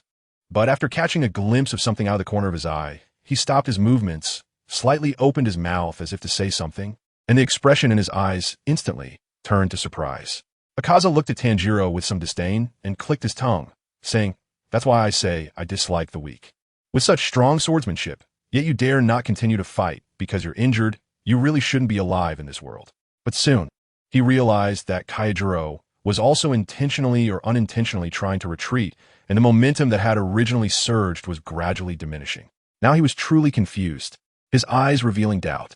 Why have these guys suddenly lost their fighting spirit? Are they afraid of me? No, their gazes seem to be behind me. Not good. Destruction kill, foot technique, crown cut. Akaza quickly initiated an attack, raising his leg in an upward motion, and the powerful force and speed exploded to the maximum in an instant. Kayajuro could only react in time to raise his blade to block, but he was then sent flying far away by this strike. Akaza hurriedly turned around, but what he saw was, at this moment, Xiangye's hands transformed into thorn whips, with Shard of the Sun-Will blade glinting coldly attached to them. Seeing this scene, his heart sank to the bottom, and his back felt cold. Looking at Iwa's expression, Xiangye understood without needing to think that this guy must be wondering why Xiangye was still alive and why he was appearing in front of him in such a manner. But Xiangye didn't care what was thinking. He saw the blade fragments on the thorn whips turn reddish-brown, suddenly erupting with purple-red flames. Blood explosion with the blade. He intended to instantly slice Iwa's into pieces and limit his recovery ability. Iwa's also sensed the extreme danger, his eyes glowing blue as his fists launched a frenzied counterattack towards Xiangye. In an instant, hundreds of fist lights poured down like cannonballs, sweeping towards Xiangye with a blade of wind. Iwa's destruction kill, final style, azure silver fragmented light. Looking at the move in front of him, Xiangye felt a sense of familiarity. He remembered that during the Infinite Train incident, he had taken this attack head-on and nearly died. But now times have changed. Xiangye swung his spiked whip forward without dodging or avoiding, and his attacks intercepted the incoming punches with strange arcs. In just a few breaths, over 100 attacks were blocked by Xiangye. Immediately after, under the shocked gaze of Xiangye, Xiangye took the opportunity to strike back with a spiked whip. As Xiangye tried to react quickly, he realized at the moment he moved that his head was already lifted high and in his line of sight. His body was being torn apart into chunks of flesh. The night was quiet as the voice with a hint of coldness spoke. "Can't you die from decapitation? Then let us reflect on it in my stomach. Ines, I'm really sorry, I've been adjusting my work schedule recently. So the author is now posting one chapter at a time, and the timing is not very stable. I haven't been sleeping well either. I truly apologize." Chapter 136. Kiba. Stop it. Rinchiwe is still waiting for you. Don't get too complacent. A mere decapitation. Watch me recover in an instant. Kabutsujin Musen's head traced an arc through the air, still chattering away. But soon he realized that things were completely different from what he had imagined. The parts of his body that had been severed didn't even have time to regenerate before Xiangye chopped him to pieces that fell to the ground. And beneath his own head, according to his upper moon demon abilities, rapid regeneration was not a difficult task. Even with just a head, he could instantly regenerate a body. However, the current situation was not as he desired. The intense burning sensation at the wound constantly stimulated his cellular nerves, and the speed of regeneration had slowed down significantly. Xiangye transformed the two whip-like arms back into his original arms, and the fragments at the arms reassembled into 4 short Nichirin blades under the control of the blood demon art. Clang! The blades quickly fused with the hilts and were steadily sheathed behind Xiangye's waist. From the moment he first appeared on the battlefield to now, having chopped Yuozuo's corpse into pieces, it had only taken a few breaths. So impressive. Tanjiro couldn't help but swallow, his eyes filled with admiration. Of course, he admired Xiangye's strength, unrelated to the demons. Kaijiro jogged back from a distance, still covered in dust and wood shavings. It seemed that Yuozuo's recent attack had only caused him to crash into a building. Kaijiro brushed off the dust from his clothes, then looked at Xiangye and laughed heartily. Huh, you really are something, Xiangye, well done. Xiangye merely nodded and did not say much. What he needed most now was to quickly devour Yuozuo in order to gain new blood demon techniques and some ability enhancements. Xiangye slowly approached the pile of minced meat, simply opening his mouth, for which emerged something resembling a black hole, quickly devouring all the minced meat into his stomach. Merely consuming the body was not enough. The most important thing was the entire being. Otherwise, no matter how much blood and flesh Xiangye devoured from the opponent, it would be of no use. After finishing all this, Xiangye immediately turned around and walked slowly towards the already regrown half of Yuozuo's body. Seeing Yuozuo's fierce expression, Xiangye understood that the other party was surprised. Yuozuo must not understand why his regeneration ability was so significantly restricted. After all, even the Demon King Muzan could be restricted, so Xiangye's current dual-layer effect would undoubtedly impose severe limitations on his regeneration. Although it was nowhere near as damaging as Inugami Yorchi's ability to leave wounds on Muzan that lasted for 100 years, it was still sufficient.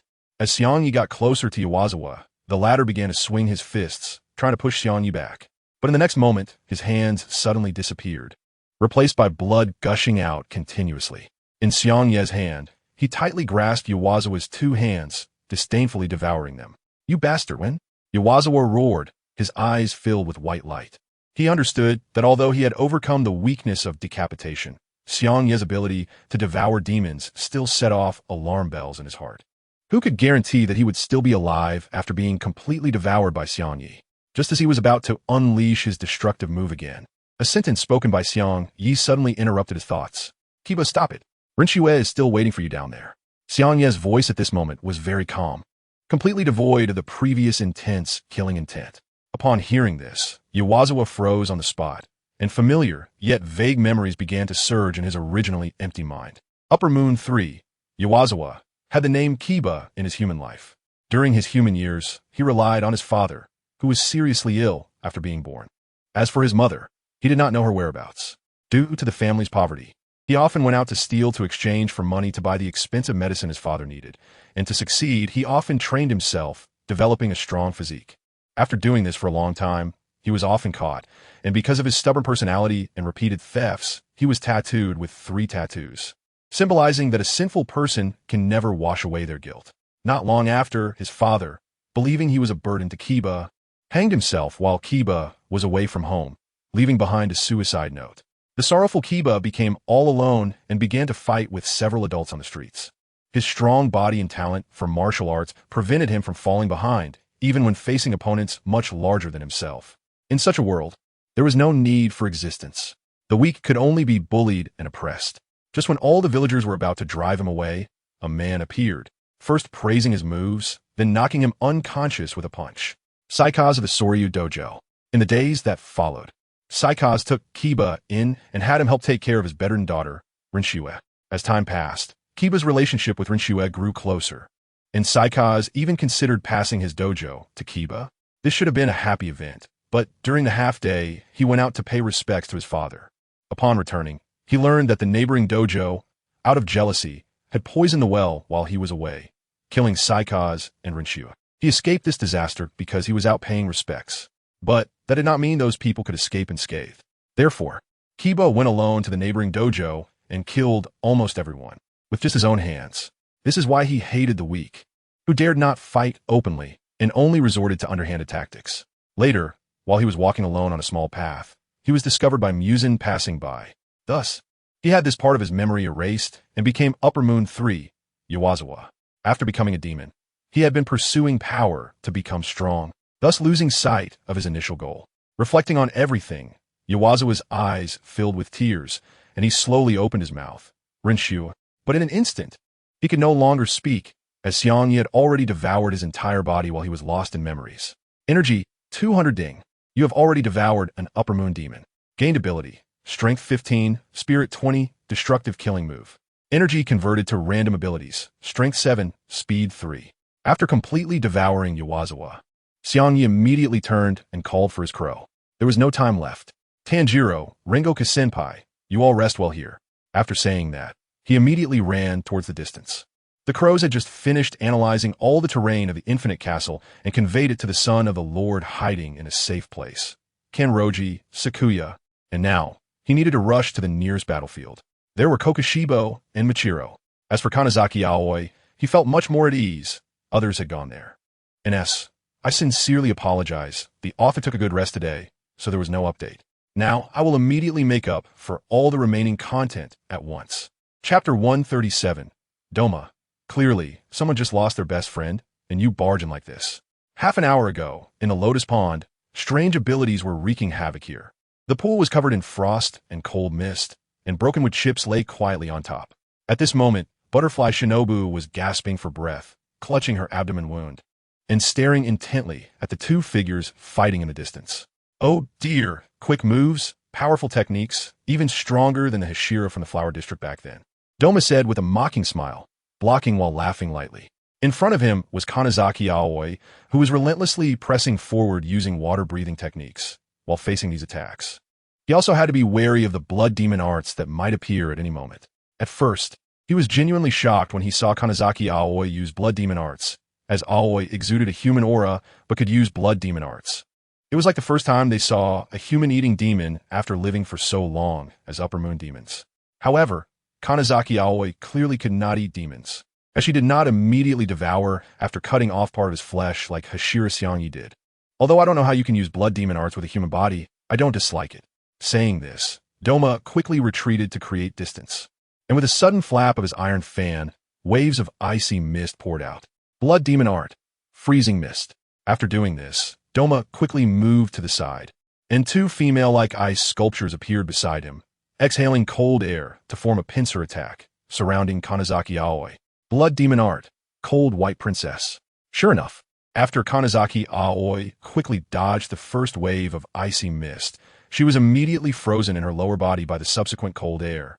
The cold formed frost the moment it touched her body, firmly binding her. Seeing his attack was effective, Doma smiled proudly. Do you know? Ever since I fought with the Hashira a few times, I have been pondering how to counter him, but unfortunately he died in the end. He pretended to wipe his tears while forcing a smile. But fortunately, I still have places to realize my ideas. Thank you so much. In return, I will ensure that you die painlessly in my arms. Just as Doma was about to raise his fan and strike at the half-escaped Kanazaki Aoi, Shinobu Kocho, who had just used a recovery potion, rushed in with her sword at an incredible speed, enduring her body's injuries. She was like a half-fallen butterfly. If it weren't for her agreement with Shoya not to inject wisteria poison into herself, she would have charged at Doma to feed him her body long ago. How could she fight Doma head-on with such a vast power difference? She felt a bit regretful, regretting her own weakness. However, Doma had already noticed this scene. With a wave of his left hand, he released two puppets that resembled his own figure. Blood demon art, crystallized child.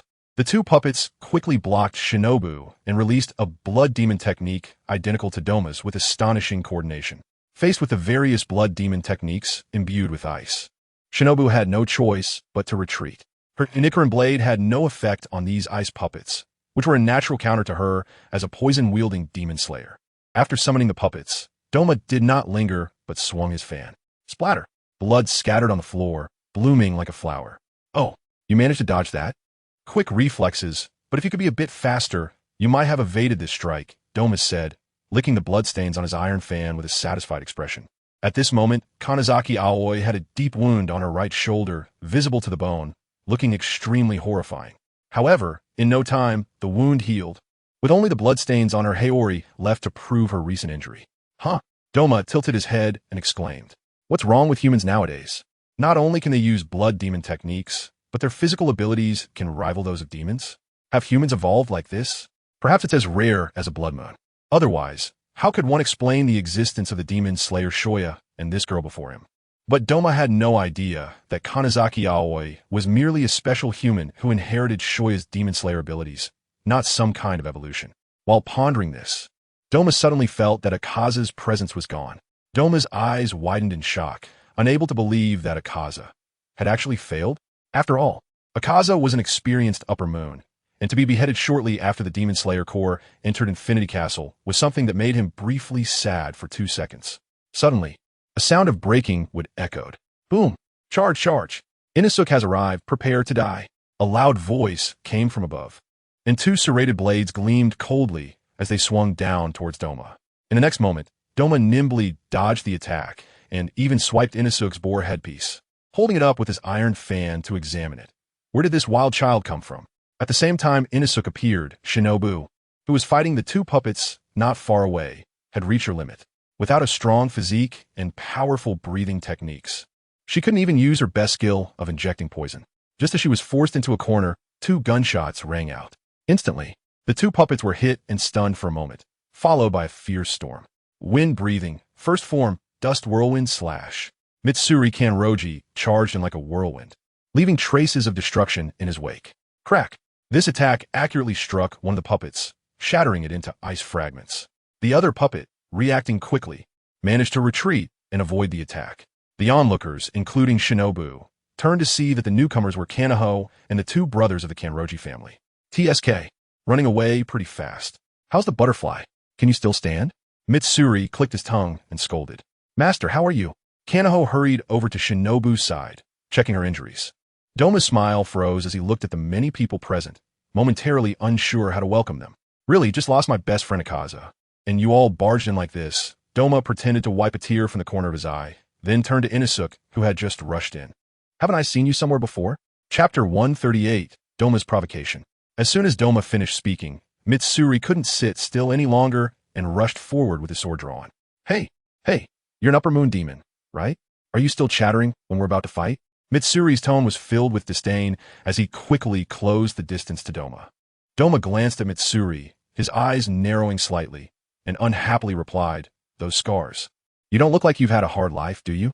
Also, interrupting someone while they're speaking is quite rude. As he spoke, Doma waved his iron fan again. The fan unleashed a chilling air, creating 4 new puppets, 3 of which quickly surrounded Mitsuri. The remaining one, along with the first puppet, blocked the approaching support from Xiangye and Kanaho. Soon, 2 battles began. Watching Mitsuri entangled by the puppets, Doma let out a light sigh. Although Mitsuri had taken down 1 puppet by surprise, he obviously wouldn't be able to destroy the puppets so easily in a direct confrontation. As for Kanaho and Xiangye, he wasn't worried. After all, in his view, 1 puppet was sufficient to deal with an ordinary swordsman. All right, let's continue our conversation. Doma clapped his hands, grinning as he looked at Inosuke. What are you talking about? I don't know you, you bastard. Give me back my headpiece. Inosuke shouted angrily. As he lunged forward, he was stopped by Kanazaki Aoi beside him. The next moment, a commotion erupted. A towering ice giant rose from the ground, appearing before everyone. Inosuke stared in astonishment. Not this big ice lump again. That's right. This is to prevent you from interrupting me. By the way, you really are a cute kid. I've definitely seen that face before, Doma said, glancing at the resting Shinobu and Kanaho in the distance. Ah, I remember that child over there too, Doma said, biting a fan with his mouth. And with his free hand, he pointed a finger at his head. My memory is quite good. Let me think. Ah, got it. His colorful eyes flickered as if he had discovered a treasure. That's right. I've found it. The girl over there who looks like a butterfly has an older sister, right? Just like the clothes you're wearing now. I still remember it clearly. She was an impressive girl. Upon hearing this, not only did Shinobu and Kanaho react, but even Mitsuri's eyes widened, and she tightened her grip on her blade. They all knew who Doma was referring to, Shinobu's sister, Kane. As Doma spoke, he looked at everyone's expressions and felt a sense of excitement. Lamenting, don't worry, your sister has already gone to heaven. She won't suffer anymore. After saying this, he clapped his hands and spoke in an encouraging tone. You've made it this far without any talent. You've really worked hard. How about reuniting with your sister? In another form, within my body. You bastard. Mitsuri listened to these words, her anger flaring up even more. But unfortunately, the 3 puppets had her tightly bound. And even with her transparent world abilities, she couldn't rush over in a short time. After saying this, Doma turned his gaze to Inosuke. You look just like your mother. It's almost identical. Inosuke swung his hand and shouted angrily. What nonsense are you talking about? I don't have a mom. I was raised by wild boars. That is not true. I'm not talking nonsense. Being serious is my only virtue, and I remember even things from my human days. 15 years ago, a woman covered in wounds came to me with a child, saying she had fled from domestic violence and hoped I, the leader of the Paradise cult, could shelter her and her baby. Your mother was beautiful, but not very smart. One time, when I was eating a person, she found out and kept trying to escape with you, even leaving you behind and throwing herself off a cliff. Upon hearing this, Inthe felt a surge of blood and an invisible anger about to explode. Doma pretended to be moved. What a touching maternal love. But don't worry. I made sure to eat her cleanly, so her bones wouldn't be left to rot in the wild. You bastard. Unable to hold back any longer, Inthe raised his blade and tried to rush forward, but suddenly a puppet flew in front of him. It turned out to be Mitsuri, who, after taking down the other two puppets, kicked this one away and charged towards Doma. The puppet stood up unsteadily, looking at Inthe and Kanazaki Aoi, raising its ice-like fan to attack. Kanazaki Aoi patted Inthe's shoulder and nimbly leaped towards Doma, saying, Inthe, leave this to you. You're not his match. At this moment, everyone's anger had been ignited to the extreme by Doma, and they only wanted to behead this demon.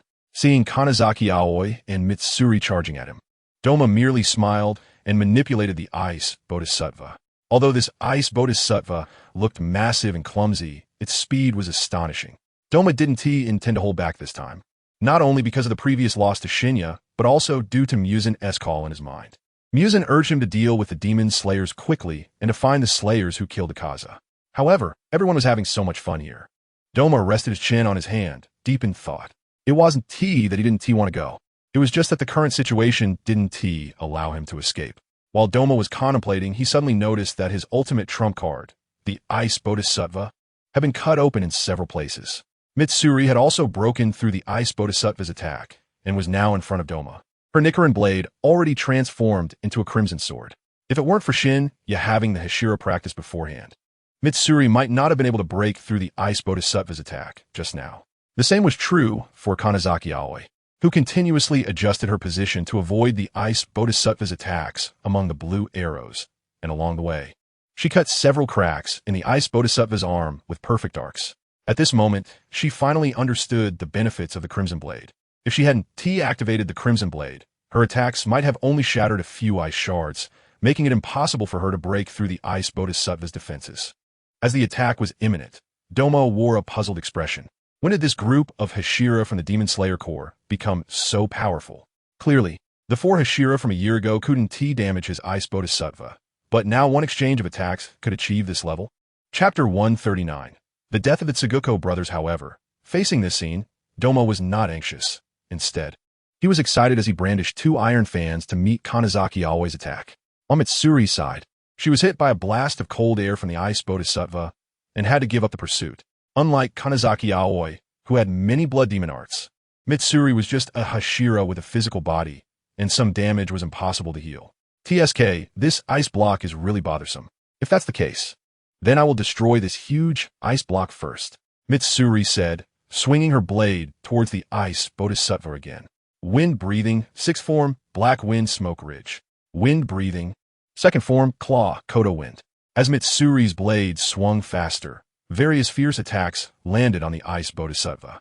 In an instant, the sound of shattering echoed, and the Ice Bodhisattva looked as if it had lost its skin. But before long, the damage she had inflicted was all healed.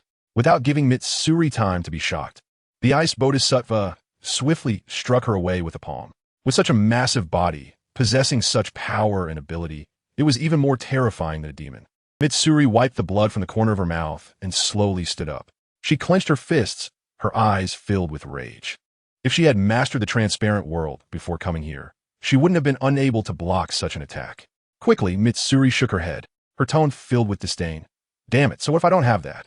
I will still tear this thing apart and then behead that disgusting guy. Just as Mitsuri was about to charge forward, Jinya's voice came from behind. Brother. Mitsuri turned to look, only to see Xiangye holding his unique double-barreled gun in his left hand, with blood and flesh whips extending from his hand wrapped around the gun. The gun's design was extraordinarily bizarre, altered by Misun's blood demon art. Clearly, Xiangye had consumed Xinya's blood, temporarily gaining enhanced abilities, and then destroyed the puppet that had bound him. Mitsuri was very resistant to her younger brother doing such things. For her brother only needed to live a normal life until old age. But with the battle right in front of them, everyone was risking their lives fighting in the Infinity Castle, so they couldn't prioritize personal safety over everything else. Right now, they could only eliminate all the evil demons to truly live their lives. Since he's coming, don't hold me back, Xiangye shouted as he charged towards the Ice Buddha again, while Jimmy nodded and followed suit. Soon, Xiangye's figure appeared before the Ice Buddha once more. Faced with another attack from the Ice Buddha's swinging hand, he felt a powerful pressure striking his face. This was an even stronger attack than before. It seemed that Doma was serious about making the Ice Buddha fight. In the next moment, boom, a massive ice fist smashed through the stone slab and plunged into the water pool, creating a huge splash. However, Xiangye's figure jumped out from within, standing steadily on the other side, a new scar on his cheek slowly oozing blood. Looking at the Ice Buddha retracting its arm, he shouted, "TSK Genmi." In response, two twisted bullets infused with flesh and blood struck the Ice Buddha's head, producing a crisp sound. The bullets embedded beneath its icy skin began to grow rapidly, as if they were alive. Soon, two flower-like whip-like spikes emerged from the top of the Ice Buddha's head, extending outward. Seeing his attack succeed, Jimmy began to focus, manipulating his blood demon art. Each time he drank Xiangye's blood, he could only acquire a random ability, and each ability was exceptionally strong. Just like this time, the blood demon art was used to attach to his weapon, and the bullets fired were similarly powerful. He could sense that the aura of the blood demon art attached to the bullets was extremely strong.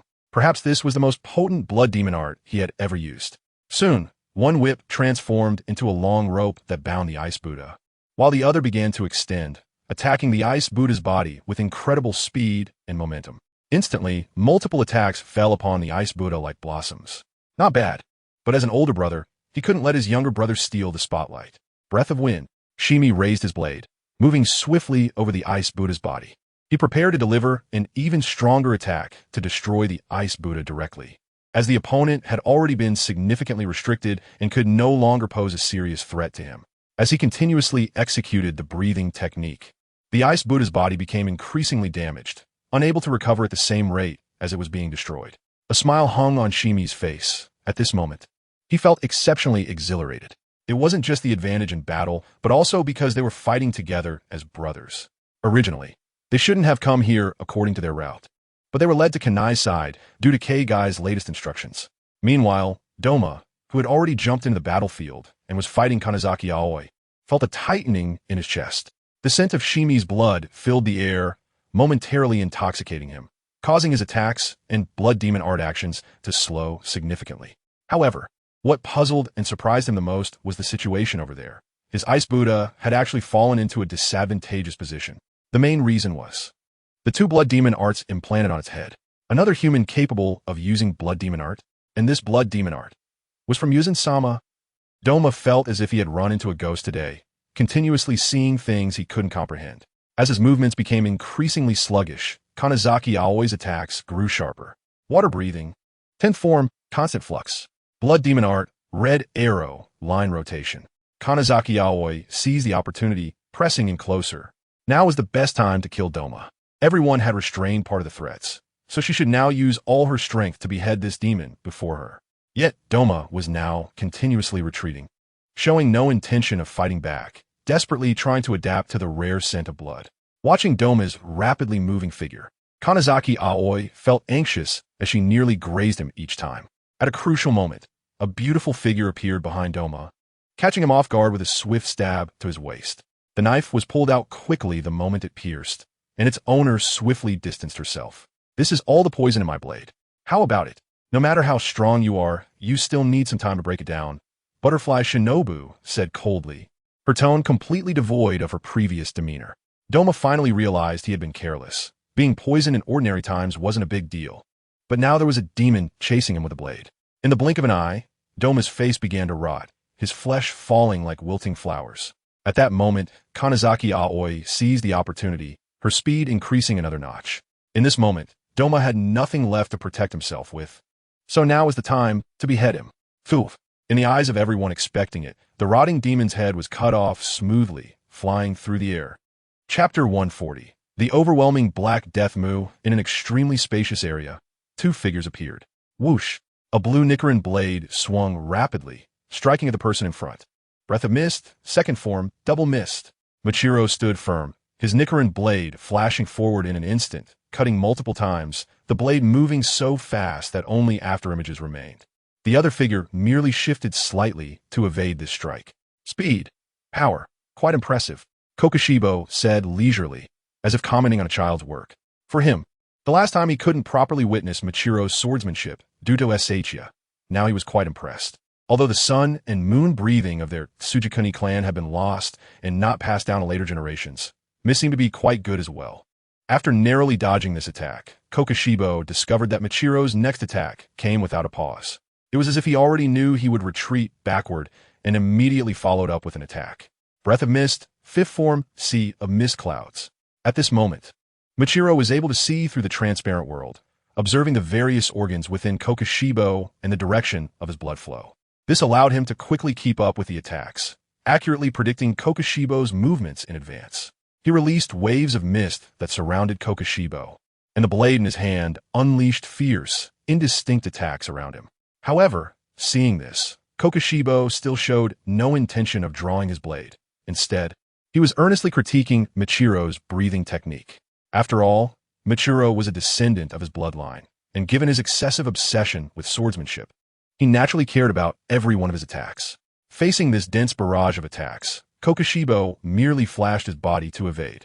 After this encounter, Kokushibo realized that even though Michiro was not as strong as him, he could still keep up rapidly. His descendant had actually unlocked the transparent world.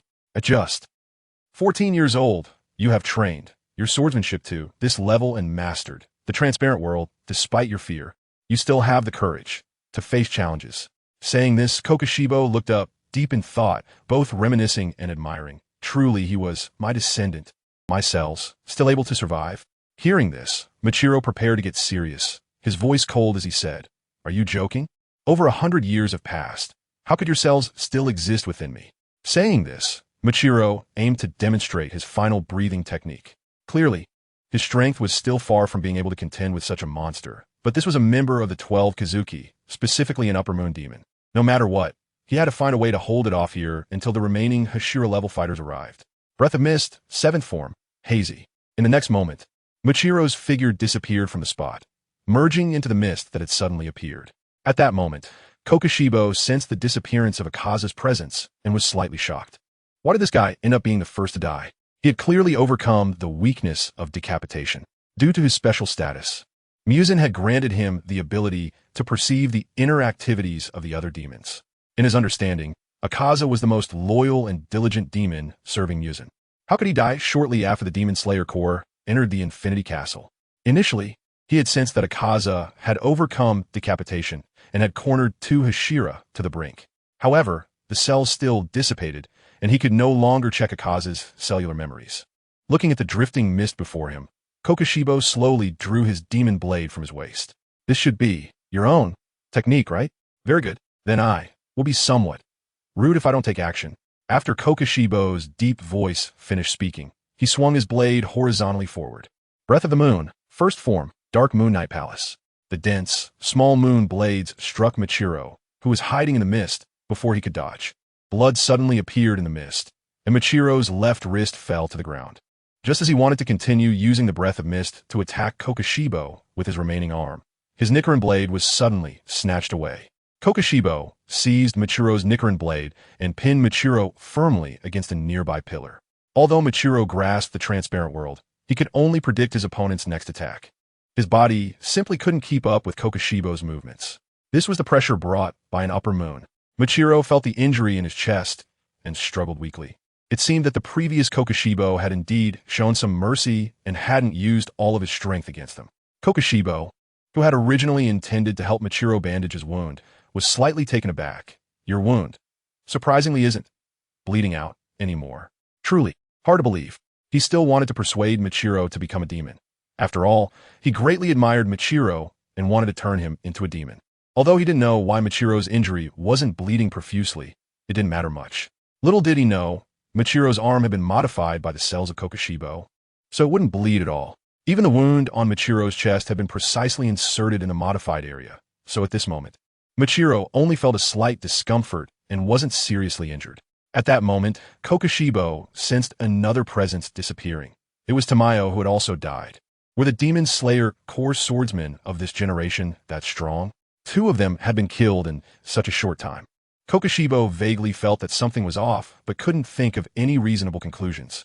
I had intended to give you time to consider, but the current situation is somewhat out of control, so accept becoming a demon to serve that great one, my descendant. As Kokushibo spoke, one finger was about to stab directly into Michiro's neck. Just at that critical moment, a sharp sound of wind broke through, and a fierce blade aura came towards Kokushibo, aiming for his neck. Kokushibo immediately withdrew his blade and retreated, blocking the sudden attacks. After he clearly saw the source of the attack, his eyes were filled with disbelief. Is using the strong to bully the weak your style? Trying to force others to become demons like this doesn't seem like you, six-eyed lemon spirit.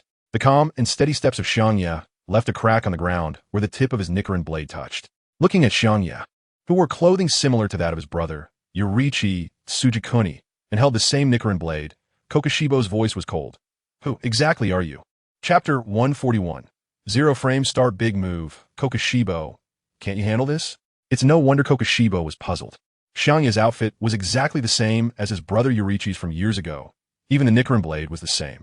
If it weren't for Xiangye's current appearance and hair color, Kokushibo would truly believe that Yurichi had not died. Have you forgotten me after such a short time? Xiangye said, glancing at his own outfit, and then realized. He hadn't changed back into his own clothes, so it was normal for Kokushibo to be shocked. After all, even Muzan was almost scared enough to self-destruct and run away. So how could Kokushibo, who had previously interacted with Yurichi, not react? I say I'm the reincarnation of Yurichi Tsujikuni. Do you believe it? Xiangye spoke with a slightly mocking tone, his pace gradually quickening, and the Nichirin Blade in his hand was stained with blood, suddenly igniting. What he needed now was to save Michiro first, getting him out of danger. So he had to give the opponent a little shock. Kokushibo's eyes widened at this scene. This was almost identical to Yurichi, except for the difference in aura and appearance. Moreover, the cells of Muzan within him were trembling violently. It was fear. Fear of this figure. Kokushibo, quickly take him down. Muzan also saw this scene through Kokushibo's vision. He had now turned his flesh into a meatball, wrapping himself up to decompose the human-forming drug inside him. In other words, Muzan was currently very weak and could not be disturbed, especially not by a monster like Xiangye. Kokushibo exhaled a breath of foul air, the demon blade held horizontally in front of him, all his power gathering in his hand. Just a pretender. I don't know why. You're still alive, but this time, I will not give you any chance to breathe. Kokushibo's eyes revealed a fierce light. The calmness he had when facing Michiro was completely gone, replaced by caution and seriousness. The demon blade in his hand instantly transformed into the forked demon blade. Seeing this, Xiangye raised an eyebrow. How cautious was Kokushibo to immediately enter the second phase upon their first meeting? In the original work, Kokushibo only used the demon blade when forced to face the combined attack of the Hashira of the stone and wind. So now, moon breathing 16th form. Moon rainbow, lone moon. Kokushibo raised his hand and swung a blade towards Xiangye, sending several massive blade winds crashing down with overwhelming momentum, accompanied by countless crescent blades falling. In an instant, Xiangye felt an extremely dense onslaught before him. Even just moving through the air generated huge ripples. Xiangye really had to furrow his brows high this time. Did Black Death Mu just start with a big move? Did he not even bother to pretend? Just like that, he initiated with 0 frames? Since you're playing like this, I won't hold back either. Xiangye stood there, laughing in anger. With such a dense attack, even dodging would take time. It was better to just take it head-on and create a surprise. While thinking this, Xiangye gripped the Sunwell blade tightly, and 2 beams of blue light shot from his eyes. At that moment, it felt as if the surrounding air had come to a halt. With only Xiangye moving at an astonishing speed, slashing horizontally and vertically at the incoming attacks. Each strike could unleash a blue blade of light. And soon he had generated nearly 100 blade lights. This was the technique he had taken from Akaza. Destruction killing, chaos form. The dazzling blue blade lights cut through the air, colliding directly with the dense moon blade attacks. Instantly, the shock waves generated by the collision of the 2 barges sent waves of air surging outward. Accompanying this were the sounds of the floor shattering, creating massive clouds of dust. In the dark of night, Xiangye took advantage of this perfect opportunity to release shadows, closing in on Michiro's position. After a while, as the dust settled, Kokushibo's 6 eyes narrowed slightly, gazing at Xiangye's location. He saw that Xiangye had somehow managed to rescue Michirin amidst the chaos, and had placed him behind a distant pillar. A strange emotion surged in Kokushibo's heart. He felt both excitement at the emergence of a strong opponent and displeasure at Xiangye's rapid improvement. In his eyes, Xiangye's figure seemed to overlap with the vague, yet clear image he remembered. He recalled the conversation he had with Yurichi during his human days. Iwakatsu. Isn't it a pity if such powerful swordsmanship were to be lost? Yurichi, we are not irreplaceable in the long river of history. We are merely a tiny grain of sand. There will surely be a star born in the future to take our place. Yurichi, this time, I will definitely defeat you. Kokushibo had never had the chance to surpass Yurichi before his death, and at this moment, he regarded Xiangye as Yurichi. As long as he could eliminate him, perhaps he could finally make up for the regret that had lingered for over 400 years. After settling Michirin, Rengoku walked towards Kokushibo again.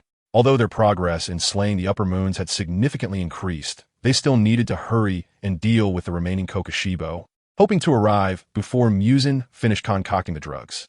One person and one demon stood facing each other, and in the next moment, their figures disappeared from the spot. Clang!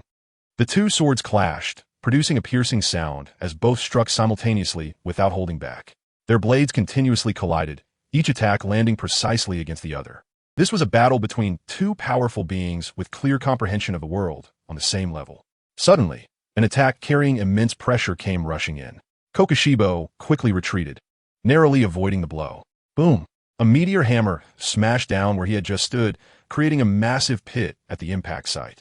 With a glance, Xiangye knew that this was a rock pillar, and that Xing from the sorrowful wailing all had arrived. Seeing his attack miss, Xing yanked the meteor hammer back. Ba, is this what the upper rank 1 ghost looks like? Xing's robust body appeared not far away, jogging towards this side. With Xing's addition, Xiangye felt even more confident. Although he didn't know where the immortal river brothers had gone, having the two ghosts from the killing squad was enough to handle the situation. Xiangye saw the vigilant appearance of Kokushibo and sheathed his Nichirin Blade. He drew out 4 short white blades from behind him. In the astonished gaze of his opponent, Xiangye's hands transformed into stabbing whips, and the blade fragments attached to the whips. Next, he would go all out to kill Kokushibo. Chapter 142. The evil spirits of this millennium will be exterminated by us. In the center of the battlefield, 3 figures were entangled together. On Kokushibo's left side, a long whip was continuously attacking Kokushibo at tricky angles, each swing accompanied by the unique ability of the Hekazai, along with the purple flames that were still burning on top.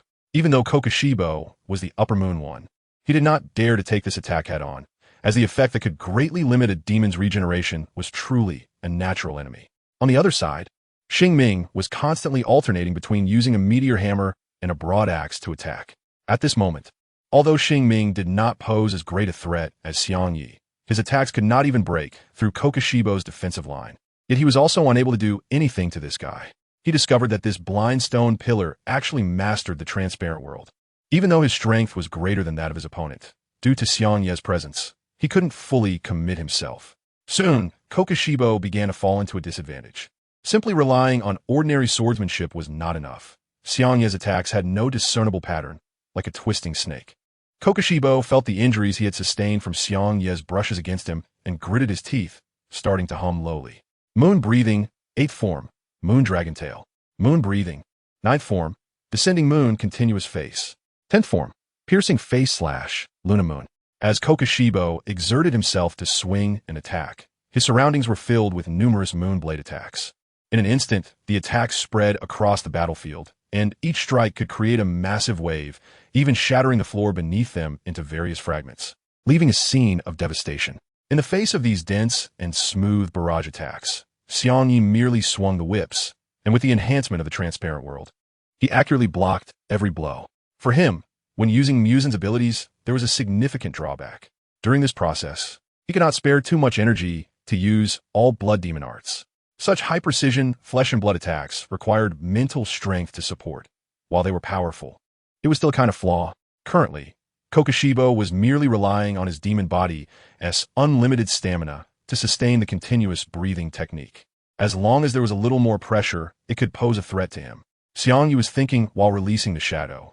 And soon the shadow passed through layers of attacks and arrived in front of Kokushibo. Seeing this scene, Kokushibo quickly retreated. He naturally understood the terrifying aspect of Xiangye's blood demon art, which allowed him to quickly approach the enemy and then swiftly change positions to achieve a surprising effect. Although he reacted very quickly and made a decision in an instant, the shadow was even faster, arriving directly in front of him without any obstruction. The next moment, position change. Xiangye's figure seemed to be rapidly pulled in, appearing at the position of the shadow, just 10 meters away from Kokushibo. In an instant, it struck like a torrential storm towards Kokushibo. Immediately, several blood flowers erupted from Kokushibo's body, and the upper half of his clothes was torn apart, revealing his robust physique. Accompanying this was a section of blade that had been severed by the. Just as Kokushibo had escaped the range of Xiangye's attack, 2 more attacks came sweeping towards him in quick succession. With a grunt, Kokushibo bent down to dodge the attack, but his left hand was also crushed by the iron chain. He felt a wave of burning pain at the wound and fixed his gaze on the direction of the incoming attack. It was actually the. He couldn't imagine what the current Demon Slayer Corps had experienced to reach such heights. They were simply the strongest batch in history. Since the Hashira on his side had already reached this state, he roughly understood the reason why the other 2 had fallen so quickly. In the moment he dodged the attack, he also took the opportunity to strike with his breathing technique towards Xingming's direction. Seeing this, Xingming wanted to evade, but the attack of the was simply too abnormal. Even though he reacted immediately, he was still left with several wounds from the attack. This exchange was quite successful, as Xiangye obtained Kokushibo's flesh and blood.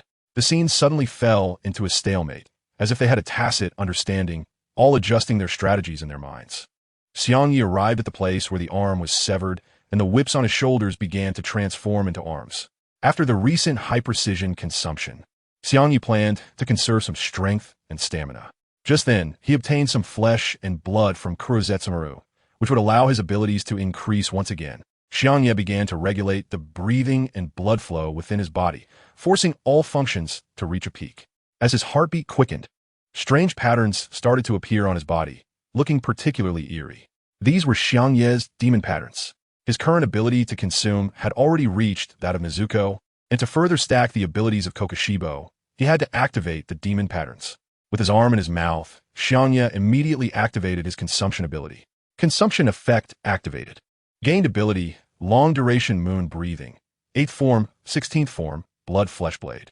Strength, 227-35. Speed, 163-35. Xiangye collected all the shattered blade fragments back, replacing them by drawing out the Nichirin Blade from his waist.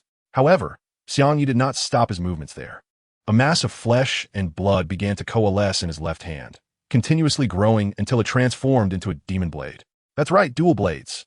This was Xiangye's decision to conserve mental energy, and the recent confrontation had given him complete confidence. Black Death Mu looked at the 2 blades in Xiangye's hands and couldn't help but reminisce about the past with Yuan-E. Feelings of hatred, jealousy, displeasure, and anger surged within him. In a moment, Black Death Mu slowly tore off his tattered clothing.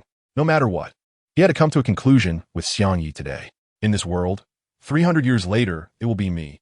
To put an end to it, Black Death Mu spoke calmly, murky gas emanating from his mouth. He had also adjusted his blood to the maximum level, demonstrating how seriously he regarded this battle. Since you want to say that, then let me respond as well. Xiangye swung the knife in his hands, his body slightly lowered in preparation for a charge.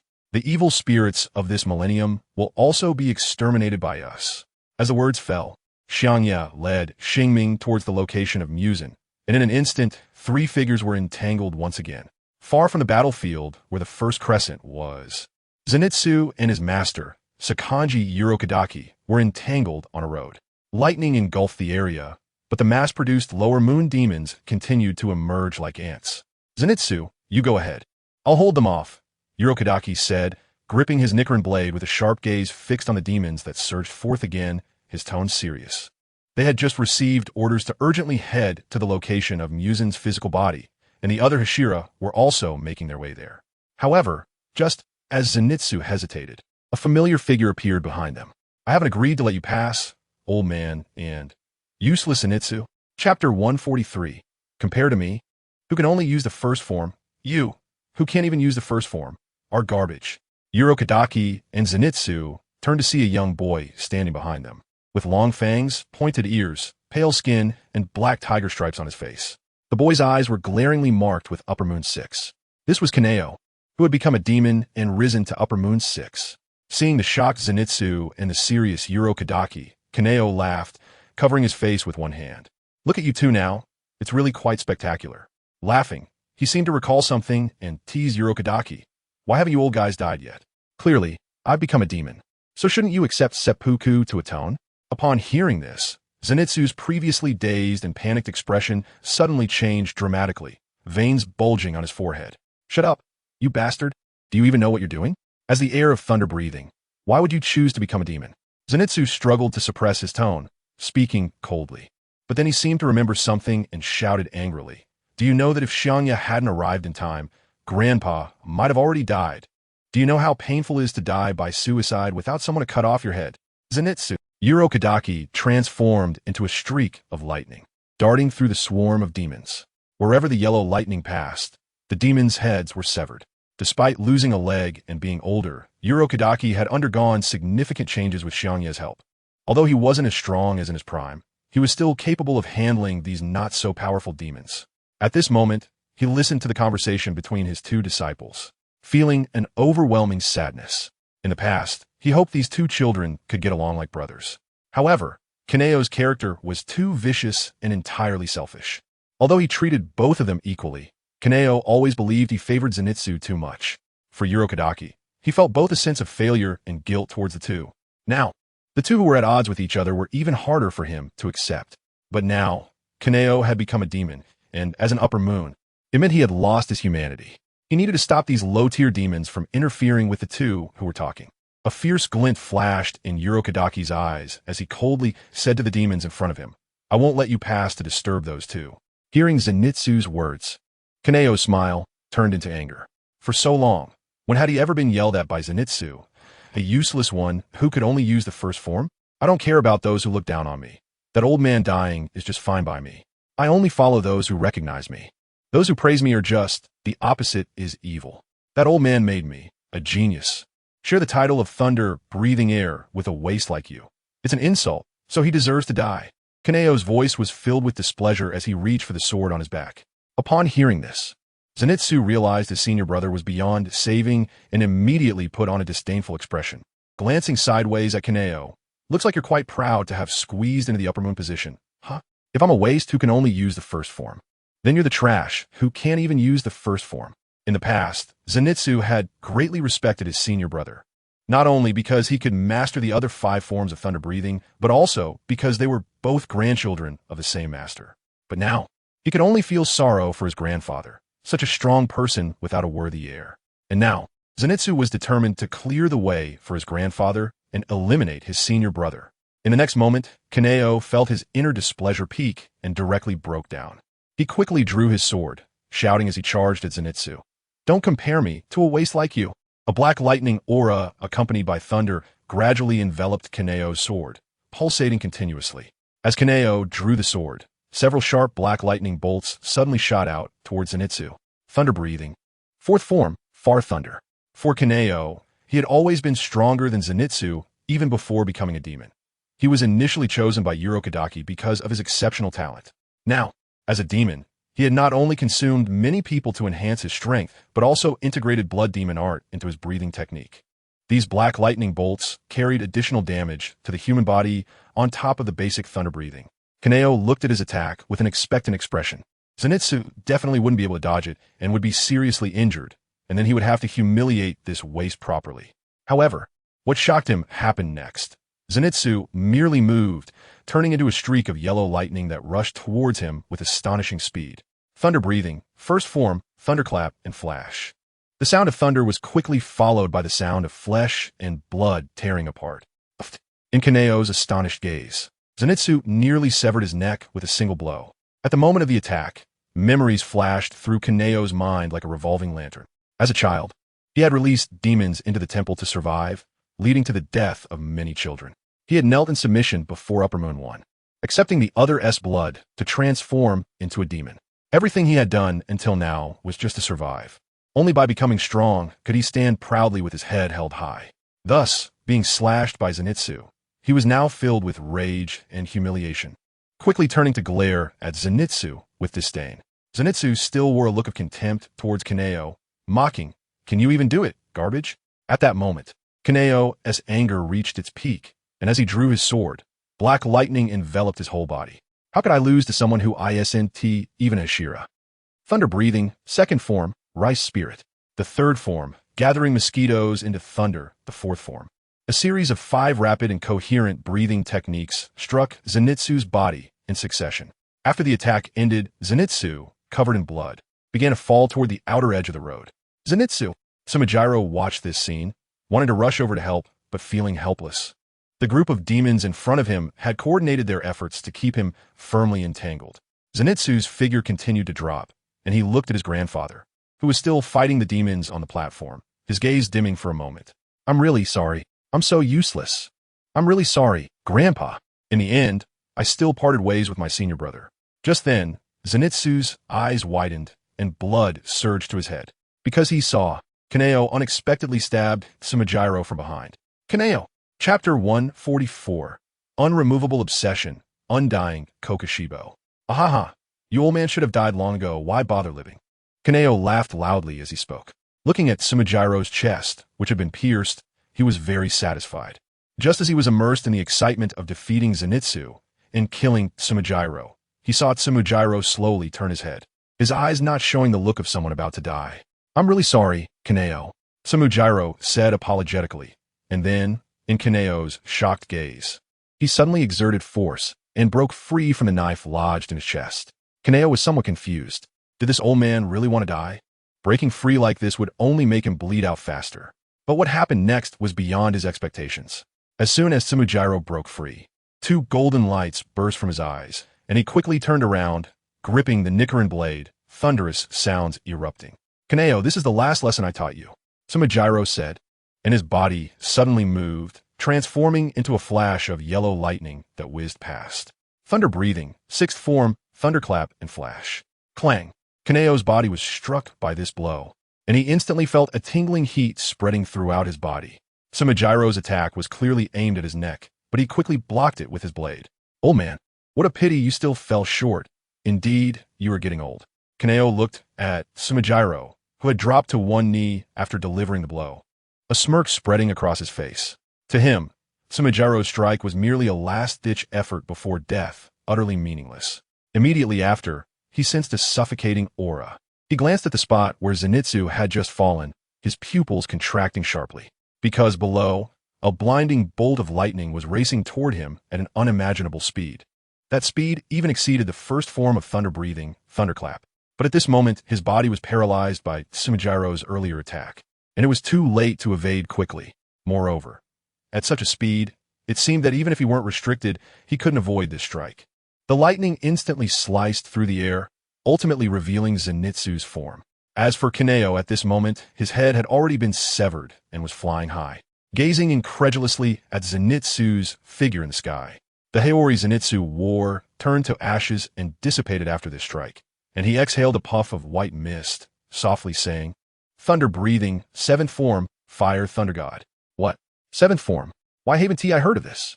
As expected, you old man are biased towards this kid, and you didn't teach me all the breathing techniques. Kaneo shouted in anger at Zenitsu's words. Looking at Kaneo's head gradually falling, Sumijiro caught Zenitsu while slowly saying, You're wrong. This technique was created by Zenitsu himself. Initially, he wanted to use his self-created technique to slay demons together with you, but Sumijiro's thoughts returned to the training period when Zenitsu was incredibly diligent. Every moment, he was preparing for his encounter with Kaneo, always saying that when he met Kaneo, he would definitely clear the way for his grandfather himself. When he learned that Zenitsu had created the 7th form, he felt truly amazed. Creating a breathing technique on his own, such talent is indeed rare. Even if Zenitsu was just someone who could use the 1st form, the 7th form he developed by maximizing the 1st form was uniquely his technique and talent. It could be said that Zenitsu was truly Sumijiro's pride. Feeling his flesh and blood dissipating, Kaneo looked at Sumijiro, who was injured and unconscious, and forced a smile. Even if I die with their current state, they probably won't survive against so many demons. Being able to drag these 2 down with me before I die, isn't too bad. This was his current thought, but reality slapped him again. Just as the demons were about to surround Zenitsu and Sumijiro, Many Demon Slayer Corps swordsmen suddenly appeared from nowhere to rescue the duo. This meant that ultimately, only he would die. "Are you okay, Mizunoto?" Murata led many Demon Slayer Corps members and happened to pass by to rescue the two. Being able to get out of there so quickly was thanks to two Hashira continuously helping everyone share the pressure. And now they were about to head to the location of the Demon King, Muzan. Meanwhile, at the battlefield of Upper Moon 1, Xiangye looked at the terrifying Kokushibo before him with a hint of sorrow, unsure of how to handle the situation. The Kokushibo had already transformed, its head resembling an ugly monster, with blades of demon swords protruding from its body. The current Kokushibo was a horrifying humanoid creature. How did things end up like this? Xiangye recalled the scene just now, only remembering that with the cooperation of Xingming, he had safely beheaded Kokushibo. After being decapitated, Kokushibo, unwilling to accept his fate, forcibly regenerated his body, transforming into a ghostly head with many demon blades extending from his torso. Xiangye was well aware that in the original work, Kokushibo was supposed to go on a rampage after taking on such a form. However, upon seeing his own reflection in the Nichirin Blade, he began to question why he had transformed into this appearance, and ultimately, he accepted his fate and disappeared. But no matter how hard Xiangye tried, he could not lead Kokushibo to this point. Was it because his blade was not bright enough? Was it not reflecting clearly? No, that couldn't possibly be the reason. Xiangye was engaged in a fierce battle with Kokushibo, continuously pondering how to eliminate him. However, he was suddenly awakened by a phrase that Kokushibo uttered. "Yuan, I want to surpass you." Kokushibo's voice became hoarse, matching his current appearance. This was not good. It seemed Kokushibo had mistaken Xiangye for Yuan, and the deepest obsession within him was sustaining his unwillingness to die, coupled with the fact that Kokushibo had lost most of his rationality in this state. The brief moments of clarity mixed with his unwillingness drove him to keep fighting. This was becoming a headache, although Kokushibo's strength in this state hadn't changed from before. Except for his diminished mental clarity, he had overcome the weakness of beheading. This meant that Kokushibo could either exhaust his physical strength or die from exposure to sunlight, or face the death of Muzan, the leader of all demons. As for why Xiangye did not consider devouring him, it was because Kokushibo, as an upper rank, had a regeneration ability that was on a completely different level than Akaza's.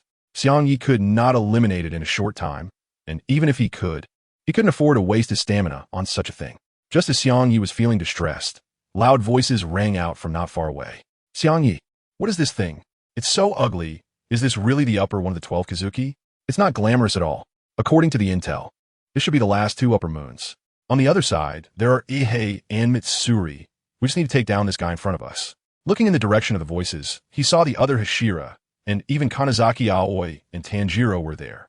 Among them, except for Kaneo and Mitsuri. If one looked closely, they would see Shinobu Butterfly bandaging Michiro's wounds. Xiangye had a hint of doubt. Why did everyone suddenly arrive? Chapter 145, Final Battle, Part 1. Shouldn't you all have followed the orders to go to Muzan's hiding place? Why did you suddenly appear here? Xiangye was somewhat puzzled. Logically speaking, as a key combat force, the Hashira should have finished other tasks and immediately gone to Muzan's location. Why'd he come here instead? If it weren't for the current Lord's orders, I wouldn't be helping you. Shimi ran while drawing his Nichirin Blade, his gaze fixed on a monstrous Kokushibo. The Lord's orders? Since Xiangye had hidden the current Lord, why Zai? The current Lord should be Ubuyashiki Tokitaru. But why would he want the remaining Hashira to help him instead of prioritizing finding Muzan? Seeing through Xiangye's confusion, Tenjin immediately spoke up to explain. "We just arrived at this place as well. The Lord said that Muzan's location is too remote, and if possible, it would be best for you to lead some people there for safety. If that's the case, it does seem reasonable. After all, Xiangye has fought against Muzan and knows him best, and the current Hashira have not yet activated their marks. Even if a group rushed to Muzan, they would almost certainly be slaughtered. All right, then I'll leave this to you. Ao and Jinya, follow me." Xiangye quickly detached himself and began to arrange things. Although the current Hashira had not activated their marks and would find it challenging to deal with Kokushibo, Xiangye believed in them. After undergoing so much hellish training, their strength had significantly improved. Given Kokushibo's current state, as long as everyone was cautious, they could still hold him off. If Xiangye tried to forcibly eliminate Kokushibo with everyone's power, it would only waste more time.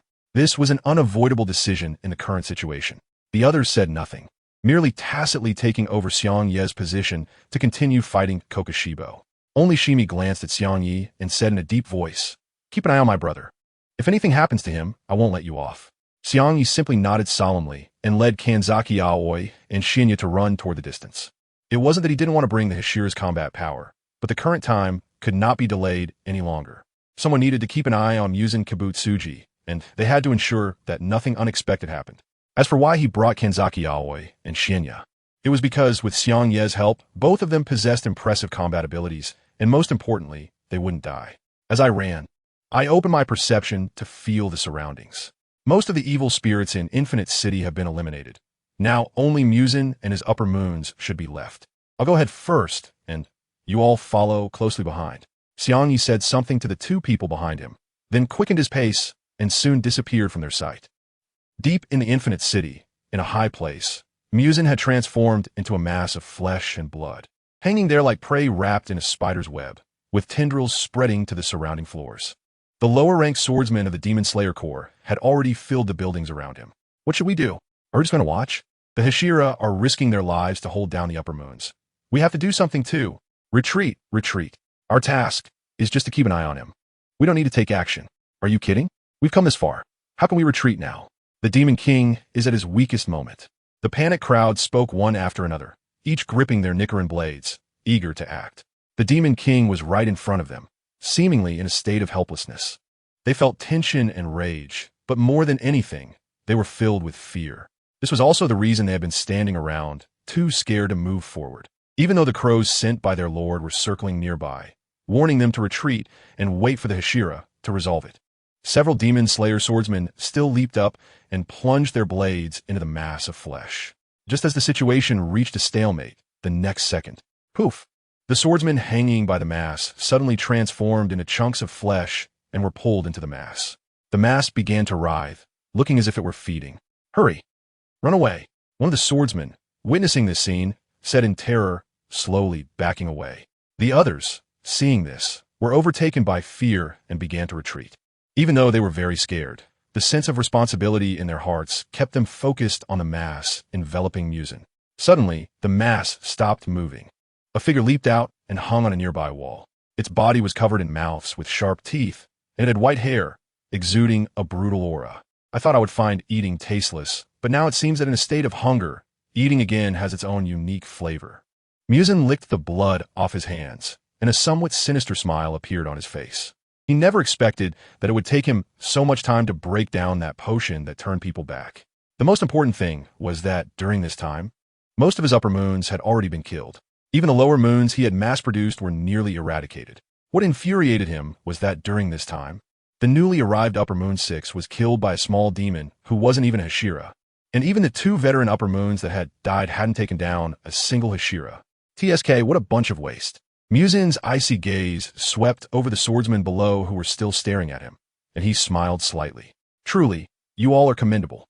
Knowing that I need a lot of physical strength to break down the potion, you kindly brought me food." At this moment, Ubuyashiki Kagaya, seeing this scene, shouted in panic, "Hurry and make them retreat. They are no match for Muzan." However, before he could finish speaking, the surrounding walls suddenly exploded. Several astonishing attacks rushed towards the swordsmen below, moving so fast they were nearly invisible. Poof! One swordsman looked in panic at his left side. There lay his severed hand and a whip-like attack made of flesh and blood that looked incredibly sharp. The source of this attack was Muzan, hanging on the wall. Logically, he should have been sliced in half by now, but an invisible attack blocked that fierce whip. The others couldn't see it, but Muzan could see clearly. 3 black arrows. Someone in the crowd cheered, looking at the figure standing not far away. "It's the Hashira." Muzan's eyes narrowed slightly, and his expression instantly darkened. "You again, Xiangye." Dear readers, the weak author wants to take a day off. I've been a bit tired lately. I don't know how to say nice things. So I wish everyone good health and happiness. Chapter 146. The Final Battle, Part 2. Don't look like you've seen a ghost. You are the ghost. Xiangye held the knife with both hands, his gaze fixed on Muzan as if he wanted to devour him. Such a stare quickly drew Muzan's displeasure. Xiangye is just a human with ghostly powers. What right does he have to be looked at like this? Such a gaze seems to belittle him, completely disregarding him as the Ghost King. Muzan bared his teeth, revealing an unpleasant smile, while his other hand transformed into a whip. "Very well, Xiangye. You will pay for your arrogance. Muzin's figure instantly vanished from the spot, and the next moment appeared in front of Xiangye. The few thin whips dancing behind him, combined with Muzin's appearance, looked like a spider with constantly writhing tentacles in Xiangye's eyes. It was just more disgusting and terrifying. So fast. Xiangye was only slightly surprised before immediately reacting. He raised the Demon Blade and the Sun Blade, seamlessly countering Muzin's attack. Even though Xiangye's movements were quick, they were still somewhat lacking in the face of Muzin's fury. Poof! Blood splattered across Xiangye's body, a shocking sight. However, with Xiangye's current powerful healing ability, these injuries only appeared for an instant before healing. This action clearly ignited Muzin's desire to attack even more, making his strikes even more ferocious. Xiangye silently used arrows and swung his sword to defend. With the enhancement of the transparent world, he could see Muzin's attacks. However, the transparent world only allowed him to understand his opponent's physical condition and infer their movements. It did not enhance his own abilities. At this moment, Muzin had only resolved the first layer of the drug within him, and a second layer should have just begun. The aging drug. Muzin's bodily functions would continuously deteriorate with this second layer of the drug, aging at a terrifying rate of several years per second. What is immortality? It's just a trick. Demons simply have a longer lifespan than humans, allowing them to live for a long time. They are not immortal. What Xiangye needed to do now was to hold Muzin back until his body aged significantly. So, although he appeared to be getting beaten, that was merely superficial. Soon, Muzin also noticed something unusual about Xiangye and frowned. He did not understand why Xiangye was so calm and continuously retreating. Logically, the other party should be showing their full strength and attacking him instead, right? Before Muzin could think too much, an image appeared in his mind. In the view of Mingnu, two Hashira who wanted to kill her had died, killed under her blood demon art's control. As for Kokushibo, one demon blocked several Hashira's attacks, but it was just a stalemate. Confusion. Muzin's first thought was confusion. He couldn't understand why the Demon Slayer core members were able to hold on until now. It was completely beyond his expectations. Before he could ponder further, the ground beneath them began to shake violently. Xiangye saw Muzin's expression go from confusion and incomprehension to a grin, and he could guess what was happening. Most likely, Nezuko was ambushed by Yashiro and lost control to him. Muzin's offensive started to weaken, and even the speed at which he wielded his whip became sluggish. It was evident that Muzin was trying to wrest control of Nezuko from Yashiro in his mind. Was it a bit impolite to be distracted during a fight? In Xiangye's line of sight, two figures suddenly appeared behind Muzin. Bang! Bang! Accompanied by the sound of two gunshots. Two red threads quickly formed into two large red nets, slicing through the air towards Muzin. As Xiangye looked over at the attack, he saw Schwami's arms covered in red, thread-like patterns that extended all the way to the gun body. This was the blood demon art, engraved lines rotation. On the other side was Shunshi Kue, whose entire body was enveloped in blue arrows. The blade of the sun wheel knife stirred up waves as it spun towards Muzin. The appearance of the two instantly turned the tide of the situation. Along with Xiangye's position, the three formed a pincer attack, surrounding Muzin in the center. Just in time. As the night deepened, he no longer held back. The four forged knives at his waist shot out with the arrows. He moved his hands, and in an instant, he unleashed hundreds of blade lights, slashing towards Muzin. Now, Muzin had to either give up the control over Nezuko or endure these attacks. Regardless of the outcome, the choice could only be made by Muzin, and they were guaranteed not to lose. Seeing this scene, Muzin's face twisted in anger. Has Yashiro been plotting all of this from the very beginning? You can't really think that everything is within your plan. Don't get too proud. A mere inch should properly lie before me. Muzin roared, forcibly activating the cells within Nezuko's body, killing her. At the same time, numerous thin whips extended from Muzin's thighs, spinning his body in an attempt to intercept these attacks. Boom! Boom! Infinite Castle began to vibrate violently, but his gaze remained fixed on Muzin. At this moment, Muzin was covered in blood, and several of the thin whips had been severed. However, this level of injury was quickly regenerated in the blink of an eye. Muzin still wore that resentful gaze, staring intently at him. Behind Muzin were the injured Jinya and Shinobu Kocho. Fortunately, their injuries were not severe, and they quickly recovered. Seeing this, Muzin's brows furrowed even deeper. Dealing with a half-human, half-demon like him was one thing, but how could there be two more? Ints? Xiangye quietly looked at Muzin, raising an eyebrow. Do you know that you are the prey? I am a hunter, so don't confuse your identity, coward. Muzin. I want to get angry, but I've been angry too much. Mingnu has already been killed by me. so just wait to be buried in the ground. What if you don't die? What about your teammates? Ha ha ha. Just as Muzin finished laughing, he felt the surrounding buildings starting to move rapidly upward. Boom! You're almost all alone, yet you still have the nerve to brag. What's happening? What did you do? Muzin looked at all of this, saying in disbelief. But before Xiangye could answer him, the entire infinite city surged toward the surface at an incredible speed. Soon, the whole building burst out of the ground, and everyone flew out. Feeling the body suspended in the air, I gazed at the moon on the horizon. The battle is about to end. Ines, I'm really sorry. The author has been very busy lately. Updates will be slow for a while. Chapter 147. The Final Battle, Part 3. Xiangye's body quickly stabilized and landed on ground. In his line of sight, many people dressed in Demon Slayer Corps uniforms appeared in this vast town. Infinity Castle had been destroyed, and, at the critical moment, Yeshuru controlled the remaining cells of Nakheim, using the last blood demon art to move all of them to the ground. Although the incident happened suddenly, the situation seemed fine, with almost no one injured. However, Xiangye soon saw the battle in the distance. Numerous crescent moons danced under the shadows, constantly flickering and slicing through everything nearby. A powerful aura emanated from Kokushibo. This guy is still fighting. Beside Kokushibo were several Hashira and Tanjiro. But upon closer inspection, it was evident that Xiaomi and Shinjuro were not there. Instead, Mitsuri was present. Kokushibo looked at Tanjiro's sun-breathing sword, which was radiating a scorching aura, and his speed increased. I will surpass you. Yurichi. Tanjiro was struggling to dodge each attack, while using the breath of the sun to try to weaken Kokushibo's stamina. However, the large area AoE attacks were not only extensive and dense, but also deadly with every strike. It was truly difficult to even hold him off. How on earth did Xiangye and the others manage to behead this monster? Blood was already flowing from Tanjiro's forehead. The Hashira fighting alongside Tanjiro had all sustained varying degrees of injury. This is frustrating. What else can we do to kill him? According to what Xiangye just said, we can only drag it out for now, waiting for them to kill Muzin or for dawn to break. My performance is complete. Everyone, don't give up, hold on. This is the final battle. Everyone needs to be fully focused. They too wanted to persist, but Kokushibo's current appearance was truly unfair. They couldn't behead him, so they could only try to hold him off and ensure that the fighting strength remaining here wouldn't dwindle too much to avoid casualties. Meanwhile, it was truly a miscalculation. Nakheim had actually lost control. Muzin was dug out from the ruins, his gaze sweeping around. Soon, Muzin spotted the one who had been disrupting and hindering him all along. Xiangye.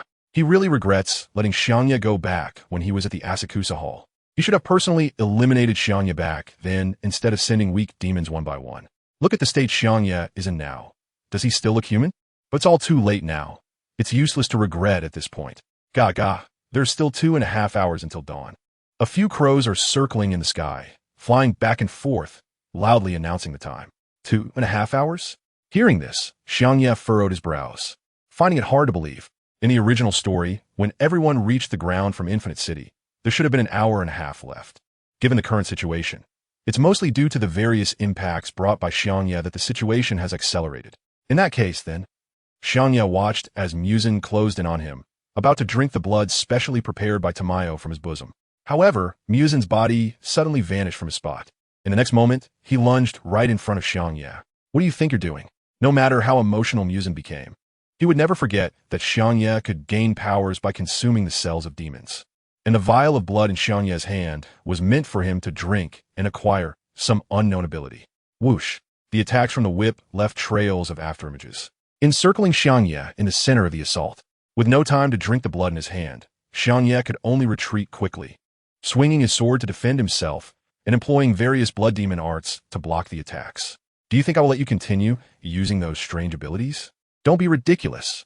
Muzin roared, his face twisted in rage, and he was now using all his strength. He appeared furious, but in reality, he was starting to panic inwardly. Xiangye's body was being scratched by the dense attacks, leaving numerous wounds, including many that would be fatal to a human. Yet they healed in an instant. Some of Muzin's attacks were intercepted by black arrows and sudden water barriers. This was no longer a battle between a human and a demon. It was a fight between two demons, with one side being the perfect being that Muzin yearned for. Why did the world allow the existence of demon slayers? Since he had become the progenitor of demons, why did people like Yurichi and Xiangye still exist? Muzin was unwilling to accept it. Looking at the frenzied, attacking Muzin, Xiangye furrowed his brow. It seemed that the injuries on his body were healing rapidly, and he wasn't in serious trouble. But that was only because his current stamina was still sufficient, allowing his regeneration ability to be fast. Moreover, these injuries were sustained under the influence of the transparent world. At present, Musen's physical capabilities were still too strong, not weakened to a certain extent. He had to find a way to break free from Musen and consume the blood. Just as Xiangye found himself in a predicament, two figures closed in from the sides. It was Kanazaki and Jinya. Most importantly, behind Musen, Xiangye saw Shinobu and Jiaomi. Hey, don't think you can take all the credit by yourself, you guy. Breath of Wind. Amiba. Xiangye, we're here to help you. Breath of Rock. Meanwhile, Kanazaki and Jinya were ready to strike, their gun barrels and sword tips shooting out different colored blood demon arts. In an instant, Musen was halted. You all, don't get in the way. Surrounded and attacked, Musen quickly adjusted his whip, wrapping it around himself for protection. Seeing that Musen was stopped, Xiangye immediately created distance and moved to a rooftop. Following the route he had just retreated from, he looked around, and many houses were unknowingly reduced to rubble. One side of the town looked as if it had suffered a disaster, turning into ruins. Fortunately, it seemed that the nearby residents had been evacuated by the Demon Slayer Corps members and the logistics team before the Infinity Castle surged in, thus avoiding unnecessary civilian casualties. Aoi and the others can't hold out much longer. I need to hurry. Xiangye just glanced at the battlefield and clicked his tongue. In such a short time, injuries had appeared on Xingming and the others, and they were almost holding on. He took out a bottle, opened it, and took a sip. Thud. Xiangye only felt a warm blood beginning to flow within him, spreading throughout his body. His face flushed red, and veins bulged. This was the most brutal ability he had ever experienced, even stronger than the feeling Musen had given him. Eating effect activated. Gained ability. All abilities increased by 70 points. All blood demon arts integrated. Duration, 1 hour. Chapter 148, Final Battle, Part 4. All blood demon arts integrated? Hearing such an explanation, Xiangye felt momentarily confused, but after looking at the battlefield, he gave up on thinking. There was no time for thoughts. As long as it worked. As soon as Xiangye moved, he vanished from his original spot, leaving only a dent where his foot had pressed down. Boom! Musen looked at the few people he had severely injured in just a few exchanges, disdainfully scanning the surrounding ruins. The discomfort he felt when facing Xiangye had been somewhat alleviated. This is how humans should behave, and should just die properly. Day after day, shouting about revenge, about family being killed, they should see this as a natural disaster and be grateful to be alive. Musen widened his eyes and shouted at the remaining three. Standing in front of Musen now were the overexhausted Kanazaki, who could barely endure another hit, and Jinya, who was somewhat dazed from excessive blood enhancement and numerous injuries. As for Shinobu, he was covered in wounds, with a massive injury on his abdomen, blood slowly flowing out. Mitsuri Kanroji, lacking the regeneration abilities of Kanazaki and Jinya, and not having Shinobu's robust physique, had a large gash on his chest and was leaning against the distant ruins, observing the battlefield. Natural disaster. Is this how you define yourself? Kanazaki narrowed his eyes slightly, filled with blood vessels. Because of the demons you created, how many people have lost their families, happiness, and bright futures? You call this a natural disaster? Don't joke around. Hearing Kanazaki words, Musen's expression turned indifferent. As expected, he is that guy's adopted son, just as annoying. Musen quickly disappeared from his spot. Whoosh! By the time the three reacted, Musen had already appeared in front of Kanazaki, two whip-like tendrils slicing through the air with a whistle. Thud!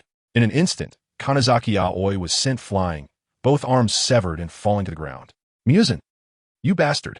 Jinya and Shinobu finally reacted, realizing that Musen was capable of such speed. But they didn't know that Musen was still in a relatively active state, having not been weakened too much yet. Just moments ago, he had been blinded by rage, attacking Xiangye recklessly. Looking back now, it was irrational. I should have killed you first before retreating. There was no need to fight with a ghoul like me. Musen merely turned and flicked his wrist, the whip striking out in a wide arc, sending Shinobu and Jinya flying. Confirming that his blood had been injected into the severely injured ones, Musen turned to flee. In his earlier attack, he had infused his blood, which would continue to wreak havoc within the target's bodies.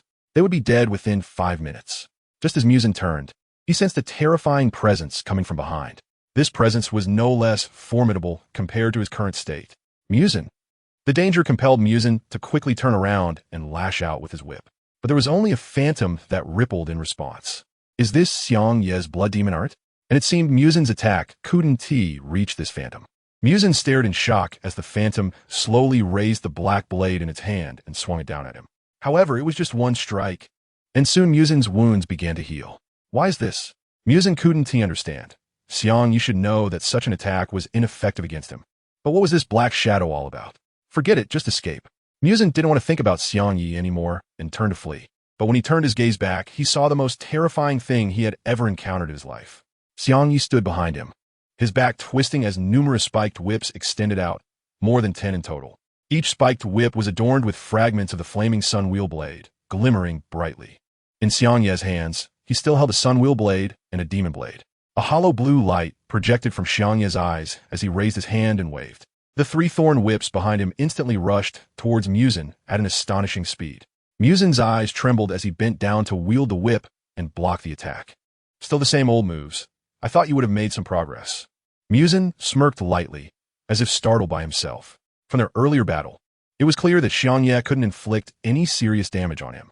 At this rate, it would just be mutual consumption, and given Xiangye's previous performance, he was still not as strong as Muzin. Just as Muzin was thinking this, the tips of the thorn whips shot out densely packed black crescent blades, ricocheting and curving in the air towards Muzin. Due to the suddenness of the attack, Muzin's body froze, and his chest was cut by these strikes. The black crescent blades seemed to have a consciousness of their own, all focusing on destroying a part of his brain first. Blood spilled from Muzin's mouth, his face filled with disbelief. What blood demon technique is this? It looks like Kokoshibo's moon breathing, but also carries that black arrow technique used by Xiangye. Is this a fusion of blood demon techniques? How could such a thing exist? But Muzin had no idea that all of this stemmed from Tamayo's research combined with Xiangye's human-eating characteristics.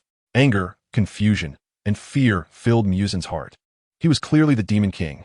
Why could a mere human-eater who hadn't even lived for a few years surpass him directly? Unwilling. But what could he do about it? For Muzin, surviving was the ultimate truth. On the path to eternal life, it was because of people like you that I was constantly obstructed. Can we just live our own lives? If I die, you, this human-eater, will also cut off your own food supply. Do you understand you're cutting off your own path to survival? Muzin's reasoning was sound. Even for demons, if all humans died, they would have no food to eat. Was Xiangye really willing to sacrifice his own path to help the Demon Slayer Corps? You shouldn't worry about that.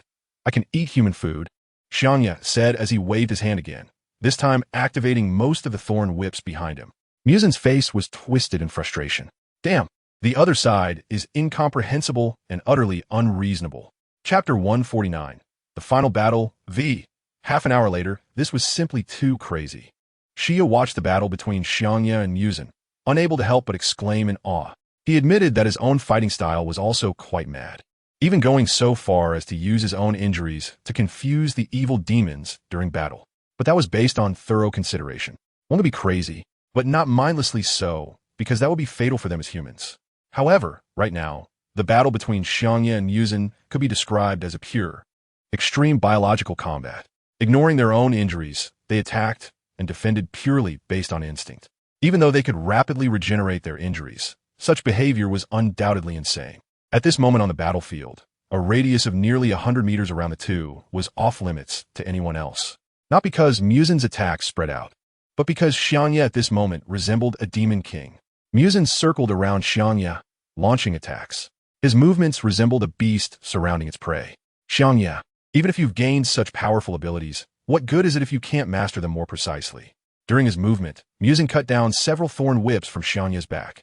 He realized that Xiangye now acted like a stationary machine, although his directional attacks were fierce, capable of sweeping entire areas with a casual wave. The fatal flaw was that Xiangye seemed unable to control this power, allowing Muzin to simply circle around and attack. Look, isn't your current appearance even more disgusting than mine as a demon? Muzin's triumphant smile grew increasingly arrogant, almost reaching his ears. He kept saying he hated how ugly and despicable they were as demons, but what about now? He was practically losing all semblance of humanity. What was a person like him even doing in this world? As Muzin saw the effects of his attacks becoming more apparent, his words grew bolder. Xiangye was already mentally burdened by the power he was enduring, but with Muzin's words, he recalled a familiar shadow deep in his mind. Sister, yes. Why had I come to this world? Why couldn't he? I remember clearly. Was it merely because of a joke I made with my sister when I was young? Becoming a demon and possessing the abilities of a demon? No, something must be wrong. The thoughts of the night gradually become chaotic, and deep in my mind, I seem to faintly hear a familiar voice. Save my brother. Whose voice is this? My brother is fine. Can the doctor use my blood? Sister? Doctor? Why is there conversation about saving me? Whose memory is this? Xiangye was lost in thought, and his movements paused for a moment. In that moment, Muzin seized the opportunity. Muzin unleashed all his attacks, surrounding and piercing towards Xiangye's body. In the distance, Butterfly Shinobu, who had just finished injecting Tamayo's antidote to Kanazaki Aoi and the others, saw this scene and gasped in shock. Xiangye. After calling out, Muzin's attack pierced through Xiangye's body, beginning to spread relentlessly within the flesh. Xiangye's eyes had already lost their luster, gradually darkening, and his movements came to a halt. At this rate, no matter how resilient Xiangye's body was, it would be directly blown apart in a few seconds. The others, upon hearing that sound, turned their gazes over, all with their mouths agape. Seeing that his attack had succeeded, Muzin smiled triumphantly. Did you not expect this? In the end, you were still killed by your own abilities. If you had continued to entangle me in that previous form, I wouldn't have had much of a way to deal with you. But tonight, the Demon Slayer core will be completely annihilated, and you will ultimately pay the price for everything you have done. In Muzin's view, Kokushibo had already taken down several Hashira by himself. At this moment, only Tanjiro, Jutomioka, and Kaijiro Rengoku were still struggling to hold on. It was a miracle that they had managed to last so long without the aid of the markings. Demons and humans are ultimately different. Just like the food chain, food must have the appearance of food. How could a predator be counterattacked by its prey? Feeling that he was almost done with Xiangye's body, Muzin smiled again. 400 years ago, he had to flee in embarrassment when facing Yorichi, but now, he would overcome the second fear that had come to restrain him in this world. Goodbye. The body of Xiangye was forcibly torn apart like this, shattered into pieces and scattered on the ground. Muzin looked at the flesh on the ground. There was no sign of movement. He should be dead. No. Xiangye. How is this possible? How could such a thing happen? Lord Shinobu, let me go quickly. I want to kill this guy. Everyone's emotions crumbled as Xiangye's corpse was torn apart. On the other side, Kokushibo was already beyond resolution. And here, the Demon Slayer core greatest reliance, Xiangye, had been killed by Muzin. Anger, helplessness, despair, and pain filled everyone's hearts. Xiangye did his best to ensure that everyone survived. Even during the Infinite City battle, he had to divide his attention to care for the lower-ranking swordsmen. But now he had gone first. What meaning is there for the remaining members of the Demon Slayer Corps to be alive? Muzin turned around, looking disdainfully at the densely packed Demon Slayer swordsmen in the distance. Aside from the severely injured Xingming and Kanzaki Aoi, there were also lower-ranking swordsmen and support members hiding. Hey, you pillars, hurry and run. The upcoming battle should be left to us. You are the hope for the future. Don't worry. As long as our Lord is still alive, there is hope. Xiangye has already given his all, even his life. We are also severely injured. Living on like this is meaningless. Xingming picked up his weapon, swinging it repeatedly. In the final moments, it's better to take a gamble. Our Lord is still alive? Upon hearing this, everyone breathed a sigh of relief, looking at Muzin with a sense of comfort. However, such expressions made Muzin frown, filled with dissatisfaction. Clearly, Xiangye was dead. Yet these people not only refused to flee, but were even thinking of fighting him to the death. As expected, humans are worthless creatures ruled by emotions. They should have simply escaped, as was their style. Muzin bent down, ready to prepare for an attack. But in his line of sight, he noticed that the previously aggressive crowd had stopped their movements, all wearing expressions of disbelief. Were they scared silly? Muzin instinctively wanted to rush out, but found that his legs were fixed in place. In shock, Muzin looked down and saw that his feet were covered in a mass of flesh and blood, with many sharp-toothed tentacles beginning to crawl up his legs. Muzin turned around and revealed an expression of disbelief. Why are you still alive? The source of the flesh was the continuously reorganizing body of Xiangye. Why do you think I am dead? At this moment, Xiangye's eyes regained clarity and shone brightly. A pair of blue eyes looked at Muzin. Our battle is not over yet. There are still people waiting for me. Chapter 150, The Final Battle, Part 6. What a joke. How could this be possible? Muzin's disheveled hair swayed in front of him, and the expression on his face highlighted his inner panic and fear. At this moment, both Muzin and Xiangye were imprisoned in a place filled with blood and flesh. This was created by Xiangye using his blood demon art. Xiangye has transformed the previous tentacle's blood curse into a domain-type blood curse, which is why the surrounding scene is so grotesque at this moment. Within this range, writhing flesh and blood floors occasionally erupt with worm-like creatures bearing fangs. It resembles a scene from hell. The beings trapped within this blood curse cannot escape, and they are often bitten by the emerging worms that suck their blood. What disgusts Misun the most is that during this time, attacks accompanied by fragments of the Nichirin Blade occasionally burst forth. The damage is not significant, but the insult is extremely strong. During this period, Misun also attempted to use his abilities for self-detonation, thinking that he could at least survive that way. However, it is clear that this method has failed. Due to the effects of Tamayo's medicine, Misun is unable to use that ability and can only grit his teeth and fight against Xiangye. If Misun tries to escape this domain, he will be pulled back by the countless tentacles extending from it. In terms of combat, Xiangye's offensive is currently more ferocious. Every strike from Xiangye comes with burning damage, reducing Misun's regeneration ability. Misun has been forced into a desperate situation. Noticing that his regeneration is slowing down, Misun becomes puzzled again. Clearly, when he initially fought against Xiangye, their strengths should have been evenly matched. Why is he now so passive? Something is wrong. His cells seem to be rapidly aging.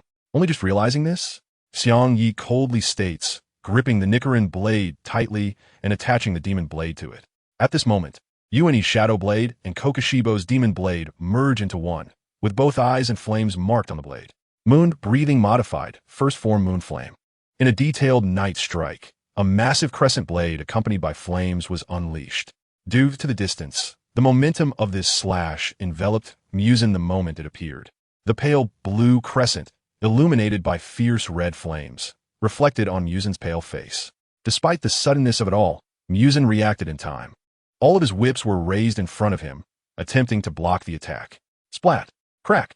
As the whips were entirely severed, a deep wound that exposed bone was also inflicted on Misun's chest. There is no doubt that if Misun did not possess a strong physique and regenerative abilities, he would have been split in half by now.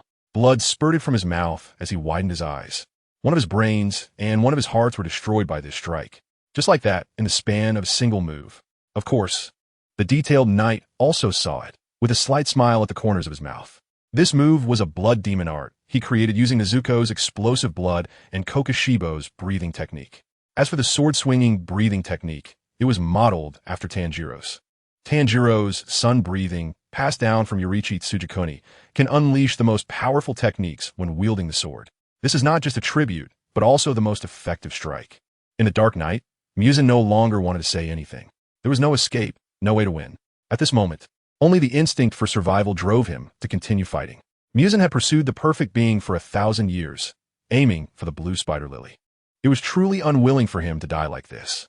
He didn't know when it started, but suddenly lowly thoughts arose in his heart. He was the king of demons. What was wrong with living on in the darkness like this?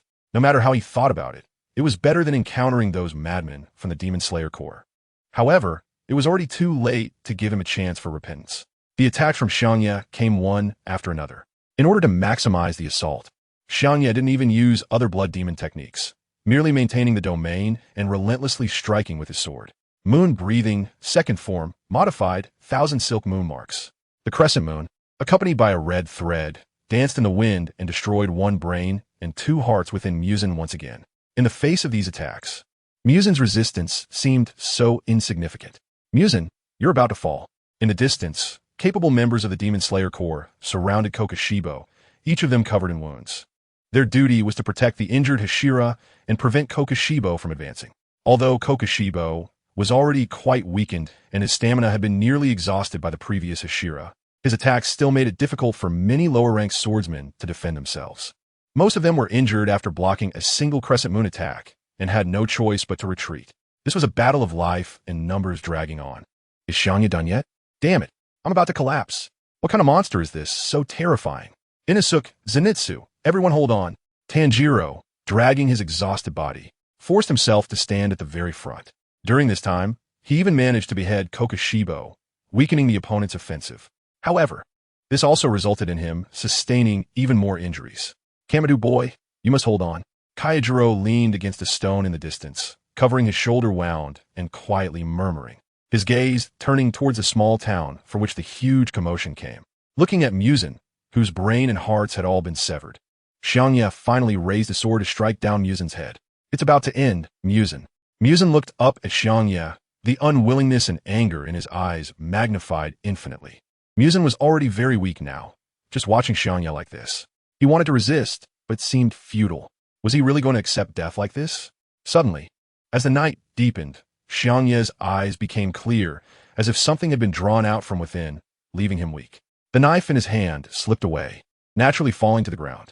An hour's time had come, a great opportunity, although Muzan didn't know what was happening to Xiangye at this moment. It was clearly a chance for a counterattack. Muzan's face merged together, his body splitting from top to bottom, revealing a dense array of teeth. He lunged forward. In an instant, his enormous mouth enveloped Xiangye's body. In the detailed night, he could only feel the dense, sharp teeth tearing at his flesh, devouring his cells. Even though he did not resist, he could understand. Muzan, this is a fight for life. Under normal circumstances, Muzan would not dare to do this, relying on the flesh-eater cells within him. But now, he was in a state of excessive ability use precisely when he was weak. Muzan was betting that the cells of Xiangye could not defeat him, just as Muzan was focused on devouring. A piece of flesh split from the soles of Xiangye's feet and moved away into the distance. Chapter 151. The best victory is the most tragic victory. Hey, hurry, stop him and save Xiangye. But the blood demon art unleashed by the Hashira made it impossible for everyone to enter. Are we just going to watch the Hashira be devoured? The Demon Slayer Corps swordsmen, watching from afar, were anxious but helpless. In their line of sight, Muzan had completely devoured Xiangye's body. The body fell to the ground, constantly twisting and expanding. At this moment, in Muzan's world of consciousness, he felt Xiangye's cells running rampant within him, gritting his teeth in hatred. In front of him was the conscious form of Xiangye. Xiangye, stop fighting. If this goes on, we will both die. Muzan's face was twisted in rage, trying to rekindle Xiangye's desire to survive. Even in a weakened state, the flesh-eater cells could still display astonishing power. In just a few minutes, most of their cells had mutually perished. Yuzora wore an indifferent expression, even the corners of his mouth slightly lifted.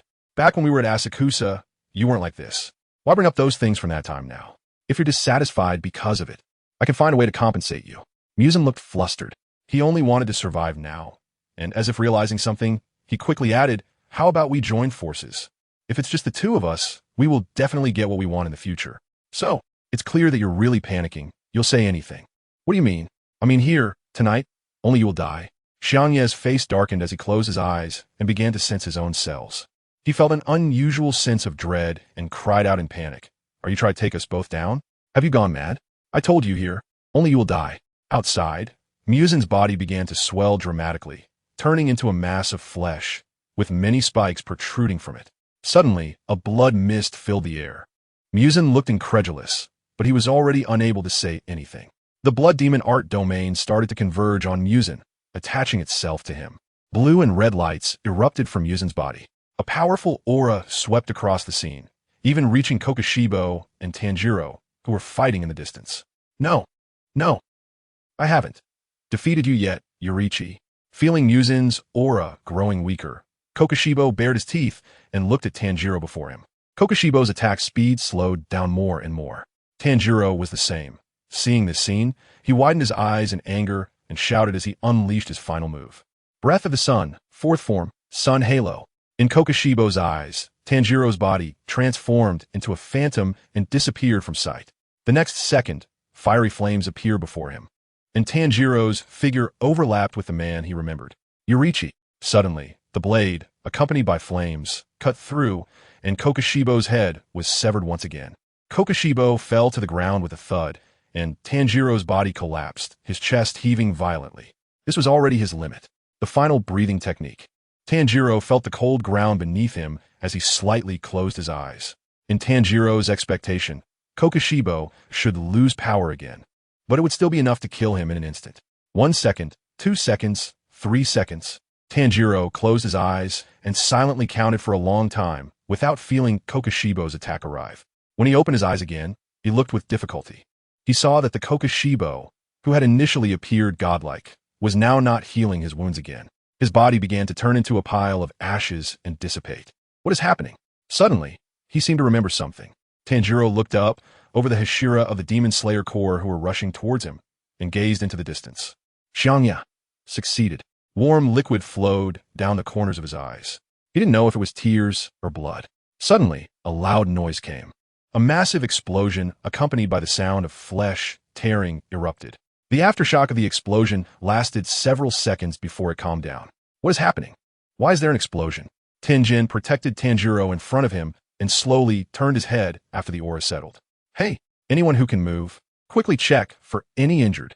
After realizing what was happening, Kaijuro struggled to get up and commanded those who could still move. Kaneo, take the Nichirin Blade and run far away without looking back. Hey, can Tomioka still move? If he can, follow us. Behind him was a group of injured Demon Slayer Corps members. Although most of Kokushibo's death was due to Musen's demise, they still had to ensure everyone's survival. And the most crucial one was Xiangye. In no time, everyone arrived at the scene. Almost a corner of the town had been flattened, and everywhere they looked was rubble and blood. How is this possible? Mitsuri covered her mouth, her face full of disbelief. What just happened here? Where are the Hashira? Kaneo grabbed a swordsman hiding nearby and anxiously asked. But the swordsman's face was already covered in tears, and he remained silent. Hey, I'm asking you a question. Mr. Iguro, don't stop me. I don't believe that kid is dead. Why are you crying so pitifully? Just as a few were arguing on the spot, several figures approached, not far away.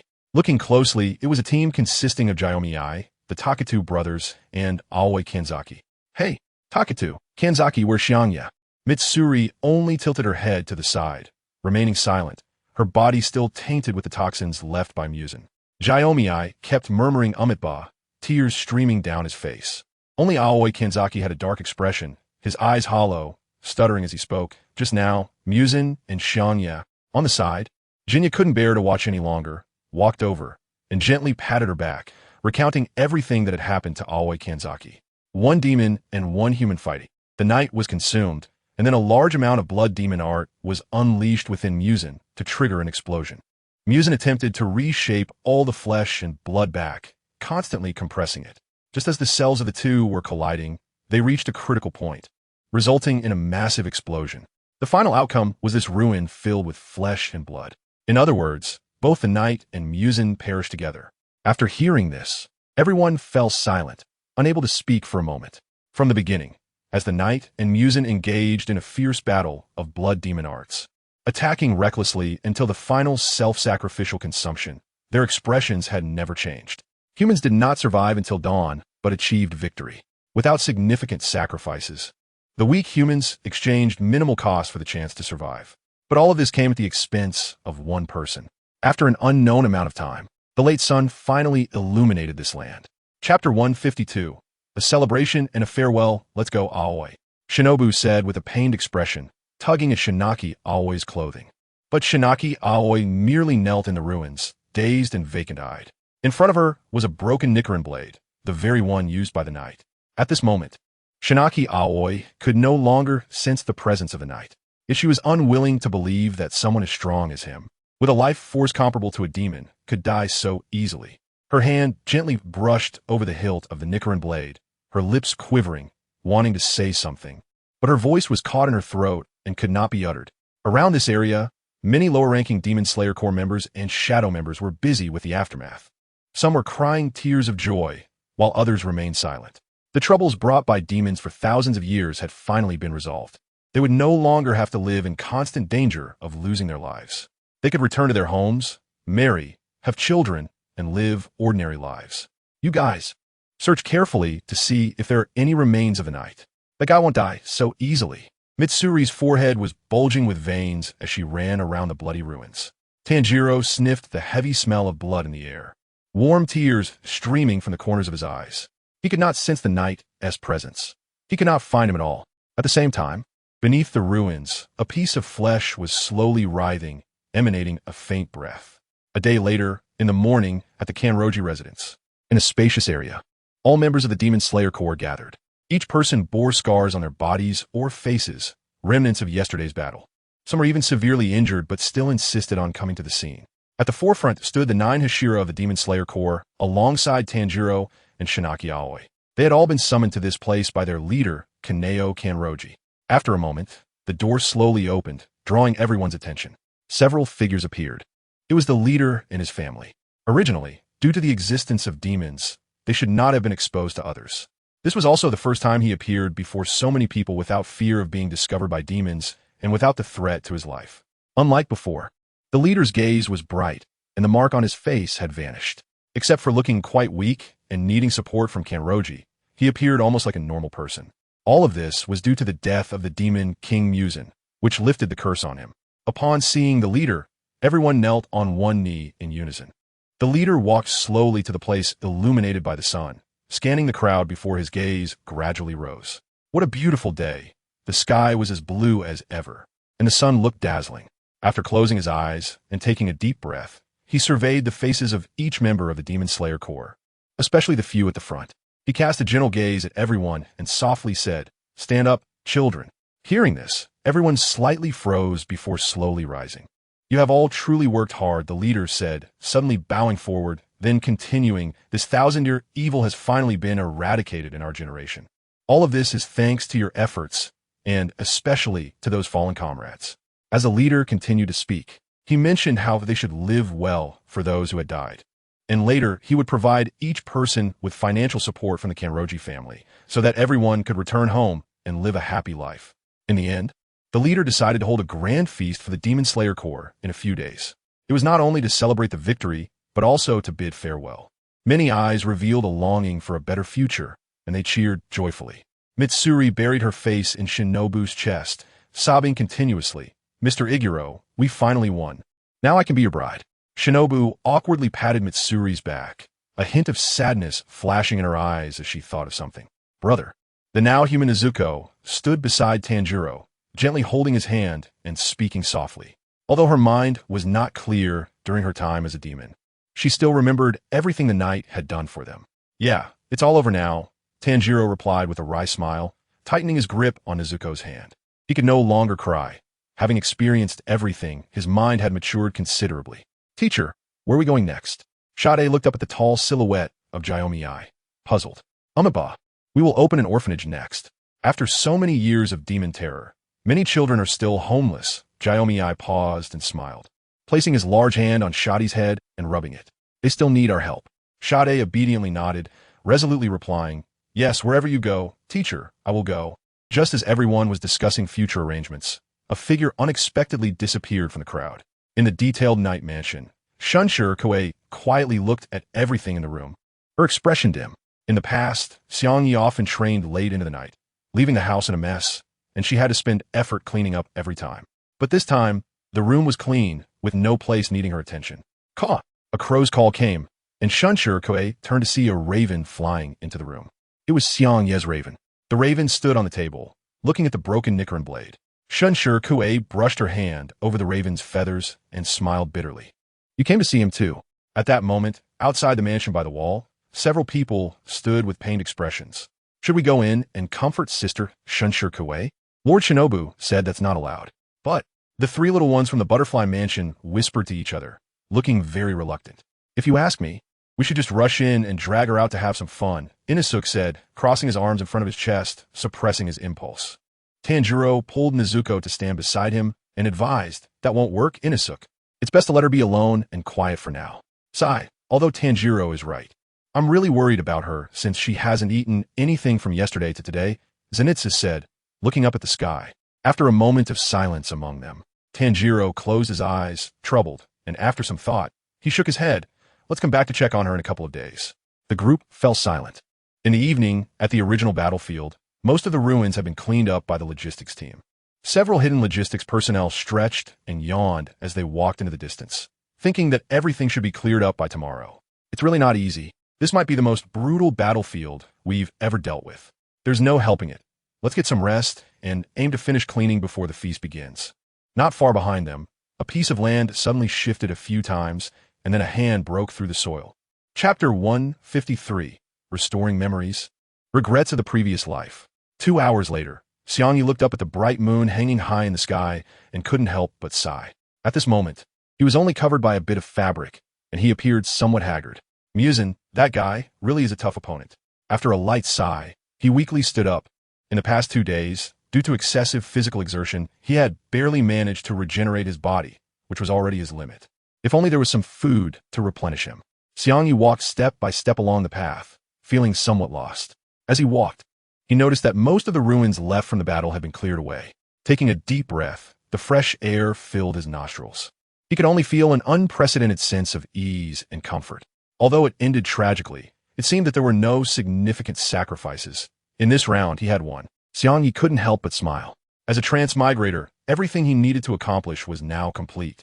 Not a single pillar had died in each battle, and he had done his best to save most of the people. Moreover, nobody had even activated the deadly ability of the patterns. Everyone could live on to the future. He had ultimately planned everything and eliminated Musin. It could be said to be an almost perfect ending. However, there was always a sense of regret in his heart. This stemmed from the memories that suddenly appeared in his mind during his battle with Musin. For Xiangye, his identity, everything about him, all burst forth like fireworks, flooding his mind. In his previous life, he had lost consciousness due to an incurable illness and had been bedridden for years. It was as if he had died. But that wasn't accurate. Rather, his memories were stuck on the image of his sister continuously seeking help from the doctor. As for the battle in the nightmare, what he dreamed was merely a false illusion. Perhaps all along, it was his sister who had been hypnotizing him. His sister was willing to bear the pain of the illness in exchange for his healthy growth. If only he could be as strong as the demons in Demon Slayer and not eat people, how wonderful that would be. But that was ultimately just a past life. The version of him that had transmigrated might have become what he is now thanks to his sister's blessings. A body stronger than an average person, powerful regenerative abilities. A demon that eats humans. I'm truly sorry, sister, that I can't accompany you any longer. But don't worry, I have my own home in this world now. And I am very healthy. Xiangye smiled bitterly in helplessness, asking and answering himself, yet he didn't know how Aoi and the others were doing. Perhaps that girl was still at home, crying her eyes out? He stretched out his palm and looked at it, instinctively wanting to use his ability to teleport to Shinzaki Aoi's side. But in the next moment, a wave of weakness flooded his entire body, and Xiangye felt as if he had been completely drained, nearly fainting as his eyes rolled back. After staggering a couple of steps to steady himself, Xiangye gasped for breath, large beads of sweat forming on his forehead. Xiangye's face turned extremely pale, like a candle flickering in the wind that could go out at any moment. Forget it. It's better to just walk back honestly. Xiangye spoke softly, picking up a fallen wooden stick beside him to support his body as he walked slowly. His lonely and thin figure moved under the moonlight, leaving behind a series of footprints along the way.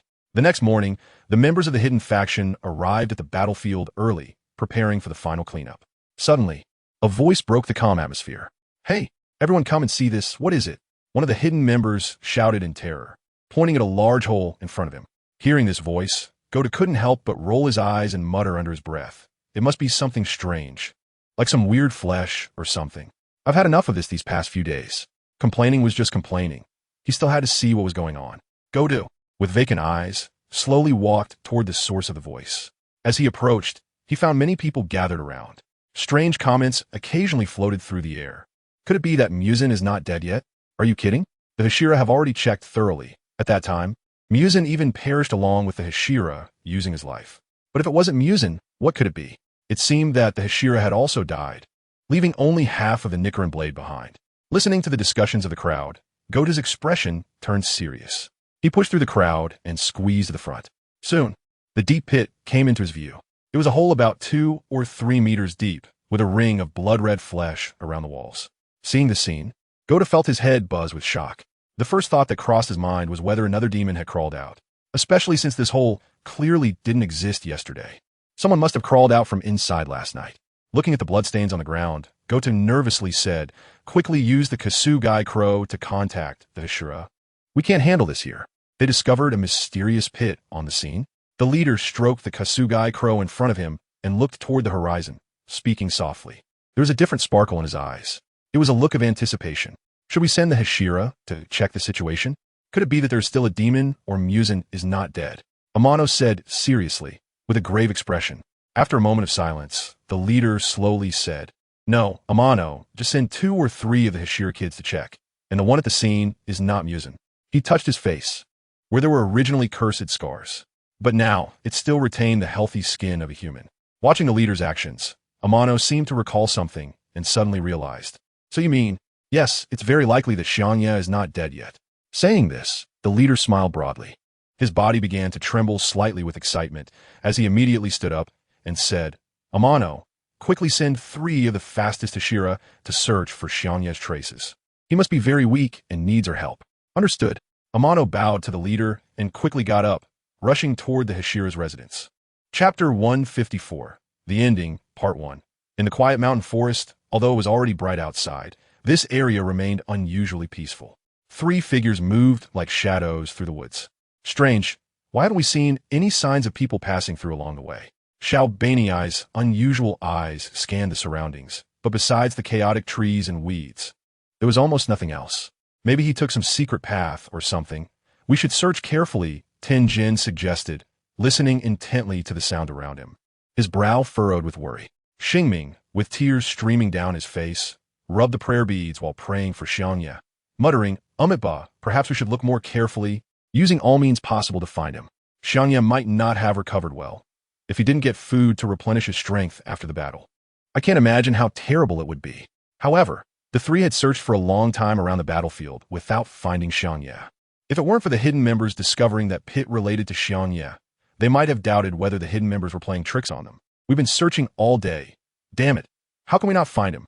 Tenjin clicked his tongue, clenching his fists, his worries growing like the dimming sky. There will be many beasts after dark. Continuing to search like this isn't a solution, Xiangye said, gazing into the distance from a nearby tree, his tone heavy. They believed that Xiangye's body must be very weak after the battle. Without food to replenish his strength, Xiangye might not even be able to fight off beasts. So they had to act quickly to find him. Umitba, let's split up? We must find him even if it takes 3 days and nights, Xingming said decisively, voicing the thoughts of Xiangye and Tenjin. Oh, he's the most magnificent person I've ever seen. He must be fine. Tenjin's eyes sparkled as he recalled the familiar face of the young man. After searching for several days without success, the 3 Hashira had no choice but to return. At the Butterfly Mansion, after all the demons were eliminated, there was no longer a need to hide. So many members of the Demon Slayer Corps were cleaning at the entrance and exit of the mansion. At this moment, Butterfly Shinobu was leading Kanazaki Aoi toward the town. Butterfly Shinobu glanced at the Demon Slayer members who were cleaning around, and then looked at the listless Kanazaki Aoi beside her. The 3 Hashira had searched for several days without finding Xiangye, which almost declared the end for him. Kanazaki Aoi's initial anticipation gradually turned into disappointment. Although the 3 Hashira only said they hadn't found anything upon returning, without clearly stating Xiangye's whereabouts, the flicker of hope in everyone's hearts had long dimmed. This time, Butterfly Shinobu took Kanazaki Aoi to the town simply to help her relax. After all, even the strongest person couldn't remain gloomy all the time. "Hey Aoi, let's hurry up. Tanjiro and the others have already set off, and it's not good to keep them waiting," Butterfly Shinobu said, noticing Kanazaki Aoi's unchanged expression. With a gentle gaze, she tried to comfort her. According to Mitsuri and the others, there's a shop in town that's really delicious. It was recommended by Xiangye. And you wouldn't want to go there with a frown, would you? Hearing this, Kanazaki Aoi finally looked at Butterfly Shinobu. Her lips moved slightly before she smiled bitterly and said, "Thank you, Shinobu, but you don't have to worry too much about me. I just haven't gotten over it yet." At this moment, Kanzaki Aoi was still wearing the white and green haori that belonged to Sakura. She couldn't express the feelings in her heart. It hadn't been long since the battle ended. Now the Demon Slayer Corps was disbanding, and everyone had their own paths, but her heart had nowhere to settle. Everything had happened too suddenly. She hadn't even asked Sakura about his future plans. According to Tamayo's judgment, Kanzaki Aoi's lifespan would exceed that of ordinary people. This meant that, at just under 20, she would have to spend a long and unimaginable life alone. Butterfly Shinobu looked at Kanzaki Aoi's appearance and felt uncomfortable, but there was little more she could do for her. Each of them was very saddened by Hiru's sacrifice. The 2 walked to the town, where the streets were bustling with people, lively at that moment. They arrived at the restaurant that Sakura had once complained about being filled with Chinese cuisine. At this time, Tanjiro, upon seeing Kanzaki Aoi and Butterfly Shinobu, brightened up and ran over excitedly. "Miss Shinobu, Miss Aoi, you both made it." Seeing the enthusiastic Tanjiro, Butterfly Shinobu tilted her head slightly and smiled. "Did we arrive late? You even waited for us at the door." Tanjiro quickly waved his hands. "Not at all. It's actually a bit early." Butterfly Shinobu was surprised and covered her mouth. "Oh? So we actually came early?" Tanjiro nodded and then spoke. "Yes. Because we reserved the whole restaurant. The owner is currently urging his staff to prepare the food. He said it's quite complicated, but it's okay. The others haven't arrived yet." Hearing this, Butterfly Shinobu realized that this place had only Tanjiro. Noticing her confusion, Tanjiro pointed to the bustling market in the distance. Mr. Iguro and the others went to the Eastern market to buy things. Should we go over too? That sounds good. At the Eastern market, it was a lively time in the town. An old man selling candied fruits was humming a tune as he pushed his cart through the narrow alley toward the roadside. Suddenly, a commotion broke out. The old man halted his cart and scanned the pile of clutter nearby. He put down his hand from pushing the cart and took a stick in preparation. Could it be that someone lost a baby? It seems there have been many such incidents lately. As he spoke, the old man approached the pile of clutter. Suddenly, the items began to fall one by one, and a figure slowly stood up from among them. Looking at the blood-soaked boy in front of him, the old man's eyes revealed fear and panic. The blood-covered boy reached out his hand, his once bright blue eyes now filled with deep longing and helplessness. A hoarse voice slowly emerged from the boy's throat. But before he could finish speaking, the old man threw down the stick and ran outside. A demon! A demon! The old man screamed, accidentally knocking over a bamboo basket filled with candies. The boy watched the fleeing old man, staggered with a bitter smile, and wobbled toward the street. What should I buy to make her feel better? This is a person, not an object. Can it really work? Xiangye had his hands behind his head, his tone filled with doubt. At this moment, Shobane was standing next to Mitsuri and Nezuko. The two girls were picking items in front of a small shop. Although it was difficult, they had to try to find a way to make Aoi happy. Mitsuri said as she picked up a delicately shaped pendant and looked at it. Xiangye didn't understand the girl's thoughts and could only glance away. Just then, he saw a commotion in the distance. What is going on over there? Note: I will update when I have time until completion. I sincerely apologize for keeping readers waiting so long. I initially wanted to cut this part out since this book hasn't been profitable from the start, and I'm just writing for love. But then I thought, the story isn't over, and I can still write. So I will make up for it later. Chapter 155. Conclusion 2. Although I really didn't want to appear in this state, it seems my body has also reached its limit. In the dim night, he looked at the crowd, scattering in front of him with heavy, blurred eyes, feeling an indescribable sensation in his heart. After several days of traveling and suffering attacks from wild animals in the mountains, his body was covered in tearing wounds, with some even penetrating through. If it weren't for his unique physical condition, he might have already died on the way. But it was precisely because of his current disheveled appearance that everyone was fearfully avoiding him. Xiangye had considered eating wild animals or fruits by the roadside to restore his body. But he suddenly realized that his current state was far too weak to even take in anything. He had sacrificed his entire life to eliminate all the upper strings and evil spirits. In the end, what he gained was a form that was neither human nor ghost. A cannibal? Now he resembled a ghost living under the sunlight. Just as Xiangye self-deprecatingly staggered back 2 steps, his lower back suddenly bumped into a sheath. He instinctively turned his head, and what came into view was the familiar sun wheel sword, with its characteristic messy hair and fierce face. At that moment, he suddenly felt that this face was not so fierce after all. Instead, it felt particularly kind. You bastard. Nishikawa Mami's fists were cracking, his whole body trembling along with the sound. Xiangye opened his mouth, wanting to speak, but his weakened body no longer had enough strength to produce sound. Only a hoarse whimper came from his throat. Do you know how long we've been looking for you? Xiangye's eyes widened, a glint of light flashing in them. Suddenly, he pulled Xiangye into his embrace with such force that it almost broke his ribs. The people around the market, who had been panicking, stopped their commotion upon seeing this, whispering and discussing among themselves. At that moment, Mealy and the others also emerged from the crowd. Seeing Xiangye holding someone with his back to them, they all looked confused. What happened? Did they encounter a problem? Xiangye stared at Xiangye's unmoving back, feeling something was off. The arrow charm on Xiangye's neck reacted quickly, and after catching a familiar scent, it immediately left Xiangye's neck and flew to Xiangye's side. It wasn't until they got closer that they realized the bloodied figure Xiangye was holding. Torn clothes, white hair stained with dirt, wounds, and blood all over. Wasn't this Xiangye? You little rascal, I knew you were okay. Xiangye's pupils trembled. The sudden scene made this usually icy person struggle to calm his excited heart. Mealy, standing beside him, trembled with both hands, tears welling in her eyes as she took 2 steps forward. After confirming that the Xiangye in Xiangye's arms was real, she suddenly couldn't help but burst into tears. Xiangye, you're really alive. Mealy rushed forward, instinctively wanting to hug him, but Xiangye dodged her. Hey, calm down. He is still very weak. Mealy's strength was much greater than average, and Shimi couldn't help but worry whether Xiangye would pass out if Meili came at him now. Meili looked helplessly at her empty hands, not caring about anything else as she knelt down and began to cry. Nezuko ran over to Meili's side and gently patted her back. "Hey, Tomioka, don't just say Meili. You need to let go of him too." Xiangye hurriedly spoke, looking at Xiangye, who had now turned into a black and white image in Shimi's arms. "Xiangye, calm, ing. I seem to see my sister waving at me from across the river. What's going on?" At this moment, Shimi finally calmed down and instinctively pulled Xiangye into his embrace. "We need to hurry, Xiangye. Hold on a little longer, we're going to find Shinobu." Amidst Miri's cries, several people quickly ran outside. Why did you stop, Tanjiro?" Butterfly Shinobu turned her head, looking at Tanjiro, who suddenly stood still. Tanjiro's eyes were wide open, his expression one of extreme shock. Clearly, they were in the street, and various complex scents filled the air.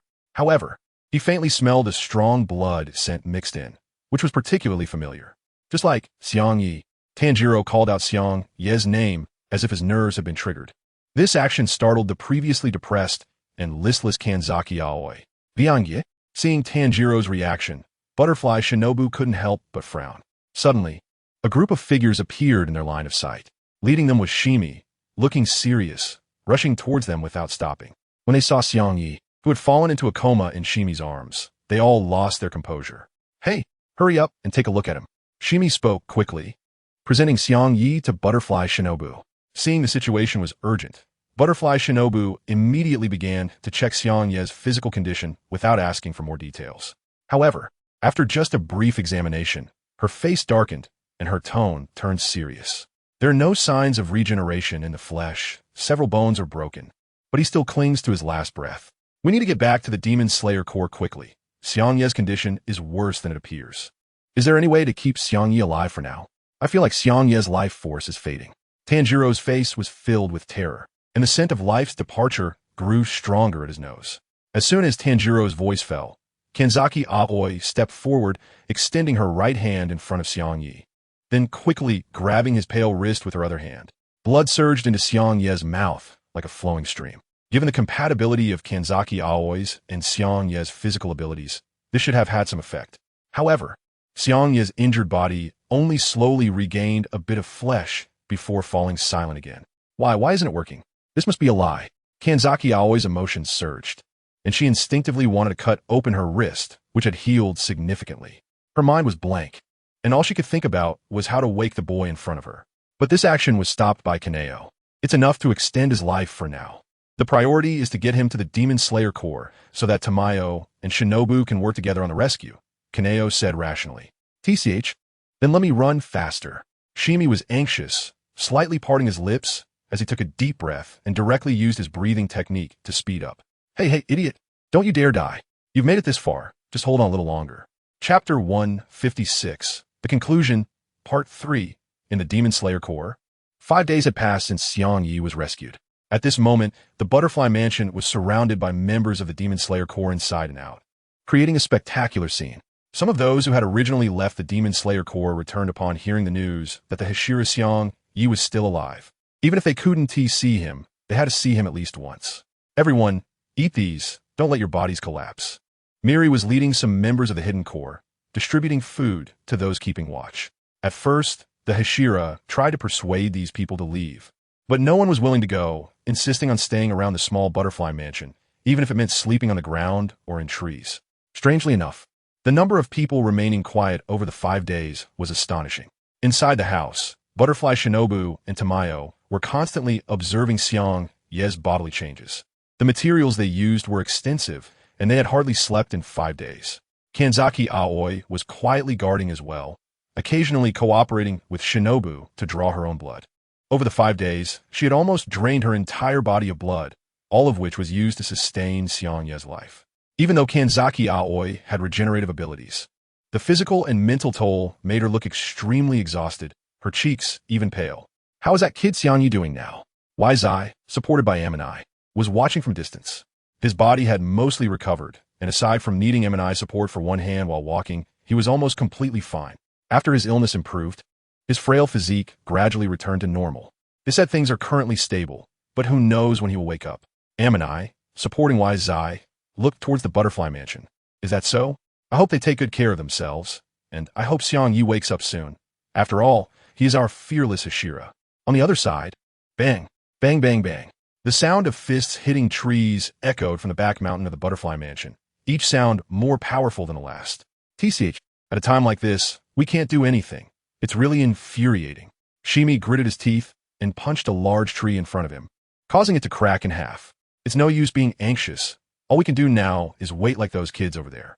Tenjin leaned against a tree, staring at the sun in the sky, lost in thought. Hey, Zenitsu, what are you doing? Come back here.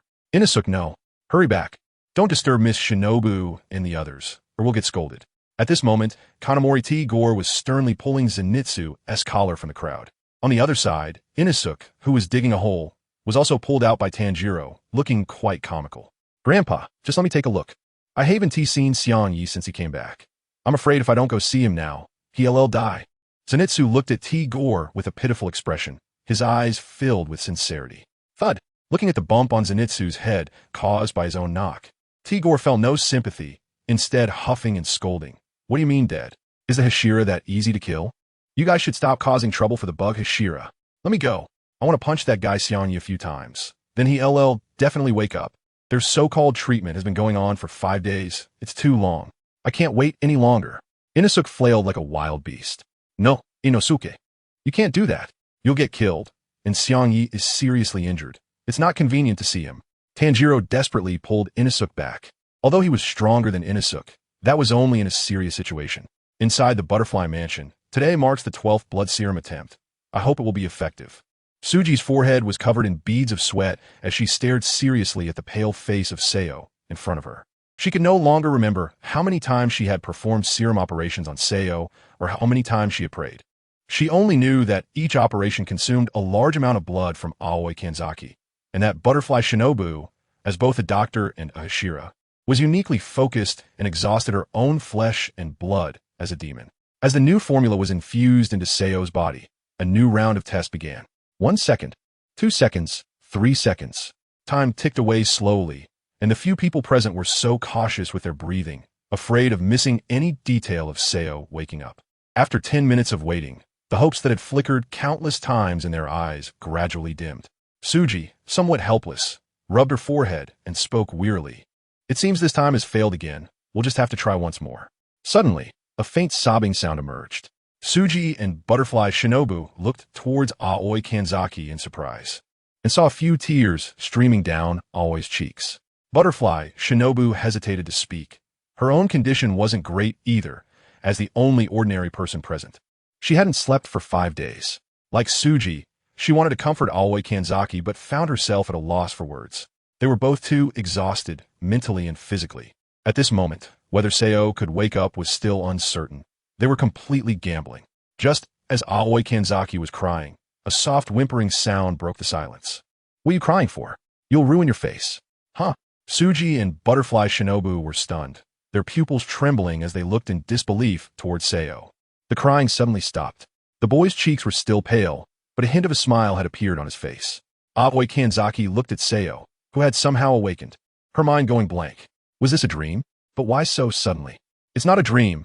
Sorry to worry you. I really am awake now. Seo attempted to sit up. Although his bodily functions had weakened somewhat, basic movements were not affected. After all, his body was filled with Aoi's fresh blood. Don't move. You just woke up and haven't been checked yet. Suji anxiously reached out a hand to stop him, only to find that Aoi Kanzaki had already wrapped him in her arms. Aoi, I can't move like this, Seo said helplessly as Aoi suddenly hugged him tightly. Clatter. The sound of a cup shattering came from the doorway, and Mitsuri, covering her mouth with both hands, burst into tears at the scene in front of her. What is happening? Has Seo-kun already? I'm not dead, Seo managed to say with difficulty. Huh? Wha? Seo-kun is awake. Hearing this news, Mitsuri cried even harder. Well, it's good that you're awake. We could do a full checkup on you later. Butterfly Shinobu, with one hand on her forehead, looked emotionally at Seo and Aoi, who were embracing each other. Suddenly, a large hole was broken in the ceiling, and Inosuke's figure fell from above. Yeah, I'm here. Due to Inosuke's sudden appearance, everyone present was caught off guard until the boar head landed on Seo. Huff! Inosuke, you? Xiangye stared wide-eyed at Inosuke in front of him, and spat out a mouthful of old blood. Seeing this, Inosuke excitedly shouted, "Ahaha! You're awake! You're awake!" Before Inosuke could finish a sentence, he was sent flying by a punch from Kanzaki Aoi. The members of the Demon Slayer Corps, who had been quietly waiting outside, became agitated upon hearing the loud commotion. In the end, it was the three little ones from the Butterfly Mansion who ran out, shouting loudly to let everyone know. The Hashira is awake. Summary. When Xiangye opened his eyes, he found himself transported into the world of Demon Slayer. At the exact time when the main characters were taking the Demon Slayer Corps exam, looking at the Nichirin Blade at his waist and his somewhat inexperienced body, Xiangye couldn't help but feel overwhelmed. I don't even know how to use breathing techniques. How am I supposed to slay demons?